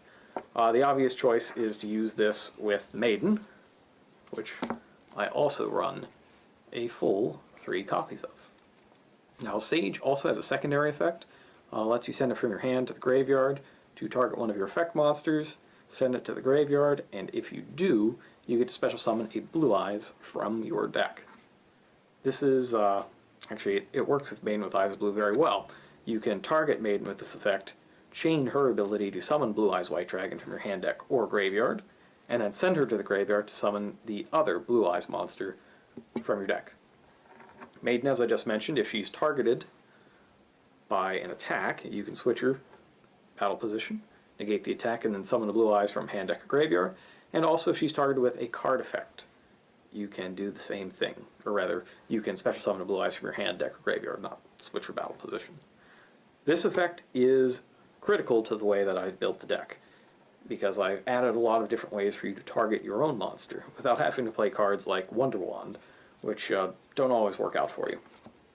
The tuners keep coming. I've got 3 of the new Whitestone of Ancients. Whitestone of Ancients has 2 abilities. One is during the end phase, if this card is sent to the graveyard this turn, you can special summon a Blue Eyes monster from your deck. That's part of the reason why I have 2 copies of Dragon Spirit of White. If you're familiar with Dragon Shrine, I want to be able to send one Dragon Spirit of White to the graveyard with Dragon Shrine. It's a normal monster, so then I can also send another dragon, which will send this. And then this in the graveyard during the end phase can special summon the other Dragon Spirit. So that's another reason why I need 2. The other great thing about this is that you can banish it from your graveyard to add a Blue Eyes from your graveyard to your hand. And that means that all of your copies of trade-in, as soon as you see one Blue Eyes and the stone in your graveyard, all of your trade-ins essentially become free. So they act like Pot of Greeds because you just pick up the card from your graveyard that you are going to discard for it. Also run one copy of the White Stone of Legend. It's another tuner, and it'll get you Blue Eyes White Dragon to your hand if you need it. It's also a differently named dragon, which is important for Galaxy Eyes Dark Matter Dragon, which we'll get to later. And similarly, there is Flamvel Guard, another level 1 dragon type tuner. This one is a normal monster, which is key because nearly all of my special summoning from the graveyard relies on normal monsters. And what I found was that I needed a tuner that I could special summon with extra copies of some of these cards when I drew them off of Max C or whatever. And Flamvel Guard, actually it's been used for that purpose since the Dragon Ruler days. I had just forgotten it for the time being. This used to be an effect veiler, because you can search that out with Sage with Eyes of Blue, but I found I didn't really need the effect veiler that much. I would rather have had the extra tuner that I could summon back with my spells. What I did find that I needed was 3 copies of Max C, with all of the special summoning being done by Burning Abyss Phantom Knight decks. You really need to be able to at least get some cards off of that. Even if you're not going to stop them from putting out Beatrice and setting a Fogblade or 2 on the first turn, you need to at least be able to build up cards in your hand so that you can fight through and break that board. Moving on to spells. The critical spell for this deck is Mausoleum of White. It's a field spell that gives you an extra normal summon each turn to use on a level 1 light tuner, but it also lets you target one of your monsters, send a normal monster from your hand or deck to the graveyard, to increase that target's attack and defense by 100 times the level of the monster sent until the end of the turn. So what you want, ideally, is to start with Sage with Eyes of Blue and Mausoleum of White in your opening hand. You can activate Mausoleum, use your extra summon on Sage with Eyes of Blue, use that to search out Maiden, and then use your regular normal summon on Maiden. From there, you use Mausoleum to target Maiden, sending one of your Blue Eyes from the deck to the graveyard, or that will send one of the Blue Eyes from your deck to the graveyard, and then chain to that effect with the Maidens to special summon a Blue Eyes White Dragon. That'll give you a Blue Eyes on the field along with 2 tuners. You could, for example, Synchro Summon a level 9 and just leave the Maiden on the field, or you could Synchro Summon a level 9 and then, with the level 9 in particular, you can make a play to get Crystal Wing Synchro Dragon, but we'll talk about that a bit later. To go with the Mausoleums, since I really want to open up with this combo, I'll also go triple terraforming. I will include a copy of Dragon Ravine, since I'm already using the triple terraformings. That'll give me a way to search out a source of getting dragons into the graveyard. And I'm also going to use 1 copy of Secret Village of the Spellcasters. What I found in my testing is that locking out spell cards is extremely important right now, especially if you're going to play against a lot of Monarch decks. Now the Maiden is a spellcaster, which gives you another reason to make that field of level 9 Synchro plus Maiden, if you can get that extra copy of, or if you can get the copy of Secret Village into play. There are a few different paths you can take to get some protection from spell cards, but the best one is to have Maiden, a way to protect Maiden, and Secret Village of the Spellcasters. I'm also running a full 3 Dragon Shrines. I'm not running Foolish Burial, actually. What I really need more than anything is to get 2 dragons from the graveyard, not just 1. Dragon Ravine is searchable and lets me get one out of my hand and deck, but Foolish Burial just sending 1 to the graveyard didn't really do a lot for me, so I went to 3 Dragon Shrines and then used that extra spot for something else. And I'm also running the 3 trade-ins, as you so often see in decks like this. You gotta get those Blue Eyes out of your hand. You really do, and getting them out of your hand for 2 extra cards from your deck is pretty great. Especially once you play the first one and get a White Stone of the Ancients into the graveyard so that you can make all the rest of your trade-ins live, or at least your next one. You'll need a second stone if you want to make the 3rd trade-in live as well. And that just leaves all of the revival cards. Obviously I'm going to play Soul Charge. If you draw Soul Charge, you are probably going to win. I also play 3 Swing of Memories. That special summons a normal monster from your graveyard, but it's destroyed during the end phase. That's part of why I want Flamvell Guard in the deck, because it's a normal monster that's a dragon and also a tuner. So it works with my Dragon Shrine. I could send, say, a Blue Eyes and Flamvell Guard to the graveyard. I could send Guard and Stone. Just having this as an option on Dragon Shrine and for Swing of Memories, etc., is extremely useful. And I've also got Silver's Cry. That is quick play, target a dragon type normal in your graveyard, special summon it. You can only use one of these per turn, but as a quick play you can use one on your turn and one on your opponent's turn. And in combination with Dragon Spirit of White, which, if you recall, is a normal monster in the graveyard, it essentially turns Silver's Cry into a mystical space typhoon that banishes your opponent's spell or trap. Now, moving on to the extra deck. I alluded to this earlier, but there is a particular level 9 synchro that I think you will want 3 of. Clean this up just a little bit. I'm talking about Blue Eyes Spirit Dragon. Get all that out of the way. Blue Eyes Spirit Dragon. Okay. I run 3 of these. It's a synchro that you summon by combining one tuner with one or more non-tuner Blue Eyes monsters. Keep in mind that Dragon Spirit of White is always considered a Blue Eyes monster, so it is a valid non-tuner material for this. Blue Eyes Spirit Dragon does basically everything you could possibly want. 2500 attack, 3000 defense, much like Azure Eye's Silver Dragon from the Structure deck. Neither player can special summon 2 or more monsters while this card is on the field. Rather, summon 2 or more monsters at the same time. That means that Pendulum Summoning loses its fangs completely while Blue Eyes Spirit Dragon is on the field, because they can only Pendulum Summon one monster at a time. That defeats the entire purpose of being able to drop 5 monsters at the same time, in particular from your extra deck. But it also strikes against all of the graveyard reliance strategies lately. During either player's turn, you can use this card's effect to negate the activation of an effect of a card in the graveyard. That is super good against Burning Abyss and Phantom Knights in particular, but it also has some uses against Atlanteans as well. You just have to be careful that they don't order their chain link so that you can't do anything about it. And if you take a close look at the text, it is when the effect of a card in the graveyard is activated. So you could even use this against the Prime Monarch or Pantheism of the Monarchs, giving it further utility in that matchup as well. And if all that wasn't good enough, you can also attribute this anytime during either player's turn, except during the damage step, of course, to special summon another Light Dragon Synchro monster from your extra deck. Now, that monster will get destroyed during the end phase of the turn, but you often only need it for that one turn. So, for those, I'm running Azure Eye Silver Dragon, of course.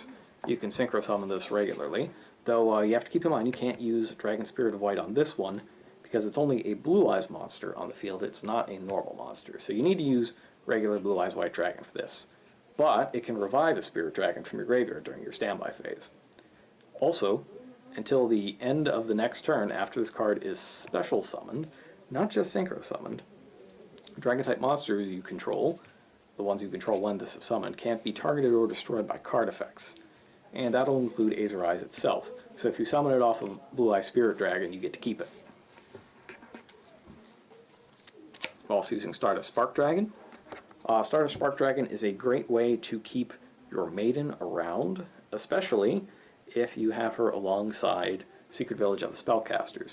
So in that scenario I told you about earlier, where you have Sage, Maiden, Blue Eyes, and then the field spell, Secret Village of the Spellcasters, you can Synchro Summon Blue Eye Spirit Dragon, swap it out for Stardust Spark Dragon, have Spark Dragon protect itself for the first turn it's out, so that it doesn't get destroyed during the end phase, and then during your opponent's turn you'll be able to target the Maiden with this effect to keep her from being destroyed once, which also lets you summon another Blue Eyes because you targeted Maiden with a card effect. I'm also running a few level 7 Light Dragon Synchros. Michael the Archlight's Horn is one of them. Let's pay 1,000, banish a card on your opponent's side of the field. I'm playing Ancient Fairy Dragon, which will let you swap field spells out. So being able to swap your Mausoleum for Secret Village or Dragon Ravine as you need it, and gain back some life points at the same time is very useful. And I'm also playing Black Rose Moonlight Dragon, which can bounce away cards like, say, Kozmo Wicked Witch, which usually gets special summoned off a long chain of spaceships that they're going to use to try to block you out until your next turn. You can, still during the battle phase, tribute Blue Eyes Spirit Dragon to summon Black Rose Moonlight Dragon, and then bounce away that special summoned Kozmo Wicked Witch so that the rest of your monsters can attack. With those three, the key to having these level 7 synchros is that, combined with one of your other level 1 tuners, they make Crystal Wing Synchro Dragon. This is the cover monster for Shining Victories. It's actually another card I really like. It's got your classic Blue Eye stats, level 8, attack 3000, defense 2500, but it can also negate the effect of any monster during either player's turn, and like Clear Wing Synchro Dragon, it'll gain the attack points of anything that it destroys with that effect.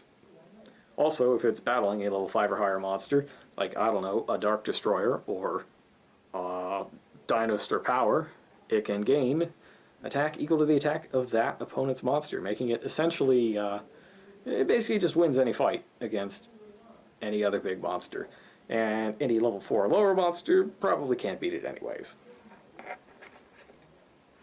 Speaking of can't be beaten in a fight, I am running one Blue Eyes Twin Burst Dragon. This lets you contact fuse by sending to the graveyard 2 copies of Blue Eyes White Dragon specifically. You can either fusion summon it or summon it by sending those 2 materials from your field to the graveyard. It can attack twice against monsters each turn and can't be destroyed by battle, and any monster that it doesn't beat, it banishes. So I actually really like this card. It's super useful against people who try to wall up. And I'm also running a few Choice Xyz monsters. Most important of them, I would say, is number 38, Hope Harbinger Dragon Titanic Galaxy. Not only does this let you negate a spell effect per turn and absorb it as Xyz material, it also lets you divert attacks away from your smaller monsters.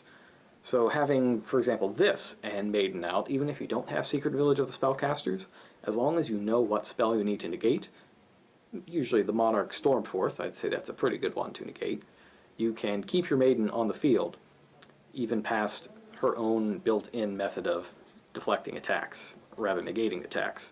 So basically, if your opponent tries to summon numerous monsters to get past your Maiden, you let the first through, use Maiden's effect to summon a Blue Eyes and negate it, and then any further attacks you just redirect to number 38. Got some non-targeting monster and spell and trap removal that also lets me clear out my hand of any excess monsters. That's Hieratic Sun Dragon, Overlord of Heliopolis. And then I'm also running a little suite of Galaxy Eyes Xyz monsters. Photon Dragon can get its attack up to astronomical heights with its effect, though damage will be halved.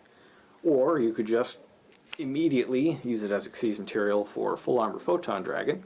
Also has 4,000 attack, but does not have its damage halved. And it also lets you detach a material to destroy something face up, which is really useful. And finally, we've got number 95, Galaxy Eyes Dark Matter Dragon. Dark Matter Dragon is what you want to use, I think it's more of an early game card than a late game card. When it's Xyz summoned by using, well, when it's summoned, you can send 3 differently named dragons from your deck to the graveyard to force your opponent to banish 3 monsters from their deck. Banishing the 3 monsters from your deck isn't the important part of this, it's sending the 3 cards to the graveyard. And that's another reason why I like having Flamvel Guard in the deck, because with Guard, Whitestone of Legend, and Whitestone of Ancients, it's possible to send 3 tuners to the graveyard and leave the Blue Eyes in your deck so that you can keep using the effect of Mausoleum of White and the Whitestone of Ancients. As for other modifications that you could make, if you really felt the need, you could put Effect Veiler in your main deck, since you can search that out with Sage with Eyes of Blue. I just don't feel that it is particularly necessary in the main deck right now. I feel like I have a pretty good matchup with Monarchs, actually, and those are the main things that I would want the Effect Veiler against. It doesn't super help against things like Terror Top or most of the Kozmos, because they can just blink them out of existence to summon another ship. You could put in the 3rd Dragon Spirit of White if you wanted to. I wouldn't think that that's a mistake. That's probably a good idea if you find yourself running out of blue eyes in your deck to summon. If you need more special summoning, Beacon of White is a pretty good one. It's really easy to load up blue eyes into your graveyard, and being able to summon back a 3,000 attack monster and let it attack 5, 6, 7 times, however many times, one for every blue eyes monster in your graveyard, is a pretty good deal. And this card it's free. There's no cost to play it. You just have to have 3 or more in your graveyard at the time, and then just let one go crazy. 1 for 1 lets you special summon a level 1 monster from your hand or deck. I wound up taking it out because I didn't feel like I could support the cost of this, of sending 1 monster from your hand to the graveyard. But if you want to run a more monster-heavy deck, then you absolutely could. And it would make it even easier to get your combo. If you don't think you're drawing enough cards, or you think you're drawing too many stones, you could always include cards of consonants. Don't forget that the Sage can also grab one of the stones from your deck if you need to, so you essentially have an extra 3 dragon-type tuners to discard for cards of consonants. It also works on that Flamvel Guard, if you're playing it. In the extra deck, there's all sorts of interesting stuff you can do. I wouldn't be surprised if you wanted to put another copy of Azurai's Silver Dragon into your extra deck. In fact, I might do it myself, since Interrupted Kaiju Slumber keeps seeing more and more and more play in the office. There's nothing you could do about a regular Kaiju summon, but if you suspect your opponent is playing Slumber, having the second copy of Azurai's in your deck would let you basically make an insurance play on the first turn. You would summon out your Spirit Dragon, and then immediately on your opponent's turn swap it out for Azurai's, so that you'd be protected from that particular spell card. And you'd still have another Azurai's in your extra deck to use normally later on if you need it. A fun combo that I toyed around with but didn't make this final deck was Ghost Trick Dullahan. If you have a case where you have 2 blue eyes and 2 tuners, you don't necessarily need to synchro summon twice. You could always fusion summon Blue Eyes Twin Burst Dragon and Xyz summon Ghost Trick Dullahan. Ghost Trick Dullahan lets you detach an Xyz material, target 1 face-up monster on the field, have its attack until the end phase. That means that you can use it on your own Blue Eyes Twin Burst Dragon, which cannot be destroyed by battle, and any monster that doesn't actually destroy in battle gets banished instead. So by using Dullahan on your own Blue Eyes Twin Burst Dragon, you can probably banish 2 monsters a turn with its own effect. I thought that was cool, but it didn't come up quite often enough to make this deck list. Maybe it'll make yours. There's always Divine Dragonite Felgrand. I was playing this guy until I put the Flamvel Guard into my deck. It was basically the last slot on my extra deck was between these 2 cards, and when I didn't have Flamvel Guard, I didn't really want to put a Blue Eyes in my graveyard through Galaxy Eyes Dark Matter's effect, so I ran Felgrand instead, which gave me another way to negate things like Erebus. But once I put the Guard in, and that gave me 3 tuners to send, that's when I switched to Galaxy. But Felgrand's really quite good. And the last one is Phantom Fortress Interblathner. Sometimes you wind up with 2 level 9s on the field, and you want to Xyz summon something that has a little more offense power. Interblathner lets you banish cards from all over the place, 1 per turn. You can banish a card that your opponent controls, or from their hand at random, or from their graveyard, or the top card of your opponent's deck. And none of these effects target. You can use 1 of them each turn. And actually, a fun thing to do sometimes is you could also use Cloud Castle, that level 9 synchro from, I want to say, Duelist Alliance. That lets you special summon a level 9 monster from your graveyard when it's synchro summoned. So you could use that to pull back one of your Fallen Spirit Dragons, or more likely Tributed Spirit Dragons, and then immediately Xyz summon this. I wanted to focus a little more on just summoning all of my Blue Eyes all the time with this deck. So Phantom Fortress, Interblathner, and Cloud Castle unfortunately didn't make it for me, but you might like them. So that'll just about do it. This deck it's really, really fun to play. You can do so many amazing things with it. I really enjoy these new Blue Eyes cards, and I hope you at home will too. Remember, these new ones are all from Shining Victories. It is available now. And you know what else is available now? is more videos on our official YouTube channel, youtube.com/official Yu-Gi-Oh! TCG. That's where we are right now. You can also follow us on Twitter at Yu-Gi-Oh!_TCG. Our official Twitch channel is twitch.tv/official Yu-Gi-Oh! Channel. Keep an eye on that in the near future. And you can also follow us on Facebook at official Yu-Gi-Oh! TCG. I'll see you next time.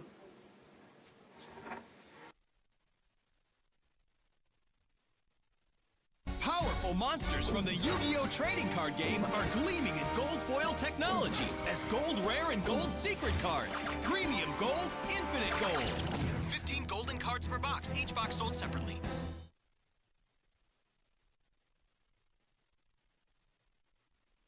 Yu-Gi-Oh! Master of Pendulum! Fusion, Synchro, and Exceed summons! Now you can unleash the potential of Pendulum summoning and special summon as many monsters as you want! Master of Pendulum Structure Deck! 43 cards per deck, each deck sold separately. You can join the ranks of Yu-Gi-Oh! Duelists with Starter Deck Yuya! Learn to duel with this complete deck full of monsters, spells, and traps! Starter Deck Yuya! It's time to duel! 40 cards per box, each box sold separately.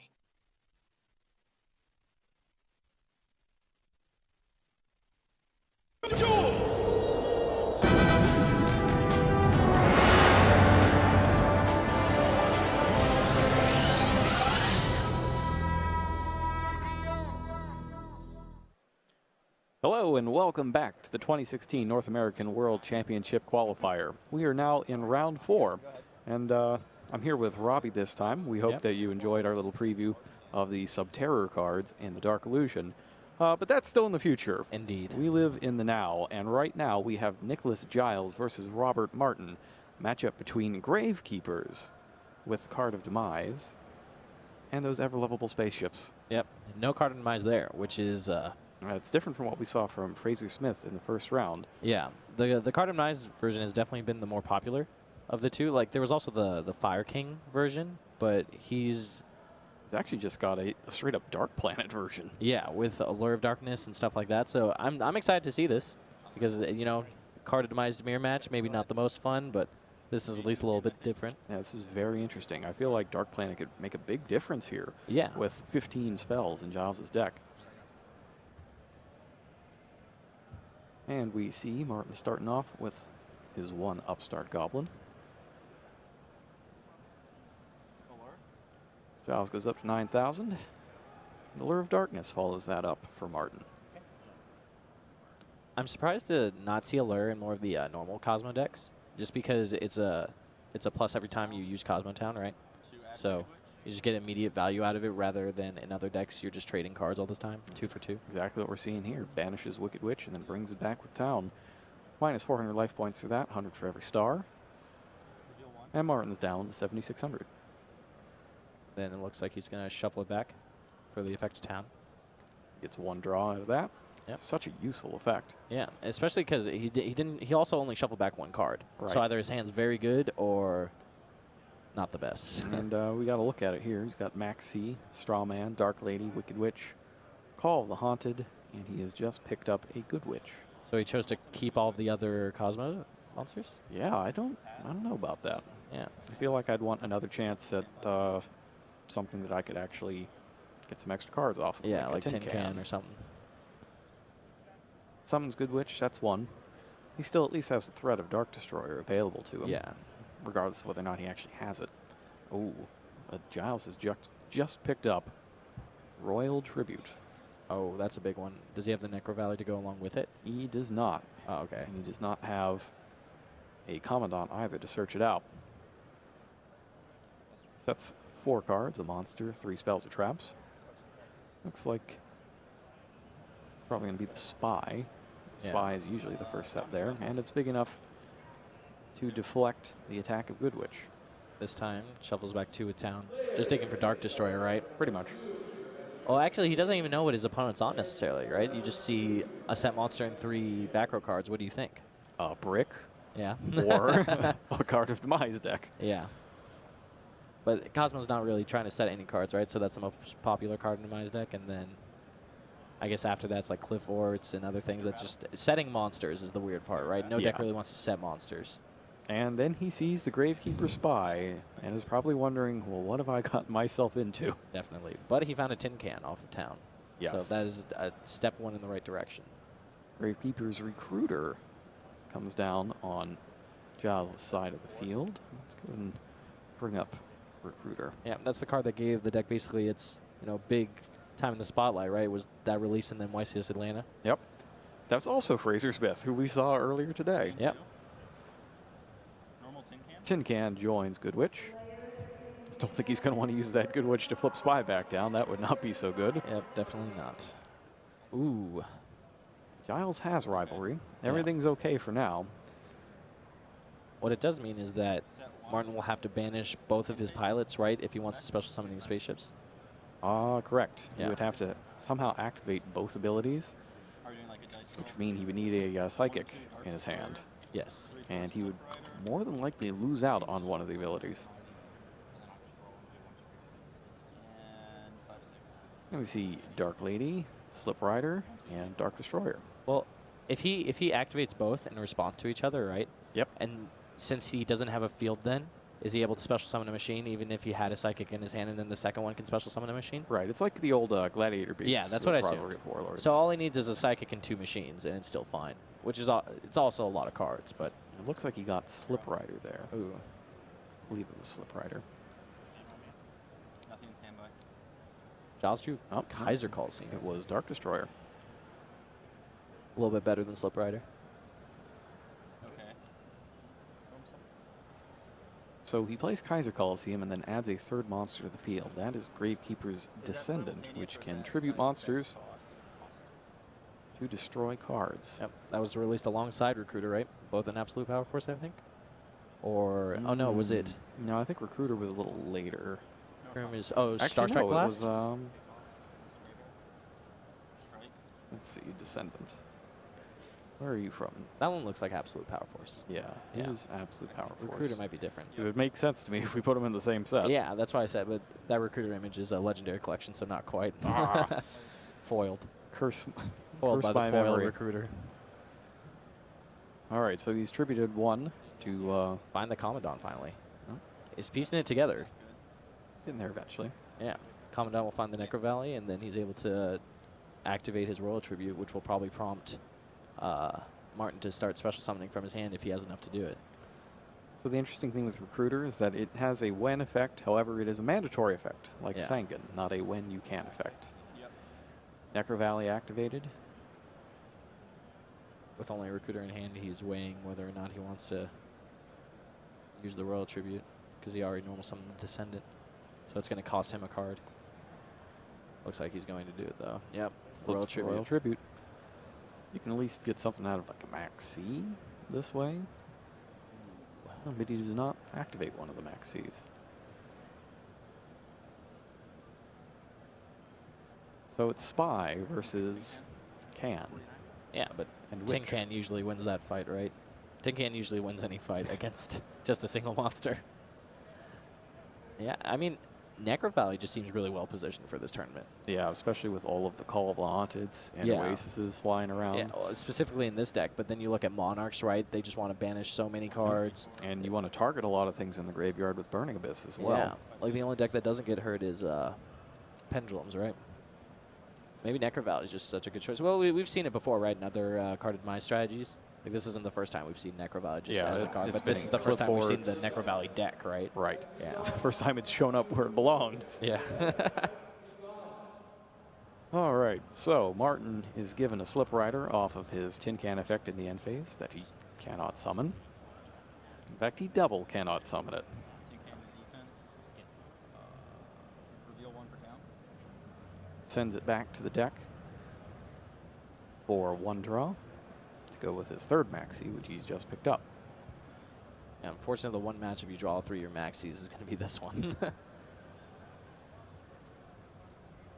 Strange things are afoot in this 2,239 player Oh, tournament. did he just end his turn and not use Tin Can?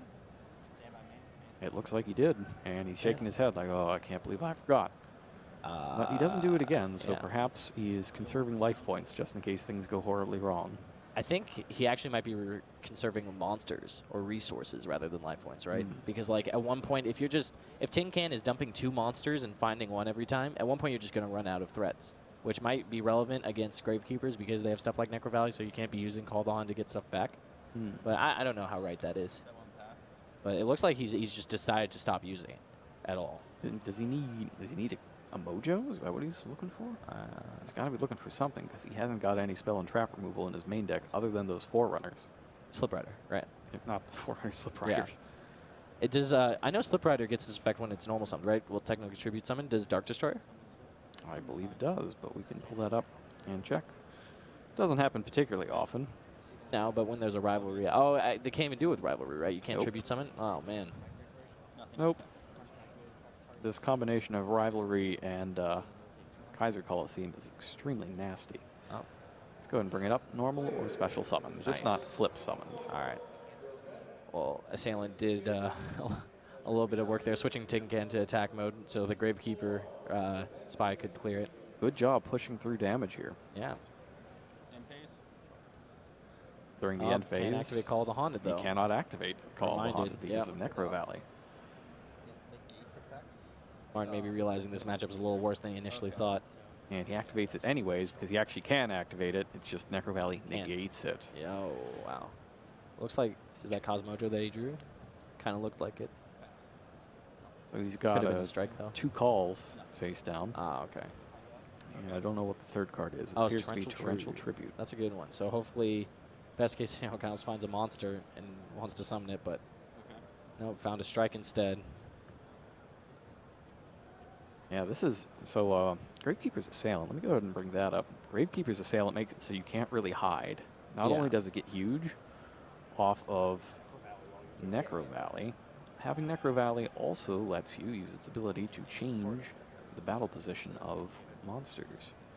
There it is, when it attacks, you can target a face-up monster you control and change its battle position. Can't do it against a face-down monster, though. Spy gets in there for 1,700, thanks to Necro Valley. Assailant's at 2,000 right now. 500 attack and defense is huge. Yeah, one thing I really like is that this deck kind of has a fast clock paired with Card and Mise. I think that's like a real key to making your Card and Mise deck work well, is just being able to beat your opponent in the time that you're given by using those trap cards that you found with Card and Mise. So the fact that like the damage just adds up so fast for Gravekeepers is kind of cool. And they have inherent monster removal with Descendant, all those other things. Oh, finally here, Max C, get in there. Chain Torrential, yep. Not the worst thing you'll ever see, but just a clean 2 for 2. But it does clear the field, which deactivates Kaiser Coliseum. All Giles needs is a monster. Oh, no monster. Another trap card that he can't play. And another monster that can't be played because it's too big. So it's going back to the deck for another card. Yep.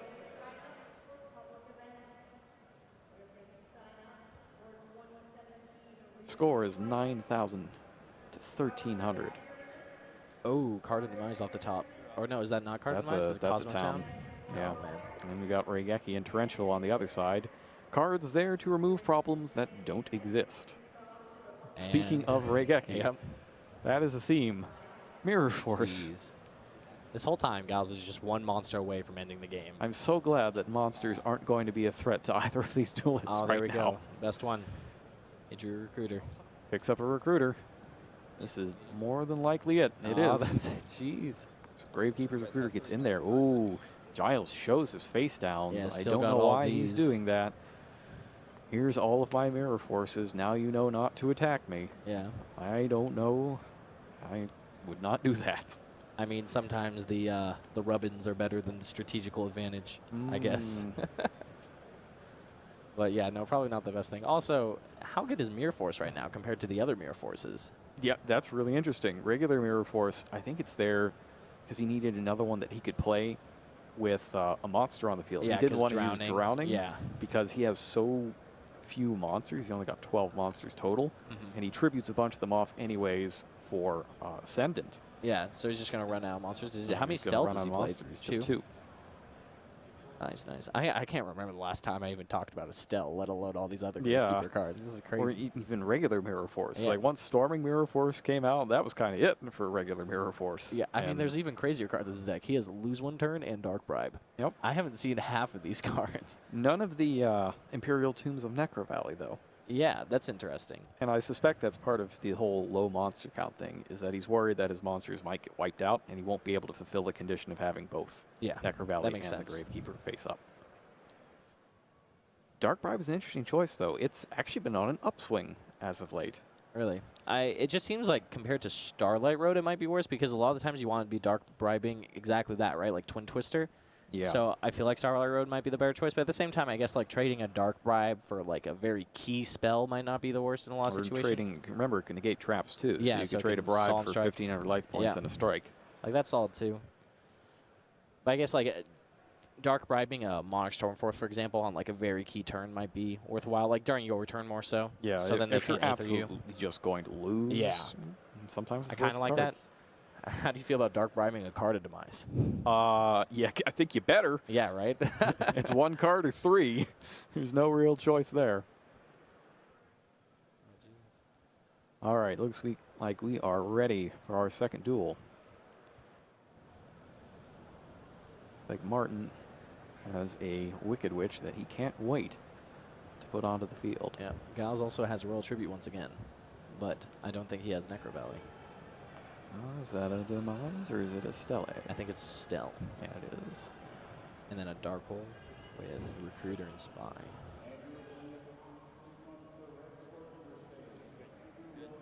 All right, so we are underway with Wicked Witch. Double Twin Twister, that's very handy. Those Yeah. came in from the side deck. That's just a big deal. This game might Those are practically actually be over. Yeah, those are the only Twin Twisters he had. Oh, he got them geez. both. Time to shuffle. Both in one go. Yeah. And he banishes for Is that Dark Eclipser? That's Dark Eclipser. Jeez, can we bring that one up? Yeah, let's show that off. He's going very heavy on trap hate here. Dark Yeah. Eclipser was also from the side deck, so it looks like he's drawn every single side deck card he put in, unless he also threw in the anti-spell fragrances. There's Necro Valley. Nothing to stand by. Necro Valley activated. Bates Dark Hole. Interesting that he activated the Necro Valley first before the Dark Hole. Because if you get if he's got Mojo, Well, that just the Eclipser works like the other Cosmos, right? Where you need to banish it from your grave to special summon, so the Necro Valley stops it. oh yes, Yeah. Oh, but there's Cosmojo. that's true. Exactly But like you with said. Cosmojo, Yeah. it doesn't matter. And then on It the seems new correct to chain, do, it. though. Like, you can't just play around Cosmojo there when you can cleanly cut off the Dark Eclipser. Hmm.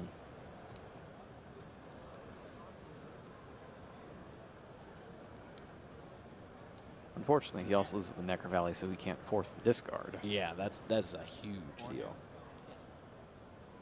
He also needs to definitely destroy this tin can. Oh, no. Yeah, the tin can's to hand. because Eclipser of adds to Eclipser. hand? Okay. One of the few spaceships that do that, right? Yep, it's just that and the planet, and Yeah. Martin's got both in his deck. Recruiter hits the field and hits Martin's life points. That's 1,200. Yeah. And it looks like he's going to pass with just that. Gonna add it back with town. Putting me at That'll 55. cost 900. And Martin takes a look at Recruiter. It is not the one that only gets its effect when it is destroyed by the attack of an attacking monster. That is a different one. Different one that I believe is not played in this deck. Normal summon? Definitely not. Good Witch hits the field. Battle phase? Sure. 600? Yeah, without Necro Valley out, all the pilots just, Yeah, like they the just kinda stats beat just all don't your line stuff. up. Yeah. Gravekeepers are so weak without Necro Valley. I think a lot of them win even with Necro Valley. Like 1,700 is not enough Yeah. to beat Good Witch. Looks like he's going to press for more, considering banishing the Good Witch. Banishes Good Witch for Eclipser. Yep. That's pretty smart. He has Mojo in the graveyard, so he does have one banishment lined up. However, you can see that the search there was Commandant, so Necro Valley is sure to follow. Yep. Gonna shuffle back the tin can with town. Interesting that the life point totals are so close here, and a lot of that is from Martin paying down, or rather knocking down his own life points. Yeah. You added the one that searches Necro, right? Okay. Drawing one.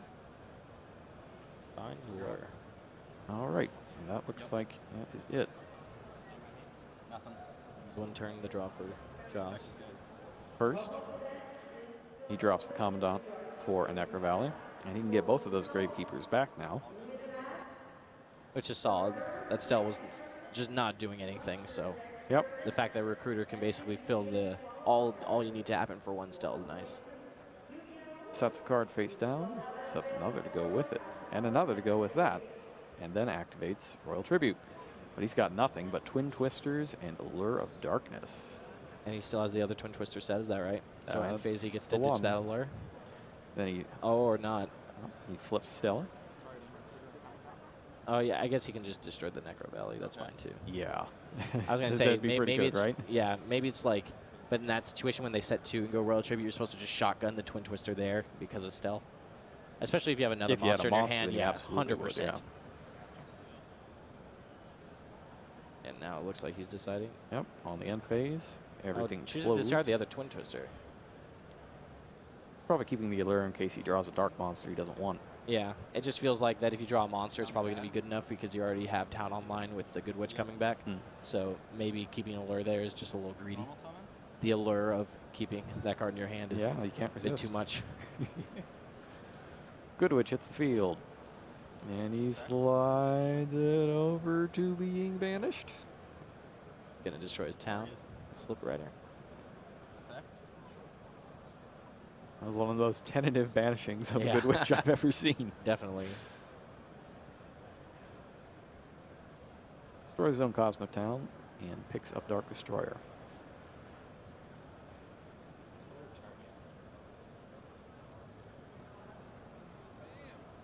Did he do that to allure it away? I'm going to be kind of sad. I think he That's is. what happened. There Well, you at least go. it gives him something to allure away. Maybe he'll draw something True, else. true. Or maybe he won't. Oh, Dark Destroyer. How far has your value dropped that you're just Yeah. now an allure banish? Spy activates off the attack. I also feel like with Zhao so low, maybe I wanted to keep the Good Witch around just to deal some damage first, and then I can pop my own thing during my battle phase, maybe, or some There's extra another value. recruiter. Rider kills that. Effect is good. That'll take a hit too. And we'll see what he gets here. I don't know that he can really do anything without Necro Valley. Yeah, it seems like this deck can't really come back with just one card. I guess it would have to be He needs like Dark Hole and with Necro Valley, right? Yeah. That'll do. Instead, he searched Gravekeepers. Was that Heretic? Yeah. Heretic. Yeah. Interesting. That is not a card I think I've ever seen anybody play. No, neither have I. I've definitely seen the card before, but not. Heretic's a weird one. So it is unaffected by all other card effects, while Necro Valley is also on the field. So it's Which means he's also unaffected by Necro Valley. Yes, But so I'm he guessing doesn't he's get doing that stronger. for protection from Destroyer? main 2. I'm not really certain. One. Pass. Yeah. I'm not too sure either. Stand by. Yeah, he's picked up Torrential Tribute. Fragrance. Anti-Spell Fragrance hits. Yeah. Discards Commandant. But he'll have to wait. Yeah, I just don't think this is going to be fast enough. This is also another situation where, like, if I had Twin Twister in my hand, I'd be very confident in Martin's seat. Yeah. But instead, I've got, like, obviously Tin Can's fine, but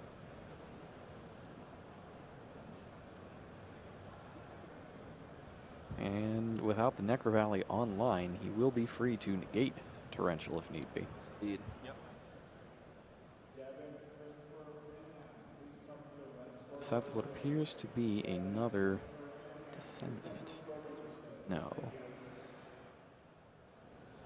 Was it a Recruiter? Yeah, I think it was a Recruiter. Battle That phase. might let him block enough damage to get back in. Eclipse or attack. Looks like he's attacking the Eclipser, so I don't know why he attacked with the Eclipser, actually. Is there a reason to do that there? Rider's just big enough where it beats anything, right? I guess guard. Is that the consideration? I don't want him to Gravekeepers guard. I mean, Eclipser, so I might as well get even my attack then, it can't be targeted, so even oh, then yeah, you you're attack right. Yeah, Slip so it's Rider. just like Darkness, right? Yep. 23. Takes 23. And he is searched out. There's the Descendant. You face 2 tin can. Set 1. Proceed to end phase. Yes. I might have response to Back a little. Checking his grave. Checking to see if he has what he has in the way of Kozmo cards that he can banish for Eclipser. Set 1 still? Yeah. About to have a whole lot more. Yeah, maybe you should have paid a bit more attention to that, though, because now you definitely telegraph that you have Torrential Tribute or something if you back someone up that far and then check their grave. Dark Destroyer, Dark Lady. Got Lady, Dark Destroyer, Slip Rider. Oh, 1, 2, 3, 4, 5, 6. What he picks up there. It's 2. It's a Destroyer. It's a good one. I wonder if he has any more Slip Riders in his deck, because if he does, he could just shotgun this tin can, especially with the Dark Destroyer, and make sure that he gets. He's got that's a good call. enough. That's more than good enough. That's brutal. That's brutal because he has the removal too. He doesn't even need to summon because he has Regeki. I mean, the Regeki gets beat by anti-spell anyway, right? Oh yeah, that's right. Yeah. Forgetting about that anti-spell fragrance. I guess here you just chain the Torrential Tribute, right? You don't Force him to really negate it. Is, maybe him getting ships is just better, actually. I don't even know. It doesn't seem like he can come back, though, so maybe this is just like a...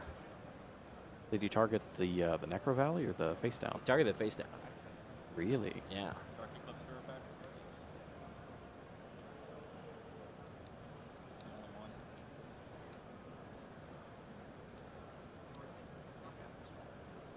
Well, that would bite him if anti-spell fragrance wasn't on the field. Yep.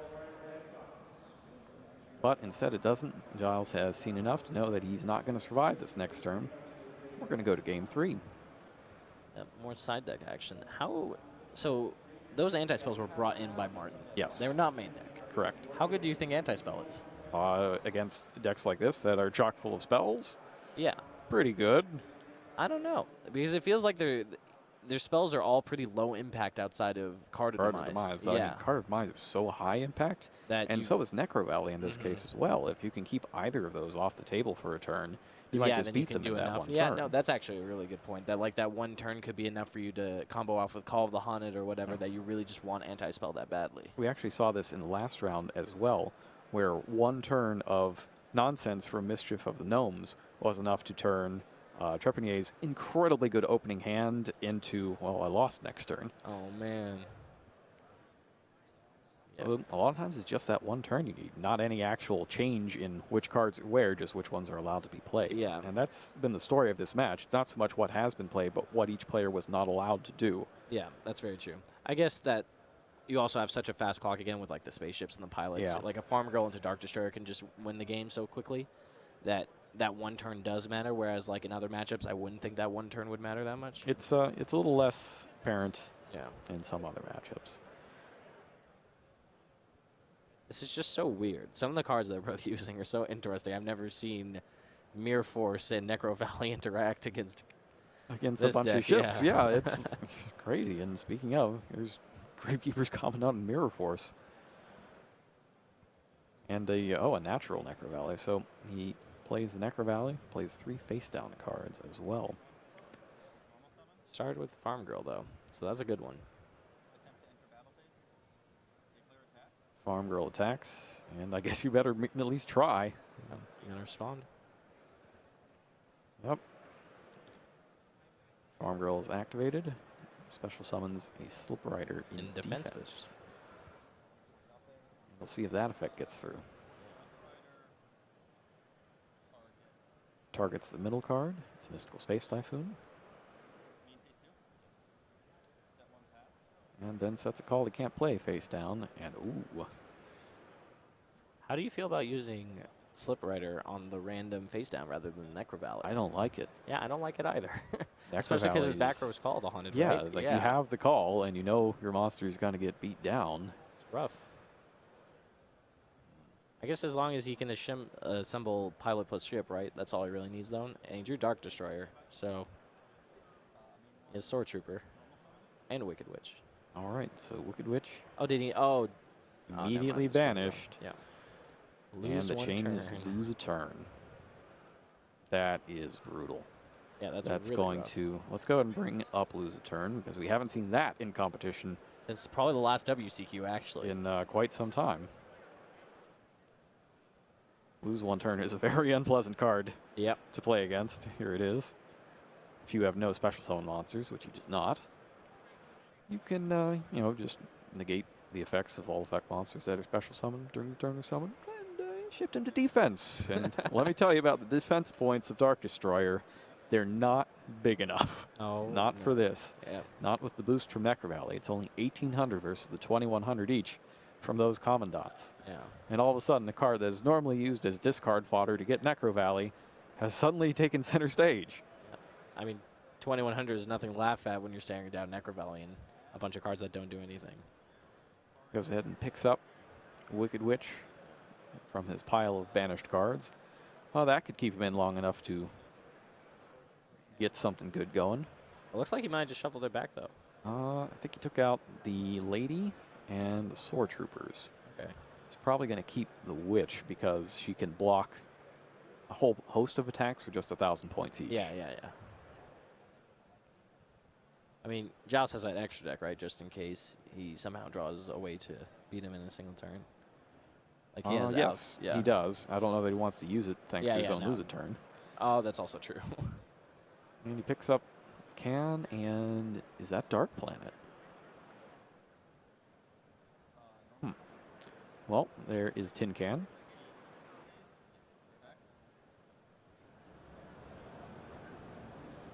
Pays 500 points during the end phase.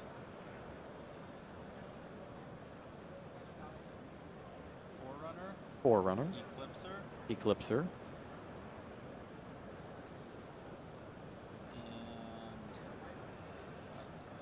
He's just probably trying to find And the largest Planet. monsters. The Planet's not a whole lot of good for him there. Looks like that's So the he one gets that it. gets it. Yeah. And that is during the end phase, so he can't at least put out the 4,000 body quite yet.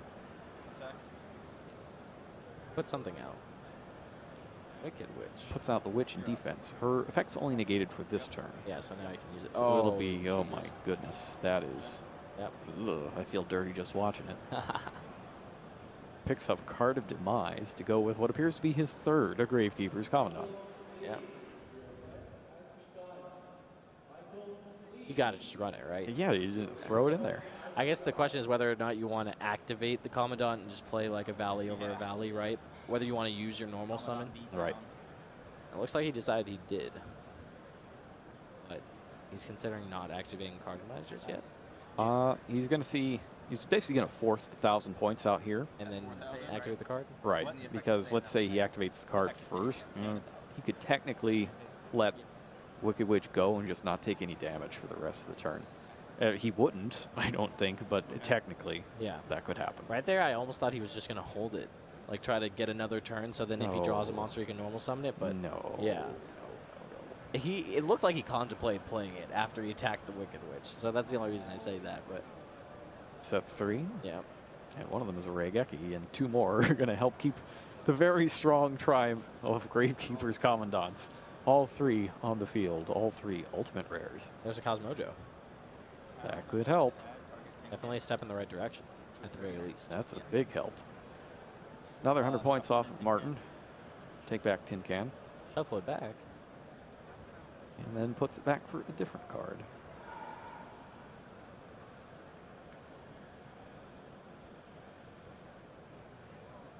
Can't shuffle back the Dark Plants, or is he just digging? I think he is Wants to considering summon playing it? one of Yeah. the Dark Planets. Because it's, I don't know if there's anything that Giles can do to get past that. And he picks up Anti-Spell Fragrance, which worked out for him last time around. One planet is banished to summon the other. And Giles is considering a response.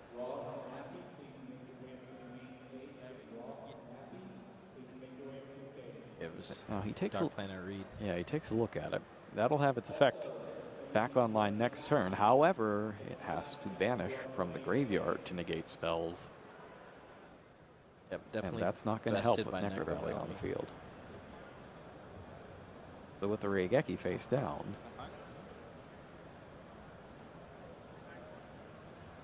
I mean, he has to fire off that Mojo immediately, right? Yeah, no, definitely. Flips anti-spell fragrance. Okay. But that's it. It goes to main phase. He can still use the Raigeki, right? Because it's Yeah. already been set for a turn? Or does anti-spell, like, recheck? Okay. It's been set. It was set since his last turn. And there was no real getting around this. No, definitely not. Yeah, Martin probably just... He feels so unlucky right now. He's probably I had not anti-spell to happy. wait a turn, so I was playing around at Raigeki and Dark Hole, but then he just had it set. What was I supposed to do? So he's going to blast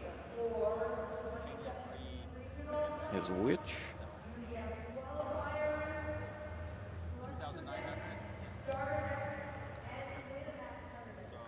Now he's blasting the planet.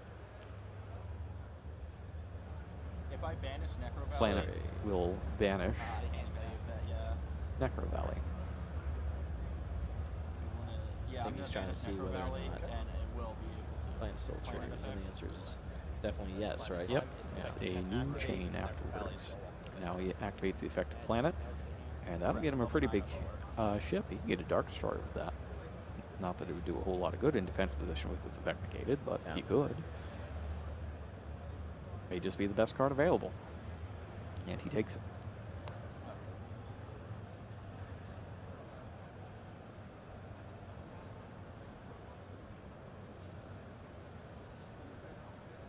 Time becomes a factor in this duel now as well. Yeah, definitely. That goes to hand, right? Yes. Special summon, so... Oh, no, add it to Sorry, the hand nope, off the add planet. it to the hand. Yeah, Eclipser and Planet always get me. I always forget that they add to the hand. I'm so used to the other ones. And now we've got Martin taking a look at his extra deck. What has he got? Looks like he's staring at Heartland Draco. And now he's looking at Downard. He was also getting Castello luck. Yeah, there are a lot of good cards in here. Oh, yeah, Perform Mage Trapeze Magician. Remember that guy? Yeah, one of my favorites. He's got the Utopias. Utopia the Lightning. He goes for... See, he's summoned Downard Magician. Oh, I in don't know. defense position. I know why he's doing that. Piercing damage. Ooh. He thinks that he can hold off there with one more turn against that Wicked Witch. Although he should probably attack it to get another 1,000 points off of Martin for the strategy to work. End phase. Target Forerunner. Target Dark Eclipser. During the end phase, called the Haunted. It's amazing how fast things turn as soon as Necro Valley leaves the field. Yeah, that Downard Magician seems a bit greedy too. Knowing that your opponent has, what did he add off planet? Dark Destroyer? Yes. Yeah. Special summon brings out Eclipser in defense position. Effect negated for the turn, but not anymore.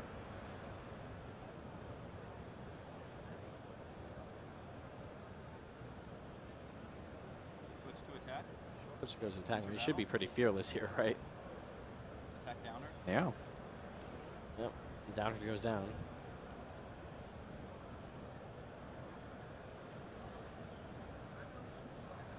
Town to add. Main town to add. Target Farm Girl. Takes back Farm Girl 36. for another 300 points. Town to shuffle. Still 8,000 to 2,600.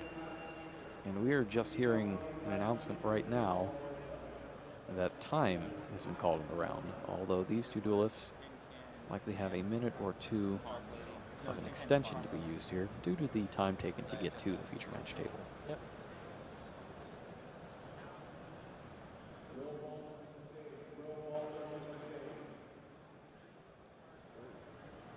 Teleport and Allure. Teleport, not super great at the moment. Yeah, I mean, spell's not that great as long as anti-spell's up, right? But, yeah, he has to use the Allure next turn. He can just use it to add back the Dark Destroyer, though. Basically just turning Allure into draw 2. because he uses the town to add back the destroyer. So it's not that bad. Sets Stella face down and attacks the witch. Witch is banished. Quick as banish. Checking to see if he wants to do anything about that. Now he flips Solemn Warning. Got 6,000 now? And drops 2,000 points. I kind of wonder if maybe he wanted to do that on the Eclipser. Yeah. I just don't know how he beats the Eclipser. Eclipser is just Untargetable, can't be destroyed by traps, right? So he needs one of the mass removal spells. Town, target, wicked. Or needs he can another negate mass removal traps, spell. yeah. He can negate traps so the mirror forces don't help. What was even going to get special summoned off of that witch? Yeah. Well, he knew the Dark Destroyer was there, right? Oh, that's So- right. He doesn't have the Necrovalley boost anymore. Yeah. It's a little confusing. It's still sitting there. 14. Commandant takes a hit. That's interesting. Last time he chose to attack with the huge... Oh, he's going to go like this? Okay. Why... Lose one turn still up. Yep. It's the defense. Yeah. That is a Oh, mistake. emergency teleport's also just... It's not Emergency very good against teleport lose one is turn, not right? useful here. Yeah. I completely forgot how poor of an interaction that has against lose one turn. That's funny.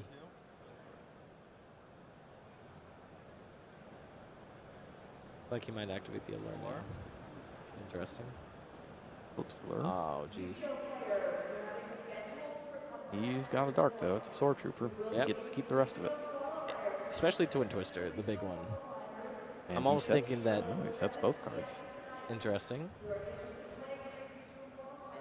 And now he reads lose a turn after committing his Losing discard. several turns. Yes. And making a bunch of decisions, but it's okay. How bad would you feel? Oh, geez, if that Mystical Space Typhoon randomly hit a Twin Twister. Oh, that'd be pretty sad. What actually would have been crazy, though, is something like Full House, and he just gets really punished. But So Stella picks up a pair of Commandants.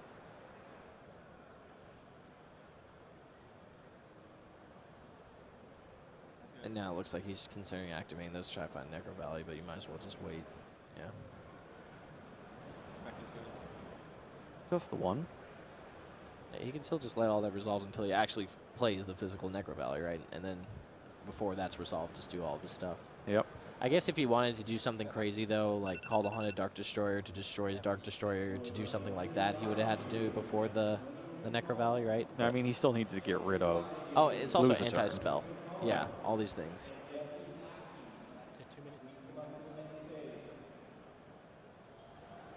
Monsters face down. We are unsure if our featured duelists are in end of match procedures yet. All the Haunted for something that will have its effect negated. Temporarily, but it will Yeah. gain him life points. True. It could be a case of needs to Stand by face. Get gain out of- life points. yeah, get out because of of the time. deficit. 1,000, 32 to your 46. He should have it here. He's Twin Twister Emergency Teleport. Town already up. Destroying. Ooh, bold. Oh, he Choosing takes not him to out. chain Mystical Space Typhoon? He can't. It hasn't been set until 'cause- his next turn. Right, because it has to be a full turn with anti-spell. Town to add for 300. Drops 300 points. 29 to your 46. Yes. Reveal the shuffle. This is the most graveyard cards I've seen resolve against the Gravekeeper deck in quite some time. Yeah, I mean, when you have a bunch of Slip Riders in your deck, it doesn't seem too bad. Or if you draw Twin Twister as often as Martin does in side deck games. Except a Solemn, which he probably isn't going to want to play. No. Still don't know if destroying Destroyer. those were better than destroying the lose one turn. Yeah, effects. Because you figure the destroyer can probably answer one trap, right? So if you leave him with one, the worst case scenario is that it's what, strike, right? Yeah. And like strike is just gonna probably negate the farm girl you get off of teleport. So Yeah. that's still like 1,500 damage. It just seems like a lot of damage he could have pushed. But I guess he's just gonna try to outcard Giles, which is fine. He's pretty close to actually just winning, even with lose a turn in play. Yeah. There's time in the round. So Like even getting the Necro Valley at this point doesn't super help unless it comes with, I don't know, a magical trap Regeki that you can play from your hand. Yeah. It looks like time has been called. So Yes, now their extension has run out. And Giles is down 1,600 life points, and here we go. There's that card of demise that he can't play. yep, has to wait another turn. Yeah, that anti-spell is a beating. I did not realize how good it would be against Gravekeepers, but I guess it's just so strong, especially if you're playing spaceships or just have a ton of damage in your deck. But Yep. If spells are almost half your deck, you're going to get wrecked. yeah, that makes sense. 10 pin for battle.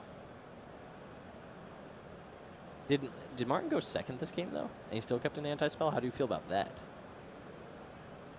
I think you have to. You just have to hope. Yeah, but That's the thing their with turn card of 1 is all demise, about their though. spells, right? Their turn 1 is about activating Necro Valley. Their turn 1 is card of demise. Yep. Well, true. But I mean, it's a case of what can you really do? What else could you do? Yep, looks like that was Other it. than that. Yep, looks like that'll do it. Giles is unable to come back after his Necro Valley is banished by Kozmojo. Yep. And I don't know, I mean, that was definitely the turning point for it, but things only got worse when Eclipser hit the field and he was unable Yeah. to use his trap cards to defend anymore. There was a bunch of just small things. Drawing Twin Twister, that was a big deal. What else was there that really mattered? I feel like there was a lot of decisions, though, that Martin could have made that maybe could have ended the duel a little quicker on both sides. I don't know, though. It's obviously just such a weird matchup where, you know, how many times are you testing against Gravekeepers, right? None. Especially with your, like, None. your If you're main deck prepared- Dark Planets and... Yeah, if you're preparing for this, I don't think you would test against Gravekeepers even once. Yeah, Even if definitely you're not. going to test against Card of Demise decks, it's probably going to be more Cliff Horts and maybe the Fairy deck as well with Ariadne. Magispectors, that one's pretty popular too, Magispectors right? as well. But yeah, no, that's definitely not the most popular. I guess all you really need to know is Necro Valley, right? Like the rest of the Gravekeeper cards probably aren't high impact enough. It's really just a Necro Valley Card of Demise deck. And this might be the best deck that plays Necro Valley and Card of Demise. I was still kind of wondering about the whole Imperial Tombs of Necro Valley thing. Like, I know you don't have a whole lot of monsters, and you might not be able to fulfill the conditions for it all the time, but you know, at least one, right? Yeah, I mean, the it card seems is strong. so good. Yeah, it seems very strong. that you kind of want it somehow. But yeah, I mean, It's another just rough. fascinating match. Yeah, We've had a lot of interesting games so far today. definitely. And 2 Dark Planet? Yeah, that's also crazy. I mean, Dark Planet's very strong right now, right? It But is. It's just... It's I've so only costly seen it to bring out, though. That yeah, I've a lot of also only people- seen it in the Fire King version. I've never seen it in the straight version without it. Also, yeah, you can't play Card of Demise because you're playing that card. Right. So he just thinks that Dark Planet is better than Card of Demise. I don't know Like, about that's that. crazy. Yeah. I don't know about that. Dark Planet is really cool, and it is 4,000 attack and defense, and does all this great stuff. But Doesn't the draw other one 3 draws cards. 3 cards. Yeah, big deal. It is. That's a tough choice, and it looks like he went with Dark Planet. Yeah. I mean, they're interesting because they're both kind of cards you want to build your deck around, I guess. Yeah. But it doesn't seem like his deck is really built much around Dark Planet anyway. Mhm. Like, I guess he might play more Cosmos than normal, like just more monsters. I feel like generally when you build your deck around Dark Planet, you probably play 3 because the best way to summon it is with by another, getting rid yeah. of another. That's definitely true. I don't know. So, Yeah. Spaceship Menace Another defeats Gravekeepers. The future. another excellent match in the books. These 2 duels. Well, Robert Martin is now 3-1 Yep. after that. Giles goes down to 2-2, but he's still in it. There are many more rounds left to go. This is only round 4. Yeah, Still got 5 more today, and then 3 more tomorrow before we cut to a top 64 and play it out from there. So I think that's just about going to wrap it up for us for now, and we will be back to see you in round 5. Stay tuned. Awaken Yu-Gi-Oh's dragons from their ancient temple so you can unleash their reborn power. Rise of the True Dragons. A full dragon deck. Ready to play, ready to win. Rise of the True Dragons. 41 cards per box, each box sold separately. You can join the ranks of Yu-Gi-Oh! Duelists with Starter Deck Yuya. Learn to duel with this complete deck full of monsters, spells, and traps. Starter Deck Yuya. It's time to duel. 40 cards per box, each box sold separately.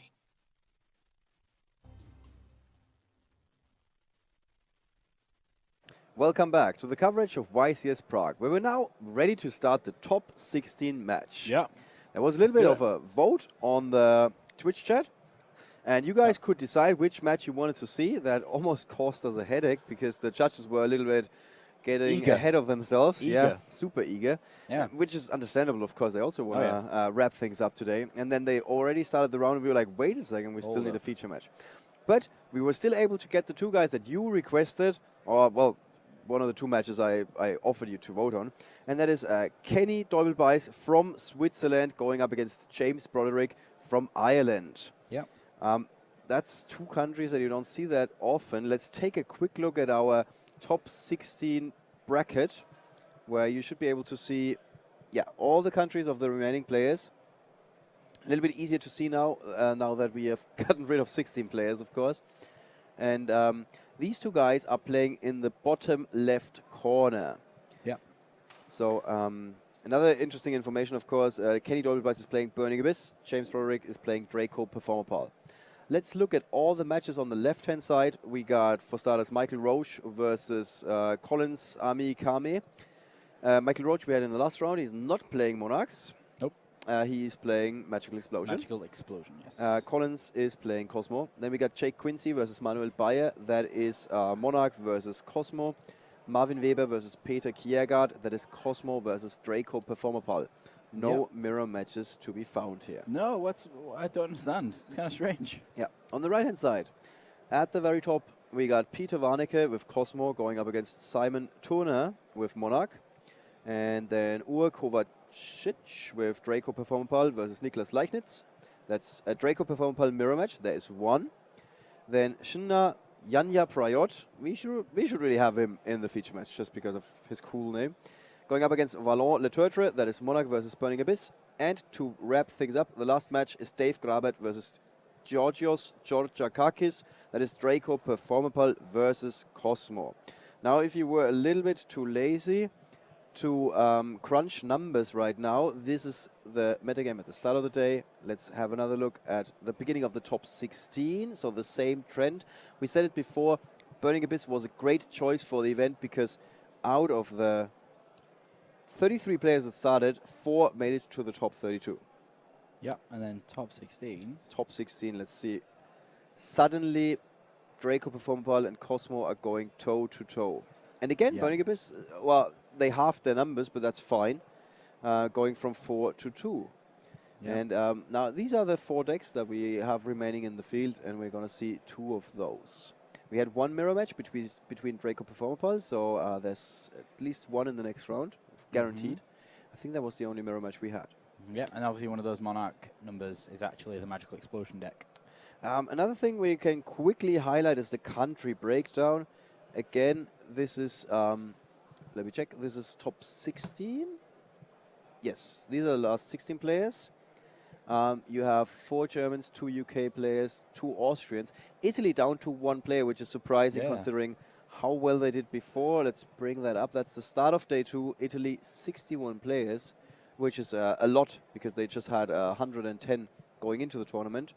And in the top 32, they were still the second most represented nation. But suddenly in the top 32, the Italians were running out of gas.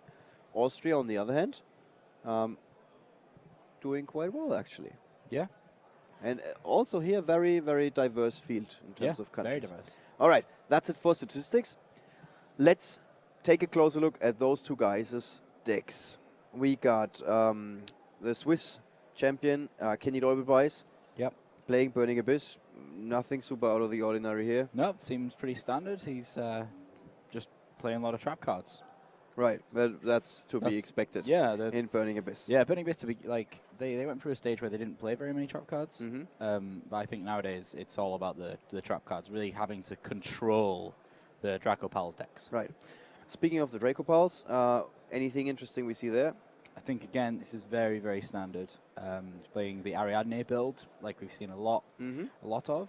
He's main decking Twin Twisters. Not many people have been main decking Twin Twisters, but, you know, it's a good shout. So, and then the interesting card comes when he hits his side deck, which is Spell Shattering Arrow. That was one of my favorite cards. Right. It's been printed a very long time. Deiko Seka card we haven't seen all weekend. Denko Seka. All right, so this is a little bit of a teaser. Let's now take you to the table where these two are ready to get their game on. We got Kenny Doibelbeis on the left-hand side from Switzerland and James Broderick again on the right from Ireland. Yep. So he starts out there with a painful decision. Ariadne, the 2 non-luster Draco cards, and a set of Twin Twisters.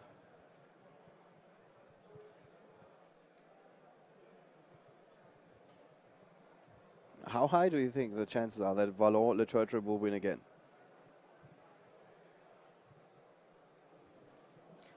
I think if he's able to pilot his Burning Abyss deck all the way, just like he did before, then he's going to win. If he's been playing it this whole time, then he's going to have mastered it to a level that some people can only think about. Yeah. Do you remember what his deck list was like when we compare it to Kenny's deck list? I think it had like quite a lot less traps. It's hard for me to look at this because I think it's in a different language, or some of them are at least. But like Mind Crush main decked is actually quite a strange thing. He's got 3 main decked Mind Crush. Now, I always say this to people that I know, and it always sounds a bit crazy, but I think that in any deck, in any format ever, if you play 3 Mind Crush and you know the meta well enough, and you know how the decks are all played and the builds of everything, then Mind Crush is always a good card because you can always take away cards from your opponent and potentially multiples as well. And we've seen it actually. We've seen blowout turns on the stream with Mind Crush, getting 3 copies. Really big in Necros format. Yeah. All right. Just think if you have a couple of copies of like Pendulum Sorcerer or something, and Mind Crush. It's just that's it.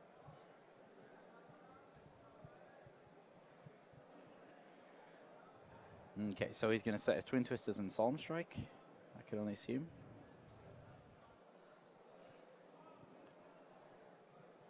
All right, and slowly but steadily we're getting the cards for Kenny. At first it didn't quite work, but now it's going better. Yeah, there we go. One after another they're coming in. So he Twin Twisters, which cleans up both that strike and the Twin Twisters. And then we see Tour Guide being played. It's the first time this weekend we see Tour Guide. Yep. So there's only one of her at the moment. She's driving her little bus down to the underworld. It's got a few people on. We can see in the artwork of Shared Ride. Zangan, you got the angel from Graceful Charity, all on that bus down to the underworld. So here we see Dante milling. Oh wow! Oh wow! That's a good hit. Yep, mills a Sir, and the Graph as well. Gets the second Sir. Here's the Graph. So push. That's 31. That's a pretty good push. That's 56. So that's going to leave him on 2-4. Right. So Kenny at the moment, Master Pendulum, Vector Pendulum, those are... I think he's just going to sit there. He's not going to even exceed with those. So and then everything gets set. Wait a second. Kenny is playing Burning Abyss. Yes, of course. So okay, our apps got it the wrong way. Now I'm making sense of this. Yeah. Okay. So cards on the table. It shows James Broderick at the top, but those are the cards on the table for Kenny, of course. Ah, yeah. Okay. Yeah. The headers are wrong. Just so you guys can also make sense of this. Yeah. The names are swapped, and on the other side, this is not the card that Kenny Doibelbeis has on the table. This is the card that James Broderick has on the table. Yep, so there's the end of that. Yeah, but in any case, it makes sense. Burning Abyss was going strong. Yes. Draco Performal, not so much. Yeah, so Kenny takes that there. Kenny takes the first win, and yeah, it's also swapped on the bottom, so it's not James who won the first game, but it's Kenny Doibelbeis who won the first game.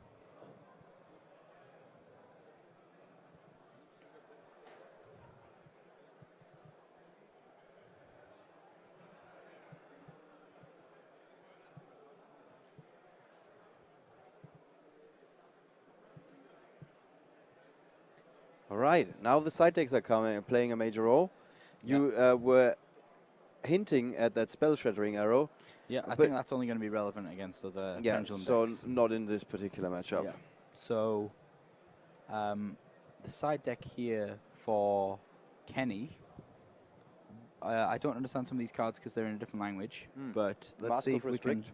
Mask of Restrict. Spell Shattering Arrow as well. Oh, he's playing Spell Shattering Arrow, so that's really relevant. That's very good Yeah. against pendulums. I think that could be a creature swap.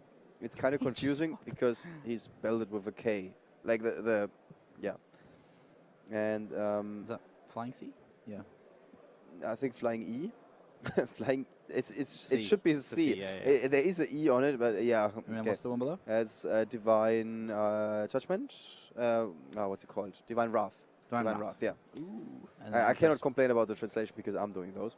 And Anti-spell fragrance. and anti-spell fragrance. Yeah. Cool. Yeah. A couple of good options he has. Both of them seem pretty happy with the game right now. Okay, so it's actually also like everything is swapped. James is on the left, Kenny's on the right. And I can tell because James is playing for Team Karibo. Yeah. As you can tell by the shirt that he's wearing. So he's kind of easy to spot.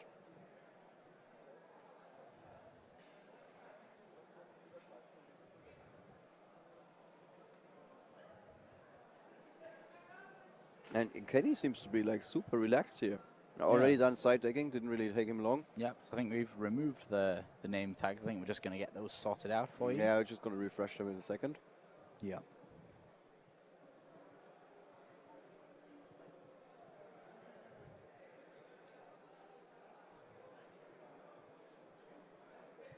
I didn't see, but did Burning Abyss side deck at all? I didn't see. I think he might have not. He must have played anti-spell fragrance at least. Is that now correct? Yeah, James is on the left. Kenny's on the right. That much is true. I can tell you if the rest is correct once the cards are coming in. So we just need to wait a little bit longer to see. And yes, some of you have pointed it out, production value is in fact through the roof. I'm just going to say, this is the highest quality, like production value-wise, Yu-Gi-Oh! Stream that you're going to find on the internet. Yep. You may want to disagree with us when we're commentating, but we cannot discuss about the production value.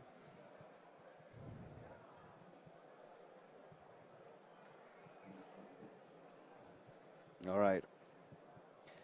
And looking at the deck breakdown again, is this favorable for Burning Abyss? I mean, they're only going up against Draco, Performal, Kozmo, and Monarch for the rest of the day. Yeah, I think it's decent. They're playing a lot of traps. You can just play F0 against Kozmo and hope to win that way.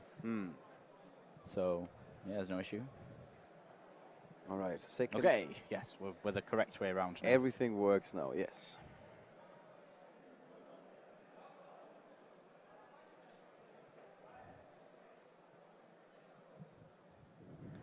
Yes, so second game. Kenny opens with Scam, 2 copies of Scam, Twin Twisters, Horn of Heaven, and Regeki. Yeah, that's actually really good. He can just Regeki the board and then Twin Twister the scales. However, he does have 2 Scams. That's a little rough. James Roderick. Oof, that's not great. And he lets Kenny go first. Oh, wow. Okay, well, that's crazy because Kenny's now set up like crazy. He's got Horn of Heaven and Twin Twisters. However, we might see Denko followed by Twin Twisters. I think Denko Seka is... it makes a difference. Denko's going to get Horn of Heaven, yeah. But it should be the opening play, right? Yeah. Yeah, should be an attempt because there's no point playing the Skullcrow Bat Joker.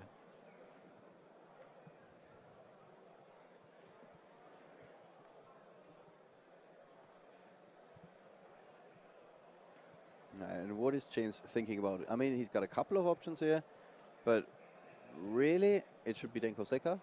Yeah.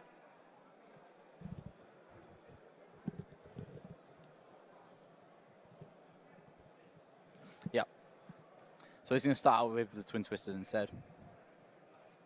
And it turns out to be the better choice in this much better choice. Situation, yeah. Yeah. So he's saving the Denko Seka for later. Great read. Yep. Great possible read definitely. by him. And then he can go straight in with the Skullcrow Bat Joker. Yeah, but this is not always the best move to start. No.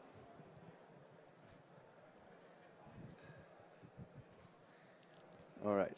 So here's the Joker. Yep. That's going to go at a monkey board. And then monkey board can go search for that other scale.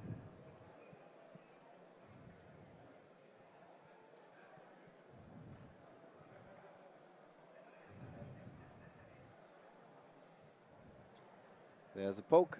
Yep. And that's going to take down Scarm. No, it's not. Scarm's got 2,000 defense. Oh. He's going to take some damage. It's actually really good for Kenny that he can't get rid of that Scarm, because now he's going to be able to normal summon it and still be able to use its effect when he mills it with Dante. Right. It's really good. So what did he draw here?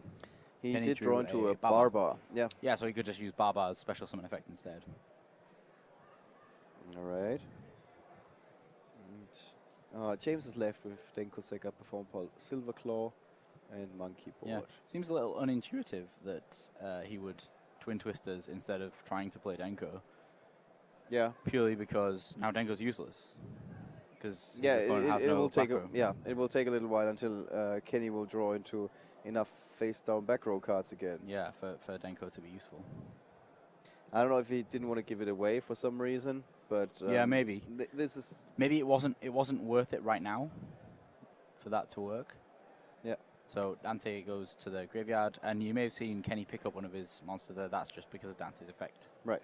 And Solemn Strike, of course, negating that effect right there. And you're getting the summon. You're getting the summon of Dante, but then it gets its effect when it's sent to the grave. Cool. Okay, so does he just pass there? I think he does. I mean, Right, he's okay. got Barbar. Yeah, that Max E would have been more useful last There's the Max E. Yeah, Max E. Max E. Yeah. Yeah, some of you just mentioned that the top 16 deck breakdown is wrong. Yes, the Magical Explosion deck has been listed as Monarch in our app because the judge who took down the contents, he saw a Monarch card and he thought like, okay, that's a Monarch deck without like looking through the rest of the list, which can happen if you're entering 980 deck lists. Yeah. So yes, thank you very much for pointing that out. There is a minor error. It should be an other deck instead of a Monarch deck. Yeah. Here's some big plays coming out for James. Yeah. James. So now he's gonna assemble his field. Yeah, he's gonna go and search for 2 Performal file monsters from Sorcerer. So the 2 standard draw cards. He's gonna get a Guitar Turtle and Lizard Draw. So he can play the Guitar Turtle and then play Lizard Draw and then draw 2 cards. One for Guitar Turtle and one for Lizard Draw. So Guitar Turtle's effect, and then Lizard Draw's effect.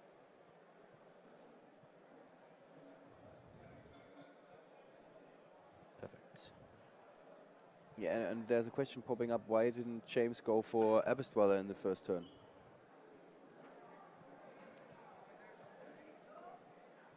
I think that him making Abyss Dweller would have just been...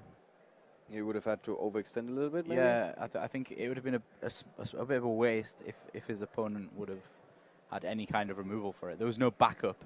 Like, using your Abyss Dweller is really vital. Like, if you use your Abyss Dweller out of your extra deck, you've only usually got space for 1. So let's just have a quick look. I'm pretty sure he's only playing 1. Is that Abyss Dweller?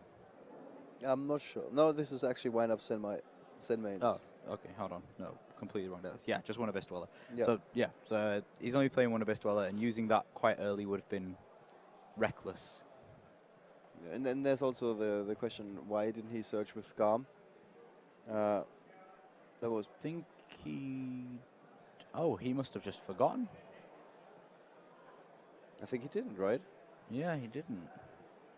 Wow. Yeah, he's just forgotten to search. I mean, he overlaid, and then they got Solemn Strike to the Dante. Yeah. That triggers the effect of Dante. Yeah, to add 1 back. Should also trigger the effect of Scarm. Yes, it should. Yeah, very good point. Yeah. Yeah.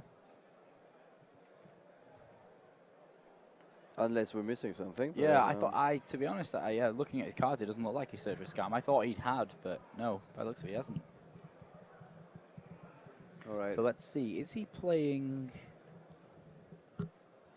Again, is he? Oh, he is playing Gramples. I can see Gramples, even if it is in Swiss.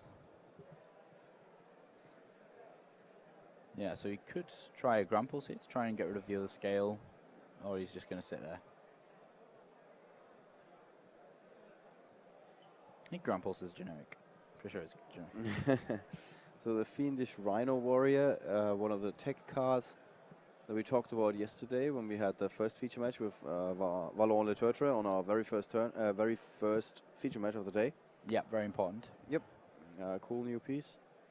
And but it's back to James for the time being, and he's now going all in. Well, maybe not all in, but he's going big with second donkey. Yeah. So he's going to go and search there. What did he search? Pendulum Sorcerer, good search. Yep. He's going to go ahead and pendulum summon all of those from his extra deck. By the way, you were looking for a pun earlier. The Twitch chat corrected you. What is this donkey horsing around? That is the go-to pun, by the way. Is it? Yep. Okay, thanks, guys. I'll fit that in. Keep later. it under advice. Yeah. All right. I'm just gonna ask straight up: is this game over? I don't want to say so, but by the looks of it, James Broderick seems to think so, because he's going to go in with the Dweller here. Yeah. So here's Dweller. So this is now shutting down any graveyard effects. The Raigeki was set and destroyed? No, it was played. It was played last time.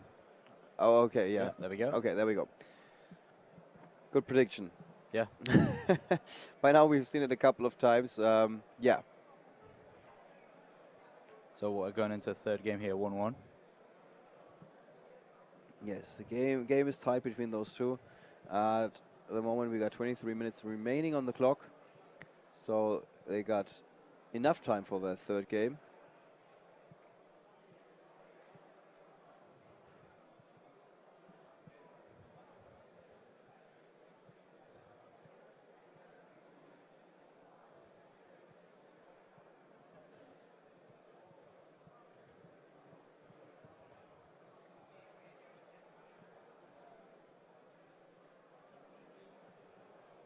Right, so now it's 1-1, and again, these two having a chat. Yeah, so let's see who... Seems like no side decking whatsoever took place. No.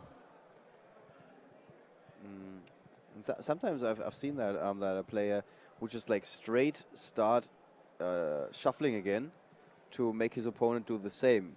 When he knows that, like, okay, my deck is actually currently the favorite. I got the right side deck technique. Yeah. Then he just immediately goes into shuffling mode again, and the opponent will just follow along. Yeah. Umut actually told me a story that was earlier today. Spoke to Umut Serin, who went up against Long Dao yesterday in round 6 or something like that. Long, of course, had the perfect record going into the top 32, so he was undefeated. And Umut told me that Long was like, hey, let's play real fast. And they didn't have that much space on the table because they were sitting on like the outer corner or something. And for some reason, Umut was like, yeah, okay, let's play real fast. And most of the time when somebody's telling that to you, chances are they know their deck a lot better than you know your deck. Yeah. I'm not saying this was the case, but Umut then later told me that he made a misplay because he was playing too fast. Yeah.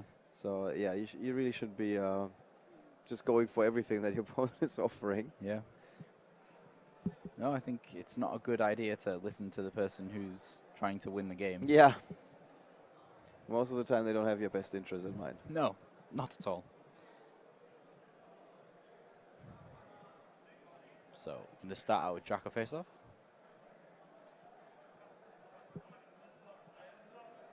Vector Pendulum. Vector and Luster.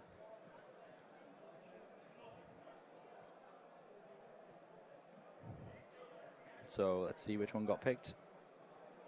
Vector's going to go to the extra deck, and Luster, of course, into the Pendulum Zone.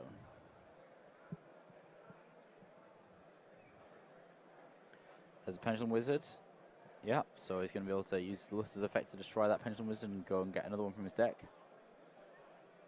So far, so good. That's very good, considering, because then he can Pendulum summon it back and then break his scales, do all sorts of crazy stuff there.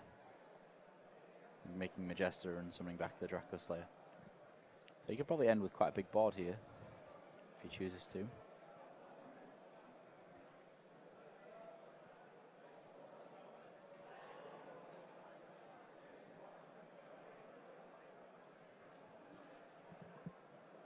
Right.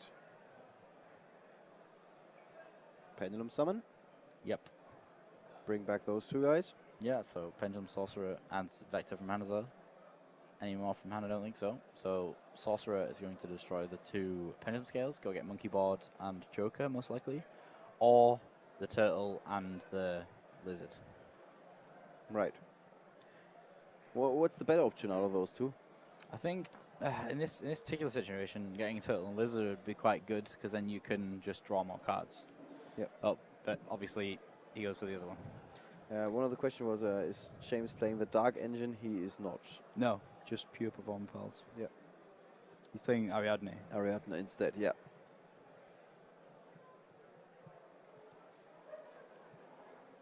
Yeah, and also, do you agree with the decision of Kenny to not go first in the last game? I think it's probably okay. Depending on the way that Kenny's side decked, it can change. If he's put in things like anti-spell fragrance, then yeah, you kind of want to go first to try and get that out straight away. But maybe he's just decided to not use it. I don't know why, but we'll see. He probably did put it in. Maybe they had an agreement not to side deck. It's just, again, kind of questionable, to be honest. Yeah, so there's the Turtle. Draw him a card there. And then the Monkey Board. Gonna go searching for a Performer Pal monster. So it's not gonna be Skullcrobat Joker, because you're only allowed one of those.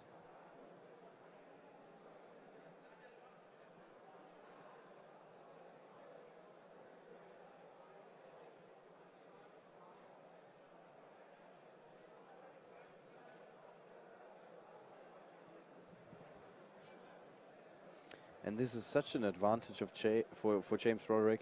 Yeah, as I said, he's amassing a big board here. Yeah, he already had the mental advantage. Winning the second game is always super important when you're 1 game down, of course, otherwise you're out. And you now got the momentum, and all you have to do is keep it. Whereas if you win the first game and then you lose the second, it's always a little bit of a downer. You're like, I was too close. This could be a Magister. Yeah, Magister's going to get Luster. Luster's going to synchro into Ignister, maybe.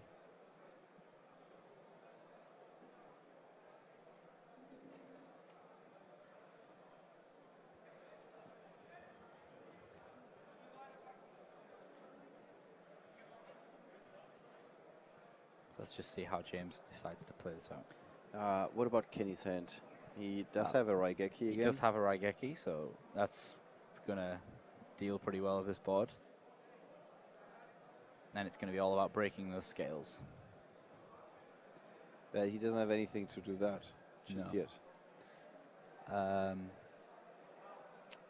Yeah, so he can Fiendish Rhino Warrior and then Foolish Burial Graph, or just Graph. Which kind of would be helpful, but not perfect. And the point is that James has got enough stuff in his hand here. Yeah, and on his field. Yeah. He's up by a couple of cards now. Few. Yeah. 4 cards in hand. So he started with 5 cards, and he's ended with Dweller. 9 at the moment. Yeah. Yeah, it's quite crazy. Set warning.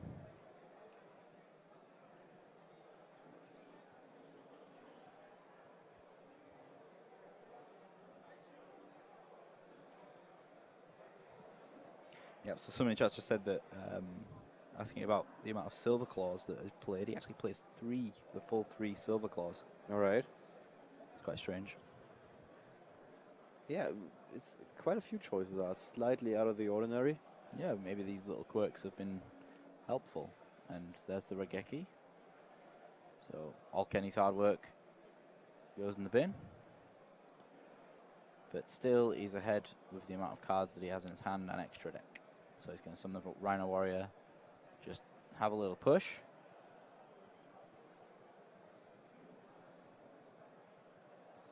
He actually drew Horn of Heaven as his turn. It's kind of interesting when you look at it. Like this game has been turned upside down just by. This could be really big actually. Just by Raigeki. Oh, he's gonna. The Solemn Warning. Yeah, but I'm sure that he gets to use the Fiendish. I thought the Rhino Warrior was just whenever it was sent to the graveyard. I may be wrong. I'm going to look that up.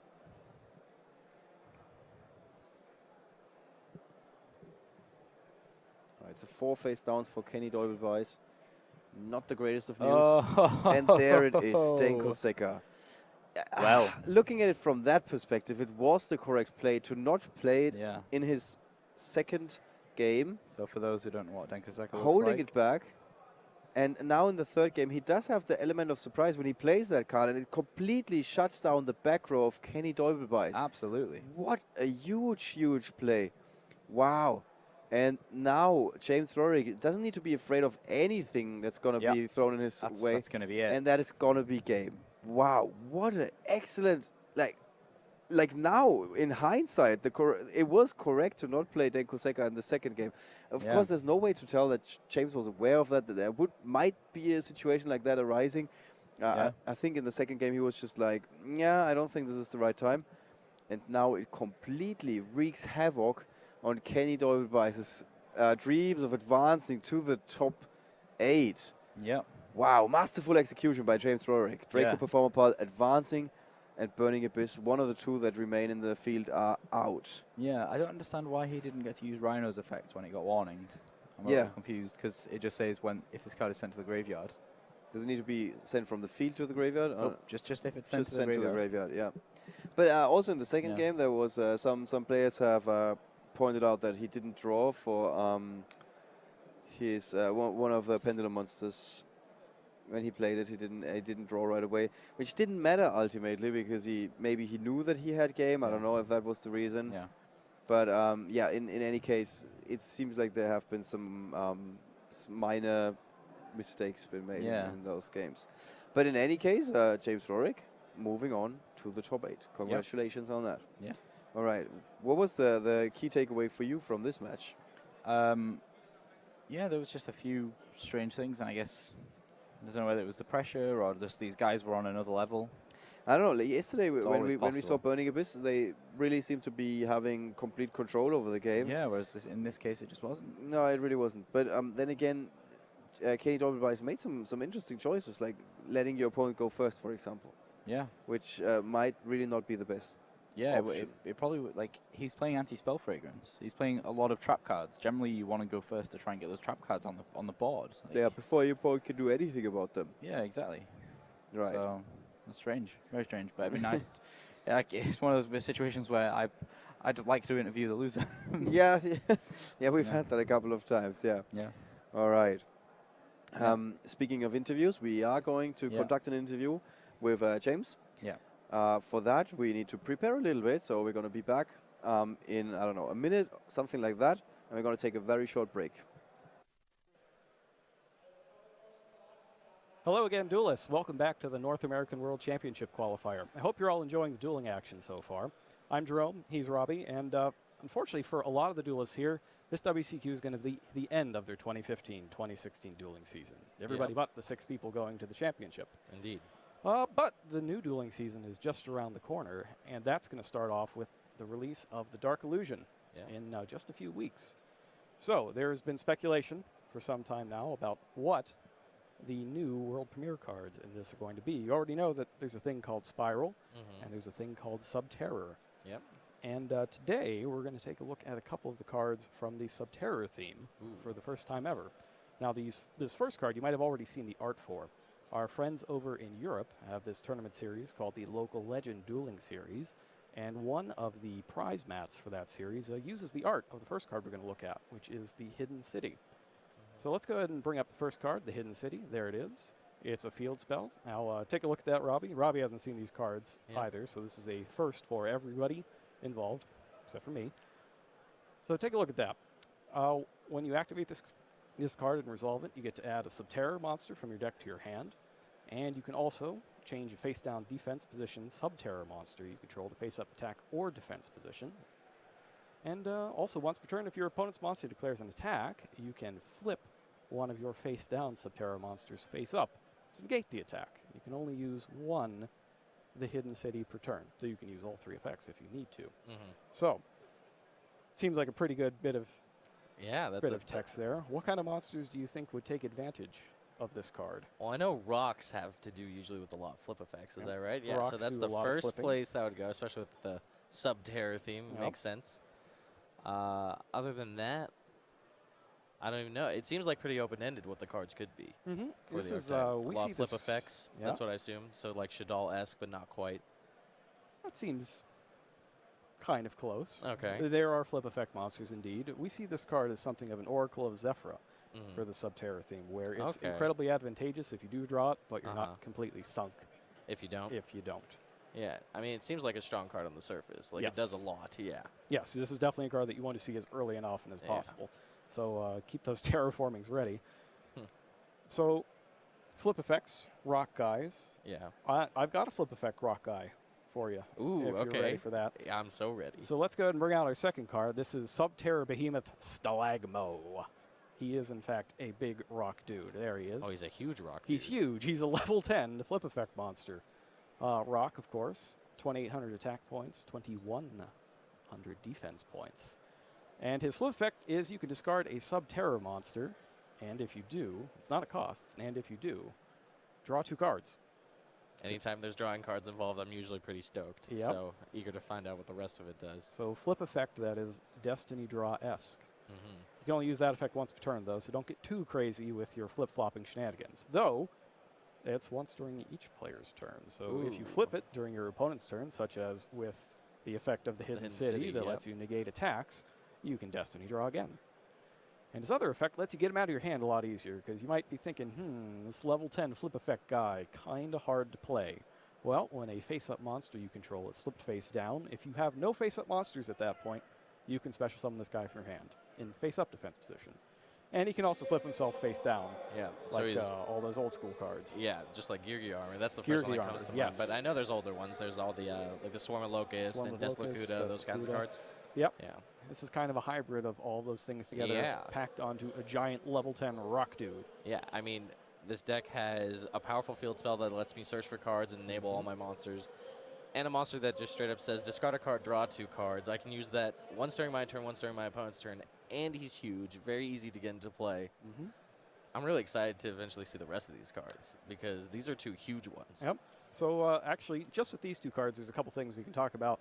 Easier ways to get these guys into play.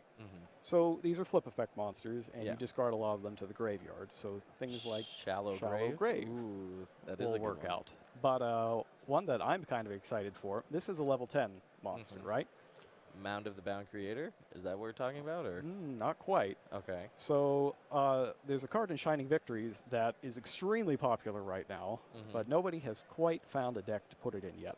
That card is Pre-Preparation of Rites. Okay. It lets you get a ritual spell and the monster whose name is printed on it. And I would use it in this case to get Prediction Princess Tarot Ray along with Prediction Ritual. Because you can immediately tribute this card to special summon out Tarot Ray, then use Tarot Ray to summon this card back, and then flip That it makes back sense. down. Yeah, that's really cool. Right in the same turn. That's super cool. And it also means you get to use Pre-Preparation of Rites, which Yeah, is which really is- good to begin yeah, with. very powerful card. And you can throw in your Manjus and all that stuff as well. But that's not even the only Subterror card in the set. There are a couple more. There's Yeah. 2 more. There is another one of these gigantic rock dudes. And if you read the product page, you'll know that these rock dudes are actually attacking the city. So the remaining card is the guy who's trying to defend it. Okay. And you'll be able to see all of that on the strategy site at yu-gi-oh-card.com in the coming weeks. We'll be sure to get to that. But for now, Subterrors. Yeah. First look at it. Overall thoughts? Good? Excited to see I mean, more? yeah, I'm super excited. That field spell is really strong. It has large monsters that come into play easily. Draws cards. I like the interaction of being able to do things during my opponent's turn, too. I can flip them up and down. So that means, like, if I have a monster that has, like, a more trap-like effect, right, that might destroy a monster or do something to an opposing monster, I can trigger that during my opponent's turn, which means, like, anytime my monsters can interact with my opponents, that's always just that's one of the keys huge, to this whole theme, is that when you think flip effects, you don't really think being able to play during your opponent's turn. But having them here is really nice. Yeah. So that is going to do it for our first look at the Subterror theme. We hope you enjoy the rest of the World Championship qualifiers, so stay tuned. More dueling is coming up next.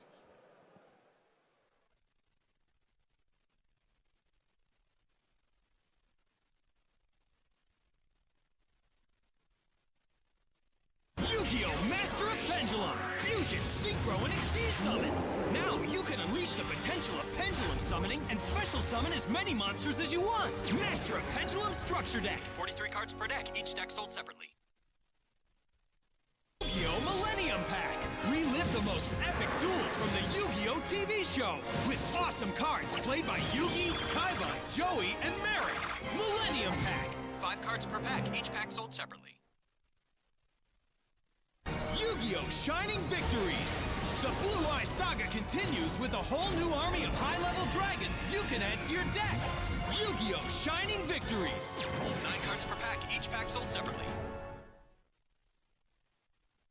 Powerful monsters from the Yu-Gi-Oh! Trading card game are gleaming in gold foil technology as gold rare and gold secret cards. Premium gold, infinite gold. 15 golden cards per box, each box sold separately.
Hello and welcome back. We're now at round 5 of the NAWCQ. We have an awesome match. Ed Deception playing Domain Monarchs against David Knopf using Demise Magispectors. Yes, so we saw Magispector decks achieve some success in recent tournaments. Most of the Pendulum decks using the Magispector cards, however, seem to have been using only the Unicorn, Kirin, and Bambuku to search for Kirin. But Knopf's deck is more dedicated to Magispectors. He's also using 3 copies of Magispector Fox, Kyubi, and 2 copies of Magispector Cat, Nekomata, along with the trap cards for the Magispector theme. So his deck is more dedicated to the Magispector strategy. Yeah, it's just one of the other card and my strategies, right? We've seen them pop up everywhere. They use a lot of traps, try to maximize on their card and mize value. This looks a lot like the list that Cordero Spencer made the top 32 of YCS Origins with. Yes. Some changes, but the key cards in it, obviously Card of Demise, a lot of Magispectors. Pendulum Reborn is also a big one because it lets you get Kirin whenever you need to, which like if your Kirin gets Solemn Striked, for example, and you need it back, that's a good way to get it back because Kirin is just such a powerful card against the Burning Abyss decks, namely Beatrice, right? Right. And yeah, so the deck plays it's very trap centric. You just try to set your traps, summon a guy, search a card, go, interact with your opponent like that, gas back up with Card of Demise, and then just the inevitability of pendulum summoning back a bunch of Magispectors is enough to win. Yeah, Knopf is only using 13 monsters in his main deck. Then he has 8 spell cards and 19 trap cards. So the odds of drawing 3 cards that he can use with Card of Demise is fairly high. So that's one of the common themes that we see in Card of Demise-based decks, and this looks like it can take advantage of Card of Demise as well as, or better than, a lot of the other decks that are using it. Ed Deception is using Domain Monarchs, as we mentioned. I'm not sure how good Domain is really going to be here.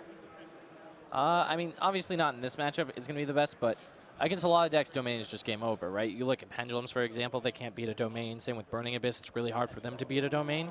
So I think whether or not you play Domain or Extract Monarchs might be more of a meta choice. Like, if you expect a ton of Burning Abyss and a ton of Pendulums, then this seems like the deck to play. However, if you're expecting a bunch of Monarch Mirrors or you know, spaceships, card demise decks, maybe Domain isn't the way to go. But Asception's definitely starting off strong. Pantheism, discarding Prime is one of the ideal openings you can have. And then banishing it to find some more cards.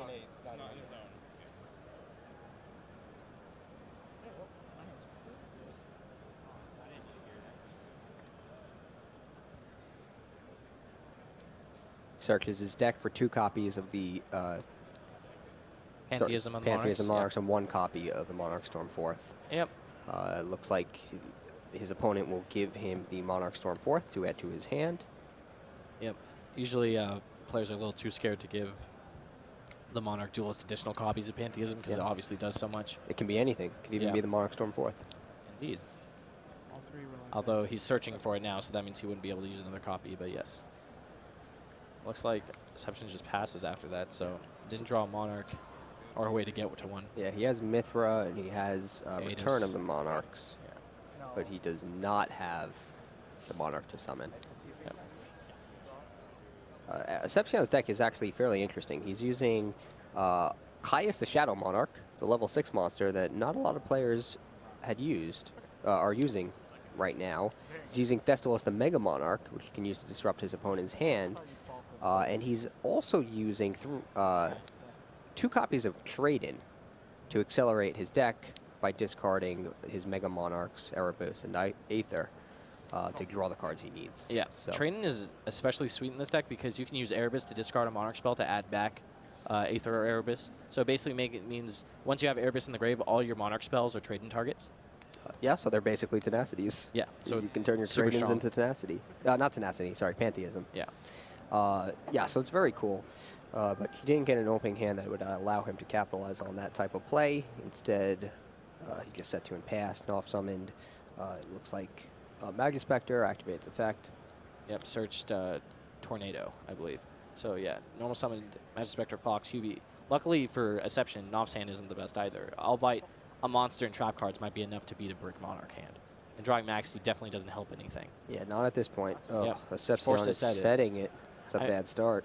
Yeah, but at the same time, Maxi also isn't very important against this version of Magispectors. They're not really special summoning outside of Pendulum Reborn and Pendulum Summoning. So, I mean, if you can use the Maxi to make you live an extra turn, it's effectively another card.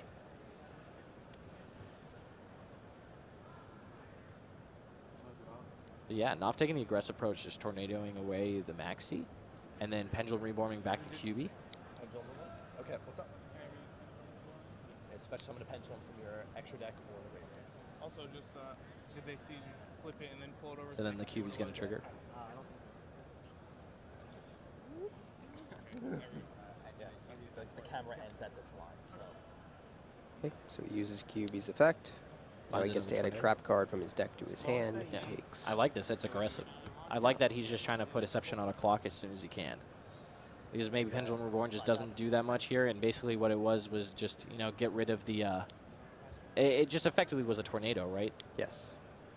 If you're trading another blank. Yeah, but one thing trading does not help is the brick hands that don't involve Monarchs. Yes. Because usually if you have a Monarch, you might be able to get going somehow, but trading doesn't get you there when you don't.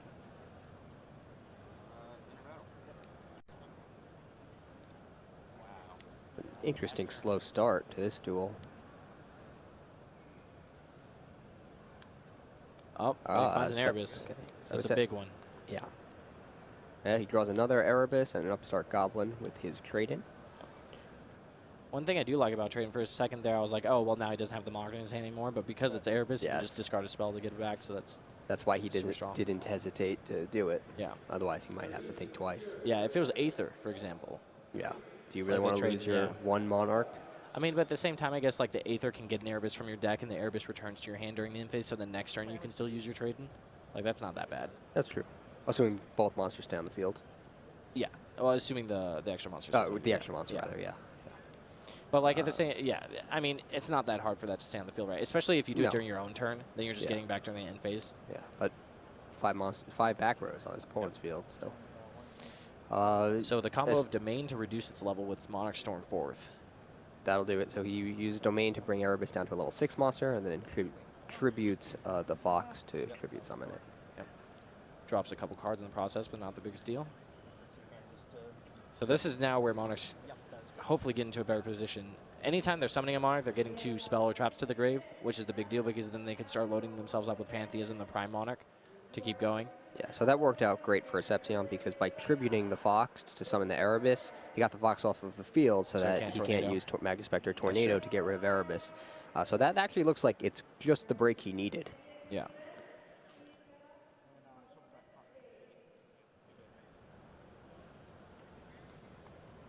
I think you can straighten out your graveyard. I appreciate that. Yeah, I think this game might just go to Aseption now. He was able, not off Noonie, he needed to put him on a clock, but it just wasn't fast enough.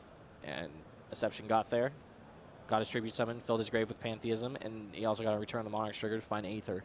That's usually enough. Yeah. We'll see. Let's see. Reveals 3 copies of Tenacity, adds Tenacity to his hand, activates it, reveals the Aether. Yeah, the right top deck was all Ed needed. Yeah, well, that's how Monarchs work, right? They're just always 1 card away from just having a crazy hand. Pretty much. And unfortunately for Knopf, his weak opening draw gave Ed Asepsion the time he needed to actually draw that card. So, no legal targets.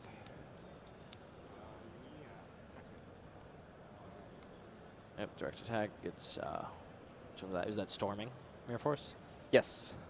Looks like Storming. So many Mirror Forces now. Okay, so it looks like Knopf is activating another Pendulum Reborn and bringing back his Fox. He's going to use its effect again. Finds Tempest this time. Yes.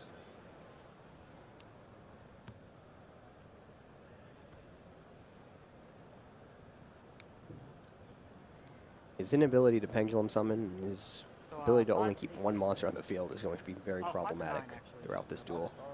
Yeah. I mean, at the same time, this deck doesn't usually... I guess it wins by Pendulum Summon in the very late game, right? But I don't even know if he would get to that stage of the game. Well, the problem is he's just going to keep getting Storm 4th. Uh-huh. His only monster, and then he can't use his Magispector trap cards to tribute them. Yeah. Can you even actually use...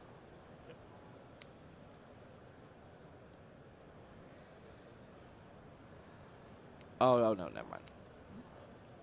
Okay, so Knopf is activating Card of Demise. He draws 2 more trap cards. Magispector Tempest and Magispector Tornado. Another big one is that, like, Domain of the Monarchs is only live when the opponent has a tribute summon monster, right? So if he can clear the way, then he can have a big summon or pendulum summon. He can also just tribute summon the Kirin. If you control a tribute summon monster, then the effect domain turns off. And it turns out he does have a Kirin. Yeah. Well, he activated a card in mind, so now he's just trying to get stuff out of his hand, right? Yeah, anything he doesn't use, he'll lose. Asepsion is using the Prime Monarch from the back row and shuffling 3 of his Monarch cards back into his deck. It looks like he's targeting 2 spells in the Prime Monarch, but then banishing 1 of the spells to summon the Prime Monarch. Yep, that's the trick with that card. So you can basically... I'm sorry, he targeted 2 of his spells and then banished 1 of them to special summon the Prime Monarch. Yeah, because all you need to do is shuffle back 1 to draw a card, and it basically just makes it so you don't run out of resources. Right, it's because you always get to shuffle back 1. It's the old Ulti Canahawk. The old Ulti Canahawk. Old Ulti Canahawk trick. That was exactly a year ago that It's exactly where they're like a Ritual Beasts had their breakout in a tournament when they were actually had an impressive showing at the 2015 North American WCQ. Yep. So 1 year later, people are still using tricks to try to shuffle cards back into their deck, but then use them for other effects before they make it there.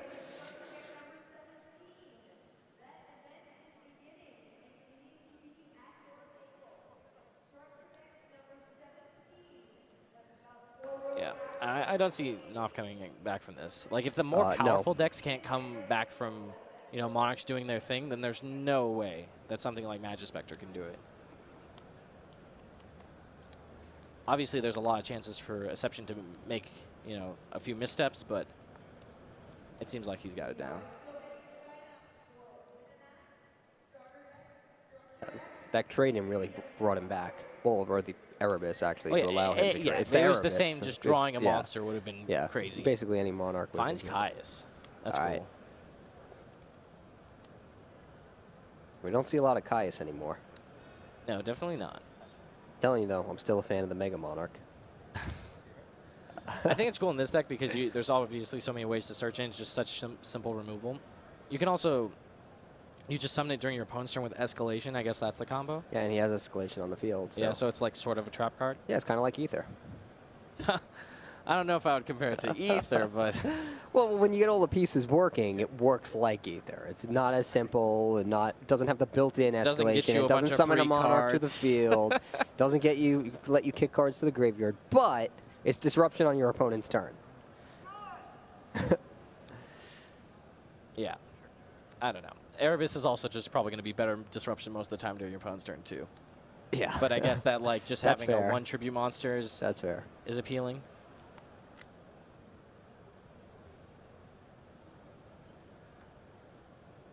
So he uses Erebus to shuffle back Kirin, right? Yep. Doesn't target, so it gets around Kirin. Yeah, this is looking terrible for Knopf. Yeah. He has no cards in his hand, nothing in his pendulum zone, and it looks like most of his back rows require him to tribute a monster to activate them. Yeah. The Monarch deck, especially the Domain version, is a lot like the old Prophecy deck, where they get so many cards, and you just slowly start running out of cards. And you can keep playing the duel, right? You can actually keep playing the game because you aren't out of life points yet, but you effectively have lost the game way before you run out of life points because they just have so many cards. And you just can't do anything because you're locked down by what they're doing.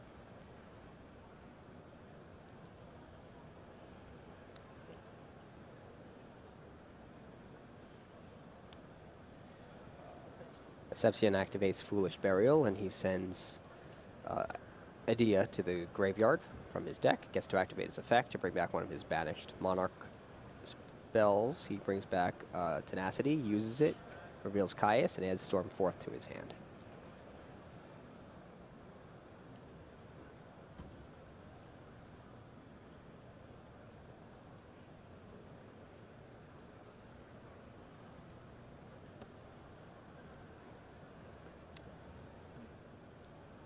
Erebus attacks directly. Storming Mirror Force again returns Erebus to Sepsian's hand. In the previous turn, there was a face down, and there was a search for something. What was that? He tributes at the Prime Monarch for Kraz. He tributes. Oh, it looks like they're. So Asception made a bit of an error. He searched off a return of the Monarchs when he tributes set Kraz. And what he didn't realize is that the monster has to be face up to activate and resolve the effect. So I don't know what they're going to do here. I don't know if that's, a warning because neither player caught it. You just accept the game state, or if they think there might be malintent. That's totally up to the judge's discretion. So that's the problem. All right, so procedural error minor. So you can't rewind it. Warning. Have you received? I have not received it. Okay. Is it repairable? Keep that in mind going forward, right? Continue. I don't think it's repairable, right? Because he did a lot of actions. But it was all this turn, right? I mean, no. Didn't he shuffle back cards too with the Prime? Oh, he might have. Yeah. I think it's just accepted game state because that's usually how it is. Like neither player can catch something, then the player receives a warning or whatever, and if they incur another one, then they can go from there, and that can get upgraded. But until then.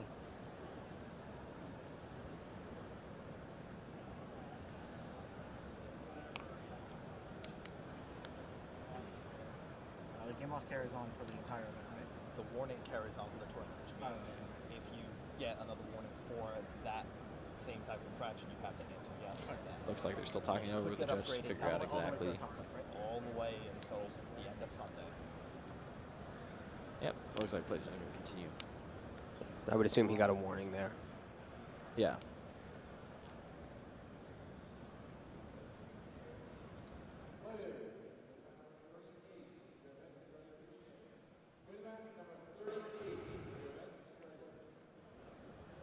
Sepsion's using the effect of the Prime Monarch. Again, he selects 2 cards, gains the effect of the Prime Monarch in his graveyard, banishes one of the 2 cards he selected, special summons Prime Monarch to his field, and then shuffles the remaining Monarch spell card into his deck. Yep. With Rivalry out, so now he's limited on summoning Aether, I believe, because the Prime Monarch's the same type as Aether. They're both fairy. Yes, right?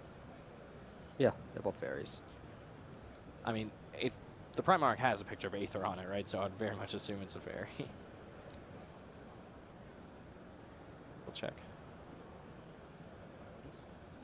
Yeah, Rivalry doesn't even do that much here, yeah, because he can just reduce the cost for a domain and then just tribute summon. And that's exactly what he's doing. Yep. He lowers Aether's effect, tributes the Prime Monarch, summons Aether, uses the effect of return end of Aether. Aether's effect is going to special summon Aether by sending... Did he send 2 cards to the graveyard? Looks like he's doing that now. Okay. Sending Return of the Monarchs and Prime the Monarch. Prime Monarch from his deck to his graveyard. He has Curaz to his hand. Yep. Can only summon fairies, so... Yes, and then both Aethers attack directly for 5,600. Yep. Losing 34 because of the Upstart combo. Yep.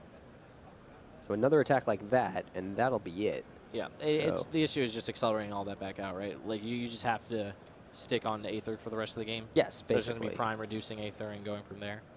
Yeah. Yeah. Shouldn't be hard, though. No, no, no. Yeah. I mean, like I said, it's that same thing where Monarchs have this huge inevitability where once they get to the stage of this game, like, you just can't really lose. Oh, it looks like he had 7 cards in his hand in his end phase, so he discards Erebus. You have to discard another. Then Aether returns to his hand. I mean, I'm sure he could have discarded like 4 or 5 cards, and it still would have been super similar. That's true. Not much would change. So it looks like Knopf drew Archfiend Eccentric, and he has Magispector Cat Necomata in his hand. Yep. He summons the cat. What next? I guess he's just considering using the Eccentric. Or Reception's considering responding to the summon. Because the Necomata searches during the end phase, right? So. Well, it has to activate. Yeah, Yes, it I searches believe during that's the end phase, correct. yeah. Bring it up on the screen. Which one is that? Cat. There's a reading clarifying how that Yeah, it works, activates on whether or summon and not. search game phase. What are they determining? They're trying to determine basically. I believe the question that was asked was if it's tributed away, does he still get to like search later during the turn? But I don't think so because it should be the same as. Oh, so does it need to be on the field in the end yes, phase, you're yes. saying? So like yeah, that timeless question with like Gen X Neutron and all the various Yes. cards that work differently.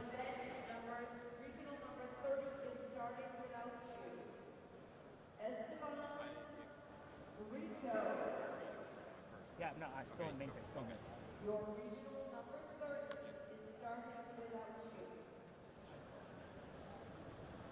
Gonna chain the primes onto each other just like last time. Get to shuffle back a card, draw a card, and special summon back the Prime Monarch.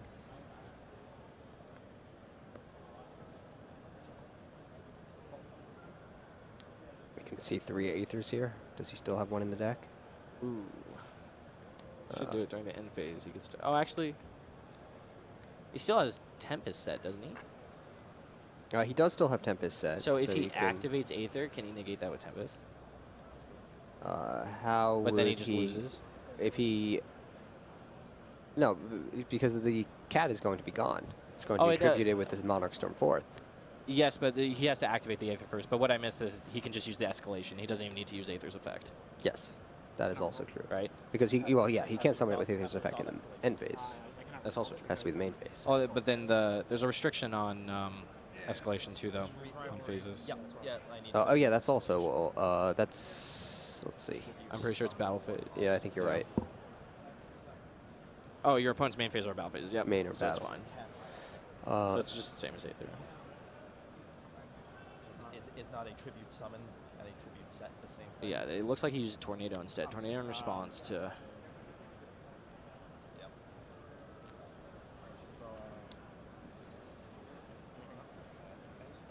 So what happened? Did he have an Aether in his hand? Oh, he did. He sets a monster. And you have 34, right?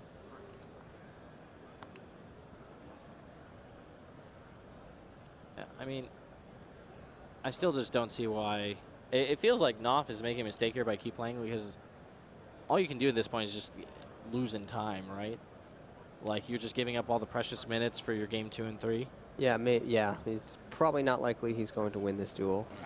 But there's a chance, right? Yeah. So it's a rough one, but yeah, yeah. it's tough to concede when you're still in it.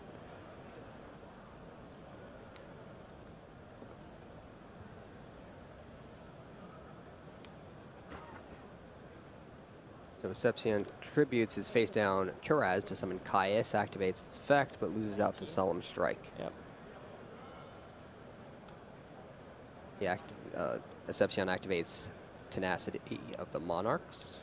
Looks like he's revealing Aether from his hand, and he's adding Stormforth to his hand. Using the effect of the Prime Monarchs. Just draw a card. He's just going to shuffle 2 back and draw 1.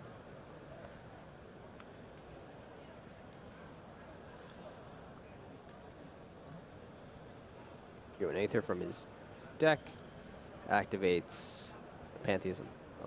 Oh no, he activates the effect of the Erebus in his graveyard to discard Pantheism and add Caius to his hand. That's a combo.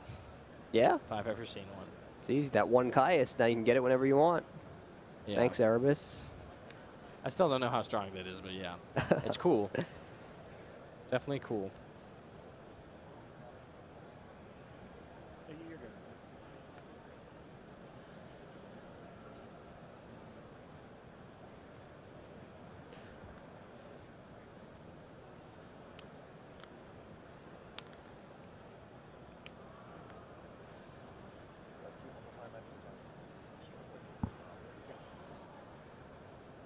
So Knopf has Archfiend Eccentric, Magispector Raccoon, Bunbuku, and Starlight Road in his hands. Starlight Road?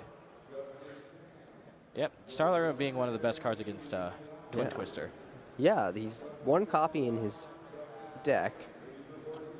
And he has, I would assume, one Stardust Dragon in his extra deck. Starlight Road's a really good card, but we don't see it a lot.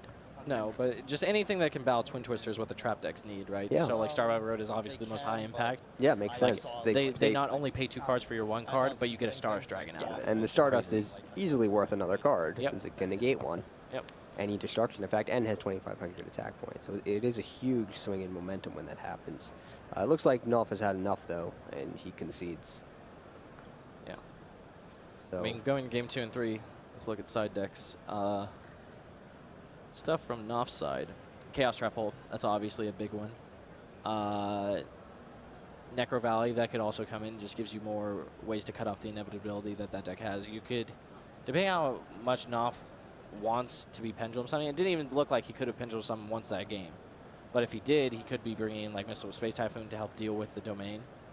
Other than that, though, I don't see much in the side deck that I would actually want. You can debunk, I guess. You could use debunk to stop. Oh, that's actually not even that bad. You could use debunk to stop Aether, and you could use debunk to stop the graveyard effect of Erebus.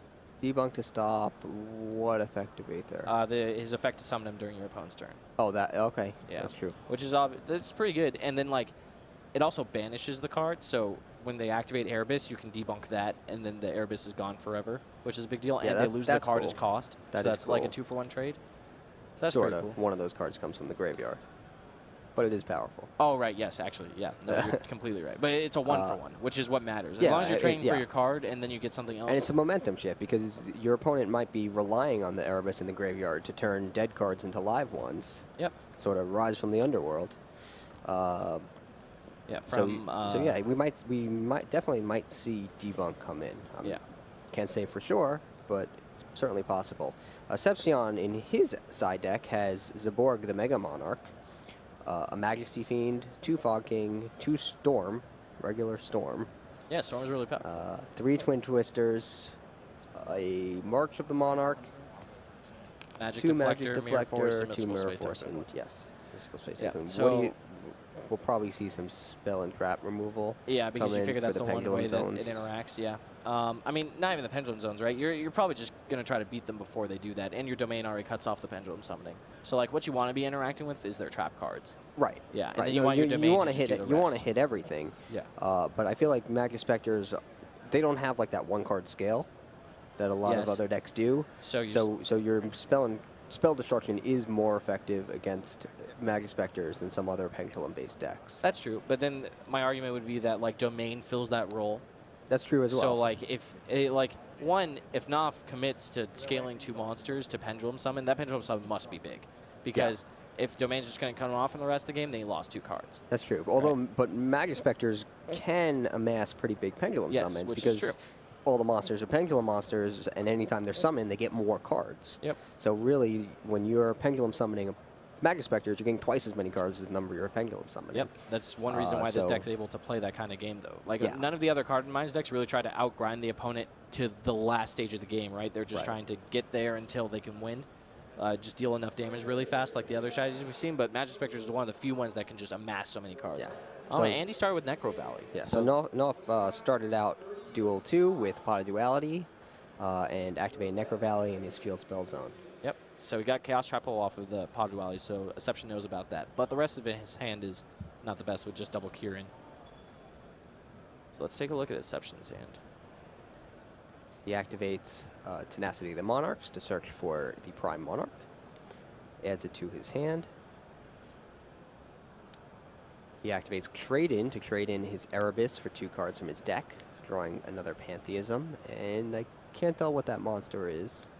Well, all that matters is that he has Pantheism Prime and another monster. Yeah, so, and now he drew an Aether, so he's in great shape, it looks like. Yep. And Noph's opening was a little sad.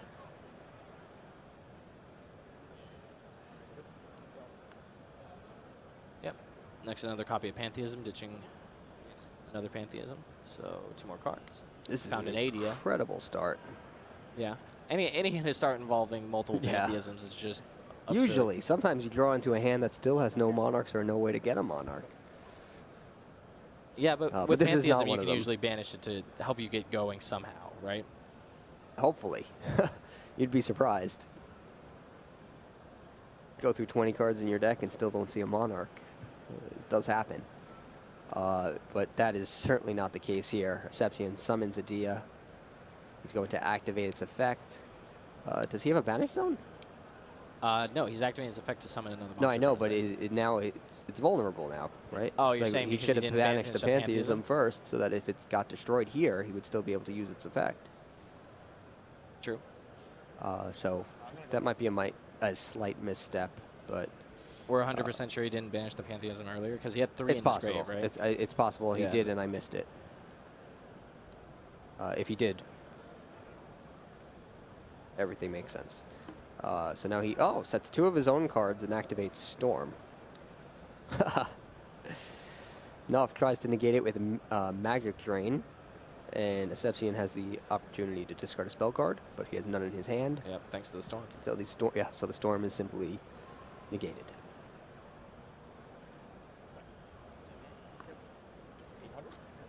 Just an attack with 80. Yeah. Noph is just so low on cards already, and even though Exception can't tribute summon just yet, it still seems so rough. His grave is so full of cards. Necro Valley. He couldn't banish Pantheism. Oh, that makes more sense. I forgot about that. It's all the way over there in the Field Spell Zone. Yeah. It's a little hard to see with this makeup.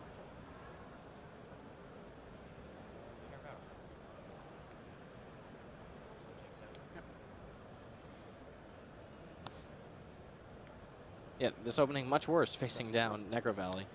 Yes. I didn't realize what an impact that would have. Yeah, but there's still just a bunch of cards. Yeah, Domain gets him out of it too. There's a ton of cards that just help him get going. Domain is definitely one of them because it helps him reduce the cost of his Monarch. The issue is that Noph has Chaos Trap Hole to answer that.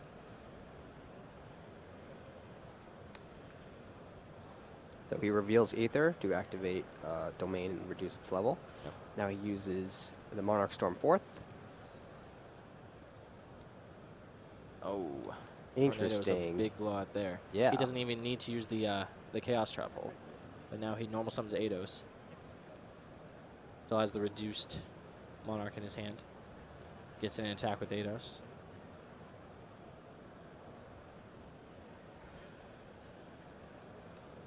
He really needs to just find the out. If he finds out to Necro Valley, the game's over. But until then, yeah, pretty much. It'll unlock all of his Pantheisms and Adia. Yeah. And Eidos. Rather, Eidos to get Adia.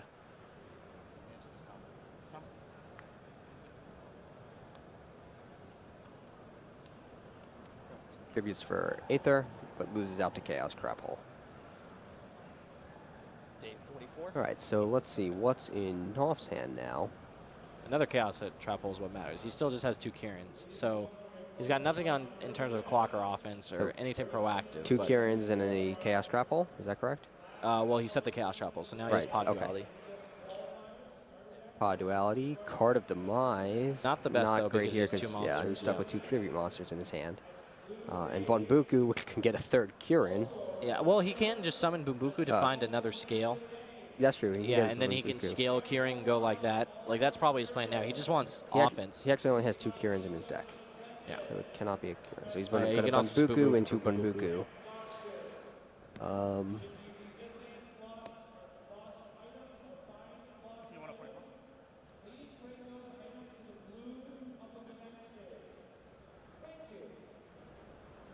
And Asception draws Curaz, which actually goes well with that Tenacity of Monarchs that he can now activate. Yes, but it also still just loses out to the Chaos Trap Hole on the other side. Of course. Yeah. Gonna activate it. So that's probably what's going to happen here. This is a real top deck war, though. Yeah. I feel like neither of them... As immediately Chaos Trap Hold. Yeah. And Knopf's getting low on life points, too. Yeah, but he paid 4,000 to activate Chaos Trap Holes this game. Yeah, but Monarchs don't really have a bunch of monsters that they can just summon, right? Like, they need to get going to do that or to have the tribute resources. Yeah, generally. Yeah, it looks like he's just going to scale, and Pendulum Summon.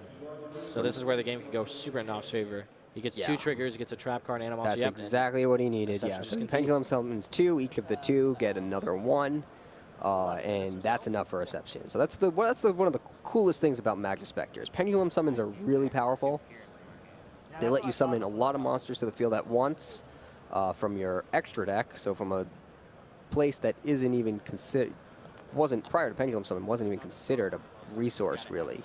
Sure. Or at least a limited resource, not in that way. Yes. But it was never a second hand. Right. Which is what exactly. it is now. But not only does it summon it from there, so it just throws cards onto the field seemingly out of nowhere, but it also doubles them because each of those cards searches the deck for a card to add to the hand. Yeah. So that's Magispectors, and that's how Knopf was able to win the second duel.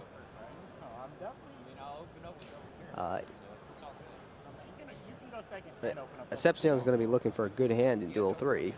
Yep, definitely will be. I mean, his hand was fine. He just didn't have the out to Necro Valley, and when he drew it, Knopf had Magic Drain. So he drew the out to Necro Valley and Storm, but he needed to set his cards to make sure Storm destroyed 2 cards, and then the Magic Drain just got him because he had to set all of his spells. Yeah, so that was cool. We don't see Storm that often, and we certainly don't see Magic Drain that often. Yeah, I mean, Storm was powerful in the old Cliff 4 combo decks, right? It's powerful in decks where you want, like, you get something out of destroying the cards, right? So, like, I remember in Perform Pals, people were trying it for a while because you could destroy your plush fires or whatever. Yeah, we used to see it more, but we haven't seen it in a while. Well, a big reason why this deck wants it is that the spells are fine in the grave. The spells and traps are both fine in the graveyard. So if you're storming away your own cards, it's not the biggest deal. Right. Okay, so Asception starts off Duel 3 with Adia into Eidos and tributes both of them to summon Erebus. Yep. So uses Erebus's effect to send the Prime Monarch and one other card, the Pantheism of the Monarchs, from his deck to his graveyard, and shuffle a card into Knopf's deck, leaving him with only 4 cards in his opening hand. Yep. Banishes Pantheism to add a Tenacity to his hand, and that's a great start for Ed. Yep. This reveals Kai's. It's escalation. So now he can start disrupting his opponent's plays on his opponent's turn. Escalation, I feel like, is a card that was very popular at first in Monarch decks and quickly became less popular.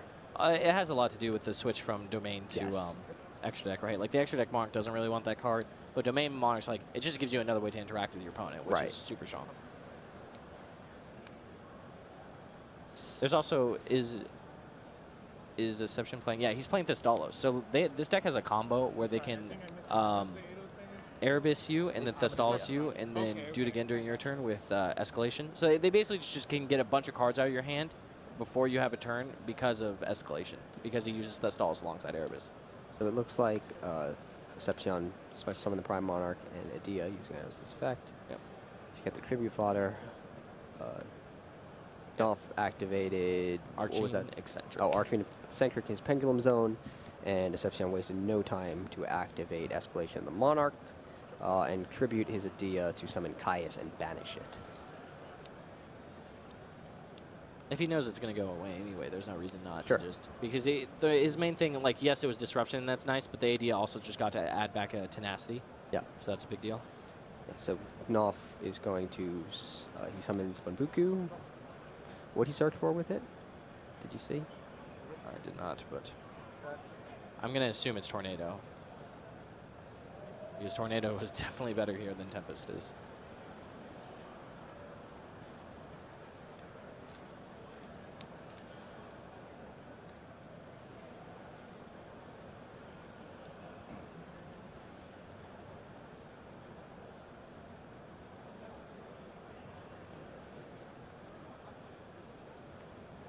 Finishes Pantheism, reveals Tenacity, Return of the Monarchs. So a bit of a decision. Not really, though. Because as long as he knows that... You realize the Return of the Monarch side because he has a Monarch in the hand, so you don't want to give him Tenacity. Because the Tenacity can just find Return and then help you fill your grave. Just get more stuff in the grave for that Prime Monarch to keep summoning itself. At the same time, though, you give him the Prime Monarch there, and then it could give him more difficult decisions down the line. But I think the choice to give him Return there is fine. Because it definitely forces him to do something this turn. Or it will force him to do something at some point, but more so what you're playing around is you just need to survive, right? At this point, not try to play the long game, and giving a Return gives you a better chance of surviving.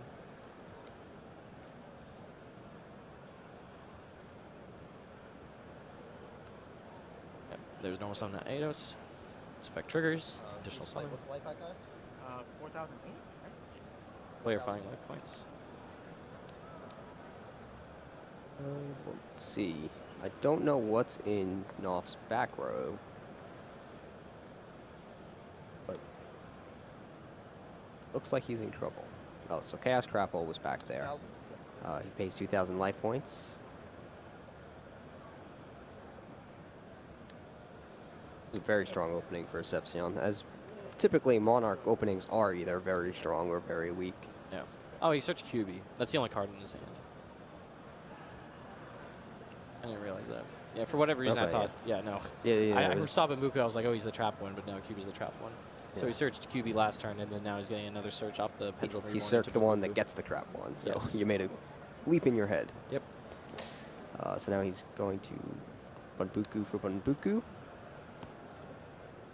Or rather, that's a Pendulum Reborn into Bunbuku to add Bunbuku to his hand. Bamuka being one of the few, like, search cards that can add itself. Yes. Of course, the ever-popular elemental hero Stratos can also do that. Yes, but we don't speak of him since his He's not for these tables. Yeah. He's for the generation duels. Yes, they can play 3 Strauss. Someone won the That's generation right. duel yesterday And with a deck with 3 Strauss in it, actually. Really? Yep, it was really cool. Very interesting. Yep. I did not think GX could do it, but that guy's deck was super sweet. Is that Kyubi? Yep. So, Draw Knopf for summons it. Storming Air Force.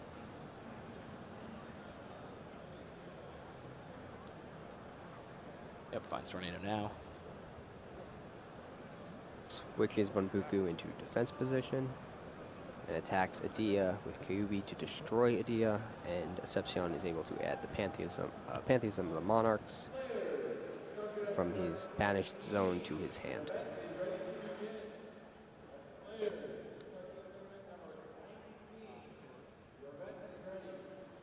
are teeny ones, right? Those are teeny ones, right?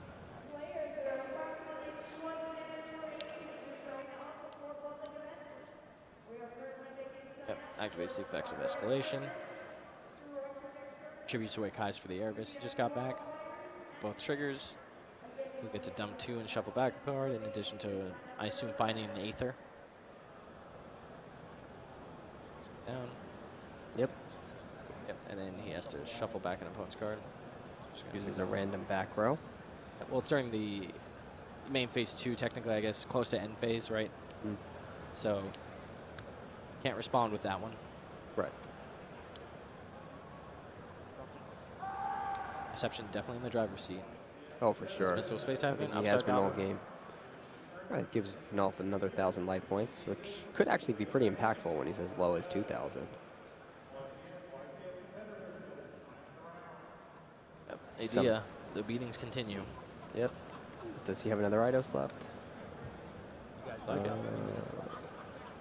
Yep. It's not good. I'm sorry. Yeah. Tributes Dia and Eidos. And it looks like Aether's going to hit the field. He's trying to grind through those back row. Yeah. I mean, he knows about the tornado, right? Yeah. This is exactly what I've been talking about. The whole proactive strategies nowadays trade so much better against trap cards than they used to. Like, that Aether just got him like 3 or 4 cards, right? Summoning an Aether. Got him 2 cards in the grave, a monster on the field, a search with return from the Monarchs. Like, that's crazy. 1 card just does all that. How are you going to keep up with trap cards without card optimizing? Yeah, that's really strong. There's let's see. Special summons another Aether from his deck. Why didn't he tornado the Aether when he summoned it to prevent the search off return of the Monarchs? They just deem it not worth it. Probably. He has so much already, right? Like.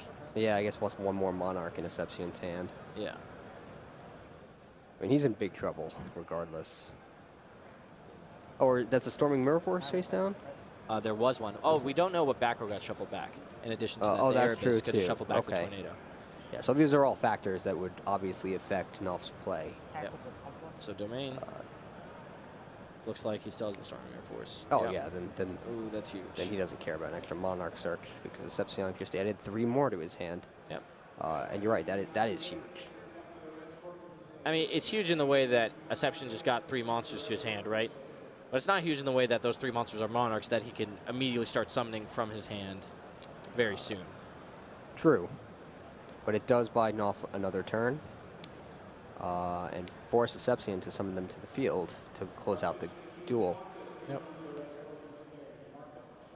Looks like Tornado was the only one that got shuffled back in, right? Since it's yeah, no longer so. there.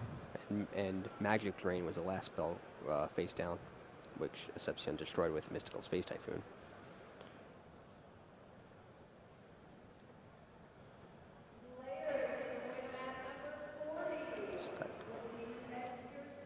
Yeah, Nolf also only has 2,000 life points left, so even this duel goes to time, I don't think he's taking it. Monarchs are very good at defending their life points because of the Prime Monarch. Yes, and it's tough.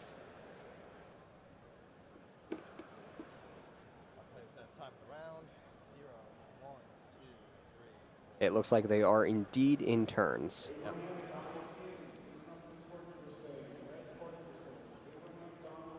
Yeah, I mean, if Nolf can find a way to deal 6,000 damage, well, 6,000, more than 6,000 damage, right? And then not get any damage over the course of the next couple turns, he can win, but I don't see that happening. Yeah, 6,000 is just a tie, too. Well, there's gets to do what here, Totem Bird? Or, oh, no, Asception considered responding for a second, but see summoning does not work like that. Nightmare Shark. Yep, he's going to go in and try to do something, but Stormforth going to catch him. Yeah, and even if it didn't, what's 2,000 more damage? Yeah. When well, I guess Asception's the at idea 8. was just like protecting it, right? But obviously that's not going to work. Erebus is just going to destroy any plans he has. Gets another card out of his hand, gets 2 more cards in the grave. Yeah, so this Asception might actually be able to win without time well, being a factor. I don't think time was ever really a constraint, though. Yeah. Like, once he... Yeah, his opponent has 2 cards to his... A lot. Yeah, like, if you're counting just cards in hand 3, and then you'd have to not count Return, Erebus, Domain, and Escalation, and all the cards in his grave. Yeah, the like, cards in the graveyard also generate cards. He effectively has, like, at least 8 cards, if not 9 or 10. And now he gets to search for 1 more with Tenacity of the Monarchs. So now he also has card selection. Yes. And well, the Prime Monarch will make sure he gets an extra card every turn. So yeah, he's basically run away with this duel. Yeah, well, that's just how the Monarch deck is, right? Like, at one point, it's just sort of trivial. Like, you kind of go through the motions, tribute some monsters, fill your grave, get rid of their monsters, and at one point, they just don't have any cards, and you have 10. Yeah.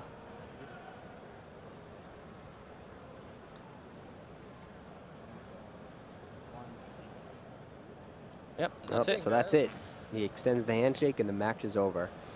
Ediception is moving on with a 5-0 record now with Domain Monarchs. I think a lot of competitive players perceive Domain Monarchs to be the inferior Monarch build. I think the Xyz Monarchs have definitely caught on. We've discussed that a lot on the live stream. It's been a recurring theme. Yep. But they've never disappeared. Yes. They've been making appearances. They've had presences. And Ediception is now undefeated at the end of round 5 with his Domain Monarch deck. Yep. I mean, the deck's obviously powerful. Some people, I think, might argue that it's a little more consistent than the extra deck version because you get to play so many you don't have to fill your deck with stuff like Brilliant Fusion and Garnet or Quick Draw and all these other things. And, like, you get to just mainstream your deck with a bunch of Eidos, you know, cards that get you to all the stuff you're trying to do. And also the fact that, like, Domain is much more of a format choice, right? Like, when the field is weak to Domain, you obviously want to be on Domain. But if that's not the case, and there's a lot of, you know, Monarch mirror matches, etc., maybe Domain isn't where you want to be. But at the same time, the NAWCQ is just such a wide open field, right? The only reason you're making that read is because Burning Abyss Phantom Knights has won the last 2 YCSs. Right. Yeah. So that's it for the round 5 feature match. Unfortunately, that's likely to be our last feature match on the live stream for today. We'll continue doing coverage through written coverage to let you know what's going on in the North American WCQ. You can follow along, and we will be back tomorrow to resume live coverage. Yep. We will have additional video feature matches, more written coverage tomorrow, and we will follow all the action throughout the weekend. And don't forget, tomorrow will also be the live duel between Yuya and Yusei. So keep an eye out for that tomorrow as well. Yep. Stay tuned to written coverage, and we'll be back tomorrow morning.